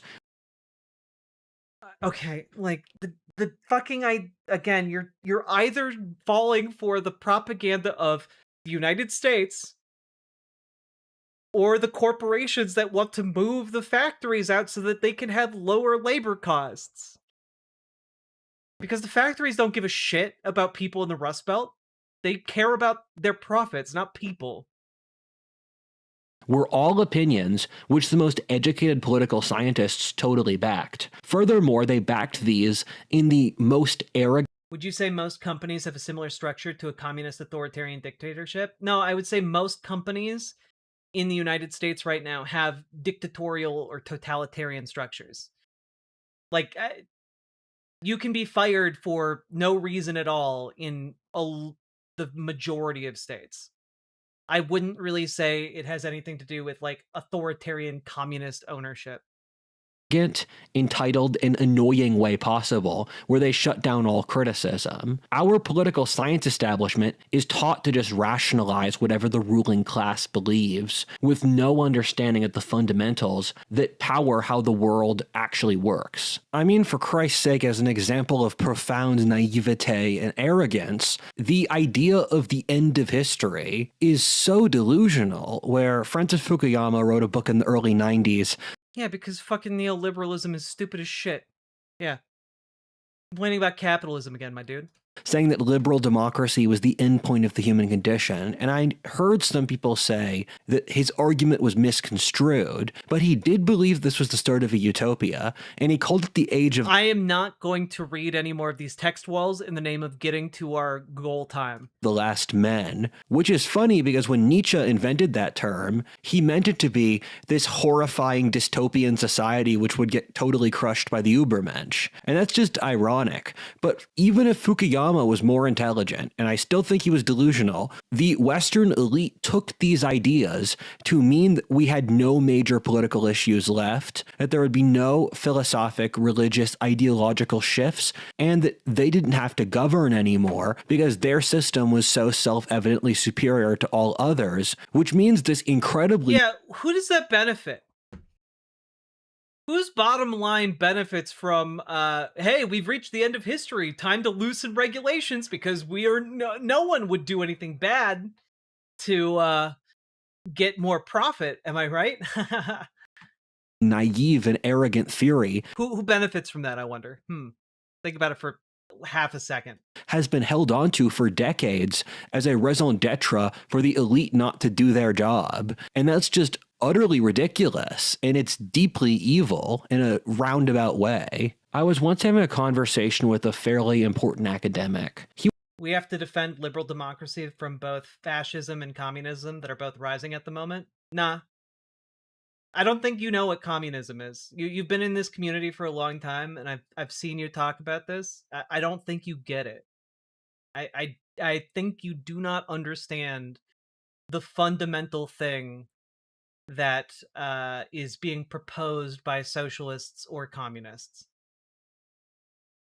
He was kind to me, and I won't share his name out of respect, but some of you would know who he was, and he told me that he didn't read books written before, let's say, 1990, and he was shocked I was reading books from the World War II era. He also said he didn't make any arguments which didn't immediately relate to statistical evidence, which doesn't really make sense logically. The idea that Do they mean Marxism-Leninism? No, because that's not on the rise right now. Let's be very clear. you just use statistics is an aesthetic decision which stems from the Rand Corporation in the Cold War. He's also an anthropologist too, which is strange since that field is built off understanding humans internally in a complex way. I was talking to a friend about this and his reply was, they're doing this to avoid falsification. If you can The conservative argument is not that corruption doesn't happen, but that it just does, and you should really go back to work and not think about it. Well, yeah, no, the conservative argument is that corruption does happen, but that we should avoid corruption by leaning into the impulses that would lead to corruption in a more organized way, i.e. capitalism. Don't you think they tried your system during the early Soviet Union and it fell apart immediately? No, they didn't try that in the early Soviet Union. Number one. And number two, we have the structures I am describing in modern day America right now. We have democratically owned and operated businesses. Jack, part of my autism is a person's voice is really important to me, like how it sounds, and Rudyard doesn't sound bad, but it does a white noise effect. It feels like sludge between my ears. Nathan, that is correct. A correct observation. It is white sludge. So, number one,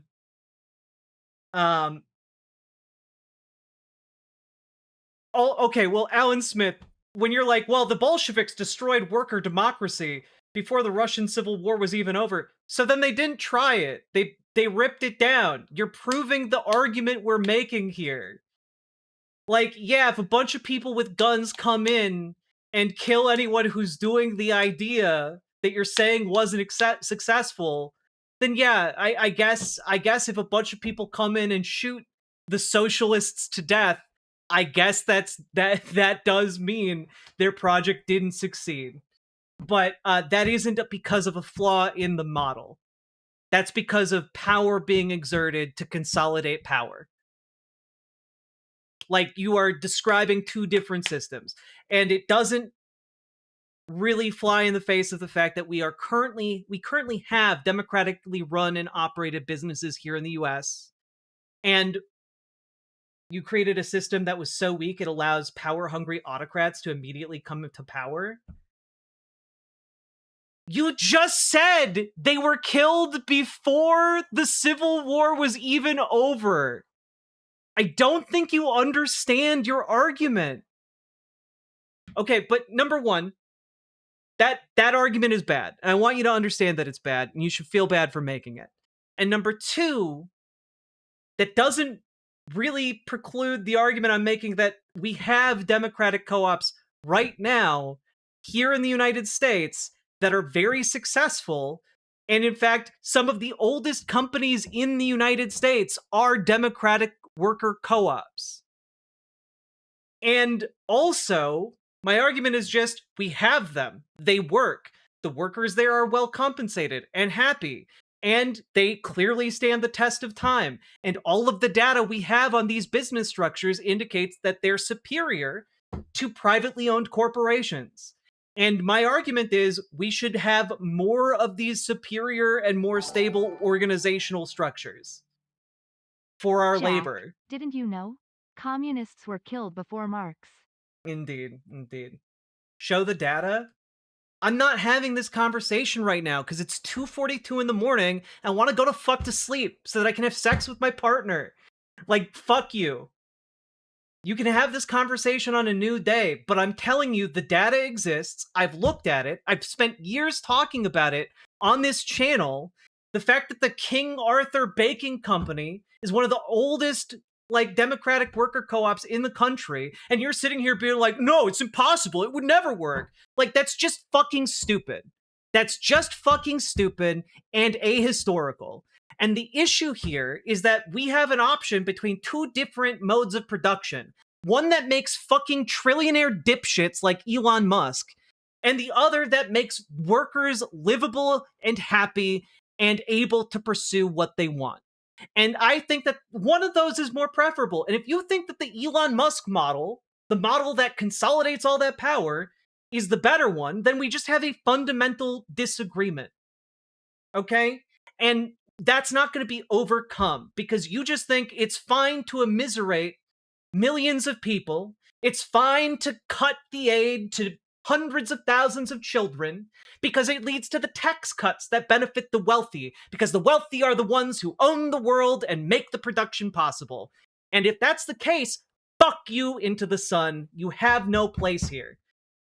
But if you're willing to listen and you're willing to absorb new information, and you're willing to believe that a better world than just working for some corporate stooge is possible, then you're welcome to stay. But I need you to understand that, like, what you're advocating for is exactly the thing that is leading to the rise of fascism, because what you are advocating for is what created Donald Trump. It is what created the robber barons. And it is what killed the New Deal in this country. You are standing for the forces of Pinkertons and bosses alike that have spent their entire history in this country turning people into property, killing people for their land, and doing mass genocide with no consequence. And I just cannot abide it. And it is disgusting to me on a deeply profound level.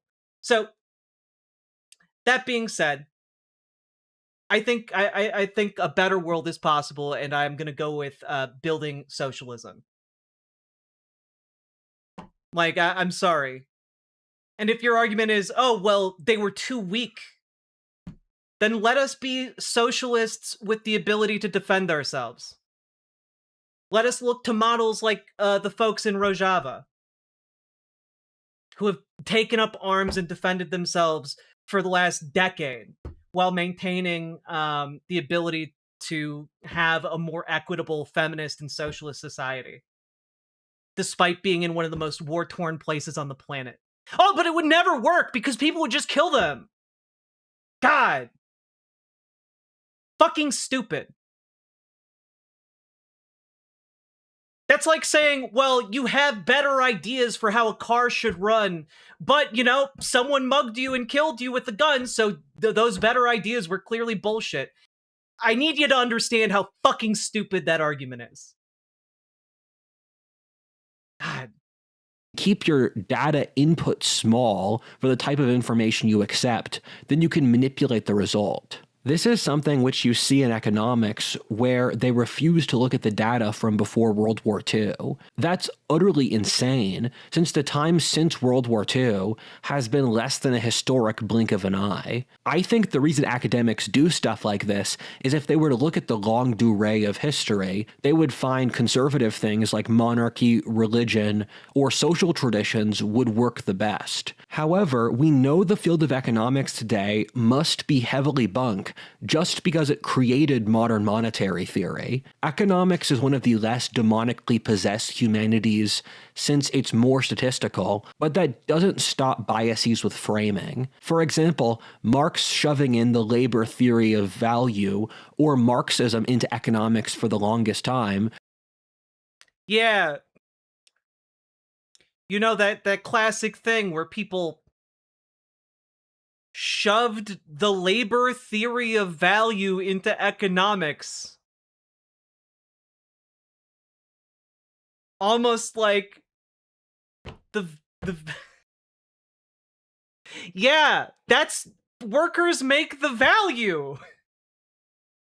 If you just own a building and no one's in the building, that doesn't create value for anyone.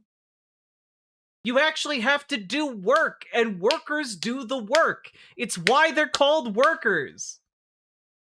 Which are theories that do not work on any level with statistical evidence. However, a free market consensus has gradually emerged among economics within the last lifetime, in which practically It's called Keynesian economics. Every book on the topic will now admit that the free market is the ultimately correct way. I probably said that guy's name wrong. For whatever reason, I struggle with pronunciation. To run an economy, although many will say things like strong social services will further the results of the free market. That being said, the creation of modern monetary theory will forever doom the historic narrative around our era's economics. Modern monetary theory is the dominant economic theory of the world today. Modern monetary theory is fine. Like, especially with the US dollar, because the US dollar is the, petrol dollar. It is the mode of commerce for money. But like, the issue is neoliberalism, Why my does guy. Shoving the labor theory of value into economics sounds like a way nerdier kink than I thought was possible. Well, I am the intellectual equivalent of an assault rifle. Sake Tanuki, thank you for the 2 tier 1 subs. Which believes that if we print infinite money, it will make the economy grow equivalently for basically magical reasons. No, that's not what it means. It just means that, okay, look. To really summarize this concept, modern monetary value needed to be created because capitalists were hoarding so much wealth that it was like money wasn't circulating around the economy. Because we live in the United States and because we have the globally adopted petrol dollar, we're able to do something that very few other countries are able to do, which is print a ton of money and put it into circulation, because it turns out that money does its work by circulating. If it just sits in one spot, it actually is really detrimental to an economy. It needs to circulate in order for it to function as a holder of value. And the fact is that we currently have a billionaire class that is hoarding more wealth than goddamn Smaug the Dragon from The Hobbit. And the fact that fictional dragons have less money than our current billionaires, and it might be an indicator that perhaps our system is deeply, deeply fucked. The fact that serious economists can co-sign on this, which is basically madness that anyone can see, shows how morally bankrupt we are as a society. Everyone knows this is a terrible idea. You can't just print infinite money. It's not about printing infinite money. The entire point is keeping money circulating. So you print more money to ensure money circulates. The issue is, under capitalism, it gets all siphoned up into the billionaire class, which means they get more and more power independently. It is a problem because they want to usurp the power of the government, which is why you have people like Peter Thiel and Mark Andreessen right now trying to overthrow some degree of US sovereignty. Worst thing is that this is the culmination of Keynesianism. Like, if you want to know more about like what they're doing, you can read the Network State. It's all laid out there for free by folks like Balaji Srinivasan. So they are, in fact, trying to seize sovereignty over the United States in whole or in part in order to maximize their profits. who furthered mass government debts and spending under the auspices of helping the economy. However, each time, it just pushes the average person further into poverty and increases inequality or inflation. To finish off the human sciences, psychology is a weird mix today. I think some theories of psychology have done a pretty good job of modeling human... There's a reason why all of the boomers have nostalgia for the 50s and 60s and the 80s. Yeah, unless they were certain groups of people during those times. Life was just so much better in the 1950s and 60s. For some people, behavior and have the potential to be seeds for a coming new paradigm or breakthrough. Others are utter garbage. It really depends on the first principles level of analysis for the human psyche that they're working with. Also, how much they actually look at the evidence. For example, the Freudians or most modern psychologists. Alan Smith, I have lost all faith in your ability to know history, so forgive me. Just assumes that if you analyze something or let go of repression, that those things by themselves will help you psychologically. Alternately, that all human behavior is motivated by sex. On top of this, 90% of scientific papers in psychology have never been replicated, so the entire field could be bunk and we wouldn't know. Well, no, you would know because there are people who go to psychologists for help. And whether or not they are sufficiently helped would be, again, one of those things you could track, etc. I'm starting to think this guy doesn't know what he's talking about. Funny that Freud was seen as a very rationalistic, serious thinker where he'd talk about things like the Oedipus complex or penis envy, while Jung, which integrated psychology into the broader scheme of world religion and human history. Carl Jung's ideas have been thoroughly debunked. Like, putting him up on a pedestal like this is just stupid bullshit. Was seen as an insane pseudoscientist. It speaks to the cognitive biases that a certain type of leadership class had for the last century. Finally, if the numbers of therapists have skyrocketed at the exact same time as mental illness has over the last few decades, without the therapists lessening the mental illness. The issue is, Alan Smith, unlike your example where, you know, you're like, oh, well, you know, during the Civil War, the people who were actually trying to do socialism were destroyed. Unlike that, we had Keynesian economics for the past century or so. And the capitalists were not content with that and actively undid the system that you are talking about.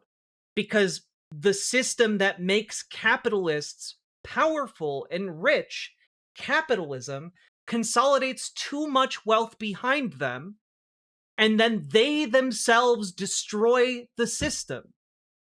And so the issue you're running into is that structurally the system you are advocating for destroys itself. We'd know if it were bunk because they dispatch the pirate known as Google Debunkers to take care of it. Google Debunkers. About a pirate, the more you know. Something has gone very wrong where psychology isn't actually healing people. No, it's because more people get diagnosed with depression. Let's just see, US teens with major depression. Gee whiz, can anyone think of an event that might have happened starting in like 2008 or 2010 and then ramping up? Anyone think of what might have happened around that time?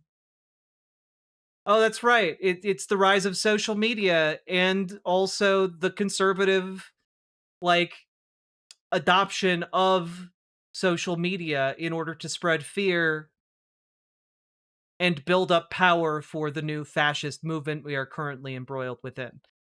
It's almost like that's bad for all that shit. in your brain. Something has gone very wrong where psychology isn't actually healing people. As a shared theme for all of this, what an effect of these factors are is that incorrect theories. Yeah, it's exactly, Melanie. It's the 2008 financial crisis. It's almost like we had the 2008 financial crisis and then never recovered, and things only kept having more crises, like COVID. Now we have the fucking AI bubble that's gonna pop. Will mean that the attempt to fix problems will just fail in the general public. So you can look at the failures of public policy and then compare it to the failed ideas. To switch from the humanities to science, keep in mind that science is not my area of speciality. Yeah, no shit, Sherlock. I don't really know anything about the topic, and I pride myself on reading a few books on the topic, which is not enough. And I know there are— Yeah, they didn't have any science books in Philadelphia, so how could you possibly have learned science? lots of people in this audience who know way more than me, so feel free to call me out. If I'm being honest, I don't really understand physics. The thing is that I've gotten to the other side of the Dunning-Kruger in the humanities, so I realize that someone who's just getting into history will not have the correct comprehension on even basic topics compared to a master. Dude, you are spouting ideas that were debunked 100 years ago. This is why I'm careful about giving scientific opinions. One of the techniques I use is that since I'm a fairly good judge of character, I use that in academic fields where I don't have a lot of knowledge, where I will look for authors who are clearly honest and very intelligent. I graduated at the worst time. The paralegal profession is slowly getting taken over by AI. Well, the good news is AI is very stupid and bad at what it does, so they're gonna come crawling back to you for the human input that's necessary to correct the fucking dipshit AI.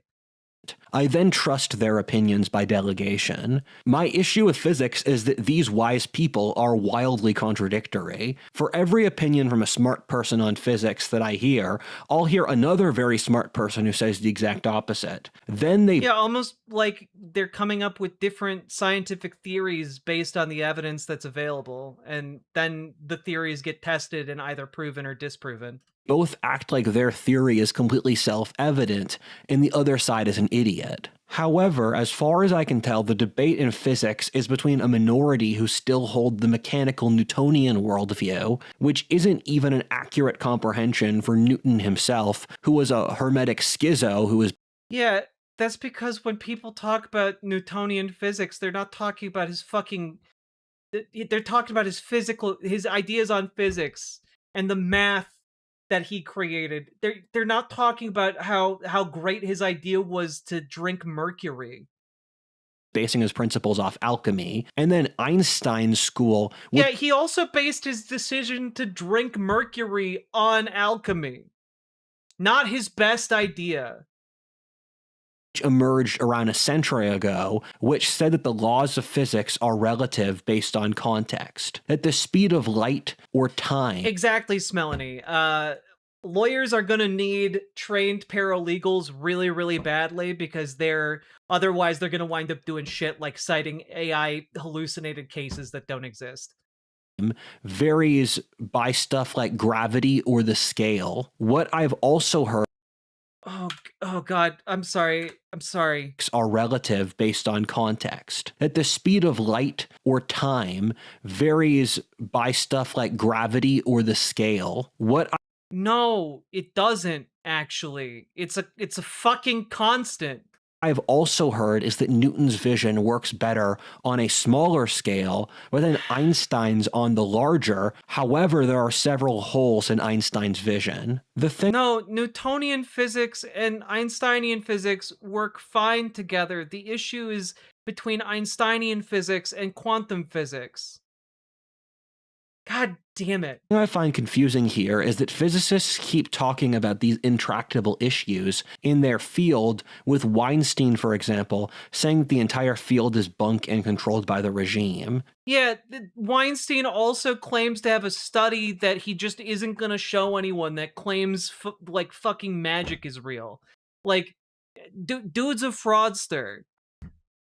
The thing I found confusing, and again, I'm just a historian who's shooting off a shotgun here, is how many of the seemingly intractable issues in modern physics that physicists keep complaining are impossible to solve were already thought through by pre-industrial societies. The paradox of quantum entanglement was just called the law of sympathy in the Middle Ages. That's not it's not a paradox. It's a physical phenomenon. And the law of sympathy is not quantum entanglement. Ages. The idea that there is a separate dimension which controls the matter in this one, which a lot of modern physics has depended on and they see as inexplicable, is called the divine. The issue. That's not what modern physics is predicated on? Like, I'm not an expert on this by any means, but I do watch SciShow, Anton Petrov, and also Space Time. So I know a couple of things about physics and space, and this is very incorrect. This is very, very incorrect. Issues with particles jumping in and out of existence make sense if you believe the pre-modern idea that reality is a dream by the gods.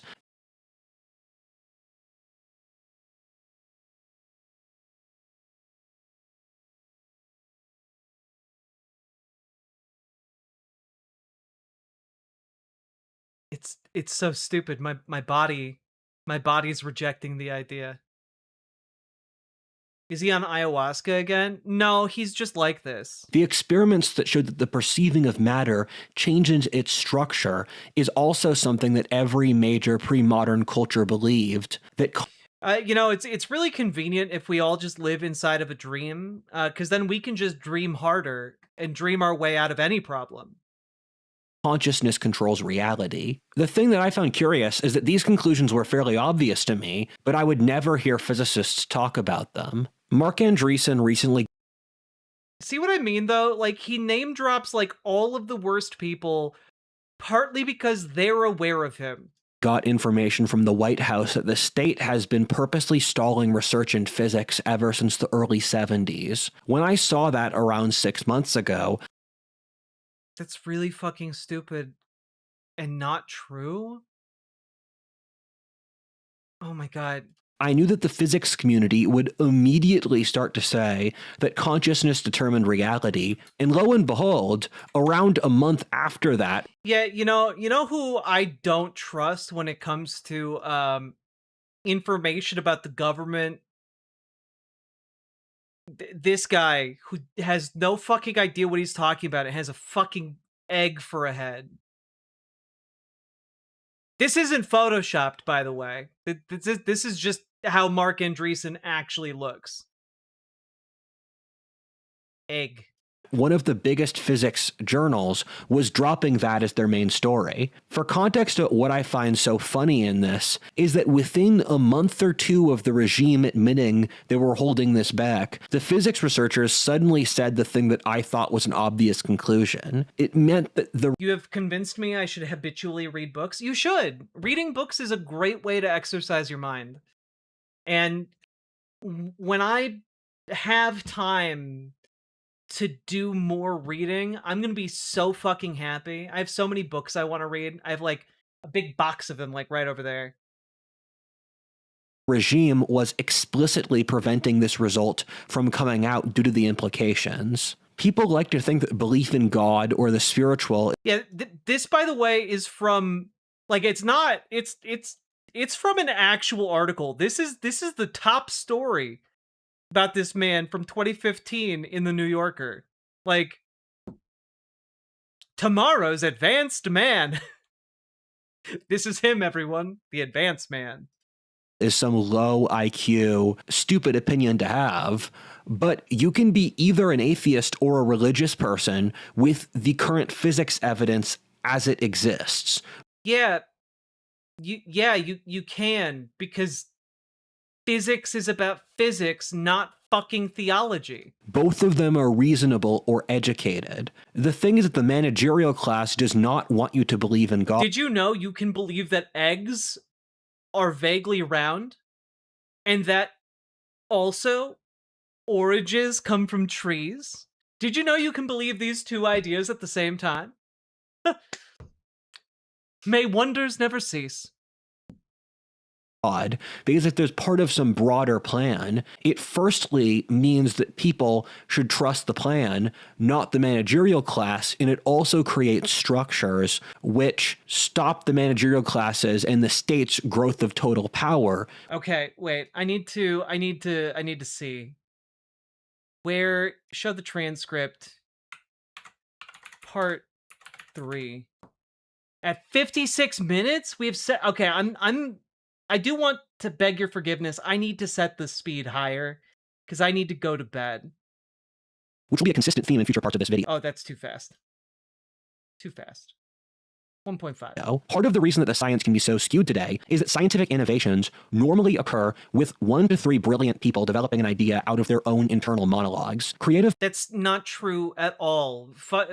Look at literally, I don't know, the creation of the internet or like cell phones or I don't know, the fucking atom bomb. Projects become impossible with larger numbers of people like that, except with a hierarchy like in or like the entire project to build a fusion reactor.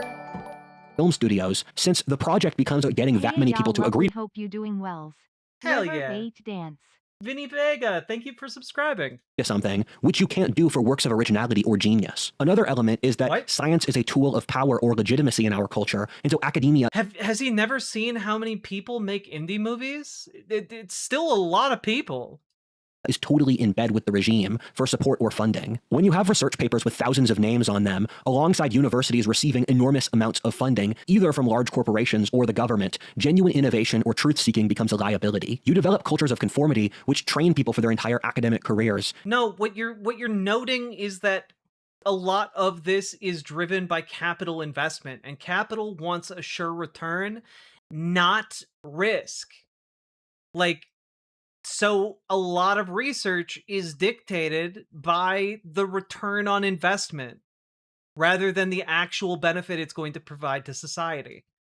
In self-censorship. This is how you end up with some of the most educated people in history propounding the idea that a man can be a woman, or that ending civilization and printing infinite money is the moral thing to do. The system God, you don't understand any of what you're talking about, man. Gets off on making people submit to it, to a degree in which it will kill the entire culture as an insane power move. This ties into potentially the most controversial topic of this video, but the entire purpose of science is to throw out ideas and test them. I don't understand this culture today where questioning taboo notions is seen as a moral failing. I never agreed to that moral code. In the grand scheme of things, this is not a hill I will— What idea are you about to throw on the table that's so bad you're hedging your bets like this? Die on, and something I want to stake my reputation on. I don't know if this is true, but we should at least check. How is not checking in line with Western values? Why are we just being turned into intellectual slaves? That being that there's a significant amount of research into the paranormal, which academia has not investigated at all. One example is that the decades of research the CIA put into spirituality, in which hundreds of people visited the spirit world in a replicable manner, and the army backed up this research independently. I made a video on the topic. The CIA— Yeah, and it was absolute bullshit. So, folks, his argument is that the CIA definitely discovered how to send people into the spirit world and affect the real world, and is also simultaneously trying to ask us to believe that the CIA, the good-hearted, kind-hearted agents at the CIA, would never have misused that power at all, and also would then let us all know about it. It's really fucking stupid. CIA also used remote viewers to spy on government military bases and to read statistically significant numbers.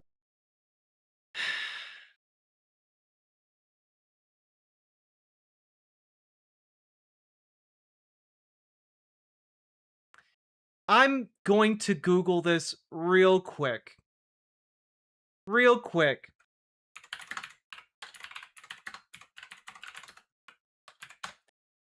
Just real quick.